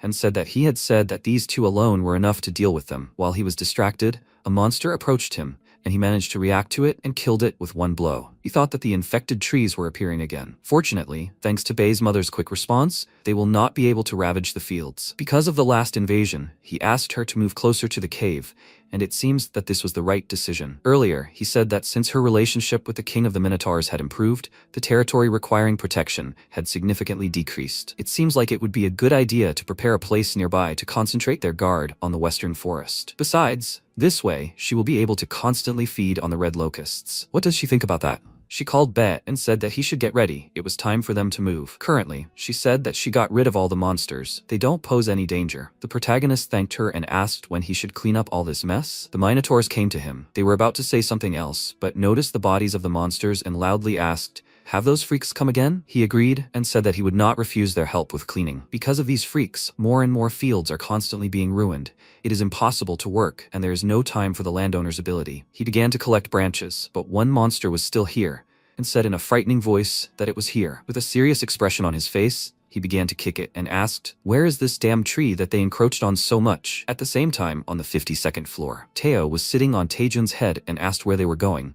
After all, there was a dead end. He wasn't from the tower, right? He heard from Dongsik that the waypoint on the 38th floor was registered. How did he get here? He put it on the ground and said that he got there using Linjin. He was very surprised by what he heard and asked loudly, "Is he talking about the spatial fragment fruit? It contains bad energy. You can't just use it. It doesn't even grow in the Black Tower, which means it's illegal. He'll have to report it to the passage control." He said that now it was clear where all his Linjin had gone. After all, the locals found them. Luckily, he hid one properly. He removed the cloth and showed a large plant, and the system announced that it was green Linjin. Teo looked at it in surprise and said that he was seeing it for the first time and that it looked a bit like a snake. He stood there with a calm expression and said that Linjin had a very short lifespan. If they didn't use it now, it would wither, so they should go. Theo turned away and asked, "Does he think he'd do something so illegal?" He was against it. Taejun took out a treat and asked what he would say if he offered him 2 shuras. He still pretended to be against it and asked, "Does he think he can be bribed with that?" However, he threw it toward Linjin, who immediately jumped to catch it. He jumped after it and laughed loudly. After that, on the 38th floor, in the Phoenix Guild camp, Dongsik noticed them and, with a surprised expression, called out their names. He loudly asked where the two of them met and what about the flame curse. Did he kill a wild boar? Taejun stood in front of him and said that he was asking too many questions.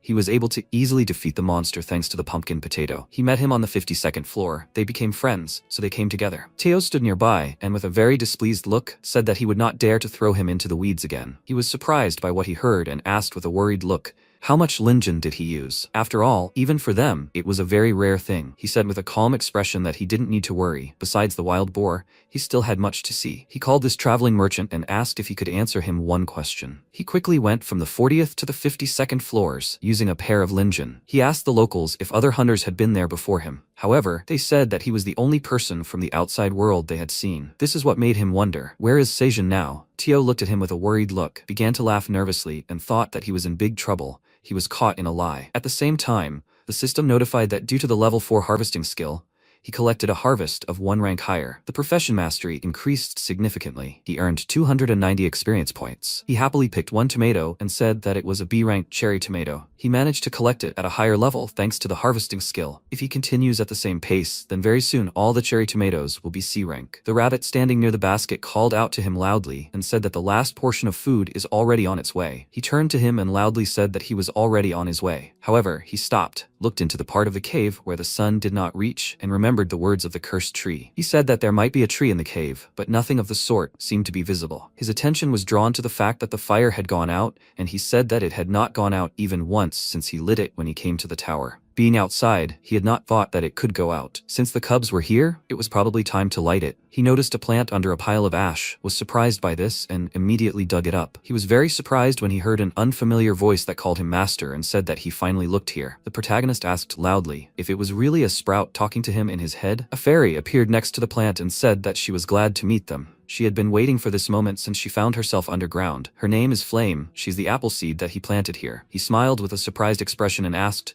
"So she is the tree they are looking for?" She agreed and asked if she can finally communicate with him. She is so happy for the first time since she gained consciousness. He called her by name and said that, however, this name has nothing to do with the apple tree. Also, her appearance. How did the plant learn to talk? She said that it is because she is a flame apple tree. She sends her stream of consciousness directly into his head with the help of magic. As for her appearance, she formed this image to please him. Doesn't he really like it? He was confused when he saw how upset she was and said that it wasn't true. He liked her, and she was very sweet. But she is a flame apple tree, right? She also talks about magic. She must be an incredible tree, right? He wondered if the apple he ate back then was really that cool. Flame said that he was wrong. She was not as incredible as he thought. When she was just a seed, she felt an intense heat and, to survive, she had to put down roots. She went deeper and deeper, endlessly down, to the point that she herself no longer knows where the roots end. There she found a cold underground spring and drank water to withstand the heat. In that darkness, she waited for the day when she could grow into a new sprout and begin to feed on the sun. However, now, after meeting her master, she no longer regrets anything. MC said that the thing is that he forgot about her and made a fire close to her. Now he is ashamed. She said loudly that everything is fine. After all, he helped her become stronger. The sprout caught fire,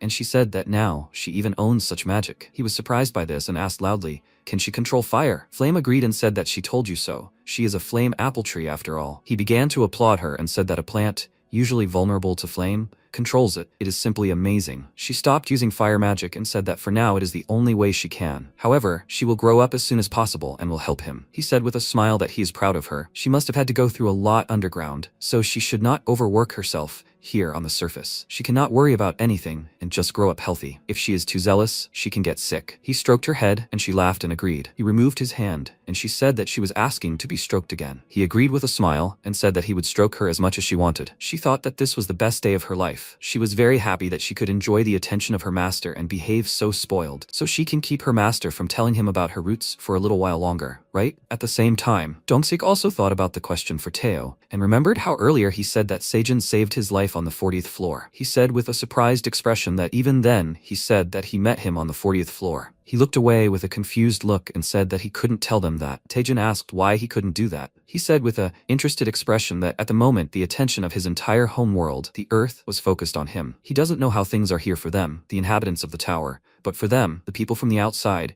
he is an extremely important person. What floor is he on now? How is he doing? Does he need help? And why doesn't he leave the tower? He asks him about this as the leader of the South Korean Hunters Association. They need to know. Could he show a little leniency? He begs him to answer these questions. He handed him a document with a serious expression and said that then he asks him to sign a contract. He must swear that everything they will talk about will remain secret and that he will tell him only the truth. Also, that if he violates the terms, he will give his life, then he will tell everything. He immediately agreed, but this worried Dongsik, and he called the foreman. Taejin turned to him and asked why he was still standing there. He must sign the contract too. After that, they went to the tent. Dongsik signed the contract, and he said that great, it's done. He swears on his hunter's honor that he will tell the truth and only the truth, that he will keep everything he heard a secret. The same applies to him. Now, he will tell where his master is now, right? That's Teo sighed and said that, to be honest, he is not on the 40th floor now. The master asked him to tell people that when they ask about him, the only thing he can say is that he is so high that they, humans, cannot even imagine this place, let alone reach it. That's why he cannot descend from the tower. After that,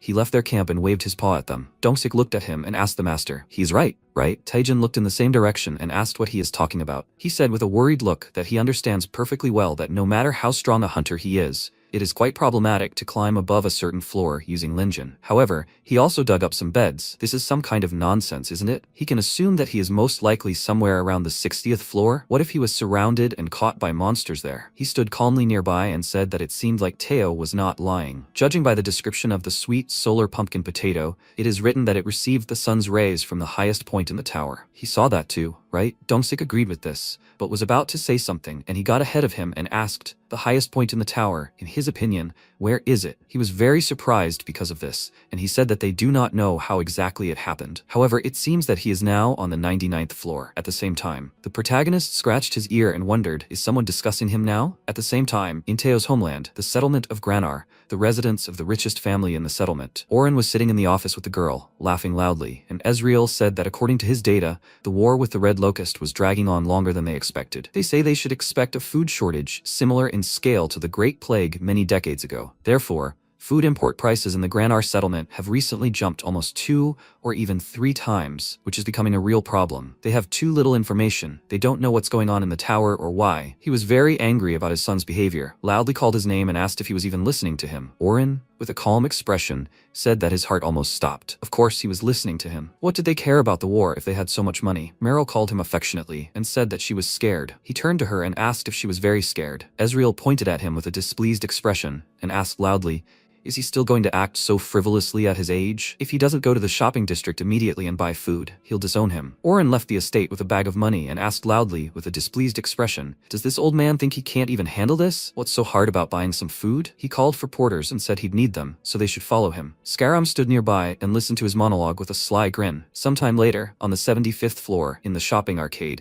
he went to different merchants, trying to buy food, but they quoted him very high prices. He stopped in the center of the market and loudly asked, what's going on here anyway? Why is food so expensive? The porter called him and said that because of the war, many merchants from different floors started buying food in large quantities and storing it instead of releasing it to the market. Probably why food prices went up. Oren asked thoughtfully, what was the point of this nonsense? Maybe he should take matters into his own hands and go straight to the farms, where he'd find food cheaper, and forget about the market? Why hadn't he thought of this before? He called them and said that they should join the Merchants Association. He would become a traveling merchant. They would need to become one too. He would sponsor them. They would earn money, get a ton of food, and their father wouldn't be able to say a word to them. He would increase that 1,000 coins tenfold. With his trading instincts, everything would be his. When the Great Pestilence comes, then they would appear, the legendary heroes of the Granar settlement. He and his minions, how would they do that? Skaram followed them, raised his hand, called them and greeted them. He gave his name and said that he was a traveling merchant. He heard that they also wanted to trade. Was it true? Oren turned to him and asked, what's his business? He came closer and said that he had something valuable lying around here. Do they want to increase their money with this? Have they ever heard of things from outside the tower? Rare items that can't be obtained anywhere else. At the same time, Teo came to the merchant and said that he had already bought the spices and blankets. He needed some more things for the master. He needed a few more boxes of nails. He left the store and looked at the list to remember what he needed to find. He went to the counter and said that something here clearly attracted him. He pointed to the item and asked how much it cost. Oren met him, called him by name and asked,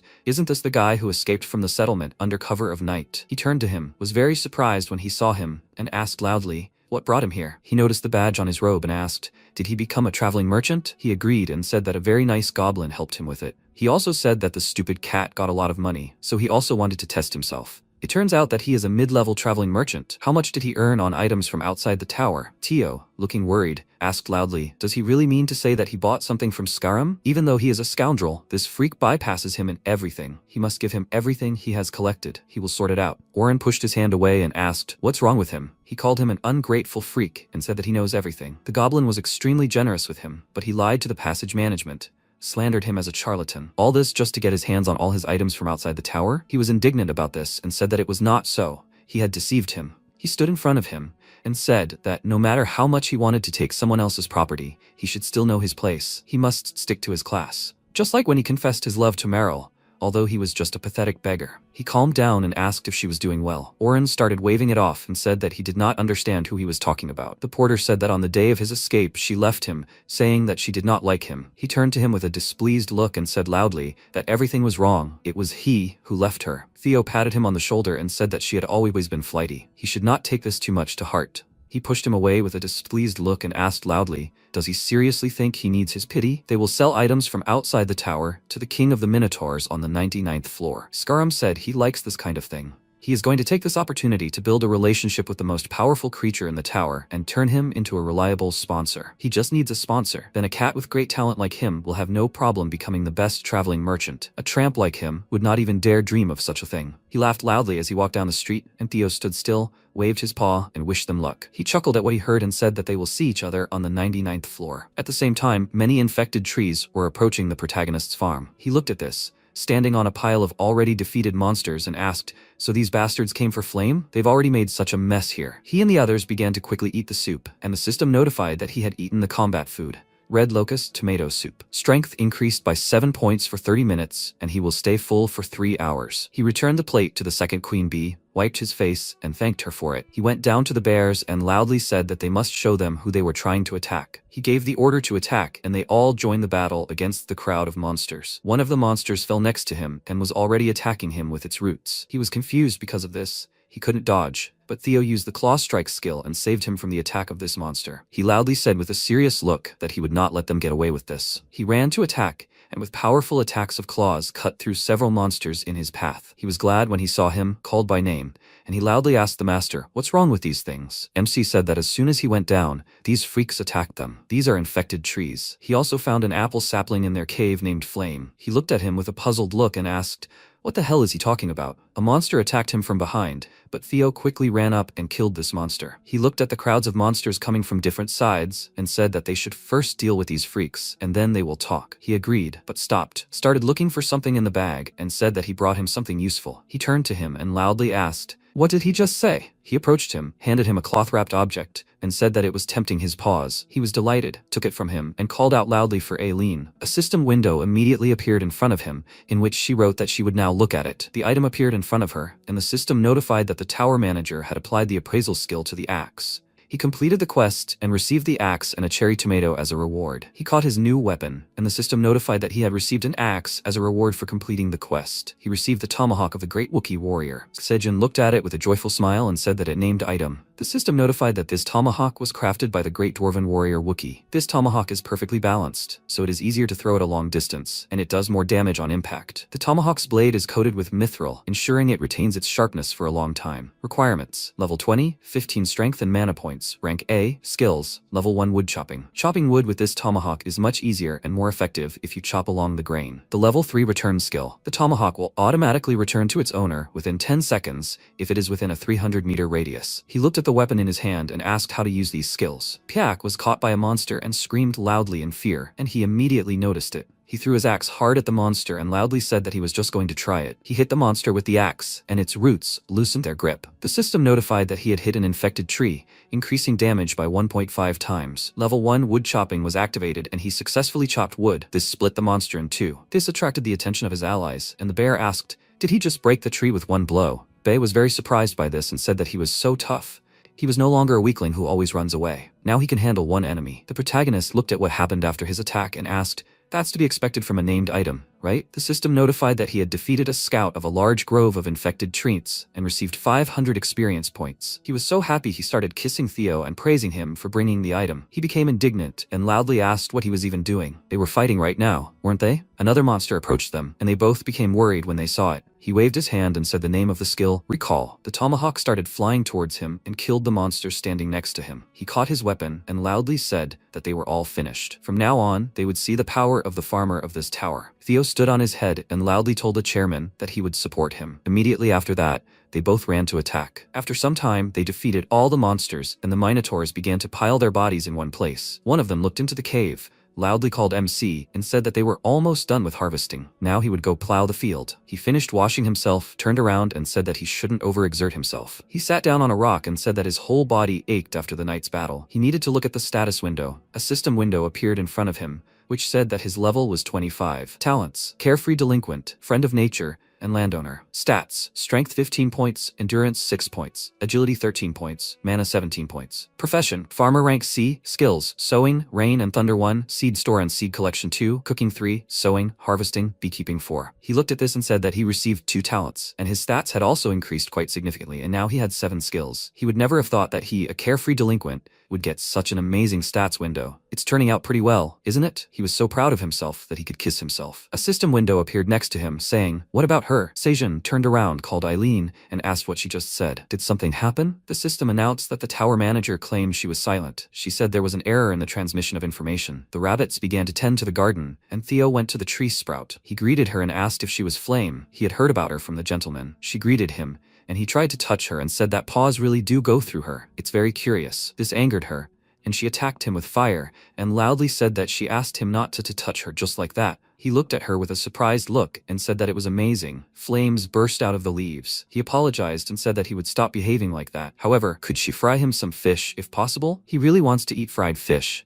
but the gentleman is so busy that he can't cook it himself. She said she could do it easily. She released a stream of fire and hit the fish he took out of his bag. Teo started eating it and said loudly that it was simply amazing. The protagonist came up to them, called him, and said that he should stop bothering her. He looked at him and said that he didn't do it, she just fried the fish for him. He was surprised by this and said that he was very proud of her. Flame laughed and said that it was easy. The system notified that the first level growth activation was on cooldown. He read it and said that his straw hat skill had already cooled down. It was just in time. He called her by name and asked if she would allow him to use the growth activation skill on her. She asked if he really wanted to waste such a precious skill on her. He agreed without hesitation and said that she was still small, so she needed to grow up quickly and become a healthy tree. She bowed and said that in that case she would gladly agree. He thought it was cute and said it was very polite of her. Maybe try using half the strength he spent on sowing. He reached out to the sprout and used the growth activation skill. The system notified that the apple tree's growth potential was colossal. Using growth activation consumed a resource equal to 10 sowings. He was surprised by this and asked, was it going to use it all? He looked at it with a worried look and thought that his mana was being sucked out. However, it didn't grow at all. She happily said that her body was overflowing with energy. He sat down on the ground looking tired, which greatly worried the others, and Theo loudly asked the chairman what happened to him. Flame asked with a worried look if he was okay. Did this happen because of her? MC refused and said that he was already tired after the battle with all those infected trees. Everything is fine, just a little dizzy. She calmed down and said that then she would relieve him of some of his fatigue. He looked at her with a puzzled expression and asked what that meant. She began to direct energy towards him with a calm expression. This energy engulfed him and he asked with a puzzled expression what it was. He suddenly felt so light. Was it because of this white flame? He praised her for it and said that she really was an incredible magical plant. The system notified that he was absorbed by the flame of purification. For the next 3 hours, it would burn away all impurities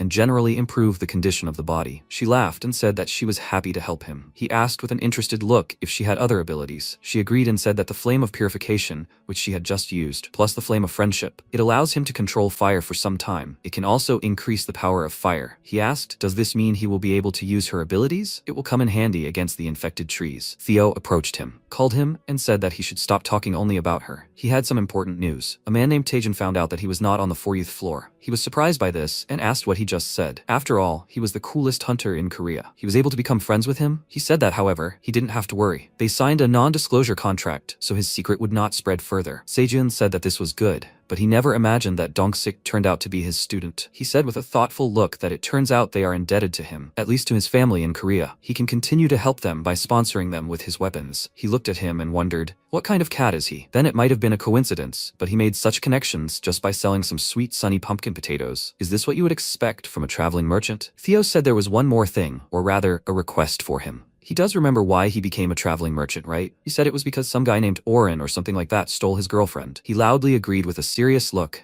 and said that he met that freak at the market. It turned out he also became a traveling merchant. That idiot fell for Skaram's trick and even refused his help, even insulted him right in front of everyone. Now he, just like the first time, is carrying useless things, not from the tower, and heading to the 99th floor to meet the king of the Minotaurs. Could he please scold him well? The protagonist asked with a thoughtful look. He means that a traveling merchant with a bag full of things from outside the tower is heading their way? Something really interesting is brewing, isn't it? After some time, Oren walked along the 99th floor with his comrades. He wiped the sweat from his face and asked, what's wrong with this floor anyway? It was completely empty. He was a little hungry. Did they have anything to eat? One of them said they couldn't possibly have any food. They paid for the merchant's registration and purchased their bags. They also bought everything Skaram had and then spent the rest on alcohol to celebrate the successful development of their business. So they didn't have enough for everything they needed for the journey. His second comrade fell to the ground and said that they would die of hunger here. He looked at him and said that he should stop complaining they would just sell everything. He thinks that he won't be able to earn 1,000 coins here. They should find the king of the Minotaurs and ask for food and water in exchange. They came to this place to sell rare items, so they should be greeted with full honors. How much longer do they have to walk from here? Judging by Skyrim's map, they will have to walk for about 3 more days. Orin was very surprised by this and asked loudly what he just said. Their attention was attracted by rabbits walking nearby, and one of them said that they were selling refreshing water. He approached them and said loudly that they were saved. He would never have thought that there would be merchants here. They should give them water. The rabbit took out a bottle of water and said that a bottle of water costs half the tower's coins. He was surprised by this and asked loudly why it was so expensive. He said that water was obtained here with great difficulty. Can't they see it themselves? They were thinking about it, and they wanted to drink and go home. The rabbit asked if they were by any chance traveling merchants going to visit the king of the Minotaurs. He agreed and said that right now, they were on the road to sell rare items to the king of the Minotaurs. The rabbit said with surprise that he had no idea that they were respected guests. Then, they could provide them with water on credit. He was glad about this, and said that in that case, they would not refuse. The rabbits gave them all documents, and Orin asked with a puzzled look, "What the hell is that?" He said that a contract with a guarantee of debt repayment. They would be obliged to reimburse the amount tenfold if the debt was not repaid within 3 days. He was indignant about this and said that this was a real scam. Reimbursement tenfold, that's some kind of nonsense, isn't it? The rabbit said that the 99th floor is a cruel place. It's hard to survive here without resorting to such measures. Many people run away without paying. Besides, they can repay the debt with their labor. He asked with a displeased look, will he have to repay the debt with labor? It's simply impossible. They will sell everything they brought in 3 days and get their money. They all signed the contract, started collecting bottles of water, and he said that they should put all the water in bags. They started drinking the water as they walked on, and he said that in 3 days they would get their money. The rabbit ate a carrot and with a sly grin said that he wished them riches. The next day, Orin and his comrades continued walking through the desert. He wiped his face and said that he had been drinking water and now his stomach was cramping from hunger. They drank everything that day. He turned to his comrade and said that he should give him the remaining water. He refused and said that this was the last bottle. He snatched the bottle with a displeased look and said loudly that he must do what he said. He started crying and said that he had saved it on purpose. His second ally noticed something, called him, and said that he should look there. He turned around and said loudly that he saw smoke there. It looked like they were selling food there. Orin started sniffing and was very surprised when he realized what it was. They followed the smell of fish, and the rabbits greeted them and said that they had come to the rabbit house, the only restaurant on the 99th floor. They approached the counter and loudly asked for fried fish. The rabbit extended his paw and said that the fish cost 1 tower coin. Orin was very surprised by this and loudly said that it was too expensive. The rabbit said that there were no lakes or seas nearby, so it was difficult to catch fish. Do they wish to sign a contract with a guarantee of debt repayment? If they cannot repay the debt within 3 days, they will be obliged to reimburse the cost of the food tenfold. He asked loudly. They want him to work hard, right? He signed the contract and said loudly that he had signed it, so they had to give him 10 fish. The rabbit began preparing his order, and they watched closely. They gave them the fish, and they immediately began eating it. After a while, they finished eating, and he said that he couldn't eat anymore. They lay down on the leaves on the ground, and said that it seemed he had eaten too much. Orin said that it was time to go sell the goods to the king of the Minotaurs. His ally asked if they could take a short break, as he was very sleepy. He agreed to this, and they all fell asleep together. The rabbits looked at them, and one of them wished them good dreams. After a while, they woke up. The establishment selling fish was no longer there, and one of them, with a frightened look, said that it seemed they were in trouble. Orin was very surprised when he saw the Minotaurs standing next to them. One of them looked at them and asked, "Are they looking for the king of the Minotaurs?" He looked frightened and started crying and said that they were traveling merchants. They had traveling merchant tokens. The Minotaur said that they should follow them. They would take them to the king. He was happy about this and wondered, will they take them? How lucky were they? After that, they came to the place where their king stood. He looked at them with a serious expression and asked loudly, "Are they looking for him?" Orin looked frightened and said that they had come a long way here to sell him some incredibly rare items. These are items that are not in the tower. He said that he would let an expert evaluate whether the items they were selling are truly rare. It is very lucky that he is here with him today. This is the greatest black dragon. MC stood next to him and looked at these merchants with a smile. Orin looked at him in surprise and thought, did he just say black dragon? What brought the great black dragon here? He stated his name with a calm expression and said that he was the Great Black Dragon. He had the ability to identify rare magical items. Lying to him wouldn't work. Let him come up and show the items. He agreed and thought that he was very lucky to have met such a person. This was the most powerful creature in the tower. If he liked it, then creatures like the king of the Minotaurs would be nothing to him. Maybe he himself would become a very powerful creature in this tower. He poured all the items from his bag onto the ground and said that here were his goods. He started examining these items and thought that there was nothing particularly useful here. A used lint roller, it was more like trash. Where did that goblin get all this anyway? Oren said that it was as expected from a black dragon. He immediately noticed the items that were worth something. It was called a lint roller.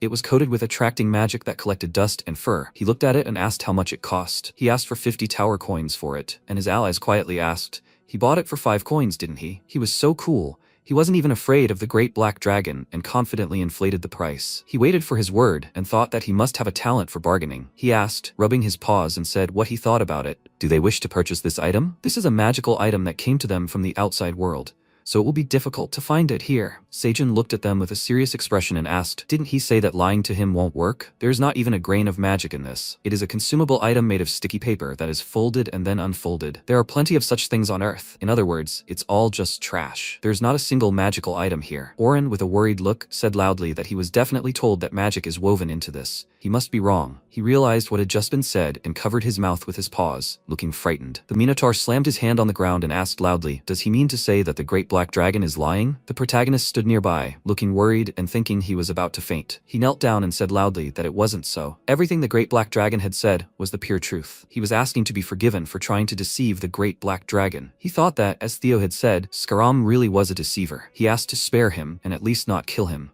He said with a calm expression that he would spare them. However, they had racked up quite a few debts on the way here, hadn't they? He was very surprised by this and asked how he knew about it. He looked at him and said that he had started several businesses in the tower as a hobby. All that food and water had come from his supplies. The rabbits came to them, and one of them said that if the cost of the food and drinks they ordered was multiplied by 10, the debt would be equal to approximately 500 tower coins. Furthermore, they were also obligated to collect rent for their accommodation and even for the labor of cleaning up the trash illegally dumped in the wasteland. If you count the amount in bricks, it would be around 100,000. Oren looked at him blankly and asked what bricks he was talking about. The Minotaur said that since he couldn't pay with money, he had to compensate with work. One of the Minotaurs showed a mold for sculpting and said that they should make bricks here. They looked to the side and saw many Minotaurs sculpting bricks and carrying them somewhere. MC said that according to the contract they signed, they were obliged to repay their debt by making 100,000 clay bricks. Oren looked at this with a shocked look and said that they would never be able to cope with such huge bricks. He agreed and said that they could make about 10 bricks a day. This means that they will need 10,000 days to pay off the debt. During this time, they will accumulate even more debt for housing and food. It turns out that they will have to sculpt forever. They were very surprised by what they heard, knelt down, and he loudly said that he begged them to overlook his mistake just this once. They will do anything, but asks not to force them to make bricks. He sat down in front of them, agreed, and said that he would give them a chance. In one of the businesses he manages, the head of the supply department needs help. The duties include accompanying him, transporting the goods in their bags, and selling them. Sounds easy, right? They will be able to work off their debt by working as interns in the supply department for 10,000 days. What will they say about that? He will give out 1 fried fish every day. Oren loudly said that they agree and will do all this. He said that this is excellent. Then they should sign a new contract. They thanked him loudly, and he thought that working honestly for 10,000 days was much better than making bricks. It is not much different from what traveling merchants do, and the food problems have also been solved, so he is lucky to be in this position. They put their paw prints on the contract, and he thought that besides that, he could work for the Black Dragon. Even if he were a demon, he wouldn't care. He would still sign the contract. Sejun opened the system window and said that, great, the contract was signed. He congratulated them on becoming interns. Oren looked at him with a puzzled expression and asked what they should do now. He pointed to the side and said that the head of the supply department would tell them everything. They should allow him to be introduced. Tio jumped on his shoulder and said that he was the head of the supply department. He was very surprised when he saw him, pointed his finger at him, and loudly asked what this midnight runaway beggar was doing here. He jumped towards him, hit him on the head with his paw, and loudly said that he was just an intern and there was no respect for superiors. He looked at his allies, introduced himself again, and said that it was a pleasure to meet them, so from now on, they were obliged to obey him. He said loudly with a serious expression that they should answer. They both loudly called him boss and said that they understood him. Oren nervously wondered who would have thought that someone worse than a demon would suddenly appear. After that, they came to the farm. Theo pointed it out and told the interns that starting today they would be working here. They would be picking cherry tomatoes for sale. They should follow him. The protagonist looked at them from the side and said that he seemed very proud of himself. It would be more convenient for him too. With an increase in the number of subordinates with magic bags, transporting the harvest would become easier. He looked to the side and told the Minotaur King that he was grateful that he agreed to this unpleasant request. He calmly said that he shouldn't thank him for that. They received an order from the Black Dragon through the system window, as well as the fact that they could call him the Black Dragon. More importantly, as neighbors, they should help each other. It would be nice to receive the same sincerity in return. He noticed that he was salivating from hunger and said that since he was here, he should take some green onion leaves and cherry tomato tops with him. He thanked him loudly for it and said that he could call if he needed anything. He looked at him with a small smile and asked, perhaps it was high time to bring him some gifts. Loud sounds caught his attention, and he looked away. Theo, looking displeased, loudly told the intern that under no circumstances should unripe tomatoes be picked. They were still green. Without the stem, the value of the product decreases. They can't do anything right at all. Do they really not know anything about cherry tomatoes? What idiots they are. They should stop. He will tell them how to harvest properly. MC looked at him from the side and said that it seemed that he himself did not remember what he used to be like. He laughed and asked,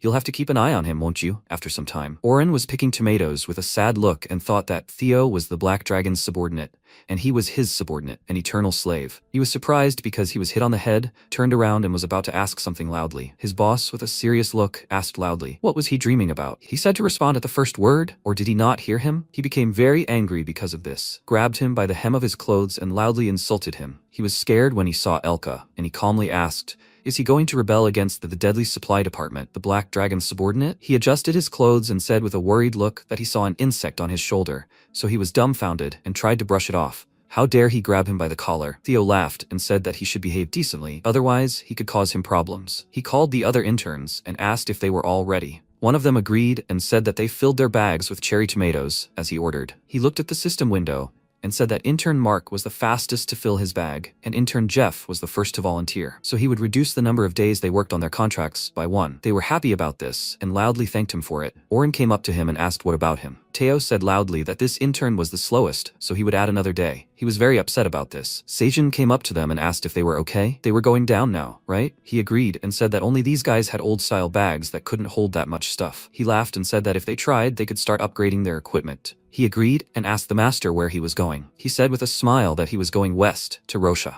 After some time, he and many animals gathered near the forest. Teo grabbed his head and asked the master, could he really manage without him? Wasn't it dangerous there? He looked at him and said that Be and his mother would go with him. I wonder if they were offended by his excessive worry. Besides, he told him he had a secret weapon. He jumped to the ground and said that he wasn't worried at all. He was just getting ready to go into the infected forest for a frontal attack. Elka looked at him and asked the merchant, was he talking like he thought he'd miss all the fun? He said loudly that he was actually really worried. The protagonist said that they should get to work. They had new interns, so he should show them the image of a worthy cat merchant. Teo, with a slightly displeased look, said that he would be back soon. He called the master and said that he should definitely be careful. He agreed and wished them a safe journey, and Bess said that he shouldn't worry because he would protect him. The traders left with the wolves, and they stood in place and waved at them. The she-bear asked, then should they also head to the western grove? The three of them went into the forest. He looked around and said that it was even scarier here than he imagined. The trees seemed to be dying in agony. They covered his nose with his paw and said that there was also a strange smell here. The she-bear looked ahead with a serious expression, bared her teeth and said that there was an enemy ahead. He began to look around with a puzzled expression and asked,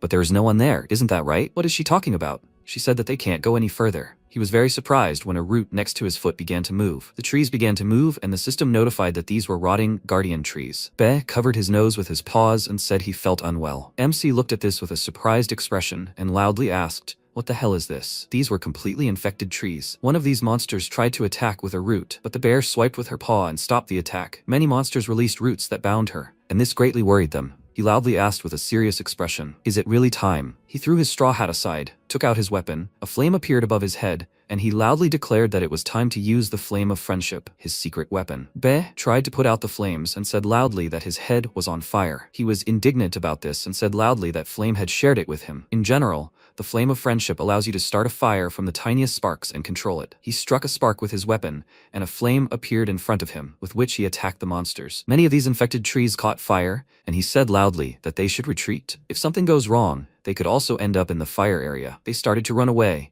He looked back and said that it was too dangerous here. The fire was spreading much faster than he thought. He called the she-bear and asked loudly if she could run a little faster. She said that he should look ahead. He did so, and saw many monsters standing in their way. She asked loudly, can he perform that trick he showed earlier again? Seijin loudly agreed and asked, but what good would that do for them? He asked them to get ready, called Be, and asked if he could handle it, right? He agreed, and he struck the dagger against the axe and struck a spark to create a flame. Bei jumped high, slapped his paws and directed the flame into the crowd of monsters in front of them. This caused a strong explosion and attracted the attention of the Minotaurs, who were quite far from this place. Their king saw smoke in the distance and asked what was happening there. The rabbits saw it too and said that smoke was rising above the western grove. This is the power of the flame of friendship. The Lord said that he was going to take advantage of it. At that moment, they returned together. Their bodies were covered in abrasions, and he said that they were back. They returned to the farm, and he said that he thought he would die there. However, thanks to Flame's abilities, they were able to escape from the evil trees. She said that it was very good that she was able to help him.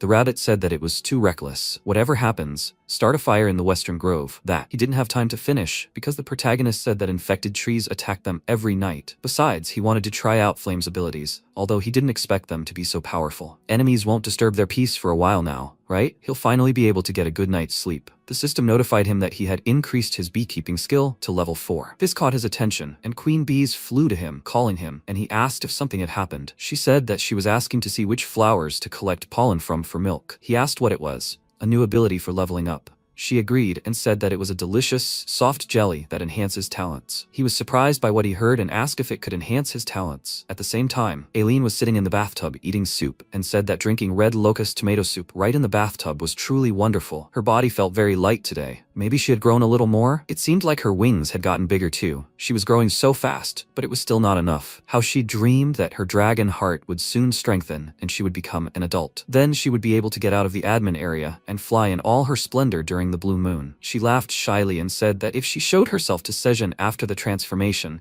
his legs would give out with admiration. She came out of the bathtub, looked at the crystal ball, and said that a few days ago he said that he was going to try out the ability of his apple tree. It was called the Flame of Friendship, right? Perhaps it was worth looking into it? Suddenly, she felt a very strong pain in her heart, fell to the ground, suffered because of it, and said that her heart hurt very much. She called his name and asked him to save her. She reached for the crystal ball, but lost consciousness and remained lying on the floor. The system notified that the tower manager's life was in danger. The Black Tower's emergency system was activated. It is requesting help from the last creature the tower manager contacted. At the same time, many bees, along with their queens, were collecting pollen from flowers, and the protagonist sat nearby and watched. The system notified that the unique skill of the beekeeping profession is level 4. To use beekeeping, you need to own a hive. The bees' working area has been slightly increased. The frequency of queen bee egg laying has been slightly increased. The speed of pollen collection by bees has been slightly increased. The amount of honey produced by bees has been slightly increased. The pollination rate has been slightly increased. He can now produce a special honey jelly with unique effects. Currently, honey jelly can be produced using pollen from one type of flower. The number of hives in the possession is 3 out of 4. He read this and asked, does it mean it enhances talents? Basically, it's difficult for ordinary hunters to awaken talent. Honing it and reaching the highest level is a completely different matter. As a result, ordinary people like him, who are not gifted with genius and who have ordinary talents, have to endure grueling work and go to the end for a very long time. Besides, becoming a true master of their craft is not achieved by effort alone. He said that he can level up his talents just by eating jelly. The world of the tower, as expected, is full of surprises. The queen bee flew to him and said that the honey jelly is ready. She put this jelly in his straw hat, and he asked in surprise, "They made so much?" Veh looked at it with a joyful look and said that he smelled a sweet smell and wanted to try it. MC refused him and said that first he should call the rabbits, they would all eat together. He was about to leave and said he'd be back soon. He should wait for them and not eat it all alone. The queen bee said they'd make more of this jelly in the meantime. He asked, in that case, should he rate the honey jelly using the status window? The system notified that it was poisonous bee honey jelly, made from cherry tomato blossoms. Poisonous bees skillfully process the pollen and nectar of magical cherry tomato blossoms, infused with the tower's rich nutrients. The resulting jelly has an exquisite aroma and taste. The concentration of honey ensures maximum sweetness, and after consuming it, magical talents will be slightly enhanced. It has a shelf life of 1 year and is ranked C. He was surprised by this and asked, does it enhance magical talents? Is it because the jelly was made from magical cherry tomatoes? However, he doesn't have any talents tied to mana, which is a bit of a pity. What if they make jelly using flowers from another harvest? Would it probably enhance talents that aren't related to mana? Beh, and the rabbits came to him, and he said that he had called everyone. Sejun stood up and said that they would share the jelly, 1 piece for each. He took a piece of jelly and said that he couldn't wait to try it. What would it taste like? The bear cub came up to him and asked if he could have more. He declined and said that they still needed to share with Aileen. She really liked magic cherry tomatoes, so she should like the honey jelly made from these flowers too. He called her and asked if she could hear him. A system window appeared in front of him, saying that the tower manager was in mortal danger due to the rebellious dragon heart. He became very worried about this and asked loudly, what was it saying? Was she in danger? The system announced that a quest from the Black Tower had been received. He must calm the rebellious dragon heart. The reward is that the tower manager will wake up, but if he fails, she will die. He must choose an item that can help Aileen. He loudly asked, what kind of dragon heart is this, and why is it rebelling? The animals became worried and asked loudly, is she dying? What's going on? Has she become ill? The system notified that the tower manager's dragon heart was in a turmoil. It was due to mana overload, which her strengthened dragon heart was unable to handle. The protagonist asked, has she received so much mana that her talent can't handle it? He asked with a very worried look. Is it because he's been feeding her all this time? He fell to the ground, which greatly worried the animals near him. He loudly called the system window with a frightened look and asked what he should do and how to save her. A system window appeared in front of him, saying that he must choose an item that can help the tower manager. He has the necessary item. He immediately noticed the jelly in his straw hat. The animals handed him the jelly and told him that he should definitely give their food to Aileen too. He gave all the jelly they had, gave it to the system, and the system notified that the task was completed. All this jelly fell into her mouth, and she immediately swallowed it. The jelly immediately affected her, and the system notified that the poisonous bee honey jelly produced from cherry tomato blossoms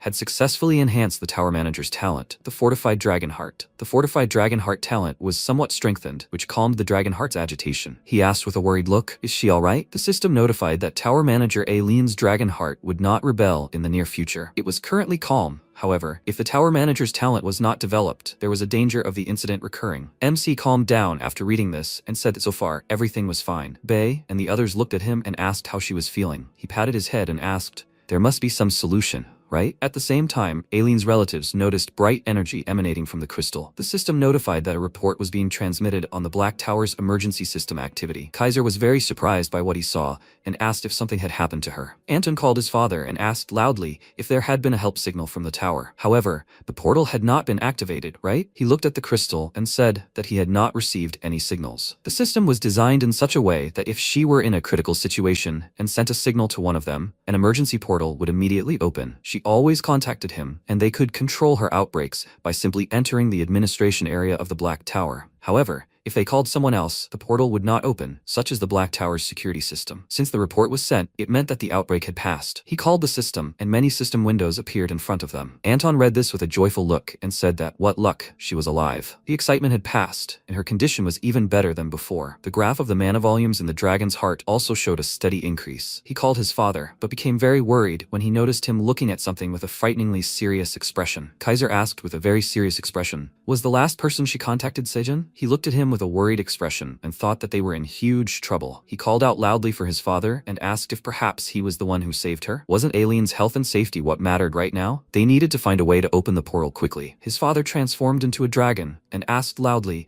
if someone other than him had been called for help. Who did he even think he was? Who dared steal his granddaughter's heart under the cover of night? He would never forgive him. Anton, looking worried, called out loudly for his father and said that he was disgracing their name in front of all the neighbors. The dragons watched from afar and said that he was at it again. This was the same old man who immediately went crazy if something happened to his granddaughter. Because of her, he became a complete idiot. One of the dragons was watching this from the shadows and said that the Black Tower was an excellent opportunity. Aileen finally woke up. As soon as she opened her eyes, she jumped up and, looking over her body, wondered in surprise. Was she alive? But what about the dragon's heart? She saw a glow emanating from her chest and realized that it was now stable. What even happened here? She looked at the crystal ball, walked up to it, and the system reported that she ate the honey jelly. The tower farmer completed the task. She looked at this in confusion and noticed that she managed to contact him at the last moment. It came out a little awkward, but how did he stabilize the dragon's heart? All this thanks to the honey jelly. Apparently, increasing the level of beekeeping unlocked new farm products. It's a pity she tried it while fainting and didn't know what it tasted like. The talent enhancement was just perfect for this situation. She cleared her throat and said that she, as the great black dragon, should express her gratitude to her benefactors in a proper manner. This is exactly what an heiress of the respected Futani family should be like. She looked at the treasure with a smirk and said that she needed to reward him somehow. After that, she began rummaging through the mountain of gold, looking for something worthy, but she did not find anything useful for the farmer here. She began walking around the treasury, thinking about what could be useful to him, and then her gaze fell on a huge dragon statue. She thought for a second, and then said with a smile that he would definitely like it. Meanwhile, he was relaxing in his home with the small animals. He was awakened by a system message that the tower manager thanked him for saving her life. He immediately jumped up from his seat and worriedly asked if she was okay. She told him that her health had improved thanks to him, and he sighed with relief, saying that now he knew why she liked cherry tomatoes so much. Apparently, it was his products that strained her dragon heart. Was it really hard for her? She said that it was not his fault. These attacks occur regularly, every 10 years. The latest attack occurred later than expected. Thanks to the farmer's actions, the dragon's heart recovered somewhat, delaying the next attack. He smiled and said that he felt much calmer since she said so. He had already thought that it was all his own fault. He remembered something and told her to take more honey jelly. The poisonous bees had made another batch recently. Fortunately, it was this that helped her dragon heart. She said that she was too ashamed to constantly receive gifts. First, she wanted to repay him for saving her life. He was slightly confused, after which the system announced a new task. He needed to shout her name at the top of his lungs. As a reward, he would receive something very large and useful. She said that he needed to shout it out loud. However, she didn't know if it would be dangerous, so she advised him to shout in an open space outside the house. He scratched his head in confusion, doubting this task, and Bae said that they could trust Aunt Aileen. After that, they went out into the open space and MC, taking a deep breath, shouted her name loudly. He waited a few seconds, nothing happened, and he asked in confusion, did he succeed or not? After that, the system reported that he completed the task. As a reward, he received a fountain dedicated to Aileen's 100th birthday. He was very surprised by such a reward, and then a huge shadow appeared above him. The fountain was flying straight at his head. He looked up in horror at this, and at the last moment ran to the side, and the fountain crashed with a roar on the spot where they all just were. He looked at it in shock and exclaimed, "What the hell is this? What is this giant statue?" Some sound was heard from the dragon's throat, and then water gushed out, and the fountain began to gradually fill. The system reported that this was a fountain dedicated to Aileen's birthday. The great black dragon Kaiser Furtani commissioned this fountain from the dwarves in honor of his granddaughter's 100th birthday. It is crafted entirely from the highest quality black marble in the image and likeness of the great black dragon Kaiser Furtani himself. The statue's eyes are magical stones personally enchanted by the great black dragon Anton Furtani. The fountain has the ability to both independently produce water and collect it from other sources within a 10-kilometer radius. It is an S-rank item, has a level 50 water generation skill, and 2 other unknown ones. Seijin smiled nervously and noted that this was indeed a huge, useful reward. The tower manager said that this would now help him spend less time watering his crops. He smiled and agreed, adding that they had recently expanded the fields so much that rabbit watering cans alone would not be enough. They no longer had to walk back and forth to the cave. He was very grateful to her for her concern. Why are the other skills unknown? She replied that she didn't know. Her grandfather hadn't told her anything. He asked how it produced water, and she told him there were no restrictions on use since it was an installable item. He needed to open the fountain status window. The control system should come with the reward. He extended his hand forward and said that he was glad to know there were no restrictions. In that case, he needed to quickly configure the settings. A joystick appeared in front of him, a magical fountain control panel. With it, he could freely control the pressure and direction of the water jet, as well as the movement of the statue. He was slightly surprised that this panel looked like a game joystick,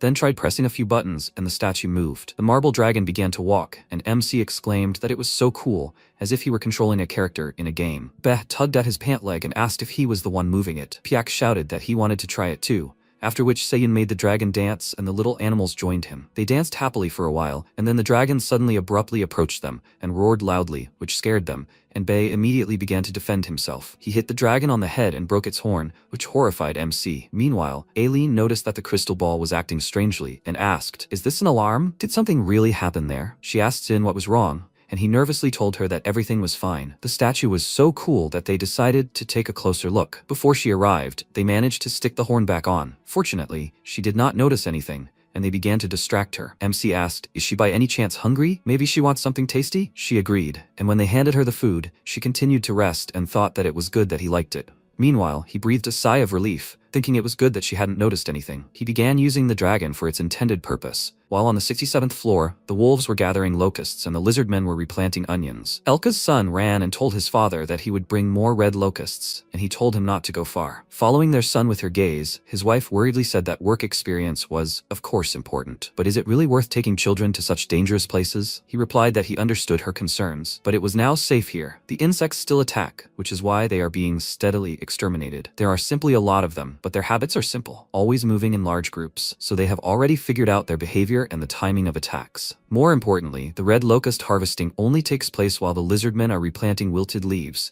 so even if something goes wrong, they will protect them. So let her not worry too much. Their son, meanwhile, picked up a huge locust, turned to his parents, and happily said that there were plenty of red locusts here in excellent condition. At that moment, a huge swarm appeared behind him. He didn't notice it, and only when his parents called out to him in fear did he turn around and stare in shock at the insects approaching him. Luckily, Tomorrow arrived in time to help. In an instant, he cut down all the insects that were near the wolf cub and ordered everyone to run. The red locusts changed their attack pattern. Night fell, and Seijin glanced at Eileen, circling in the night sky, and remarked that she was so beautiful. Could it really be that the 9th blue moon had already arrived? He turned to Mother Bear and asked if everything was okay. She confirmed this and said that thanks to Eileen's power, the blue moon's influence had weakened, making it easier for her to maintain her sanity. This is to be expected from the control tower. It's truly impressive. MC said that now they just need to wait for the blue moon's energy to permeate the harvest. At that moment, hubby and wifey came running from the garden and happily informed him that several vegetables had turned blue. He put on his farmer's hat and immediately decided to harvest everything. Heading to the garden beds, he discovered a multitude of blue tomatoes and piled them into a cart. A rabbit then ran up to him and said that the blue moon's energy had also affected the cornfield, which was soon ready for harvest. Hearing this, he was slightly surprised and said that he thought it was time to pick them. They went to the cornfield, and there he saw 2 shining ears of corn and was very happy. He decided to give them to Aileen, since she can't eat cherry tomatoes anymore. And at that moment she contacted him and said that she had finished patrolling and was really tired. He said that she did a great job and advised her to start resting soon. She must not be feeling well. He handed her 2 blue stamina corn and said that she shouldn't eat cherry tomatoes until her heart stabilized, so she should snack on these. She thanked him and said she was going to bed, after which he wished her good night. He decided to collect the remaining corn, which for some reason was glowing red. He picked it, and a system window appeared in front of him. He harvested the explosive endurance corn and gained some experience. His level 4 harvesting experience increased, earning him 30 experience points. He earned an achievement for cultivating a new crop in the tower.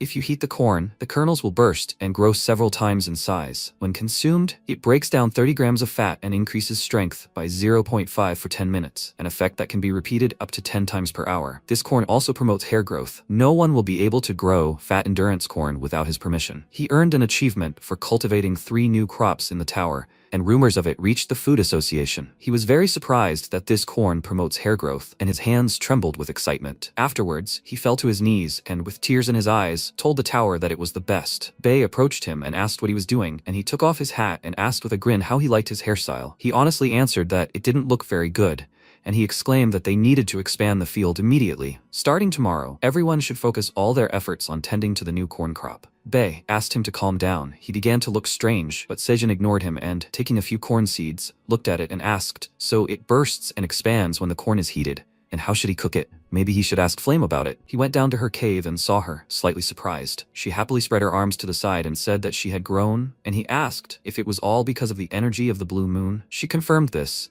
and said that she had absorbed the rays of the moon and immediately felt a surge of strength inside. It seemed that thanks to this, she had gained another ability. He sat down opposite her and asked what exactly she had received, and she told him that the flame of protection. She decided to demonstrate it, and a small blue flame appeared in front of him, after which his entire body was enveloped in it, and he let out a surprised sigh. The flame moved to his hand, and he noted that it looked like a will-o'-the-wisp, and it did not burn at all. The system reported that the flame of protection had penetrated him for the next 3 hours. Flame said that this fire would protect him, and he thanked her, noting that he could always rely on her. He uses it wisely. Remembering why he came here in the first place, he handed her the corn and asked if she could heat it. They grew a new variety. The descriptions said that the kernels would burst if they were heated, but he did not know how. Flame took a closer look at it and said that she knew how to do it. When he wants to eat, he needs to heat it up without tearing off the leaves. First, he needs to wrap the corn completely in leaves and tie it up. He did it and asked, "Is that it?" She asked him to hold it and, raising her hand, said with a smile that because of the flame protection, he wouldn't screw up. After that, she set fire to the corn, which caused everything inside to burst and puff up, and Flame told him to carefully open it from the edge. He untied the leaves, and there was popcorn inside, which he was very happy about. He immediately called Bay, asking him to bring salt, then sprinkled it on the popcorn and stirred. When he tried it, his eyes sparkled with delight, and he said that it was so tasty and crunchy. Beh and the rabbits also tried the new dish, and MC petted the bear cub, noticing that his fur had started to shine. He responded by saying that his hair looked better, and he asked with a smile, who taught him to flatter like that? Suddenly, a roar came from the top, and he turned around worriedly and asked if Aileen hadn't calmed the monsters down. A mother bear appeared on the ceiling in the courtyard, and she called out to Seijin worriedly, telling him that he needed to leave quickly. Her words made him uneasy, so he climbed outside to see what was going on. Monsters were approaching from all sides, including a poisonous mist-spreading flower from the army of infected trees and a sticky flower. And now this huge army of monsters was advancing on them. Bei grew in size, preparing to defend himself. And MC said that he only thought he could relax for a while. And why did these scoundrels decide to come out during a blue moon? He firmly declared that for now, they would have to deal with them themselves, and told the rabbits to get their weapons. At that moment, the sticky flowers began to spit, knocking the torches out of their hands, and this saliva fell on Sejun and the others, causing them to grimace in disgust. At that moment, purple fog began to flow at his feet. Piak immediately pushed him aside, exclaiming that he shouldn't touch this smoke, and MC asked what it was. The black rabbit answered him that it was poison. This smoke was emitted by the poisonous flowers, and the fog began to quickly spread throughout the area. Watching all this, Sejun noticed that so many different monsters had crawled out. How tired he was of this. Beh looked ahead and told him to look at it. There was a thunder of footsteps. A huge infected tree appeared above the army of monsters, having absorbed the energy of the blue moon, and now it was slowly approaching them. MC became worried and exclaimed, "What the hell is this? Can trees also experience the energy of the blue moon?" Mama Bear nervously said that this would be quite difficult to handle, and MC agreed with her with a devastated look. They definitely couldn't defeat a monster of this magnitude. He looked at his farm and wondered if this was really the end. He had been through so much. The rabbits were very scared. They began to calm themselves, and then someone's voice was heard and a gust of wind hit them. The dragon that came to their aid told them to cheer up and landed behind them. When Sejun turned around, he looked at it in surprise and asked, "A statue speaks?" But now a real black dragon was controlling it. He introduced himself to them, saying that he was Anton Fertani, Aileen's father. The animals looked at him in surprise, and MC, shocked, asked how a stone statue could be Aileen's father. He answered that it was a golem created by ancient magic. The activation was originally planned to occur when she was in trouble, but for some unknown reason, the teleportation gate wouldn't open. They are currently unable to exert their influence within the Black Tower. Fortunately, they still have control rights to the statue. When it was moved to the 99th floor, he was able to pick up a weak signal even outside the tower, allowing him to control the golem's movements. Upon further investigation, he discovered that it was he who had helped his daughter with the raging dragon heart. He bowed his head to him in gratitude, and he excitedly replied that he didn't need to thank him. He simply did what he had to. Anton said that he most likely understood everything as well, but nevertheless, the Black Tower wasn't being controlled properly. Therefore, he would like to rely on his cooperation a little in the future. He inquired about what kind of cooperation it would be, and he said that he wanted him to take over the tower on Aileen's behalf. He was very surprised by this proposal, and said that he was just a farmer without any special abilities. Moreover, he couldn't get out of the 99th floor. He couldn't even get rid of the approaching infected trees. He pointed to the army of monsters that was quickly approaching them, and the sound of stomping was heard. Payak warned Sejun that they were very close, and Anton said that he had more than enough strength to handle this situation. They would help with this, so he shouldn't worry. He didn't understand who he was talking about, and the dragon raised its head, after which it suddenly approached him, and another cheerful voice was heard. Now the golem was controlled by Aileen's grandfather, Kaiser. He greeted Sejun and pointed a finger at him discontentedly, saying that because of him, he couldn't see his granddaughter. If it were up to him, he would crush him under its claws. But he was too important. MC nervously greeted him back and introduced himself, saying he didn't really understand anything but apologized for the inconvenience. The dragon laughed and said it was all right. He was more well-mannered than he thought. He raised his head and said they would discuss the details later. First, he needed to pull out these rotten weeds. With a sharp flap of his wings, he rose into the air, causing a sharp gust of wind, and immediately headed towards the huge army. He stopped above them and slightly opened his mouth, beginning to gather energy. The spikes on his body began to glow blue,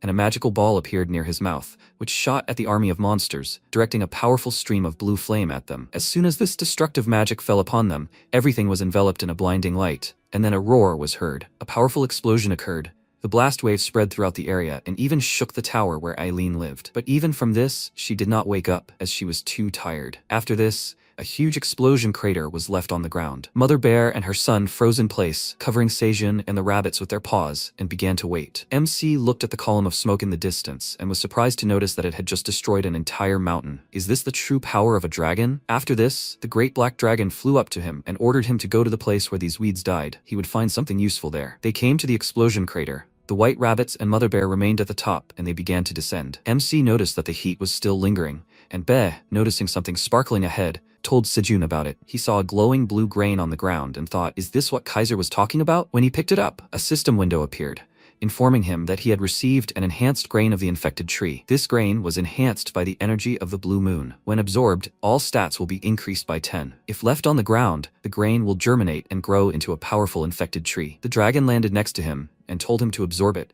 and then his frail body will become somewhat stronger. But if he leaves this grain lying here, it will grow into that monster again. Let him eat it before that happens. But MC was hesitant. This grain did not look appetizing at all. He said that it seemed wrong to him to eat the infected grain. Maybe he should cook it and then eat it? The dragon was surprised and asked if he knew how to cook. He confirmed this and asked if this cooking was with him now. He answered him that it was not so, but he did have some cherry tomatoes that he was going to snack on. Kaiser extended his paw and told him to give it to him. He had to check whether they were dangerous or not. He gave him tomatoes and asked how he would do it, to which he replied that the mouth of the stone statue was a teleportation device that easily moved objects. If you throw something into the mouth of the statue, it will be transported to it. As soon as the tomatoes were in the dragon's mouth, they were transported directly to Kaiser's hand, and he, looking at it closer, thought, so these objects made the dragon Aileen's heart beat faster? His son, meanwhile, was looking through various information about rabbits, plants, and generally everything related to Seijin. He saw red locusts and thought that animals and people devour them. But when did the locusts manage to infiltrate the tower? Recently? Since their bodies had already been transported to the 99th floor,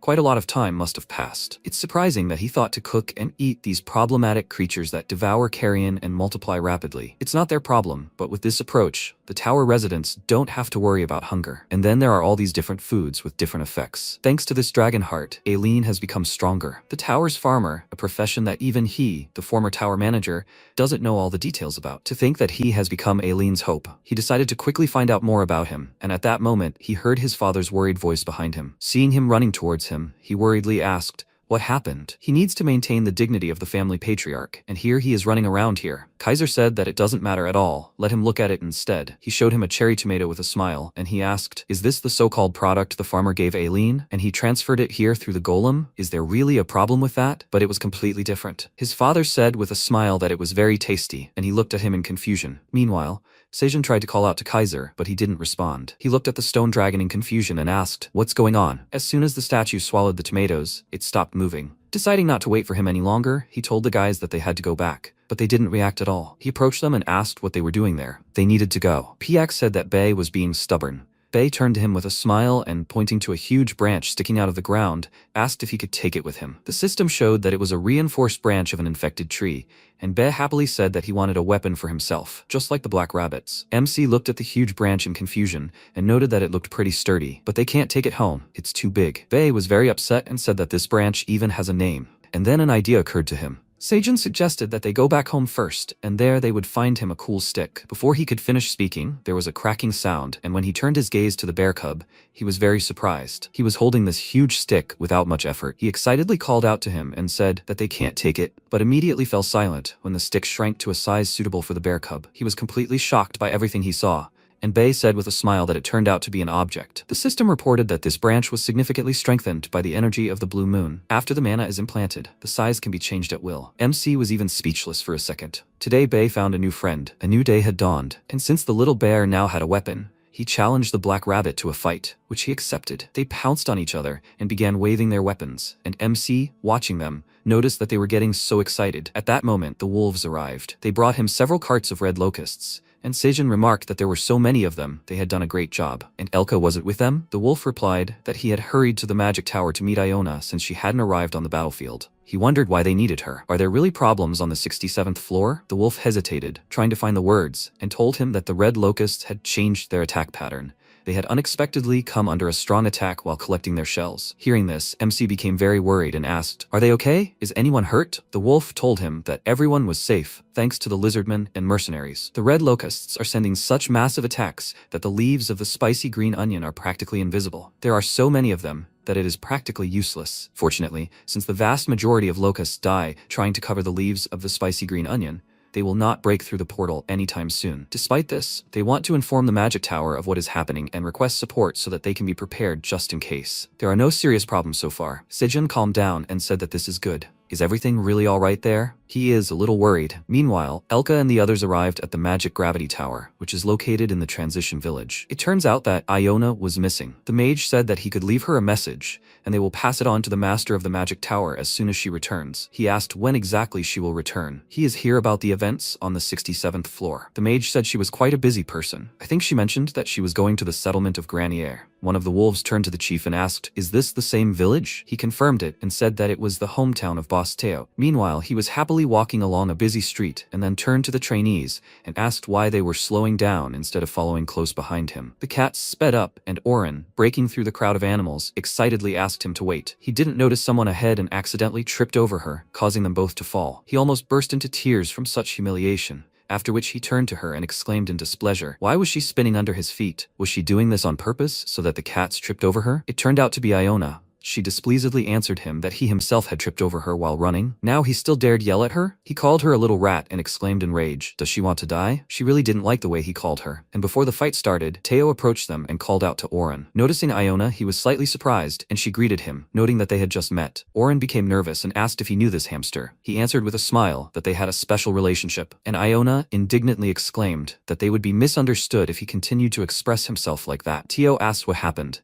and Iona began to tell him about it, and Oren became very agitated. He immediately fell to his knees in front of her and asked for her forgiveness. He had been in such a hurry that he had been extremely rude to her. He continued to beg her forgiveness, and Teo said that his subordinate was a bit stupid. Let her forgive him for the first and last time. She agreed to forgive him, adding that it was only because of Teo, and Oren, with tears in his eyes, thanked her. After that, he stepped aside, wiping his snot, and Theo asked her where she was going. She told him that she needed to meet someone in Granier, so she was going there. Theo pointed out that it was his homeland, and she said surprised that she didn't know. If they weren't busy, wouldn't they like to go there with her? Theo crossed his arms over his chest and thoughtfully said that he wasn't sure about that. And Oren immediately ran up to him and grabbed him, asking if they couldn't make a stop in the village. He needed to urgently deliver some news to his father. Theo refused him and said that they needed to quickly get to the 38th floor and sell their goods. Oren excitedly said that if they passed through the settlement, he would give him 1,000 tower coins. He knows very well that his family is rich, right? How about going home and showing everyone how successful he's become? If proud Meryl saw him now, she would be very sorry. He managed to persuade him after all, and he told Iona that they would accompany her, and Oren screamed loudly with joy. She wondered which Meryl they were talking about, and Teo waved his paw, saying that she was nobody, and that she should not worry. He grinned, and thought that he would show her how successful he had become. He just thought about it, and already felt pleased. Oren, meanwhile, looked at him with a grin, and thought that his comfortable life would end today. As soon as they got to the village, he would be crawling under his feet again. While he was making insidious plans, Iona thought that something was wrong, after which they set off, and Teo asked her if she would be there for the first time. Their village was a beautiful and peaceful place, so she definitely liked it, but everything turned out to be just the opposite. Hunger reigned in the village now. The food stores and most importantly the fish stores were empty. Theo exclaimed in shock. What happened to their house? Everyone was so skinny, as if a plague had struck. He excitedly called out to Jeff and asked what had happened here. When they were leaving, everything wasn't that bad. There was a noise behind him. His mother dropped her plate in surprise as soon as she saw him, and he called out to her worriedly. He immediately went up to her and asked why she was so skinny. What happened to his other brothers? His mother exclaimed. Where the hell was he that he only just returned? Does he even know how long they had been looking for him? Her son asked what had happened here, and she, wiping away tears, told him that frog-like monsters had appeared near Lake Zenka and were preventing them from fishing, practically depriving them of their only source of food. All the young people gathered to kill them, but returned beaten. Food prices outside the settlement have skyrocketed, making it practically impossible to find anything. The entire population is starving. Teo asked if she was talking about the monster frogs. A couple pop up near the lake from time to time. So what? They're easy to deal with, right? Jeff's mom said there aren't just 2 or 3 of them. Right now, the lake is overrun with 1,000 frogs. A few weeks ago, people from the Mercenary Association came by, but for some reason, the frog population has only increased. Iona asked where the mercenaries were now, and she told her they were with Ezreal at Oren's father's residence. Teo dumped a whole bunch of fish out of his bag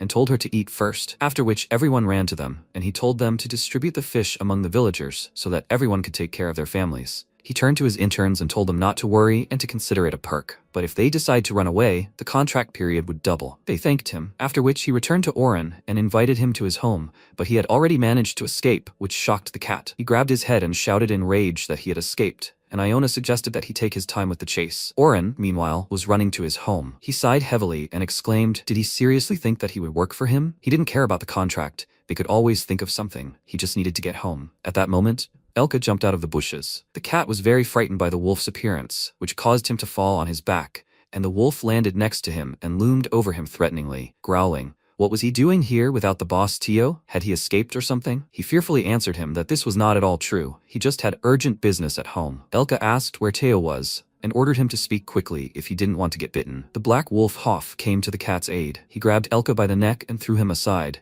but he managed to land softly and asked in surprise, "Are you from the Black Wolf tribe?" By this time, his companions had approached him and informed him that they had found Ion, but as soon as they saw the black wolf, they immediately froze and became nervous. Hoff said that he wanted to ask them the same question. "What are the Silver Wolf tribe doing here?" Oren folded his paws in supplication and said that he didn't know him, but they wanted to kill him. He asked for his help, and the wolf told him to run. He had been given the task of meeting him. Overjoyed, the cat immediately stood up and, thanking him, continued on his way. Elka ordered the black wolf to get out of the way. He had unfinished business with that cat, but he, of course, had no intention of doing so. He said that this guy was the son of the owner of the estate, to whom their boss had a debt. They were asked to pick him up. Elka threatened him that if he didn't get out of the way, they would attack, and Hoff, accepting his challenge, rose up on his hind legs and told him to try it. He knows everything perfectly well, right? That they, the Black Wolves, have such strength and physique that they can't even compare. He is the right hand of Mr. Hegel, the leader of the Black Wolf tribe, and he can easily deal with 3 silver wolves. Before he could finish speaking,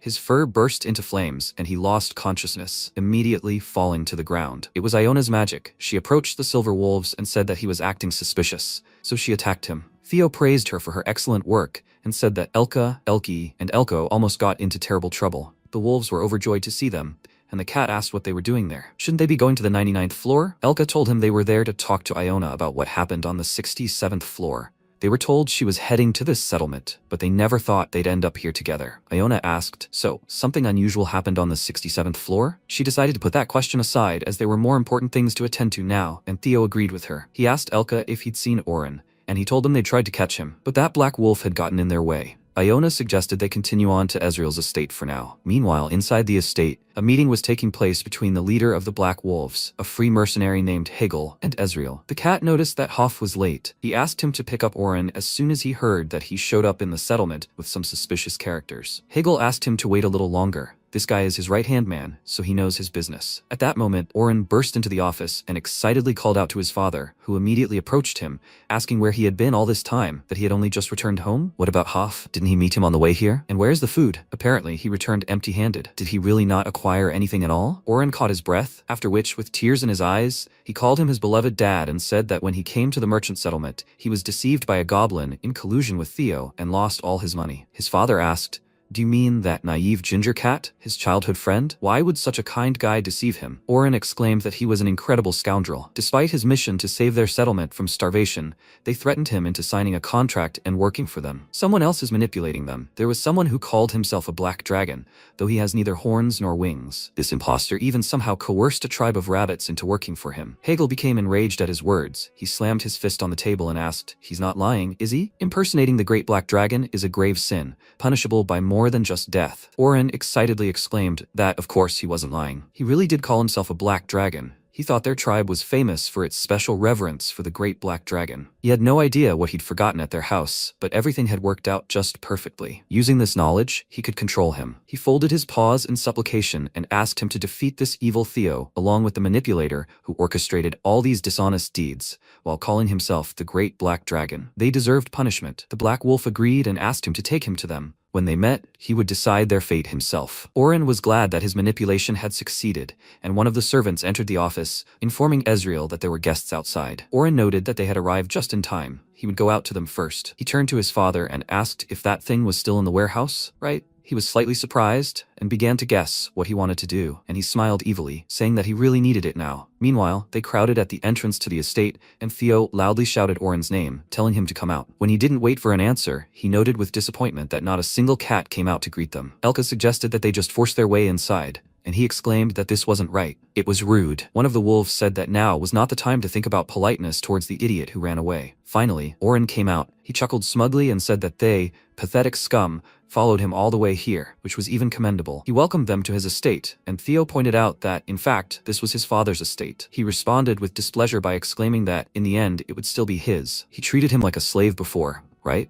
He wouldn't be able to do that here. Theo reminded him that he was still a trainee because of his contract, and Iona added that the contracts made in the tower were absolute. If he didn't follow the terms of the contract, he would face strict justice. Theo said that if he didn't go with him now, the contract would be extended for 30 days, and he immediately became worried. He asked him not to, then cleared his throat, pulled himself together, and asked permission to look at the contract again. Theo said he could bring up the status window and look at everything himself, and he said he wanted to make sure they were exactly the same and there were no errors. He went down to him and promised him that he would just quickly check it. Theo agreed, and then Oren decided to attack him. He uncorked a bottle of some kind of potion, and Elka's ears twitched, sensing danger. She called out to Theo with concern, but this only distracted him from Oren's actions. Meanwhile, with a malicious laugh, he splashed the potion on him. But by the time he noticed it, it was too late. Fortunately, a protective barrier covered him in time, and not a single drop hit him. Oren was very surprised, and the ginger cat exclaimed, "Why did he want to pour that nasty stuff on him?" Noticing some movement from the side, Oren was startled, and thanks to his reaction, he managed to jump to the side in time, avoiding the wolf's blow. He fell and somersaulted, hitting the step,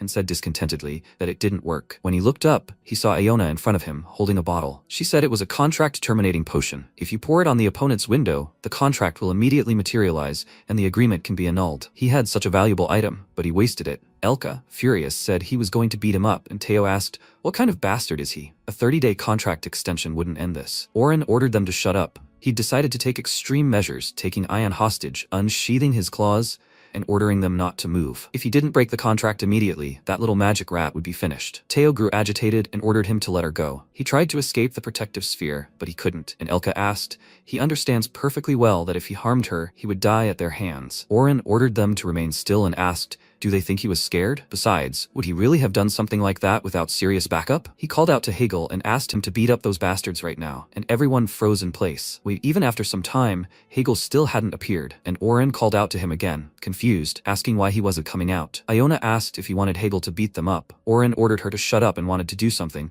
but realized he couldn't move. It turned out Iona had cast a paralysis spell on him. She escaped his clutches, and taking her staff, said that he wouldn't be able to move anytime soon. Did he think she was weak because she was small? He was seriously mistaken, because she was Archmage Iona, the head of the Mage Association. She put her staff to his neck and threateningly said that she was sure he understood that he would have to pay for both his insults and for betraying Theo. Upon learning who she was, he became very agitated and wondered what kind of connections that idiot Theo had. Meanwhile, he said with a smile that it turned out to be more comfortable here than he thought. A few minutes ago, when Oren was calling Hegel for help, he was watching them from the window and was very nervous. Ezreal called out to him in confusion and said that his son was calling him. Maybe he should step up? Hegel, meanwhile, was terrified. He wanted him to give the bastard posing as a black dragon what he deserved, but what did Lady Iona have to do with it? He had made a fool of him. Iona, meanwhile, called out to Hegel and asked, "He's there, isn't he? She senses him, so let him come out immediately." Immediately after these words, he jumped out of the window and landed next to them, and the silver wolves were very surprised to see him. Theo asked if they knew each other. Elka answered that he was a high-ranking free mercenary, a celebrity in their world. And what is such a wolf doing here? What is his connection to Lady Iona? He bowed his head and greeted her humbly, and she remarked that they hadn't seen each other for a long time, then pointed to the black cat and asked him to explain what was going on here. He was going to deal with her, his employer, judging by the cat's words. He excitedly answered her that of course that wasn't true. He had no idea she would be here. He had simply fallen for his lies. Upon learning that she was his employer, the others were very surprised, and Theo asked if it was him she wanted to meet here. Ezreal ran out of the estate and excitedly said that he could not have imagined that the great Archmage would come to this village. Iona asked who he was, and he told her that he was Oren's father, after which he began to scold his son. Iona had enough of all this. She cast paralysis magic on him too, and told him that they were too noisy and that they should be quiet until she finished her business. After that, she returned to Hegel and said that on the way here, she heard about his progress. Apparently, he failed her task. He bowed his head and confirmed this, and Theo exclaimed, "They mean the frogs that have spread throughout the lake?" Iona told them that for some time they noticed an anomaly in the tower. They discovered that forces from outside this world had penetrated here, and that they were concentrating in the middle of Lake Zenka. This was the reason for the abnormal number of eggs laid by the Frog Queen. This situation could lead to the degeneration of all aquatic life on the 55th floor if left unattended. Therefore, they needed to take action. The Mage Tower is currently dealing with the problem of the 67th floor, so she handed the matter over to Hegel, and as a result, he failed. He said that there was no excuse for him. By the time they arrived, several thousand frogs had already hatched. They tried to deal with them as best they could, but there were too many of them, and their abilities in water combat were limited. Iona grew angry and exclaimed, "He expects her to believe this? Wasn't this supposed to be a relatively simple task in the first place? They just needed to go down to the underwater cave earlier and deal with the eggs. They couldn't even manage that, and now the whole village was in trouble because of them. He bowed his head guiltily and said that they arrived on the same day as planned, but they had all hatched already. Iona shouted back that they should have arrived even faster then. They should have recognized their behavior earlier. She rose into the air, beginning to conjure a huge fireball, and said that making excuses was tantamount to admitting a mistake. He understands that, right? So let him take his punishment along with those ungrateful cats. She was so angry that she decided to raise the place to the ground, and the fireball in the sky grew even larger. Elka, looking at this, nervously noted that the amount of energy was simply colossal. It could also affect them. Tio began pounding his paws on the barrier and asked her to stop, but she ignored him. He slammed his paw even harder, shouting her name loudly, and then the barrier finally cracked. She was ready to unleash her powerful magic on them, but Theo got out of the barrier just in time and, climbing up the wolf, jumped high and grabbed her, which immediately calmed her down. He started to fall, but he managed to grab her staff in time, and she exclaimed, what was he thinking? He screamed in fear that he was about to fall, and, catching the staff with his other paw, managed to hold on, and Iona said that he was a cat, so even from this height, nothing should happen to him. He told her that this was all unsafe. This attack would put everyone here in danger. She was going to hit him too? She looked at him in confusion, realized that she had been hasty, and answered him that this was not true at all, because he was the Black Dragon's subordinate. She turned to her fireball, snapped her fingers, and the magic immediately began to fade, and a second later, it disappeared completely. Hegel looked at them in shock and wondered if he had stopped the enraged Iona. No one had ever dared to do such a thing, and he had also forced her to stop the current spell. They both descended to the ground, and he, looking in shock at this cat, thought, was he really the Black Dragon's subordinate? This simple-looking, ordinary ginger cat? Elka delightedly said that he was surprised. He would never have thought that he would bounce off the top of his head. Tio responded that if it weren't for him, he wouldn't have reached her. He sighed with relief and said that he almost lost the 1,000 tower coins that Oren owed him. Iona, confused, asked if he had stopped her over such a trifle. He told her that he simply had to collect more money from the rebel who dared to disobey orders. This scoundrel is rich. He clearly has a lot of valuable treasures, like that potion, that can annul the contract. He looked at her with a smirk and asked what she thought. She didn't want to rob these rich people with him? Wasn't that the perfect retribution for their crimes? She laughed and agreed with him, and they could only cry. After that, she freed them, and they all entered their estate together, which was quite impressive in size and contents. Inside were many different treasures. Theo told Elka to take them so they could sell their settlement to merchants, and he began to throw everything into her bottomless bag, while Oren clutched his head. Iona headed to the library. She was surprised that there were rare books of magic there, and Ezreal told her that collecting ancient books was his hobby. She can take whatever she wants. She asked, aren't these expensive rarities? In that case, she wouldn't refuse his offer. After that, she began flying around the library, enthusiastically collecting books, while Theo rummaged through the treasures. Hegel approached him and asked if he had some extra time to talk. The cat was slightly surprised that he was talking to him, and he, bowing his head before him, asked him to take them, the Black Wolf tribe, under his wing. Theo backed away in shock and exclaimed, what's wrong with him all of a sudden? Meanwhile, on the 99th floor, everything was calm. Aileen finally woke up and, stretching, sighed with a smile and said that she slept so well, now she feels great. She decided to check what Seijun was doing there, and when she took the crystal ball, a bunch of notifications appeared. The system reported that she had over 100 unread notifications, and she noticed that she had only slept for a day, and everything was already so bad. So many red alerts, but she had no time for that now. She simply deleted all the notifications and returned to her favorite pastime, observing. The crystal ball showed her an image of the farm, and she noticed that as soon as her dragon heart was restored, the screen became much wider. This is certainly good, but the farm has become so vast that she still can't find Seijun. Maybe he's home? She saw Bae waving a stick in the clearing in front of the house and laughed at him, saying that he was so cute. But when she looked closer at the stick, something confused her. While he was happily playing, she contacted him, and he asked if she slept well. She ignored his question and asked what kind of suspicious branch he was holding, and he told her where he got it. After hearing his story, she was very surprised and asked, did they have something like that? The residents of the 99th floor must have had a hard time dealing with something like that. Are they okay? Bae happily spread his paws to the sides and told her that they met her dad and grandfather through the stone statue she gave them. Her grandfather figured everything out. First he flew up, then there was an explosion, and a very cool beam of light shot out, and all the monsters flew away. Aileen frowned as she listened to him, but at the mention of her grandfather, she immediately broke into a smile. Meanwhile, Hegel asked Theo to take them under his wing. For many years, their people revered the Black Dragon, and by working for him, his subordinate, they would be able to get at least a little closer to him. For them, there is no greater honor than this, so they asked him to accept them. Theo crossed his paws over his chest and smiled smugly, after which he refused, and he looked up at him in surprise. Theo asked if he hadn't failed his task and angered Ion. In his opinion, they weren't working very well, so he didn't need lazy subordinates. The Black Wolf said excitedly that they had no excuses, but he had even hired Oren. He replied that Oren was rich, so at least he had been useful in this way. After that, he turned to Elka and asked if they had collected everything. He confirmed this, and he ordered them to go to the settlement and divide everything among the cats. Hegel, afraid of missing out, called out to him again excitedly. Theo sighed and said that he would stay here for a few more days. Let him find something he liked during this time. If he brought it, he would hire them. Everyone, including his subordinates. The Black Wolf was very happy and bowed his head in gratitude, promising him that they would never disappoint him. MC, meanwhile, continued to look at this grain and think. He felt like eating something glowing like that would give him a stomachache. He asked Flame for her opinion and showed her the grain, and she said she felt dark energy. He asked if she could purify it with her flame. If they purified it and then planted it, would an uninfected tree grow? Flame really liked his idea and said she would try it, after which he placed the grain on a pillow and she began to cast her spell. Steam began to come off the grain and the glow only intensified. The purification process began, and Seijun was glad that she was succeeding and said that if she continued, they had a chance. She told him with a smile that she was so glad that her abilities had come in handy, and he asked how long it would take to completely purify it. Would she be able to maintain her purification flame for that long? She told him that her abilities would be restored in a couple of days, and then she would fill the grain with flame again. He stroked her tree and praised her, saying she was so responsible, to which she laughed. A system notification appeared in front of him.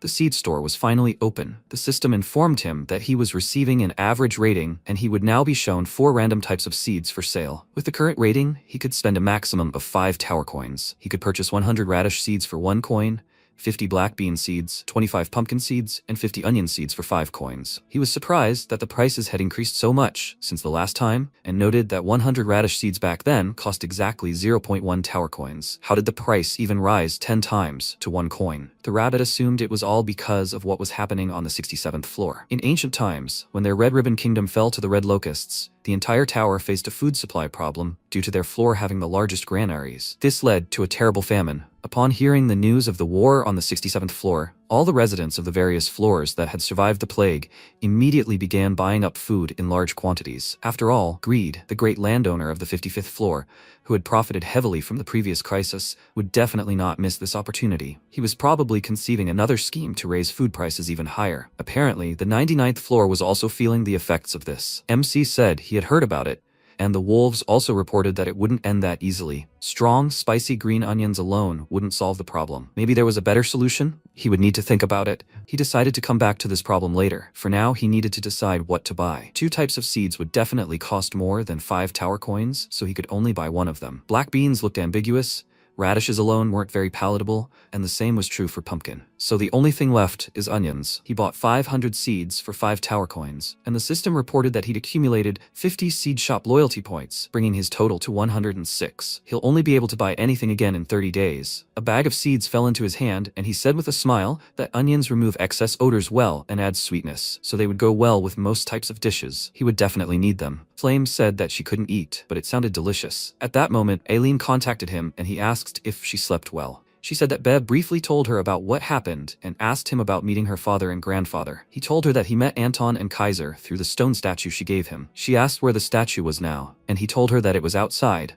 After defeating the infected trees, the signal suddenly disappeared. At that moment, the silhouette of a dragon appeared from above. Kaiser finally took control of the golem. Seeing him, Aileen ordered Seijun to get up and lost all patience. She ordered him to do it quickly. Even when he was already climbing on the rope, she still continued to urge him on. Kaiser told him to get up quickly, and MC greeted him, after which a multitude of system windows flashed before his eyes. Aileen called out to her grandfather and told him that she missed him. MC became agitated and exclaimed that he couldn't see anything, which caused him to lose his grip on the rope and begin to fall. He screamed loudly in fear, but the dragon grabbed his leg in time and lifted him up. Aileen asked if he was okay, and he sighed with relief, saying that it was close. Kaiser asked if Aileen was currently in this status window. He confirmed it and added that there were so many that he couldn't make anything out. She asked him to hurry and tell her grandfather that she was okay, and he asked if she couldn't write to him herself. Why was she sending him all this? Kaiser immediately burst into tears and, starting to rub his cheek against Seijun and the system windows, asked his granddaughter if she could see him. Was she healthy? It had been so long since they'd seen each other.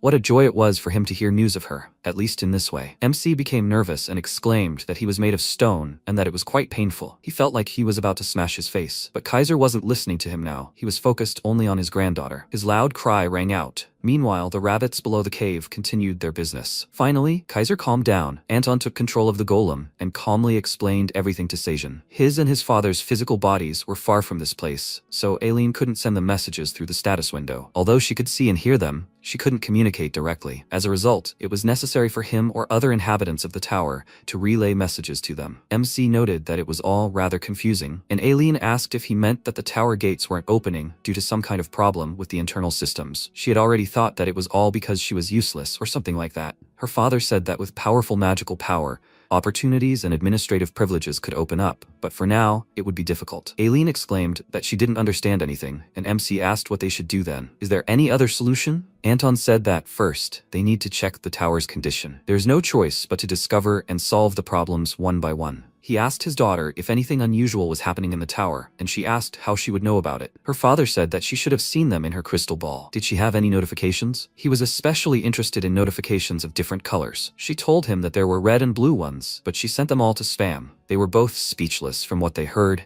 and Anton said that it didn't matter, and suggested that they slowly figure everything out. He started writing something on the ground with his claw and told his daughter that when she goes into admin mode, in situations like this, she needs to make sure she reads the green alerts. They're the most important. Seijun glanced at the system window and asked, "She heard everything, right?" She confirmed it, and MC scratched his head in confusion, noting that an admin has so much to keep in mind. Hubby brought him a glass of juice and offered him a drink, and he took a sip and asked the dragon what those green alerts were. He told him that a green alert warns that one of the monster species is on the verge of extinction. He asked, "So, the manager has to take care of that too?" He said that balance in the tower is more important than anything else. Their job is to ensure a harmonious life for the tower's many inhabitants. Seijun wondered what about outsiders like him who came from outside. He heard that the red locusts also came from outside, so they're among the subjects that need to be watched. Anton laughed and told him that was different. The red locusts are intruders who entered the tower without following the established order. They're a virus that devours everything around them, and they, humans, have been given permission to enter. Fighting monsters, collecting treasures, all of these actions are approved by the tower itself, so there's no need to worry about such things. It would be a different matter if someone started violating the tower's order, but for now, humans seem too weak to really influence anything. MC laughed and agreed with him, after which Aileen contacted them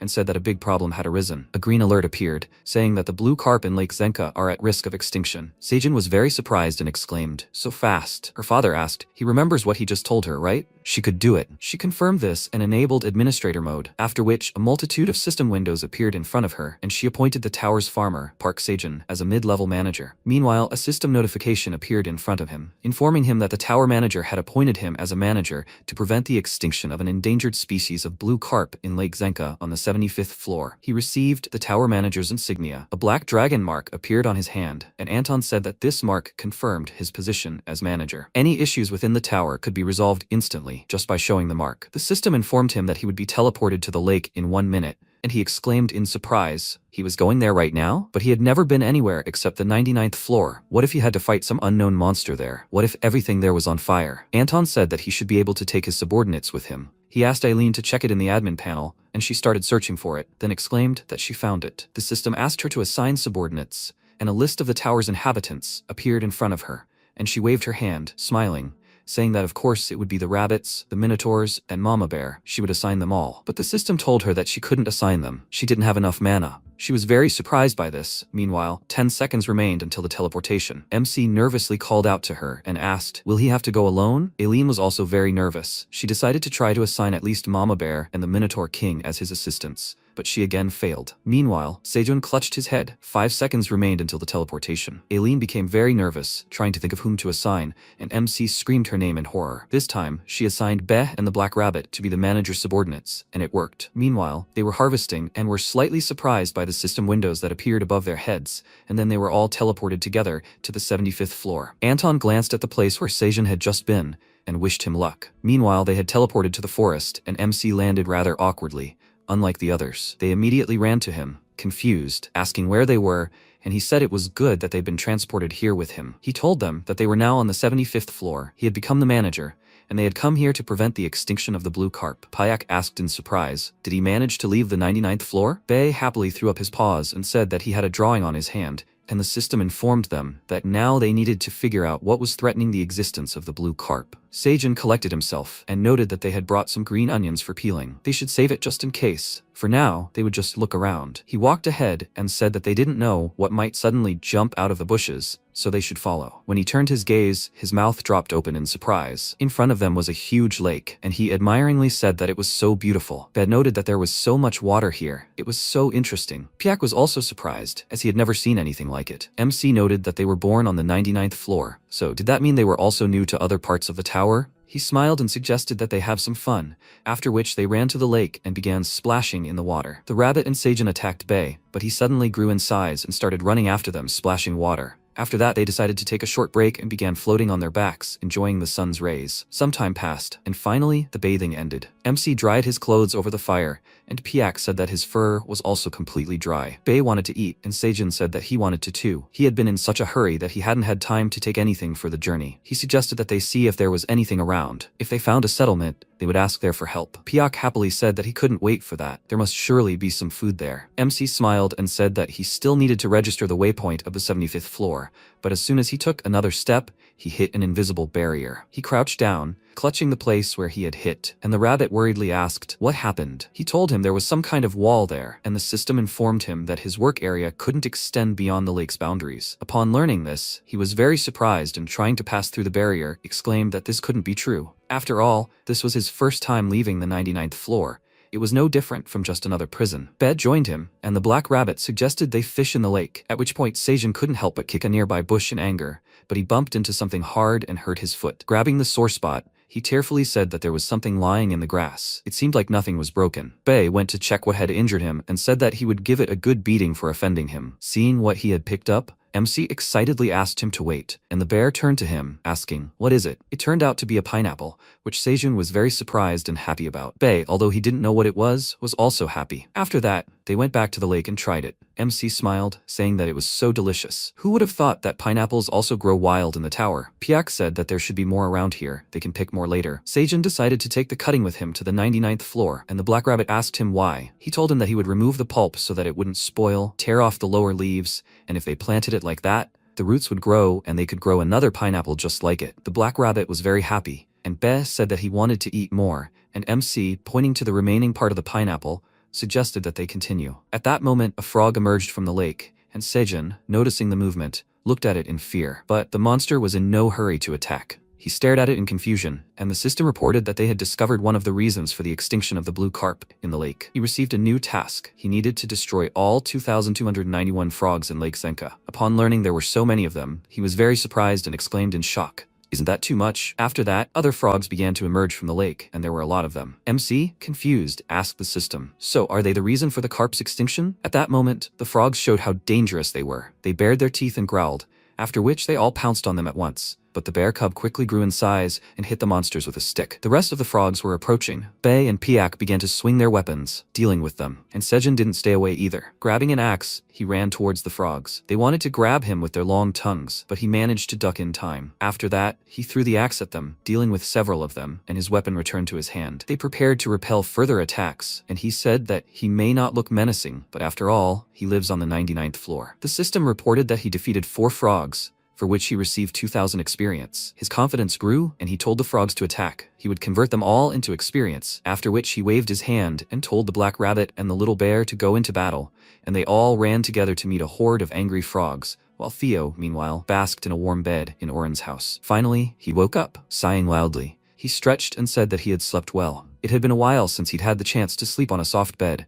but Seijun's knees were still better. There was a knock on the door, and Oren entered the room and politely asked if he was awake yet. He said he had to admit his bed was nice, to which he replied that it was an honor to hear that. Would he like to eat? He had prepared breakfast for him. They brought delicious fried fish to his room, and the sight of it alone had already delighted him. He was very happy and said it was salmon, and fried to the highest standard. He took the cutlery and began to eat, thanking them for the food, and Oren asked him to let him know if there wasn't enough. Theo handed him a piece of salmon and asked if he himself would like to eat. He answered with an awkward smile that he was full, and Theo mentally noted that this situation with Iona had impressed Oren so much that he had become extremely obedient. After finishing breakfast, Theo left the room and, picking his teeth with a toothpick, said that he hadn't eaten such a hearty meal in a long time. He passed the office where the archmage and the mercenary were currently talking. Iona was scolding him as always, and she exclaimed, "And he's only saying this now? They haven't even confirmed the number of frogs?" Hegel apologized to her and said that they still hadn't managed to find the underwater cave where the Frog Queen was located. He would report this situation as soon as he returned. She said with displeasure that they were of no use at all, and Theo entered the office, telling her not to be so angry. He looked displeased at the wolf and said that it was stupid to expect anything from a useless henchman. Hegel became nervous and promised them that he would definitely do everything to prove his usefulness,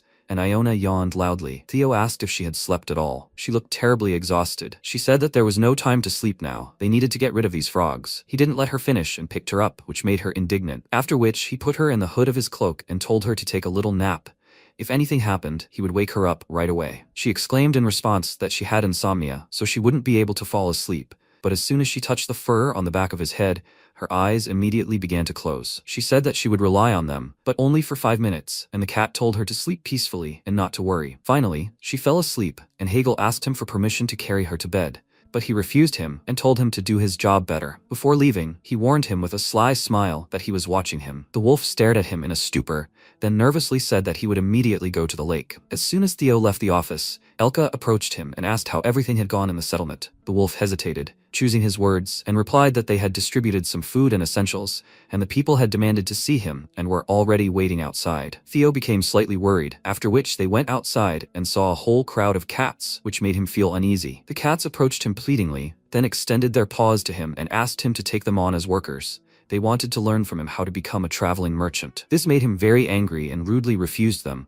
after which he headed back into the house and exclaimed, "Why did everyone suddenly want to work for him? Why did he need all this trouble? He already had enough subordinates." Elka followed him and asked him to at least listen to them. He was their hero after all. The cat didn't understand what he was talking about, and the wolf told him with a smile that rumors had spread about how a rising red-haired star of the merchant world had left home with a single coin and climbed to the 99th floor, where he had earned the Black Dragon's trust. He was a golden cat. Theo looked up at him in surprise and asked, "Is he serious?" He confirmed this and said that now, when the frog flood had wreaked havoc, he had saved the settlement from starvation and had also appeased the wrath of Lady Iona. For them, this was a feat of incredible magnitude. Expanding his trade would require more manpower, and he had an obligation to get everyone beyond the 99th floor. Let him take them under his command, if only for the sake of the great black dragon, Park Sejun. Theo thanked him and said that he was such a loyal employee that he would heed his words. At that moment, a cat's voice was heard behind them. The estate servants were trying to hold Meryl back, and she was screaming that Theo knew her very well. He approached her and said her name in surprise,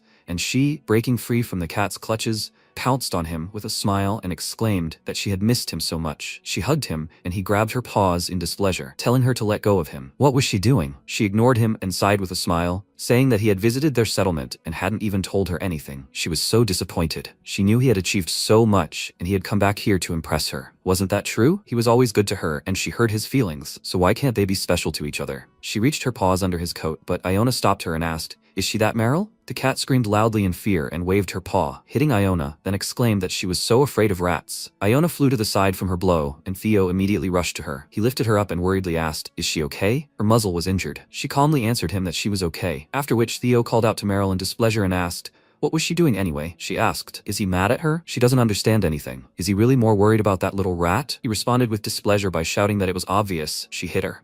Let her apologize to her right now. Meryl lowered her ears in frustration and covered her face with her paws, saying that she really didn't like it and that he shouldn't yell at her. He responded by exclaiming that Iona was much more unpleasant than she was. She lost her patience and let out a laugh, asking, "Is he serious?" She didn't have the strength to continue playing in this circus. She unsheathed her claws and asked threateningly, "Doesn't he understand yet?" She, the most beautiful cat in this village, had agreed to be with him, so let him dump this rat and come to her. Her eyes flashed with mad rage. She pounced on Theo, and he and Elka were even speechless at the sight of her. Iona extended her staff in her direction and said that she didn't think it was possible to charm him that way. By the way, he already has someone special, didn't she know? After these words, she used magic, and a purple energy clot appeared in front of Meryl, and then a bright beam shot out, piercing the wall of the building and reaching far into the sky. Meryl was no longer there, and there was a huge hole in the wall. Elka opened his mouth wide in shock, and Theo noticed in confusion that she had flown away. Iona lost all her strength. She fell onto his belly and closed her eyes, saying that she was so tired. Could she lie on him a little longer?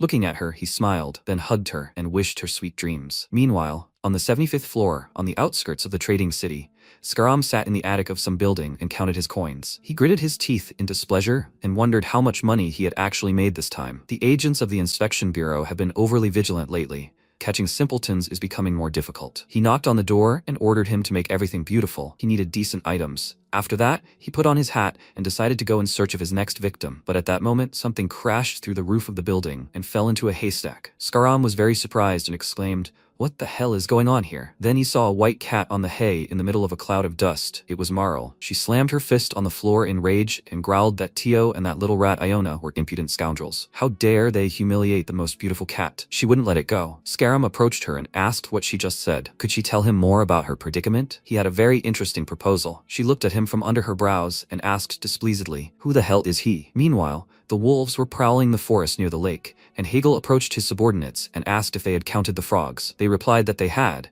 but their numbers had greatly decreased compared to the day before. Hegel was slightly surprised, since logically it should be the other way around. Afterwards, a wolf ran up to him and excitedly called out to him, saying that he needed to see this. Afterwards, he led him to the lake. There was a pile of dead frogs on the sand and the surface of the water. Hegel was very surprised by this sight and wondered what had happened there. His subordinate pointed his paw forward and told him to look at it. Smoke was visible behind a nearby hill, and the black wolf decided to check it out. Meanwhile, Seijin sat surrounded by dead frogs, resting, munching on a pineapple. He decided to check how many they had killed, and it turned out to be about half, 1,150 out of 2,291. He said tiredly that they had been chasing them all day without a break or a snack. Bei said he was very hungry and very tired, and the black rabbit squeaked sadly, saying that the frogs were running away from them now, that chasing them was too difficult. Seijin offered the bear cub a pineapple, and he burst into tears, exclaiming that he wanted meat. Trying to calm him down, Seijin smiled and said that he had grown so big that food alone was no longer enough for him. But now he would go and catch some fish in the lake. The system immediately notified him that the fish population in the lake was unstable because of the frogs. If the manager ate the fish, the threat of extinction of the blue carp would only worsen. He exclaimed that there was nothing else here. So what did it want from them then? The little bear said that there was actually something. He pointed at the frogs, and Seijin, smiling, said he was so smart. After that, he cut up the frogs, wrapped the meat in onions, and began to fry it over the fire. When everything was ready, he laid the food out on a stone and smiling announced that the frog wrapped in green onions was ready. Bei was very happy, and the system announced that he had earned an achievement for cooking frog wrapped in green onions. The recipe was recorded as a level 3 cooking skill. His cooking skill had significantly increased. The requirements for raising his skill had been met, and he had gained a new skill level. Thanks to this, frog wrapped in green onions has special properties. It makes it easier to move in water. He read all the notifications, puzzled, and asked, "Does that mean he'll be a better swimmer now?" This would come in handy for catching frogs that had escaped from them underwater. Bei called out to him with displeasure and told him to eat, and he, closing all the system windows, apologized to him. He wished them bon appetit, and as soon as he took his first bite, he enthusiastically declared it so delicious. The others liked it too, and he noted that the dish was juicy and light. The meaty texture was noticeable, but chewed effortlessly and did not overpower the taste. The meat itself was quite sweet. The system informed him that under the influence of a special effect, it would be easier for him to move in the water for 30 minutes. He suggested they begin the real feast, and Bei asked him to fry a few more, but suddenly Hegel's agitated voice was heard from the side. He pounced on Seijin, knocked the piece of meat out of his hands, and exclaimed that frog meat contains poison and should not be eaten. Bei took this as a threat and attacked him, ordering him to move away from him. The wolf was thrown aside, causing him to hit his back against a tree trunk. When he stood up, the bear cub picked up his stick and said angrily that he had pestered them while they were eating, so he would have to beat him. He walked toward him threateningly, and the black wolf frightenedly folded its ears, exclaiming, "Is he a red bear?" Seijin stood between them and asked Bei to calm down. This black wolf was not their enemy. He only did this because he wanted to help them avoid poisoning. The bear cub asked, "Does he really think so?" Hegel, meanwhile, noticed the mark on his wrist and bowing to him, asked for his forgiveness. He did not recognize such a great creature and was hasty in his conclusions. He, the leader of the Black Wolf tribe, greets the great black dragon Park Seijin. Hearing this, he pointed at himself in surprise and asked, "Does he know him?" Meanwhile, Tio and Iona were still resting. His ears twitched for some reason and he meowed questioningly, which woke up Iona and asked what was going on. He told her that he had just felt something, and she asked if he had caught his eye. Didn't he say there was nothing useful in this estate? He grabbed his head and said thoughtfully that he had felt something not here, but somewhere far away. Now his head was tingling, and he wasn't even in the mood to eat. Iona jumped to the floor and said that she didn't quite believe it. But since it was him, wouldn't he like to go to the place he was drawn to? Meanwhile, the frog hunt continued. Seijin sat on the shore and carefully watched the surface of the water, and soon air bubbles appeared. The bodies of the frogs floated to the surface, and then the wolves emerged with a splash and carried them to the shore. Seijin asked how they were doing in the water, and Payak told him that swimming had become incredibly easier, as had holding his breath. So he was able to fish out even those hiding under rocks. But even in the depths, no one was visible anymore. Seijin glanced at the system window and said there were only about 500 frogs left, so where are they? They'd already walked the entire lakeshore, but hadn't found even a trace of them. Hegel said that, judging by everything, they were hiding in a cave under the lake. When they first arrived here with the goal of exterminating them, they tried to find this cave where the Frog Queen was supposedly hiding, but they failed. The cave is deep underwater, and with their powers, they simply couldn't reach it. Seijin asked thoughtfully. They're also having trouble with the frog meat effect? The Black Wolf leader confirmed this, and said that even if they found the entrance to the cave, there was no telling whether they would have enough oxygen inside. At that moment, voices were heard from the bushes. Elka asked Teo to walk more slowly, and he exclaimed, "Why are they so slow? Let them come here faster. He is really drawn here." When he emerged from the bushes onto the shore, Seijin called out to him in surprise, and then the others appeared from the forest. A wide smile immediately appeared on Teo's face. He was very happy to meet Seijin and threw himself into his arms, exclaiming that he had missed him so much. The leaders of the two tribes greeted each other with a brief nod, and Teo happily asked how he ended up here. He laughed and answered that it was a long story, and Iona meanwhile asked, "So, he was drawn here?" Elka told her that he was not sure, and she, with a chuckle, looked at them and said that Teo was still a special cat. The protagonist looked at the system window and said there were about 500 frogs left. The system window said there were 1,850 frogs out of 2,291. Bei said that no matter how much they searched, there were no more on the surface. At least, that's what the wolves said.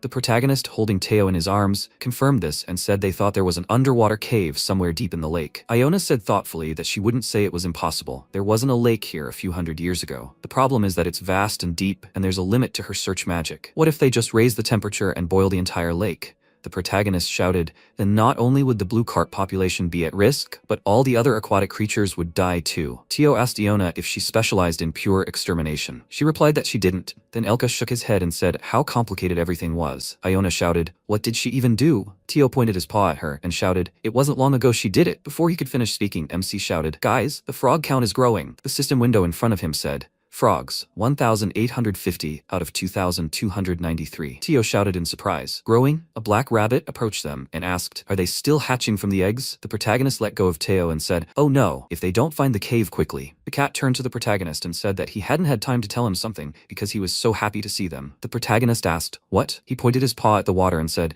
it seems he was drawn to the lake. Iona asked, so he wasn't heading towards Seijin? He replied, no, that's what he thought at first, but he can feel it. It's coming from the lake, and very strongly at that. He seems to know where the cave is. He really does. After that, Iona, climbing on the protagonist's head, said that her shield could hold back the air around them, so they could only stay underwater for 15 minutes at most. They didn't know the size of the cave entrances, so they would limit the team's descent to her, Seijun, and Teo as a guide. Beh, the black rabbit, and Elka would also be with them. Then Hegel approached them and asked them to be careful. They would cordon off the lake and patrol it so that the frogs couldn't get out if anything happened. The protagonist replied, okay, he was counting on them. After that, Teo asked Seijun were they really going underwater? He replied, yeah, he needed to show them the way anyway. Then the cat screamed in fear. No, what if he drowned in there? He hates water to death. The protagonist shouted for him to calm down. Then Iona walked forward and called Teo. She said they have her, don't they believe in her? He replied that he did, but he was too scared.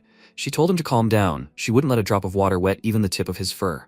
So he should be calm and become their guide. She believed in him too. He said okay, he'll try. After that, they walked forward and the protagonist said great, they must complete the quest. The others agreed with him. After that, Iona soared into the air and, raising her staff above herself, began to concentrate energy and shouted, raise sacred power, enveloping everything. Activate shield magic. The next second, a shield formed around them and they pushed off the ground, rising into the air. The black wolf shouted for them to take care of themselves. The protagonist, looking ahead, shouted, wow, amazing. They're about to go underwater. Then Theo grabbed his face and shouted just as he thought, this is too scary. He can't. He wants to go in. He's asking to be saved. The protagonist screamed, he can't see anything. He has to get off of it. He has to control himself. The black rabbit screamed, stop freaking out. The black wolves, watching them, started to get nervous. One of them asked, are they sure they'll be okay? Hegel said he wasn't sure. Then Elka called out to Theo and he screamed, no. Iona also called out to him and, looking ahead, said, there's nothing to be afraid of. They're already underwater. He said, wow. They sank deeper and deeper into the water. The protagonist, adjusting his hat, said, the scenery in the tower is truly beautiful. Theo dropped to his paws, looked down and said, the fish looks delicious. Then Iona, turning to the protagonist, told him to guide them. He picked up the cat and said, that's right, Theo. He has to show me where he's going. He put his paws out in front of him, closed his eyes, and began to concentrate.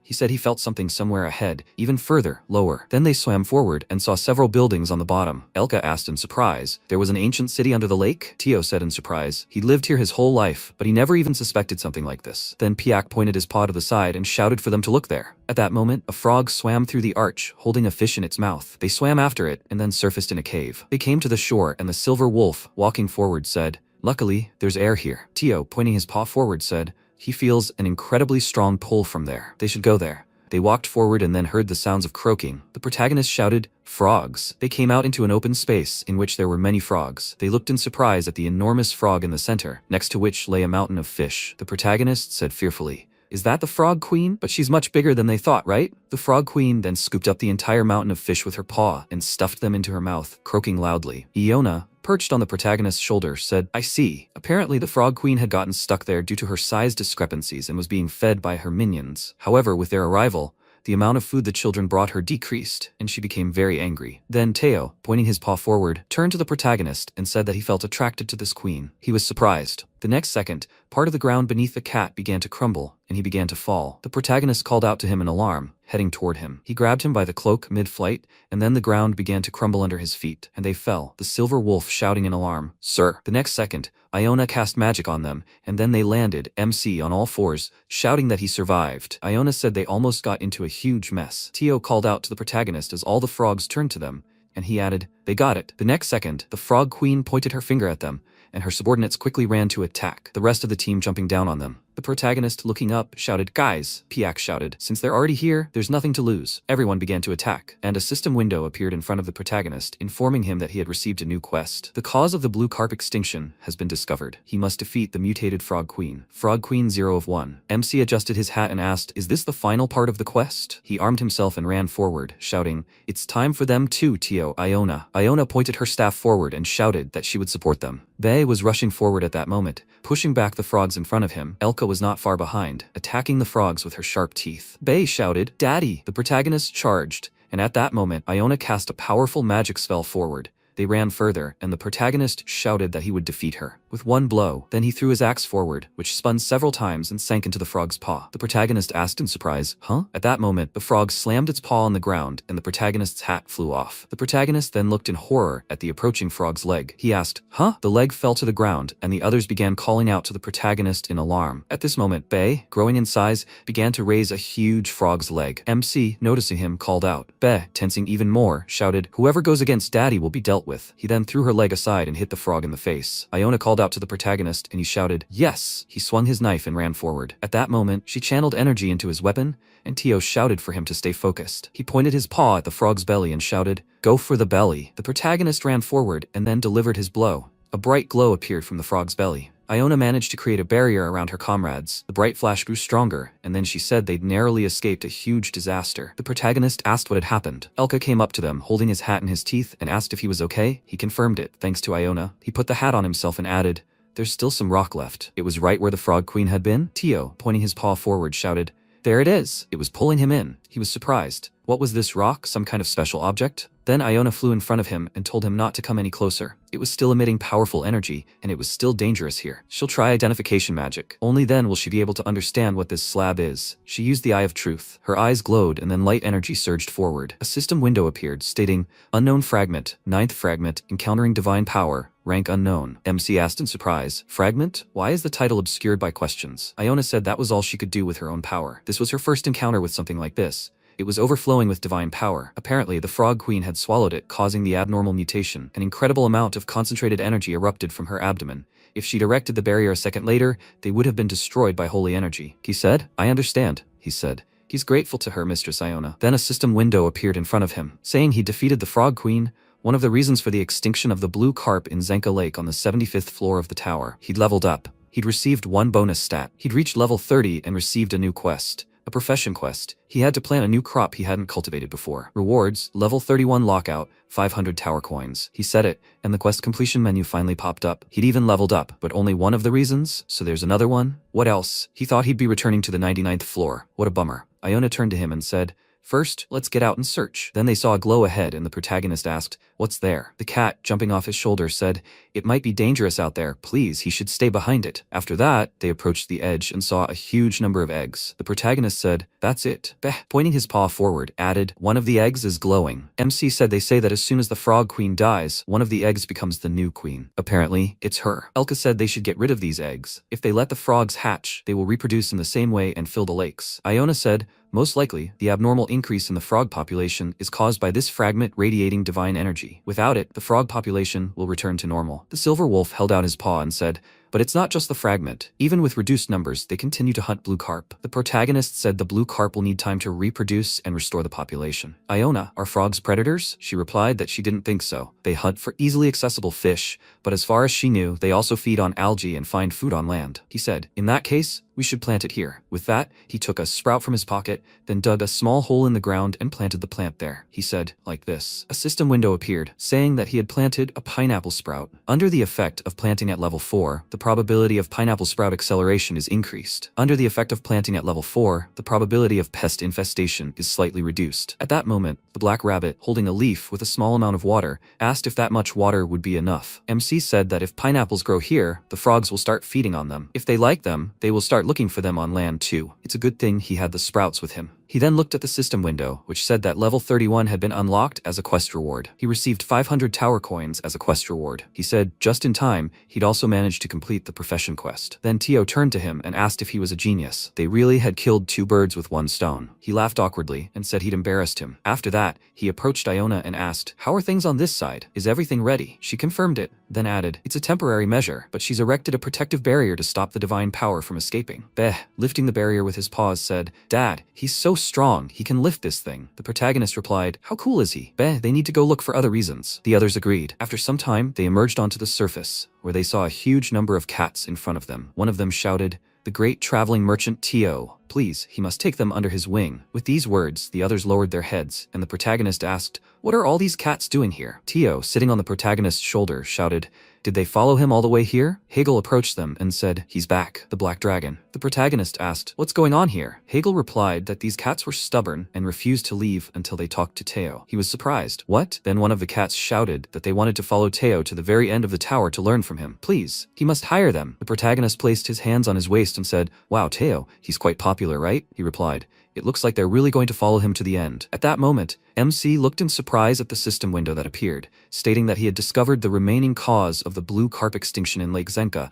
on the 75th floor of the tower. The second part of the tower manager's quest had opened. The tower manager's quest required him to ban the cats of the Grenar settlement from catching blue carp for a year. He asked if the settlement's cats were another cause of the blue carp extinction. Then Elka called Tio, who bowed his head and said that in that case, he had no other choice. He turned to Sejun and explained that the cats of the Grenar settlement depended on fishing in the lake. If they couldn't catch fish for a whole year, the settlement would starve. Therefore, he would hire them all. If they all became traveling merchants, he would be able to complete his quest. This would definitely help with selling the harvest. He would train them faithfully. The protagonist replied, "Of course, it would be even better if the number of porters increased. But Teo, is he sure he can handle it? He'll become the leader of 33 traveling merchants." He replied, "Of course." What, they don't believe in him? After that, MC smiled and, clenching his fist, shouted, "Excellent. In that case, they'll start signing those contracts." The other cats shouted joyfully, then busied themselves with their own documents. The protagonist was busy with electronic documentation. Then Teo approached Hegel and thanked him for helping Seyun. Hegel replied,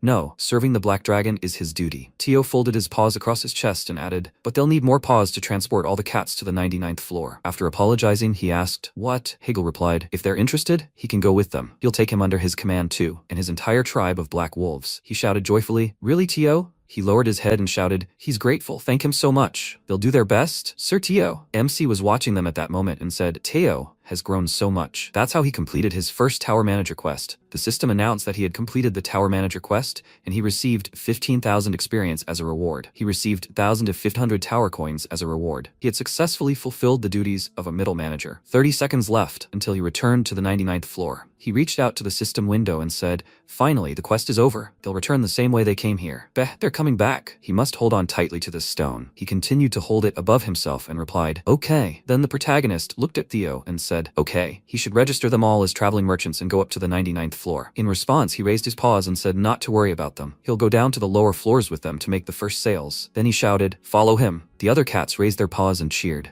Elka said that he and the mistress would stop by the 67th floor before returning to pick up the red locust carcasses. He replied, "Okay, I'll see you on the 99th floor." Then the protagonist, holding bags in his hands, said, "Black Rabbit, he must hurry. There are only a few seconds left." The rabbit was packing a huge pineapple and then shouted, "He must wait. He needs to grab another pineapple." At that moment, he looked away in surprise, and the female rabbit approached him and apologized. She adjusted her glasses and announced that she was here to meet Miss Iona. She looked at the black rabbit in surprise. He blushed slightly with embarrassment. Iona shouted, "Pew pew, she's arrived." MC looked at the system window which said 0 seconds left. Teleport to floor 99. The next second, he disappeared. Piu looked at this in surprise, and then Elka approached her and said they had successfully returned to floor 99. She looked around in surprise and asked, "Teleportation magic?" Tio approached Iona and asked, "Who is this rabbit?" She pointed her paw at Piu and said that she was her student. She had called her here because they needed to discuss something. She was going to introduce her to Seijin and the black rabbit, but the timing hadn't worked out. He asked, "Does she have a student?" At that moment, Piu bowed and said, "Nice to meet you, Teo." She had heard a lot about him. She was Miss Iona's student, the last princess of the Red Ribbon Kingdom. Meanwhile, the protagonist and the others arrived on the 99th floor. Beh, holding the sphere above him, descended to the ground, covering it with cracks. MC looked at the many beds and said, "Here they are, at home." He raised his hands and shouted joyfully, and they returned to the 99th floor. Before he could finish speaking, Piak jumped on his chest, shouting, "Uncle." He knocked him to the ground and grabbed his shirt. He shouted, "Does he know that rabbit?" He replied, "Calm down." He had no idea himself. He literally saw her for a couple of seconds. Then he scratched the back of his head and added, "And there were pineapples scattered everywhere." It looked like they knew Iona, so they'd just ask her when they got to the 99th floor. Piak said, "She definitely said her name was Piu." The protagonist asked, "The black rabbit?" At that moment, the residents of the floor approached them and shouted that they had done a great job. Ox number 4 said, "Seijun, they missed him." The bees, putting the hat on the protagonist's head, said, "Look, he dropped it." The ox said that they had prepared a ton of food to have a feast. The protagonist said happily, "Guys, did they know he'd be back soon?" Hubby replied that Aileen had told them everything. He looked at the system window, which said she couldn't monitor other floors, but she could roughly estimate what was going on based on the quest status. He said, "Aileen." She said, "Sane, welcome back." He'd done a great job on his first tower manager's quest. He didn't seem to be hurt anywhere. "Oh, he seems to have lost a little weight. Was the quest difficult?" He smiled and replied,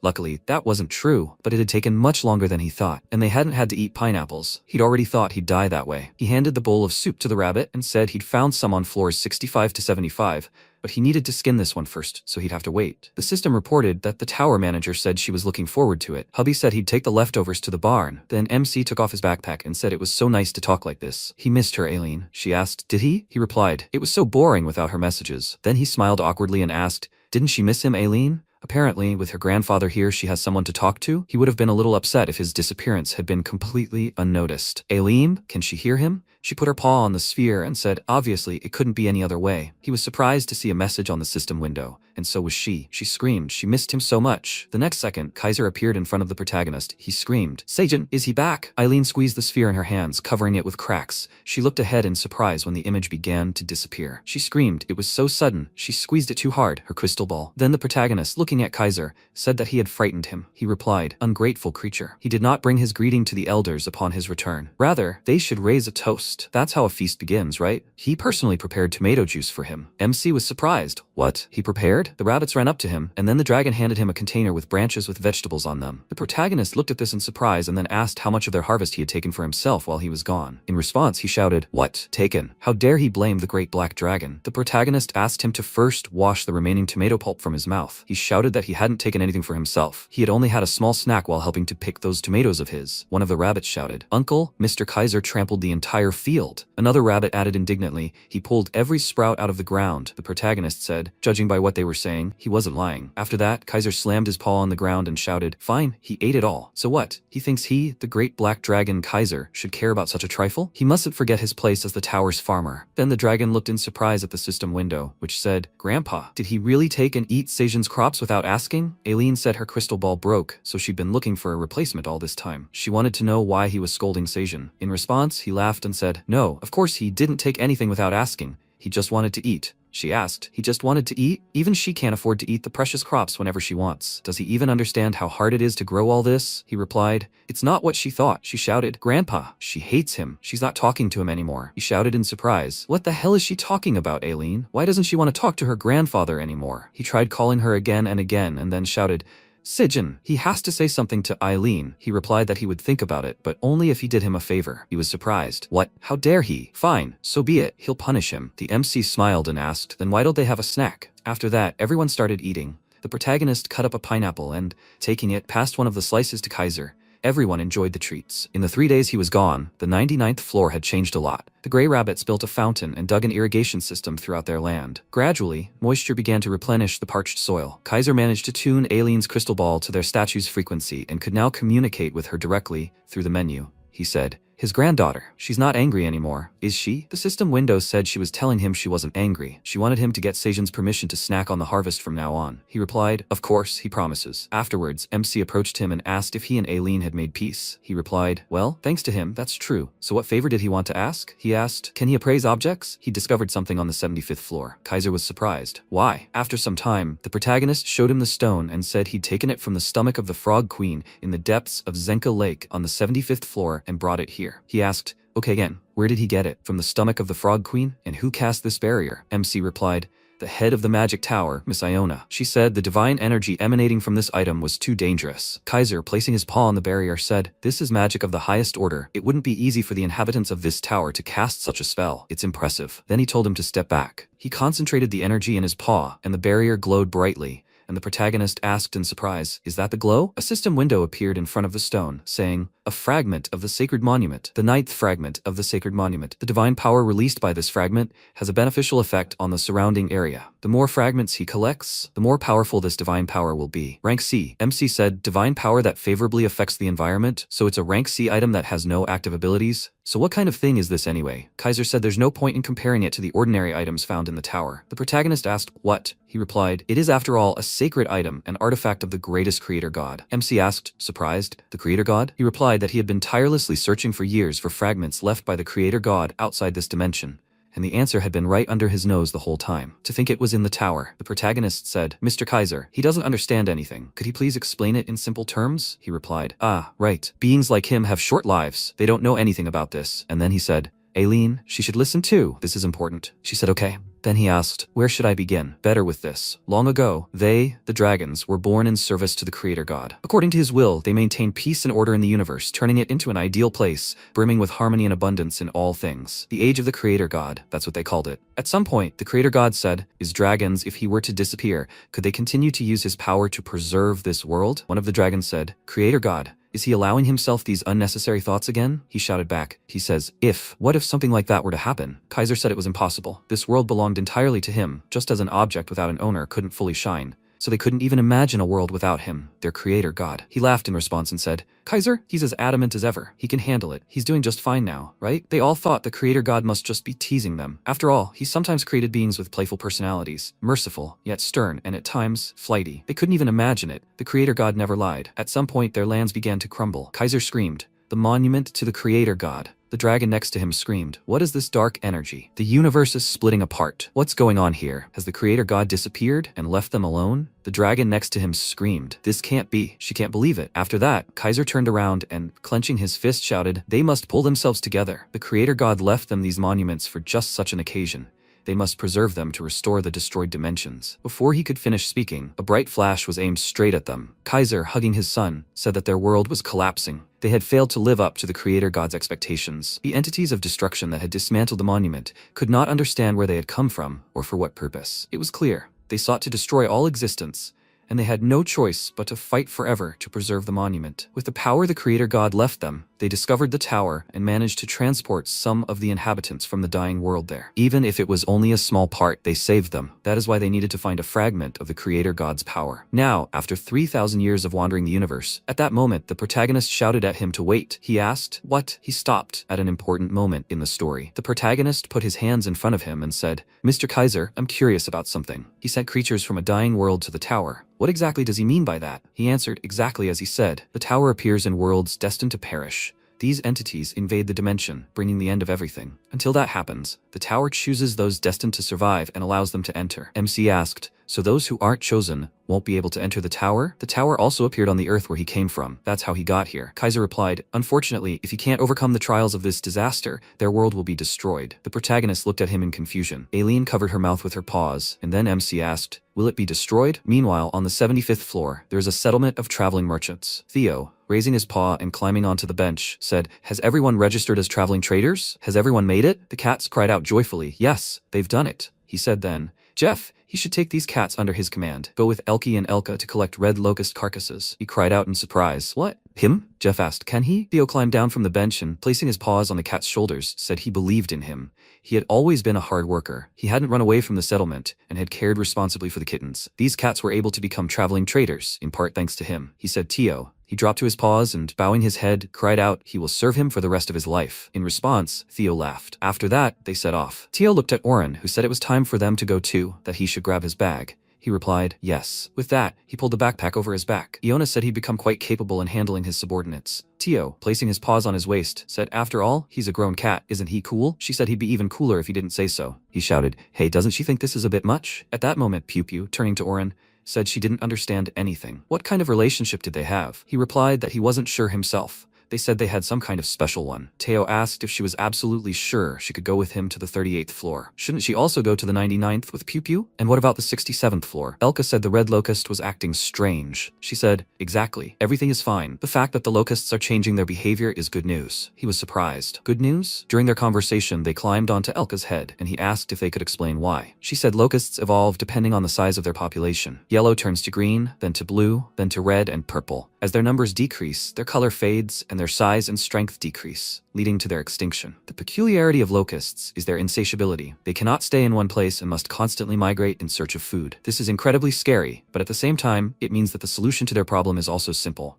In the absence of other food, they will not be able to tolerate hunger and will begin to devour each other, which will ultimately lead to extinction. Elka said worriedly, so, locusts now. She confirmed this. Their behavior suggests that they have begun to degenerate. Meanwhile, on the 67th floor, Tomuro, placing his paw on the locust's body, said he was fed up with these red locusts. A lizard turned to him and shouted, General. He asked, what's wrong? The lizard pointed to the locust's head and said their heads were turning blue. He shouted in surprise, what? Finally. Have their estimated numbers dropped to 5 billion? They say they turn green when they reach around 3 billion, right? Finally, after a month of fighting, they see a ray of light in this impenetrable darkness. Their goal is already in sight. They just have to hold out a little longer, and they will reclaim this land. At that moment, Tarek, the leader of a large caravan of traveling chaw merchants who serve under greed, approached them. He approached them and said, apparently, they had good news. Warrior Tomuro, you did a great job. The lizard shouted in surprise. Mr. Tarek? He walked closer and asked what brought him to such a dangerous place. He replied that many lizardmen sacrificed themselves for the tower, so he felt he should stop by to show his gratitude. He held out the box and, opening it, asked him to accept this small gift as a token of appreciation from his master, Lord Greed. Tomorrow cried out in surprise, isn't this a token of the tower coin guarantor? He replied that if he went to the Merchant Association Bank, he could exchange it for 10,000 tower coins whenever he wished. He asked in surprise how he could afford to accept such a large sum. Before he could finish speaking, Tarek declared that to Lord Greed, he was a hero, saving the tower from the Red Locust Plague. He wished to actively support him as a sponsor. Of course, once this was all over, he planned to generously assist with the restoration costs of the 67th floor. The general cried out, "Did Lord Greed say that?" He answered, "Exactly. If only he himself wished the same." He replied that he would like to thank him somehow. What could he do for him? He replied that Mr. Greed was modest. Could he spare a few minutes for a cup of tea so that they could discuss everything in peace? The others could also join in. They had prepared a sumptuous feast for all of them to enjoy. The other lizardmen shouted. He was hungry. How wonderful. He was just getting tired of eating nothing but red locusts. The wolves who had arrived with tomorrow smiled, and then poured a huge amount of varied food from their backpacks right onto the ground. Meanwhile, the village was at a crossroads. Skaram, holding an object in his hands,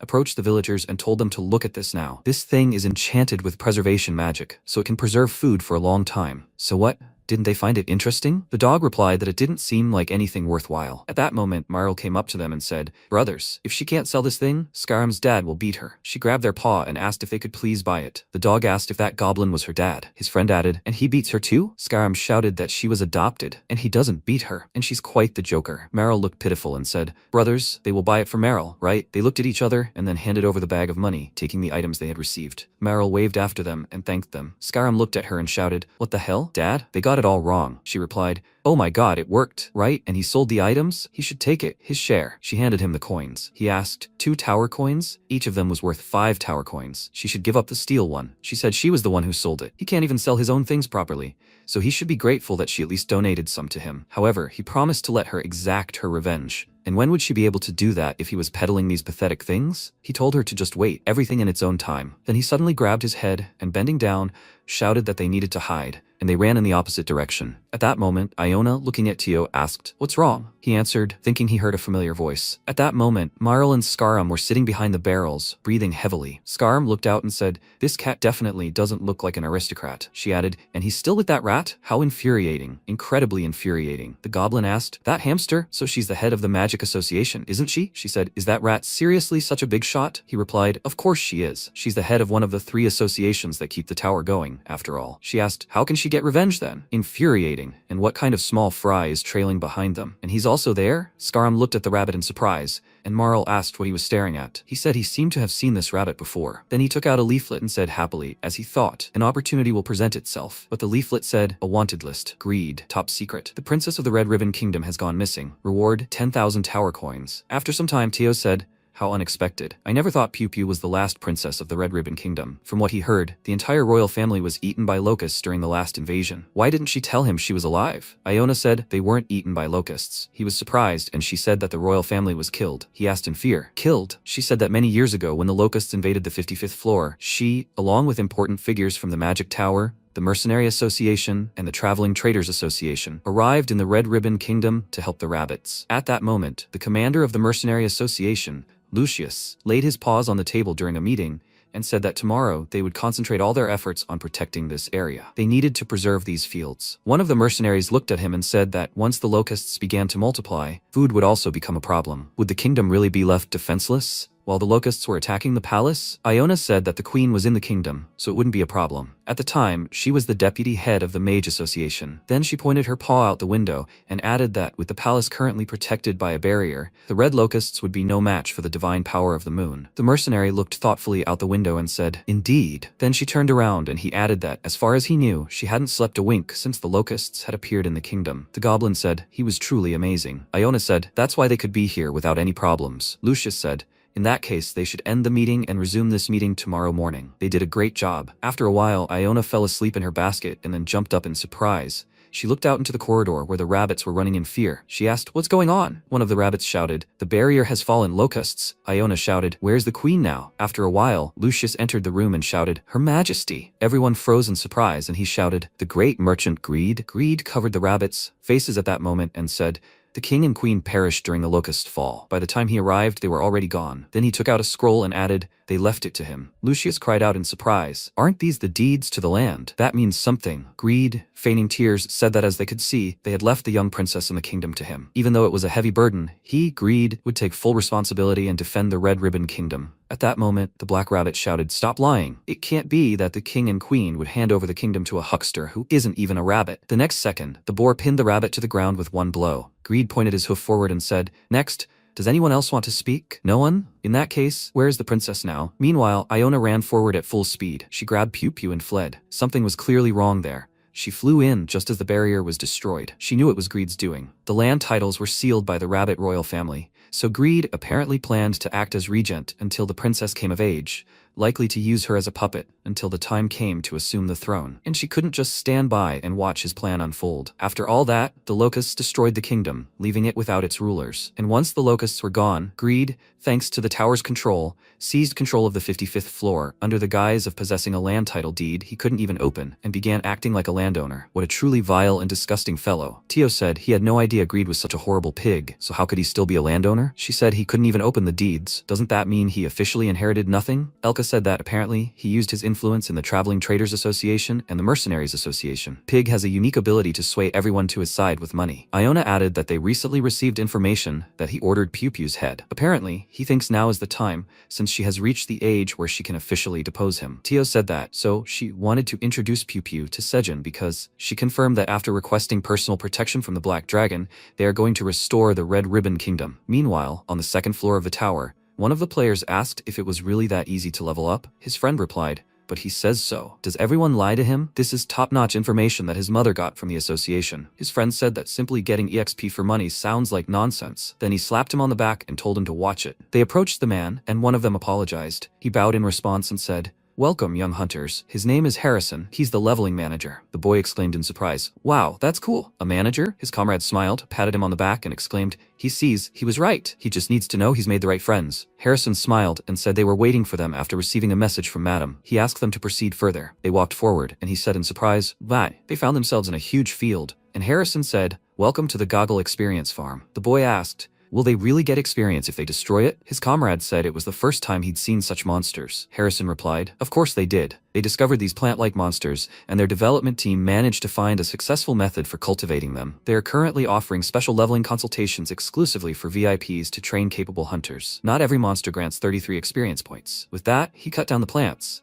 and the system reported that he'd received 33 experience points. He said there were 4 monsters for every Pyong, so how much were they willing to invest? They exchanged glances, and then, laughing loudly, began to burn the entire field. One of them shouted, "Sway from regular fire? He won the lottery, didn't he?" His comrade shouted, "Why not? They can survive 300,000 square meters for just 1,000 million won." They continued laughing loudly, engulfing everything in flames. Meanwhile, on the 38th floor, Elka, watching the hunters from above the cliff, said, "So this group are the so-called people who have entered the tower." Tio said, "How many people are here? They need to go down." Oren pressed his ears and said that he was scared. Then Tio came down and, approaching the people, shouted, "Guys, he has come." The people joyfully shouted, "It's Tio." "People, the traveling merchant has come." Elka stood behind them. The people were surprised and shouted, "What is this? A wolf?" He began to bare his teeth, and Tio, pointing his finger at him, shouted, "These people are their customers. How does he behave with customers?" In response, he apologized. It all happened so quickly. He couldn't help himself. Tio, turning to the people, shouted, "They shouldn't be scared. These are his subordinates, Elka. He really is a cute dog." Then he turned to the wolf and said that they need to work. He asked, "Tio?" After that, he lay on his back showing his belly, and the people joyfully shouted. Suha asked Tio if she could pet him. He raised his paw and answered, "1 tower coin for each touch." After that, the people began to scratch the wolf, saying,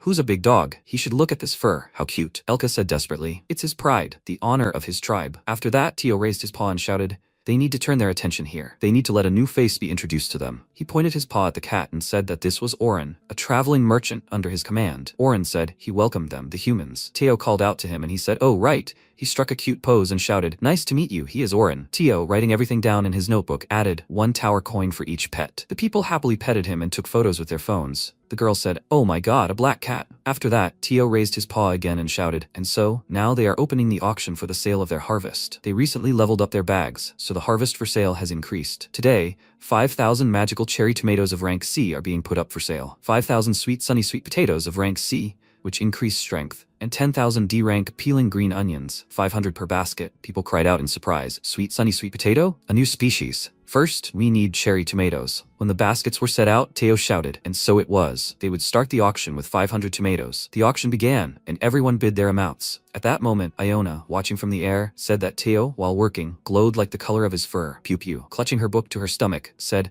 "I never would have thought she was capable of such an expression, master." She cried out in embarrassment. "You can't joke around with your master like that." Then the rabbit asked if she could feel the same way. Ever since she saved her, all she had done was study and bide her time on this path, waiting for the kingdom to be restored and her people to be free. And finally, she saw a small ray of hope, and because there was still so much to do, her resolve could waver. But Iona pressed her paw to hers and said that she didn't have to bear this entire burden alone. She had to be honest with herself. There was no shame in being honest with herself. Was that the black rabbit that was stuck in her head? She blushed with embarrassment and then cried out, "Why exactly that one?" She had barely seen it for a couple of seconds. Iona said that if she didn't want to be honest, then she didn't need to talk about that rabbit either. And what kind of rabbit was he? Pew Pew cried out, too late. She wouldn't say anything. "Teacher, this is too much." She laughed in response and then looked down in surprise. Marl was standing below and waving her paw. Iona flew down quickly and cried out, "What was that cat doing here?" The rabbit cried out in surprise. "Teacher." When Iona landed on the ground, Meryl said, "Hello, hamster." She said her name was Meryl, right? "What the hell brought her here?" She replied, "Oh my god, she even remembers her name? Oh, what an honor." She asked,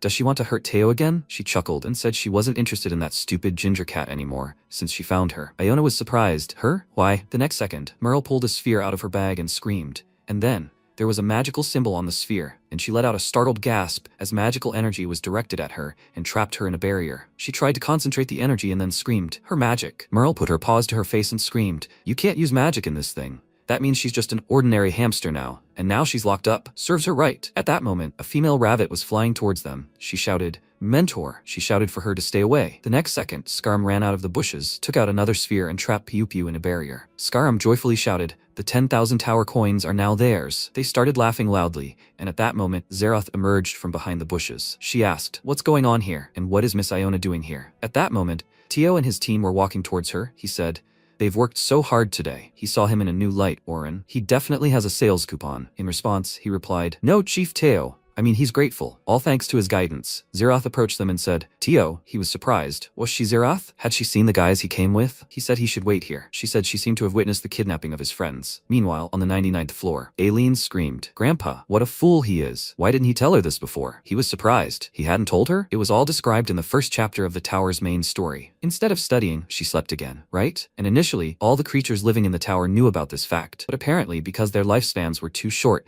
this story was forgotten. She indignantly stamped her paw on the ground and screamed, "She didn't know. Can anything be done? At this rate, Sejun's homeland will be destroyed," he said, no matter how she screamed. At that moment, the protagonist sat on the ground, clasping his hands. The animals gathered around him. Beh, placing a paw on his legs, asked, "Dad, does he have a home somewhere else?" Piaxa, he's talking about Uncle's homeland, where all his family, his grandparents, were. The protagonist looked at Kaiser and asked what he meant by trials. He replied that it was an event, like the Locust invasion on the 67th floor now, an invasion of the Destroyer's minions. Considering that they never appeared on his planet Earth, it seemed there had been an invasion attempt, but they had discovered a rift between dimensions and infiltrated the tower. In this situation, they could consider it a victory, since they had somehow bought Earth time. MC thought about it. Humans have only reached the 48th floor. Even the strongest inhabitants of the 67th floor were struggling to cope with the locusts. But what if the locusts had appeared on Earth? They would have been destroyed in a few days. Then Aileen, turning to her grandfather, asked if there were dimensions that had overcome the trial. Over the past 1,000 years, he had traveled through countless dimensions, and at least one should have. He replied, "None. Until now." He researched many methods, but even they, the dragons, didn't know exactly how to overcome the trial. They barely found one fragment of the creator's power. After that, the protagonist said, "No, that doesn't mean there's no way out." Kaiser asked, "There's a method?" "What?" MC turned to him and placing their hands on their hips said, "There's one crucial difference between the other destroyed worlds and Earth." He looked surprised. "What's the difference?" Aileen also asked, "What's the difference?" The protagonist said, "In this world there is a tower farmer, Sejun. If the green onions he cultivated contributed to the defeat of the locusts on the 67th floor, then there must be something different from what exists in this dimension, right?" The next moment, everyone climbed onto Elka and ran. Theo shouted, "Zerath! Does she know where those two ran off to?" She shouted, "Yes! They're definitely heading to the Rotten Root Inn in the Crossroads village. This is one of the establishments of Tark, a traveling merchant under Greed's command. The two were there yesterday. Apparently, they were hatching some scheme there." Theo asked in surprise how she knew so much, and it seemed suspicious that she was following Scarum around. She looked at him in surprise, and then thought, exactly. She didn't understand how. While she was tracking the suspects from the Chaw merchant caravan, currently at war with the locusts on the 67th floor, she discovered that they were collaborating with Scarum, which is why she was pursuing him. Then she laughed, and Theo asked if she was really trying to work for Greed through Scarum. That goblin was evil. She shouldn't get involved with those vile bastards. She folded her paws in front of herself and said that it had only just dawned on her. As she thought, no one could compare to Theo, her savior. He replied that it was good that she understood. She thought, how lucky. And then Elka stopped and told Theo that they were at the entrance to the settlement at the crossroads, the 38th floor, the merchant's passage. Elka walked forward, and Theo said that his comrade was waiting for him here. They needed to meet. He said that he held a high position in the mercenary company here, so he should help. Zerath asked, "Mercenary company?" Elka walked on and said that he was going down, and then Theo raised his paw and shouted, "Hey, Hegel, they've arrived." He walked up to them and said to Theo, "They've arrived. Have they sold all the harvest?" "Oh, and she?" Zerath thought it was Hegel. They met at an association meeting. Then he said, "The head of the Traveling Merchants Association." She shook her head no, and he shouted, "That is Zerath, best friend of the son of the head of the Traveling Merchants Association." He laughed loudly and she scratched the back of her head and shouted, "Hello, Hegel." She put her paw to her face and whispered that she was undercover. He replied that he understood. Theo asked in surprise, "What's that? Do they know each other?" She laughed and said that their paths had just crossed a couple of times. Then Hegel asked, "What happened? Where are Lady Iona and Piu Piu?" Theo replied that they were kidnapped. He shouted in surprise, "What? Theo, how can he joke like that?" Before he could finish, Zerath said that he was not joking. She had personally witnessed it. Theo spread his paws to his sides and said that it was Scarum and Meryl. Zerath said that they were going to the Rotten Root Tavern to meet someone named Tarek. Could someone more powerful from the Free Mercenaries Association help them? Hegel asked. Tarek? He's a traveling merchant working for Greed, right? That would be problematic. Elka said, Tio, the Free Mercenaries Association is divided into several factions, most following those with money. Greed is currently one of the biggest moneybags in the tower, just like he was in the past. Most of the mercenaries in the association are most likely connected to him. Tio asked, what about the magic association? Hegel replied, not a good idea either. Greed has eyes and ears in every position. There are far more of them than they thought. Most likely, it's the same story in the magic association. Tio grabbed his head and shouted, does that mean nothing can be done? Then Zareth looked at him and called him. He asked, what is it? She put her paw to her chest and said she had an idea. Could he trust her just this once? Sometime later, a settlement at a crossroads, a slum, the Rotten Root Tavern. Skaram knocked on the door. A goblin opened the window and asked what they needed. He replied that they were going to Tarek's to get some goods. The worker asked, bugs? Skaram replied, bugs. Then the window closed, followed by the door opening. They walked forward, and Skaram said they had to go. They went up to the second floor and approached Tarek, who, sitting in a chair, shouted, Skaram. He wasn't going to disappoint him now, was he? He replied, of course not, Mr. Tarek. He took off his backpack and said, everything is done according to his instructions. Then he took out the barriers that held the trapped ones. Tarek rose from his seat, the cigar falling from his paw, and then Skaram spread his arms out to the sides and said, as he ordered, they used the seal to catch that couple. Tarek came closer and said that they had truly worked hard. He approached the rabbit and asked how she was. Princess Piu Piu? She had grown into such a lovely rabbit. And the head of the Wizards Association, Iona, she shouted, Tarek, he's a disgusting pig. Before she could finish, Tarek kicked the barrier and shouted, he'd been giving her slack this whole time. She can't even catch the atmosphere. Without her magic, she's nothing but a pathetic hamster. And that relieves the tension. Skaram said, what a joy. Tarek said, when he first came here and said he saw the princess of the Red Ribbon Kingdom, he really took him for a liar. And just think, he'd handled the task flawlessly.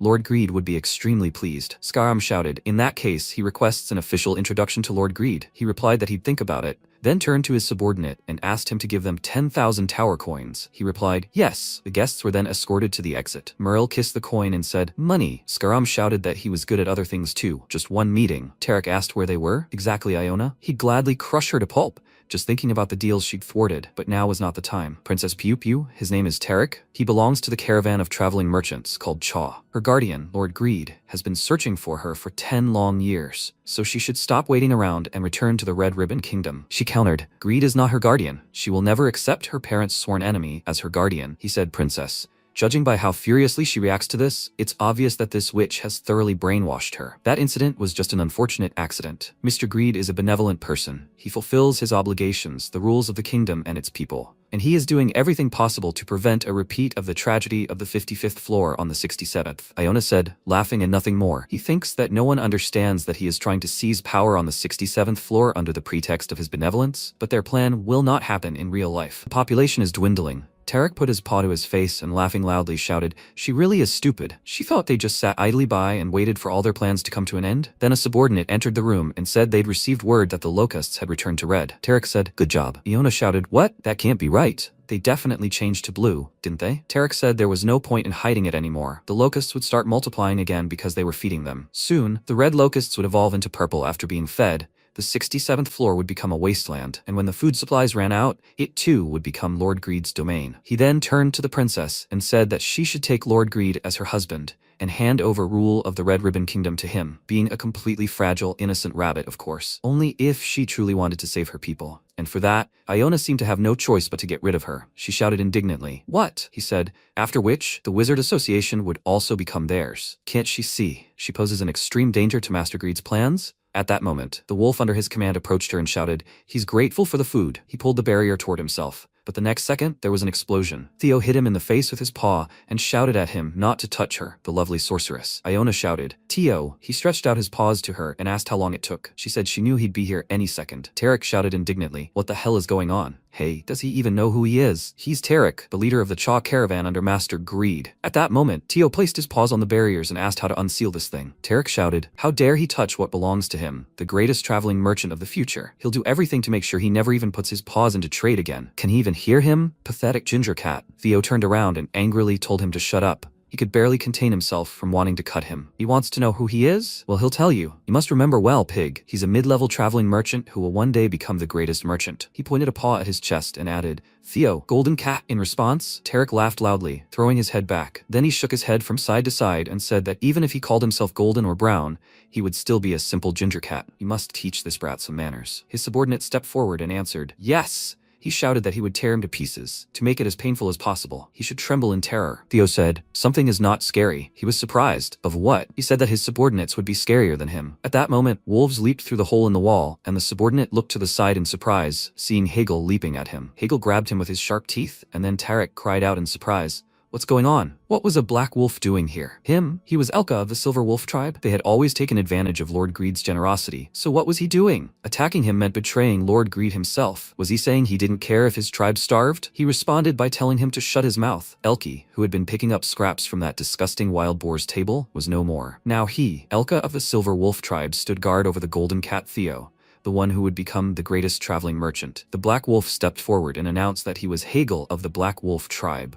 If he touched a single hair on Theo's face, he would lose a hoof. He asked why the wolves were protecting some cat. They thought they could leave this place without a problem after what they had done. He could arrange things so that not even their paws would be in the tower again. The silver wolf said that he should rip his fat mouth apart just to stop hearing this nonsense. Then Tarek said he should thank them for breaking down the wall. Can they see? These slums are his territory. Then he raised his hooves and shouted, "Archers." He shouted again, "Archers." What? Why is nothing happening? Zerath stepped forward and said that shouting would do no good. This is their territory too. All of his minions had already been discovered and arrested by agents of the Inspection Bureau. Tarek shouted, "She is an agent of the Secret Inspection Bureau of the Traveling Traders Association?" She replied, "Nice to meet you, Sir Tarek." Yes, she was Zerath, an agent with the Inspectorate Bureau. He was being held on charges of kidnapping, unlawful confinement, intimidation, and 8 other criminal counts. He asked in surprise, "What? On what evidence?" Then he pointed with his hoof and shouted, "He's a good-natured traveling merchant. Those bastards broke into his establishment and wreaked havoc." On what other grounds was she planning to arrest him? Iona asked. Evidence? Wouldn't that be enough? At that moment she pulled out a ring, from which a voice emerged.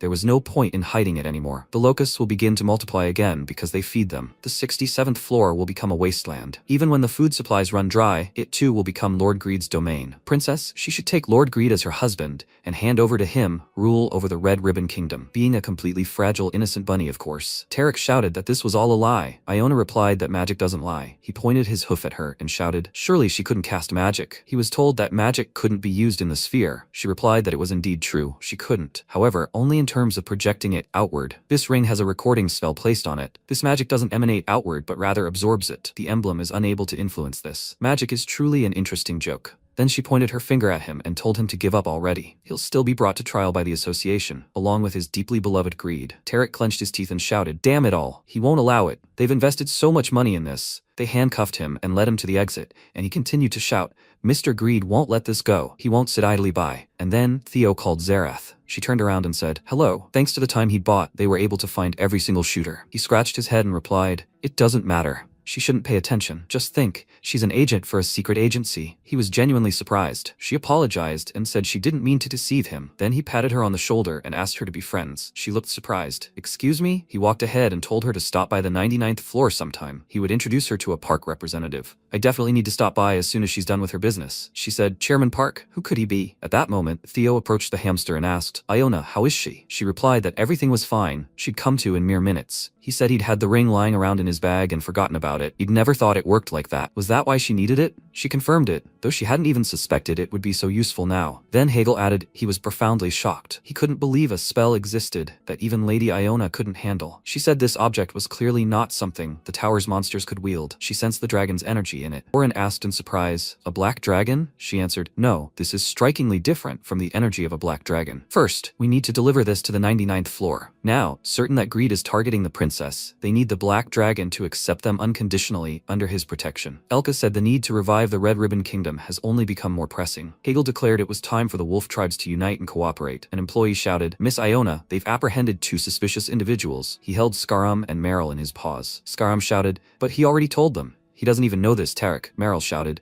"They were just strolling here." Then they were surprised. "Oh, Tio?" He said, "Well, let's both go with them to the 99th, of course." Meanwhile, Aileen sniffed the treat with pleasure. She said it was delicious. The honey jelly made from peanut pollen had a slightly nutty, salty taste, unlike cherry blossom jelly. The protagonist turned to the system window and said he was glad she liked it. The system window said, "Delicious." He said it was time to pick the nuts themselves soon. You could roast them, eat them plain, and there were so many other things you could do with them. She said, "Seijin, and he wasn't worried at all. His cat friend was getting into dangerous business. Could they really afford to eat so casually? He replied that he was focusing on what he could influence right now. Worrying didn't solve anything. Besides, he had a plan. She looked surprised. A plan? He had to tell her. She would help in any way she could. He thanked her, but for now they needed to wait for Teo, so they didn't need to rush. She wanted more honey jelly? Then he looked in surprise at the system window, which said the farm workers had developed 100 pyong fields for cherry tomato planting. He received 200 experience points. The farm's area had surpassed 30,000 pyong. He had become a wealthy landowner. He exclaimed in surprise, "Wow, they already have more than 30,000 pyong of land?" The field had truly become enormous. His talent had leveled up, but what did it mean to be a wealthy landowner? He placed his finger on the system window, which said, Independent Landowner. This talent is available exclusively to farmers with 30,000 pyong of cultivated land. He can assign up to 100 farm workers. Farm workers can use landowner profession skills. When workers use a landowner's land skills, he gains 3% experience. He can assign 5 guards to guard the farm. A wealthy landowner receives 50% of the experience points earned by guards after defeating enemies within a 1-kilometer radius of him. He cried out in surprise. Now he can assign guards to protect the farm, and he'll also get half the experience for defeating enemies? It doesn't look like they're sharing experience points, so it's probably best to let the guards handle things themselves and leave him alone. Then he raised his hand and shouted, "Bay, Black Rabbit, they need to come here." First, he meant Bay and the Black Rabbit's guards. Bay asked, "What's that?" He replied that he was now officially hired as a guard to protect this farm. He shouted, "That sounds awesome. He will protect their lands." The Black Rabbit asked, "So in addition to working on the farm, he now has to guard this too?" Then the rabbit called out to them, "Uncle, Flame is calling him." He looked surprised. Flame. After a while they approached her and MC asked, "Flame, what happened?" She answered, "Sir." She finished the purification. The basket contained purified grain of enhanced wood. This grain of infected trait, having absorbed the energy of the blue moon, was purified. The seed was enhanced with the energy of the blue moon's power. The contamination was purified, and resistance to contamination was increased. When consumed, all stats will be increased by 15. If left in the ground, the seed will sprout and grow into a mighty sacred tree. Shelf life is 100 years. Rank, a plus. The protagonist took the seed in his hand and said, "The sensation is complete. It looks normal now." Bay extended his paw to it and said, "What a beautiful color." Flame asked, "Sir, is he going to eat this?" He replied that he didn't know yet. The stat increase was certainly tempting. She said that this child wasn't previously evil, originally a kind creature, but that had been defamed. He knelt before her and told her not to worry. He was the tower's farmer after all. Naturally, he had to plant a new seed, right? He then placed the seed in a small hole. The system reported that he had planted a seed, a purified seed of an enhanced tree. His level 4 planting mastery had increased significantly. Thanks to the level 1 mastery boost, level 4 harvesting mastery has been increased by 5%. He's reached a new level in level 4 planting mastery. The refined grain, the empowered tree, uses its powers to accelerate growth. The protagonist asked, "What will happen?" Then the system window warned him to wait. What if a giant tree grows here? He yelled in surprise. What? He thought. She's right. What if this grows into a tree the size of the infected one they got the grain from? He yelled. Damn it. Aileen told him to dig it up quickly. He began digging a hole, then noticed a sprout and yelled, "It's already sprouted." The next second, a mighty sacred tree emerged from the hole. The protagonist, looking at the creature, asked in surprise, "Is this a sacred tree?" It turned out to be much smaller than expected, right? Then the tree rose up, making sounds. The protagonist asked, "Where did it go?" Then the tree ran toward Flame and MC shouted, "No," as he thought. "Flame." She shouted, "Sir, everything is fine. This child has no evil intentions." Then the protagonist looked in surprise as the tree reached out to Flame.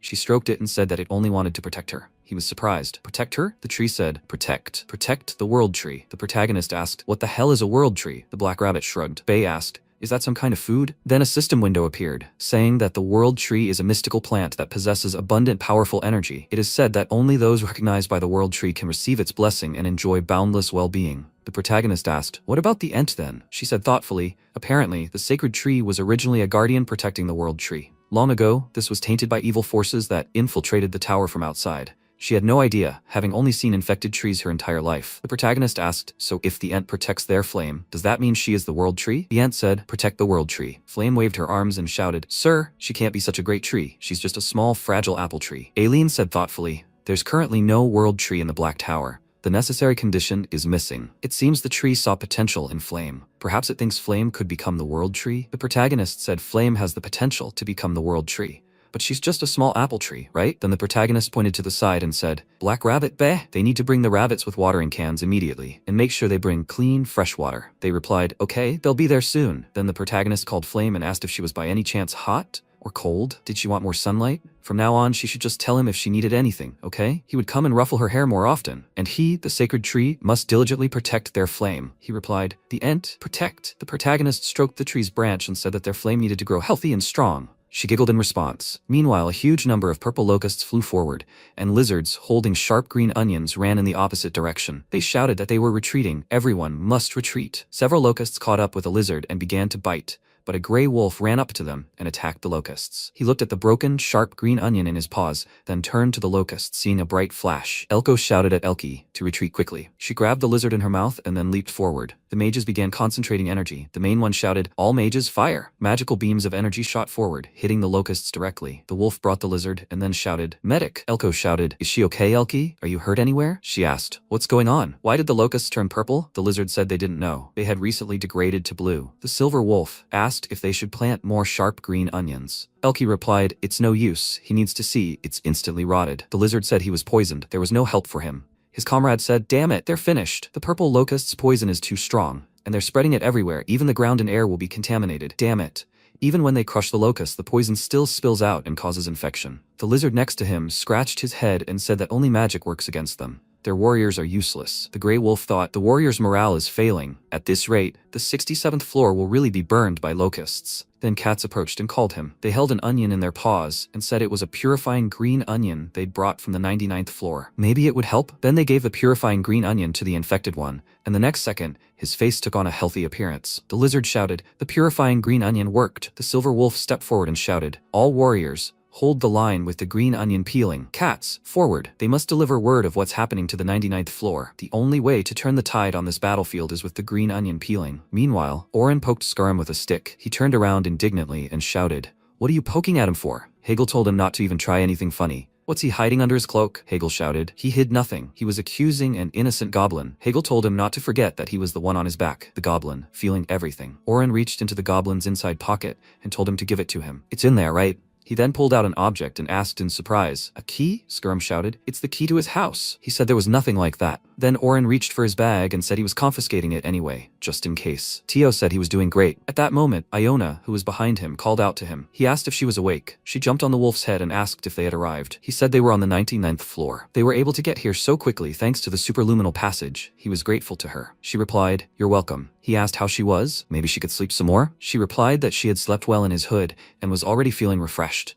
Besides, they were going to meet Seijun, and she couldn't appear in front of him half asleep. Then Elka said that he could see the chairman from here. At that moment, MC stood surrounded by animals and asked what it was like outside. Wifey asked, "What if they got infected again for this?" Then Theo called the protagonist and told them to turn around. He replied, "They're all welcome." The black rabbit looked at the princess in surprise, and she bowed, looking at him. He blushed with embarrassment, and the cutter rabbit, turning to the black rabbit, asked if he had already met this beauty. He scratched the back of his head and said that they had only seen each other for a few seconds. Theo asked, "Are they new?" Bay raised his paws and said, "It's the Ent, the guardian of the world tree who protects flame." The Ent replied, "To protect." Tio asked, "What?" At that moment, the protagonist said that he saw that Iona was also with them. Who was their new friend? Iona pointed her paws at the rabbit and said, "Yes, Seijun, this is Pew Pew, her apprentice." The rabbit nodded and said that she greeted him, the black dragon. She was pleased to meet him. Her name was Pew Pew. He replied, "Yeah, it's nice to meet her. He's Park Seijun." She could just call him Seijun. And what brought her here? She didn't just want to greet him, did she? She answered as expected of a black dragon. Yes, not only for that reason. She was here to ask him for a favor. He was surprised. A favor? Iona stepped forward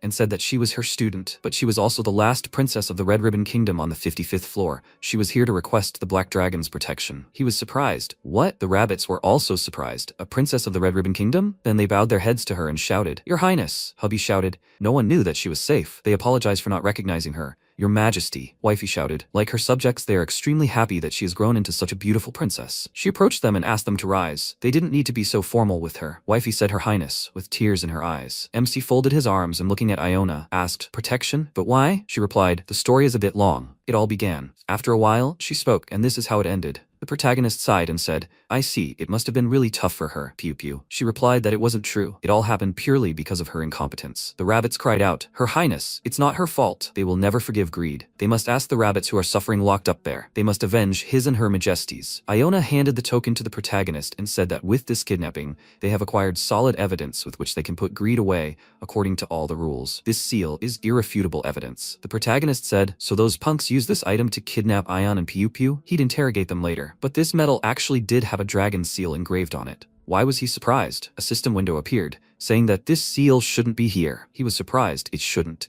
Aileen said it was the seal of the White Dragon. It belonged to her uncle, Kellyan Maver. Then the protagonist approached the detainees and asked, "Did those guys attack them using this metal?" Tio replied, "Yes, sir." Sejin, "What will they do with these fools?" Scaram began to beg for mercy, for the first and last time. "Oh, Black Dragon." Merle said she was only obeying that goblin's orders. "Oh, Black Dragon." He asked, "So, this seal belongs to the dragon that controls the White Tower?" Aileen confirmed that it did. Dragons have clans, each representing a different color. Black dragons, blue dragons, silver dragons, and so on. And there's an unspoken rule against taking one dragon's belongings into another dragon's tower without permission. Dragon possessions are so powerful that they could destroy the world built within the tower if someone thoughtlessly misuses them. Moreover, if they really belong to Kellyan's uncle, it's even worse. The protagonist asked why. Hadn't she told them everything yet? She replied, her grandfather and uncle. At that moment, Kaiser approached them and calling the protagonist said he was feeling a bit hungry. "Is there anything he could eat?" She shouted, "Black Dragon." He looked at her in surprise, and then Hegel lowered his head before him and shouted that they were greeting the Black Dragon. He said, judging by the aura, he was the child who cast the protective barrier fragment of the monument. The ability to use such a complex high-level spell is worthy of praise. She leaned over and thanked him. "The Black Dragon." He asked, "What's going on here, Seiyin? It's only been a short time, and they have so many guests again. Is he throwing a feast or something?" MC scratched his head and, smiling awkwardly, said, "Well." Then Kaiser noticed the metal in the protagonist's hand. He extended his paw towards him and shouted,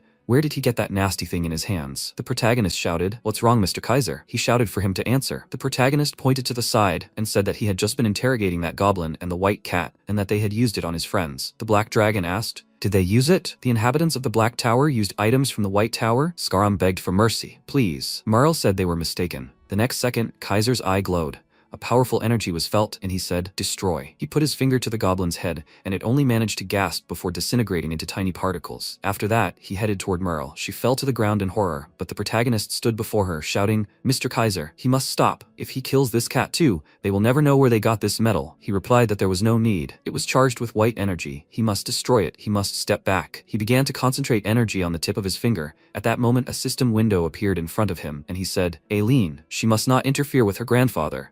She knows perfectly well how much he hates that bastard him." She shouted that he must stop. If not, she will cut off his connection with the statue. He was surprised. "What? She must stop," she said. "Crystal ball. Enable administrator mode." He shouted. "Aileen, he was wrong. Her grandfather." She shouted that she was blocking him for now. "Crystal ball. Cut off the connection with the stone statue." The system asked, "Does she wish to block the connection?" She extended her claw, making a decision. The Black Dragon called out to his granddaughter again, and then froze, turning to stone. The protagonist called out to him, and then said, "It's over." He looked at the system window, which said that she had disabled the stone statue. For now, he won't be able to join in. The protagonist asked why Mr. Kaiser was so angry. Did dragons really fight each other to the death all the time? She replied that wasn't true. All the dragons used to be great friends. The different towers interacted with each other. And before she started living in the tower's management office, they played and studied together with dragons from other clans. Uncle Kellyan and her grandfather also got along well. Among all the dragons, they were the closest friends, so close that others even envied them.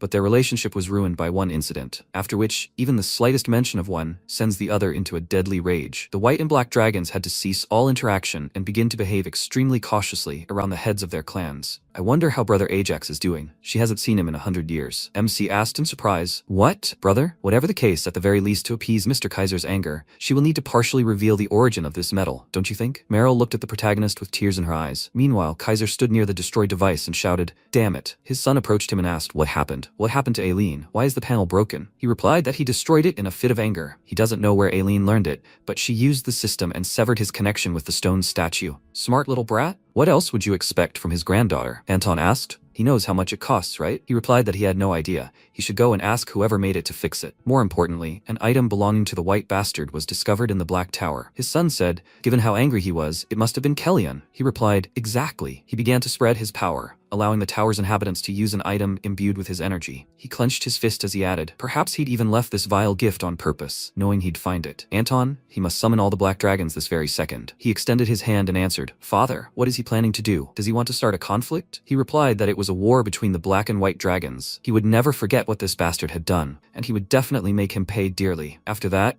he howled into the sky, and his son desperately called out to him, saying, "A bloody storm is coming." Meanwhile, Maril, on her knees, said that she knew nothing at all. She only used what Skaram gave her after meeting Tarek. She asks, she will do whatever they wish, only they must spare her, she begs. Iona spoke. Apparently, she was telling the truth. Tarek had said something similar when they were brought to him. The protagonist folded his arms and asked, So, this guy named Tarek has some connection to the White Dragon? Iona thoughtfully replied that she didn't think so. There was a high chance he'd received a medal from greed. He had a loose tongue. If he had any personal connection to the dragon, he would have spilled the beans while bragging at his latest drinking bout. She'd been harboring suspicions for some time now. With an unknown source of information and greed's wealth, he couldn't achieve that level of influence on his own. MC said, as he'd expected, he'd have to deal with this greed or whatever his name was. At that moment, the Black Rabbit said, "Uncle, how about a break?" The guests were probably tired by now. He rose to his feet and said that was what they'd do. They should go rest. They'd talk later over dinner. Black Rabbit, he should escort the princess home. Iona said she'd probably return to Tio's hood. He replied, "Okay." Then the Black Rabbit asked her to follow him. She walked forward, and turning to Meryl, said that using items from another tower without permission was a crime punishable by death. Even if it hadn't happened here, when they handed the matter over to the association, she would be punished immediately. So she needed to prepare herself. She lowered her head and said, "It can't be," Tio said, looking so pathetic. Couldn't she be gentle with her? She asked if he was caring about Meryl now. He replied that he wasn't. Then Oren called the protagonist and asked what he should do with this bag.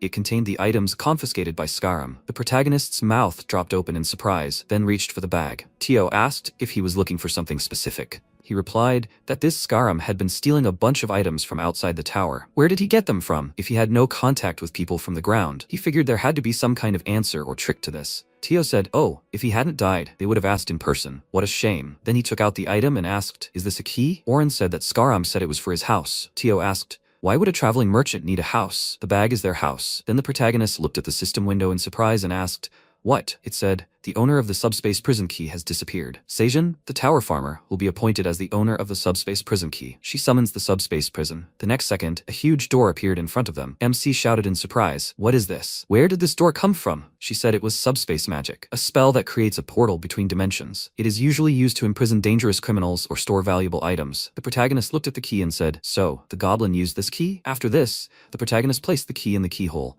then walked inside and looking around asked in surprise, "What? Is it empty in here?" And it's pitch black. Then Teo pointed his paw forward and shouted, "He's there." "Who is he? He has to show himself." The bat shouted that he was asking them not to hit him. He was begging. MC dropped to one knee and told him to calm down. They wouldn't hurt him. What was his name? He walked forward and said that his name was Bat. Was he his new master? The protagonist looked at him in surprise and asked what was wrong with him. Bat said, "So, since it wasn't Scarum's master who opened the prison, is he now his new master?" MC introduced himself and said, "Yes, he really did open the prison. But who is he? And what is he doing here?" He replied that this was a strange question, that he was Bat, the golden bat. He was waiting for his master to come. Theo approached him and asked, "A golden bat? In a place like this? He's such a slob. When was the last time he washed?" He was surprised. "Washed?" He said. "What does that mean?" Theo shouted, "Seijin, this guy stinks too much." The protagonist asked how long he'd been locked up here. He asked, "What?" He was born here. What a strange owner he'd gotten himself into this time. He rubbed his eye and said to please his new owner, he has a gift. The owner gave him something tasty, so he saved it to eat later. Then he pulled out a rotten apple. The protagonist asked in surprise, "What is it?" Theo said, "Rotten through and through." Bat held it out and said, "It's fruit. It's delicious, right? He's giving it to a master." The protagonist replied, his stomach churning just looking at it. "Has he really been eating this all this time?" He replied, "But it's Bat's treasure. He got it as a reward for good behavior. It's delicious, isn't it?" MC said, "That won't do." He said, "He says his name is Bat, right? First, they need to get out of here. This is no place to live." The bat shouted, "What? Outside?"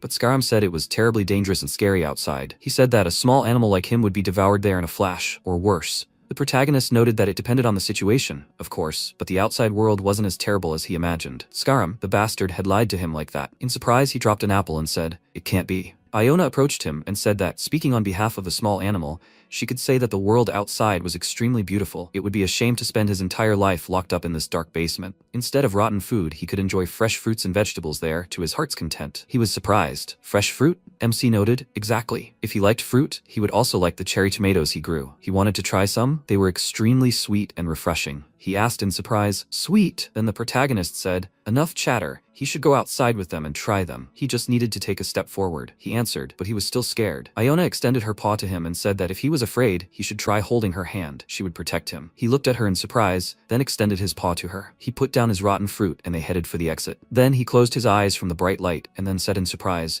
"It's blinding." Iona asked how he was feeling. "It's nothing scary, right?" He replied, "It smells completely different than in prison." The protagonist placed his hands on his waist and asked, "Isn't the breeze so wonderful?" Tio closed his eyes with his paws and said, "We just went outside, and the smell of this dirty guy isn't so noticeable anymore. So the guy has reached the stage where he can be washed." Bat looked at the protagonist and asked, What will he order now? He thoughtfully replied that he would like to know about his time in prison, but first they need to do the most important thing. He was surprised. The most important thing? What is it? He replied that he needed to be properly washed and fed. After that, he introduced the bat to the other residents of the floor, and then they engaged in bathing activities. While in the water, MC offered the animals drinks. Everyone enjoyed the peaceful atmosphere. And then the protagonist asked, apparently he adapted well, right? Iona said that she hoped he would find his safe place here. What are his plans for the subspace prison? He picked up the key and said, summon subspace prison. The next second, a door appeared in front of him, and he said so, he can summon it whenever he wants. Iona confirmed, and it seemed to be connected to him now, and he can open it anytime and anywhere. He said that in that case, he would clean it up and use it as storage. He was just thinking about having a mobile warehouse. She said that in that case, if he didn't mind, he should allow an expansion to make it more convenient to use as a warehouse. It was an outdated version of the 3-layer magical structure. She thinks they can significantly increase the capacity. She'll clean it up, install lighting, add shelving, and generally work on the interior. He was surprised, really. He patted her head and added, Iona, he didn't know she knew that kind of magic. As expected of the great leader of the Tower of Magic. Then she sheepishly covered her face with her hood and said, he truly is a kind dragon. He was surprised, and then she went to the door and, opening it slightly, said, okay, it's time to get to work. They'll see each other soon. He replied, fine, she should let him know if she needs anything. After that, the door closed behind her, and she created light in her paw and said, he acts so modestly and treats everyone equally, despite their power, and the way he sincerely admires even the most simple magic makes her involuntarily act spoiled. He truly has the heart of a great man. So will she begin renovations for Seijin? The next second she rose up, pushed off the ground, and began to concentrate energy around herself. Meanwhile, the Black Rabbit said he was full. He looked at the princess and asked, is there food to your liking, your majesty? She replied, yes. She hadn't tasted carrots in so long. Theirs were 100 times tastier than the ones she ate as a child in the kingdom. While she was on the run from greed, studying with her mentor and enjoying such luxury, so many people were suffering, and they were cultivating ancient crops, preserving their rabbit pride. Shame on her. He replied, that's not true, your highness. She was cultivating her strength for the battle against greed to protect their people. She smiled and thanked him for his kind words. However, the fact that she, being part of the royal family, turned her back on her people for the sake of survival, as the princess of the Red Ribbon Kingdom, she must take responsibility at all costs. He looked at her in surprise, then looked ahead and said that he was born on the 99th floor, and to be honest, he didn't really know anything about the kingdom, but he still empathized with his mom and dad, as well as the other rabbits. The longing in their hearts, the longing in the princess's heart. He rose to his paws, and the princess called to him. He added that he instinctively felt it too and wanted to return. He wanted to restore the beautiful Red Ribbon Kingdom. She looked at him in surprise. He turned to her and said, because, your highness, he hopes that one day she will lead them with a bright smile on her face. They call him the Black Rabbit here, but his real name is Piak. He's heard that battle rabbits can become knights who protect the kingdom. He wants to reclaim the Red Ribbon Kingdom from greed and restore her happiness. Will she allow him, Piak, to become Princess Piu Piu's Black Knight? They held pause and she said, of course. She thought, her knight. At that moment, Bei approached them and asked what they were doing. The Black Rabbit jumped back in fear. He shouted, how long has he been spying on them? He answered, too long. The Ent stood nearby and said, he will protect, he will be a knight too. Then Bei said, by the way, they need to hurry. They've both already been searched. The rabbit asked, what's wrong? The Ent said, lots of cats, lots of wolves. Bei patted the Ent on the head and said that if they didn't hurry, the 67th floor would be destroyed before they could even confront greed. The Ent shouted, danger, the locusts are dangerous. Then they ran up to the protagonist. He said they were just in time. They needed to catch their breath. He was just about to begin, then. The Black Rabbit asked where everyone was rushing to. Elka asked where Lady Iona was. The protagonist said she was currently busy with something else. If a representative from the Magic Tower was needed, the princess was here, so she could speak. He told Seijin he already knew that the locusts on the 67th floor had turned purple and were emitting poison. This was causing the pungent green onions to wither, and they were losing ground. Piu Piu said it had happened much faster than expected. The wolf added, fortunately, the peeling green onions were effective against them, so they ran here without sparing any effort to immediately request reinforcements. MC replied, I see, so when the locusts mutated into the poisonous variety, the peeling onions became a better aid than the hot ones. Out of the frying pan, into the fire. Then he called out, Theo, you must fill half the cat's bags with peeling and hot green onions. He replied, yes. Then the protagonist turned to the rabbits and told them to pack the rest of the bags with food for now. One of the rabbits approached him and said, Uncle? He brought his equipment. He thanked him and then, placing the knife in its usual place, asked, Aileen, are there any anomalies in the tower? She replied that she was checking. She didn't see anything unusual yet. Green alert, quest.